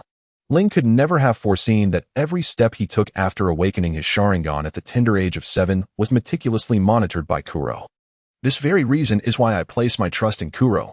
No one would squander over a decade observing someone for trivial matters. The ensuing question arose, his gaze shifting as the serpentine pupils abruptly constricted, and the hand striking the ground signified the impending upheaval. How would Ling respond? Chapter 68. A sense of boredom. Ling, you have grown. On the battlefield, an unexpected change rendered Ling astounded, unable to maintain his composure. That familiar visage, that warm smile, seemed to linger from a time of untimely demise, forever etched in Ling's memory at the moment he thrust that sword. Yet now, the face of Lai was marred with cracks, the smile rigid and unnatural due to constraints. The brother Ling was momentarily lost in thought, instinctively stepping forward. However, that single step awakened him to the stark reality before him. This was not home, nor Konoha, but a battlefield. Pausing, Ling abruptly regained his senses, the once confused expression shifting to a darkened countenance, revealing a hint of savagery. Lai had reappeared. Analyzing Kuro's prior words, it was clear that this was the doing of Orochimaru. Confronted with Lai, Ling struggled to maintain a calm demeanor amidst his loathing for Orochimaru. At the time of Lai's demise, Ling was but 15. Having just awakened his Mangekyo Sharingan, with only himself aware of the truth. Why was Kuro so certain that Lai's reappearance would affect him? In that moment, he was pitifully weak by any ninja standards, possessing no strength that would warrant such undue scrutiny from Akatsuki or Kuro. Was it merely to manipulate my emotions? granting Madara an opportunity? How so, Uchiha Ling? Noting Ling's silence, Kuro seized the moment to provoke. Do you have nothing to say in the presence of your brother, who perished by your hand? The reality of having slain his own brother struck Ling profoundly. Madara observed silently, a flicker of emotion passing through his eyes. The confrontation between Ling and Lai reminded him of his own brother, Uchiha Izuna. If, in this moment, he were to utilize Impure World Reincarnation to face Izuna on the battlefield, what would his state of mind be? As if grasping Ling's current turmoil, Madara's resolve grew more resolute during his contemplation. The redemption of the Uchiha clan must be fulfilled. Such a scene of brotherly confrontation shall never again unfold. Kuro's expression remained eerily calm, his tightly clenched fists trembling slightly from exertion. Biting his fingertips, he entwined his hands, and with a resounding thud, two figures were summoned by Ling, Bai, and Kimimaro. Lord Ling? Bai initially bowed, but upon witnessing Ling's gaze and the oppressive aura he emanated, he stood frozen. I have a task for you. Ling's gaze remained fixated on Lai. Seek out Orochimaru and bring him before me. Orochimaru? Bai and Junmaru exchanged astonished glances. Yet the moment they beheld Lai, understanding dawned upon them. In Konoha, they had previously seen photographs of Ling and Lai together. Thus, Lai's current condition rendered further explanation unnecessary. However, Bai, filled with anxiety, found himself at a loss for words. Hurry, Ling commanded in a sharp tone. The chakra erupted uncontrollably, sending clouds of dust into the air and stones flying. This immense chakra elicited a peculiar smile from Bai, as he sensed Ling's fury. Indeed, with Sasuke and Itachi occupied by my interference, these two children were all that he could rely upon. Everything was unfolding as I had envisioned. Lord Ling, Bai whispered through clenched teeth, acutely aware of the tension in Ling's demeanor, which astonished her greatly, for she had never questioned his orders throughout the years. Bai, go find Orochimaru. Junmaru stepped forward, standing beside Bai. I understand your concerns, but if we wish for Lord Ling to regain his composure, seeking Orochimaru to lift this jutsu is the most prudent course of action. Bai paused, his gem-like eyes filled with worry as he glanced at Junmaru, then at Ling, ultimately nodding in resignation. The two exchanged meaningful looks before departing. Assisting Ling necessitated stopping Orochimaru. Ensuring Ling's tranquility was indeed the optimal choice. The situation with Lai appeared to deviate from its intended path. Ling, suppressing her emotions, spoke softly. I never anticipated our reunion would occur in such a manner. But you need not worry. I will resolve this swiftly. When that time comes, I shall truly resurrect you and bring you back to this world. At this moment, Ling's emotions are beyond expression. Lai has been his long-standing nightmare, even a burden of debt. Once an empty shell. Ling comprehended the true meaning of familial bonds when Lai was willing to perish by his own hand. Consequently, he yearned for Lai's rebirth, desiring to liberate himself from this shackling obligation. Yet, he failed to realize that what was a debt to him was perceived as a quality by Lai. As the elder brother, Lai regarded his sacrifices as a matter of course, wholly unaware of the intricate schemes Ling devised and the numerous battles he endured for him. Emotions can only be truly understood by those who are deeply enmeshed in them. Ah, Uchiha Ling, what grants you the audacity to believe in your own declarations? A sinister smile adorned his lips, his voice raspy. Indeed, in the annals of history, you were hailed as a prodigy of Konoha, in terms of ninja prowess and foundation. 10 Uchiha Lai would not stand a chance against you. However, the true power of those eyes remains a mystery to you, since you obtained the Eternal Eye. Time has seemingly stagnated for you. Have you ever pondered the reason behind this? I am genuinely curious how you would feel upon realizing that the eternal life you yearn for is already within your grasp. However, true immortality is not as you perceive it. It is about achieving a perfect harmony with the world. Thus, the existence of Uchiha Ling must be brought to a close. Uchiha Ling, how will you respond to your former elder brother? In the air, now turned to ashes, and amidst the drifting dust. A wicked smile curled on his lips. He contemplated how Ling would confront Lai, while also speculating on Ling's expression upon witnessing Lai's true capabilities. Lai gritted his teeth, gazing at his elder brother, who appeared dazed, murmuring softly. It seemed as though his will had been usurped. The faint smile that once graced Lai's lips had vanished, replaced by an impassive countenance, while his crimson eyes displayed an eerie, snowflake-like pattern that shifted strangely. Ling found it impossible to delve into the reasons behind Lai's emergence or how Orochimaru had procured Lai's cells to complete the reanimation technique. The stark reality was that Lai had become an adversary. Ling could not afford to act recklessly due to his indebtedness to Lai. However, he must thwart any interference from Lai in pursuit of his ambitions. If only he could eliminate Madara, eradicate Ketsu, and confront Orochimaru. He would be free to pursue his aspirations without reservation, allowing Lai to return to this world in perfect form. It was time to take action. The sight of Ling and Lai locking eyes left Ketsu feeling utterly disinterested. Ling frowned, casting a fleeting glance at Ju. Before his gaze drifted toward the distant figure of Ban, who stood with arms crossed. Opposite him, Lai began to descend slowly, gathering momentum. Suddenly, a sharp sound sliced through the air as Lai hurled a shuriken with remarkable speed and force, aimed directly at Ling's heart. Such an assault, executed with such precision and skill in the art of ninjutsu, was astonishingly directed at someone who had just displayed an ethereal prowess like Uchiha Ling. Who was this young man? A frown creased the brow of the Tsuchikage among the observing ninja alliance, as he struggled to comprehend the rationale behind Ju's summoning of Lai. What purpose could there be for such a level of skill? Chapter 69. Spitting blood. The four guards remained silent, having no knowledge of Lai's identity. Only Kakashi, standing beside Tsunade, stepped forward, his tone laced with subtlety as he elucidated. He is a former ninja of Konoha, a member of the Uchiha clan's guard, and the elder brother of Ling, Uchiha Lai. Upon hearing this, the five Kage furrowed their brows, their expressions a tapestry of astonishment and complexity. The titles of Ch Nin, the Uchiha clan's lineage, and even that of the guard bore no intimidating weight, failing to clarify the tumultuous shift in Ling's heart. However, Kakashi's final revelation rendered the five Kage momentarily speechless. In the heat of battle, confronted by kin, what a profound emotional upheaval and mockery this must evoke. They had, through Kakashi's explanation, begun to unravel the enigma behind the previously cryptic words. Lai was, in fact, slain by Ling's own hand. As the five Kage fell into silence, Kakashi whispered, his tone imbued with complexity. Ling had long been acquainted with Kakashi, and during that time, Ling, who was the focal point of attention in Konoha, naturally brought his elder brother, Lai, into the public eye as well. Compared to Ling, Lai appeared rather insignificant. In terms of the various qualities and abilities of a ninja, Lai could not be mentioned in the same breath as Ling. Now that Lai reappears, there must be a reason. Kakashi firmly believed that everything unfolding before him was not merely a coincidence, but a meticulously orchestrated plan, with each step and action aimed directly at Ling. A crisp sound of metal clashing awakened everyone's attention. As Lai hurled a kunai towards him, Ling remained motionless, merely deflecting it with his iron gauntlet, causing the kunai to fly away instantaneously. In the distance, Lai swiftly formed hand seals with his fingers, and in an instant proclaimed, "Fire style, grand fireball technique." What is this?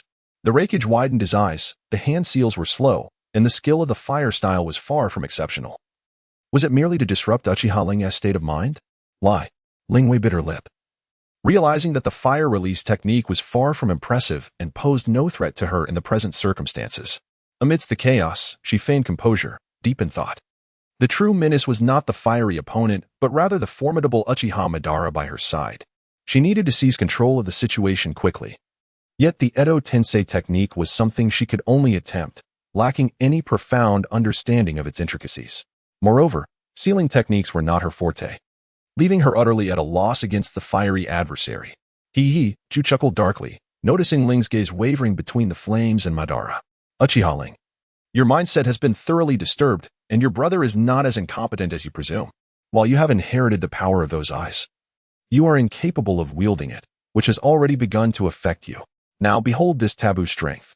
In the distance, the fiery opponent's eyes abruptly transformed, displaying an extraordinary snowflake pattern that spiraled and expanded. A sudden dull thud echoed as Ling felt a sharp strike to her abdomen, staggering her to the ground. What is this? Madara raised an eyebrow, utterly astonished. What just happened? Moments ago, he was still casting fire techniques. How could he execute an attack so instantaneously? I witnessed it firsthand. This was no space-time ninjutsu, but a tangible, sudden strike. Not only Madara, but all the ninjas present were incredulous at what they had witnessed. How could someone with seemingly average strength directly assault Ling? What on earth had transpired? What's happening? Ling murmured through gritted teeth, pain radiating from her abdomen. He cannot move at such speed. Even if he could, the Sharingan would not fail to perceive it. I have no idea how I was struck. He does not possess space-time techniques. What is this? In the ninja world, if someone possessed a physical prowess like Guy, their speed could surpass the naked eye. Yet the Sharingan's insight could still capture their trajectory. However, Ling had seen the fiery figure standing still. Before she could even blink, the attack had landed. And the entire process of movement and assault had gone unnoticed. Ju, with a sinister smile, remained silent, watching Ling with keen interest. Since he could not discern the situation clearly, she could only prioritize defense before observing further. Ling gradually rose, a fiery chakra erupting within, black skeletal forms enveloping him. Susanoo. Yet, just as Susanoo was on the verge of taking shape, Ling was once again sent flying. This is impossible. Crumpling to the ground, Ling gritted his teeth in frustration. Susanoo failed to provide defense. What kind of attack is this? A powerful ocular technique? Yet I did not perceive it. Could it be? Observing the battlefield, Madara suddenly paused, a wave of astonishment washing over him as he gazed at the fierce combatant, his eyes reflecting incredulity. Madara's eyes, the Rinnegan, possess insight that rivals, if not surpasses, the Sharingan, yet he could not discern how the fierce one moved or attacked. Space-time ninjutsu? Even if space-time techniques allowed him to instantaneously appear behind Ling, how could he deliver a forceful blow without engaging his muscles? A punch necessitates the use of the arms and entire body as musculature. Only through significant movement can a punch carry power, yet the fierce one's actions showed no signs of disappearing, reappearing, and then attacking. None whatsoever. It is known that even Minato Namikaze initiates an attack only after completing a space transfer. Thus, comparing the fierce one's actions to Minato's is a tenuous assertion. Trusting his keen perception, Madara remained resolute in his observations, no matter how unfathomable they appeared. To reverse time? That too does not hold water. Madara furrowed his brow, analyzing fiercely. Truly remarkable, Madara, to have caught a glimpse of the truth. In the distance, Madara's murmurs reached Ju's ears, prompting Ju to sigh. Your worth was never in vain. I firmly believe that your generation would unlock the Rinnegan, and you have not disappointed me. Yet, the upheaval 16 years ago compelled me to contemplate. My mother is the deity of this world. Every action and thought of hers must have its rationale. If my mother is chosen thus, as her child, I ought to aid her in fulfilling her aspirations. Witnessing Uchiha Ling's growth, I seem to grasp my mother's intentions now. All that remains is to patiently await the unfolding of events as planned. Wow. The low groans of Ling were utterly astonishing.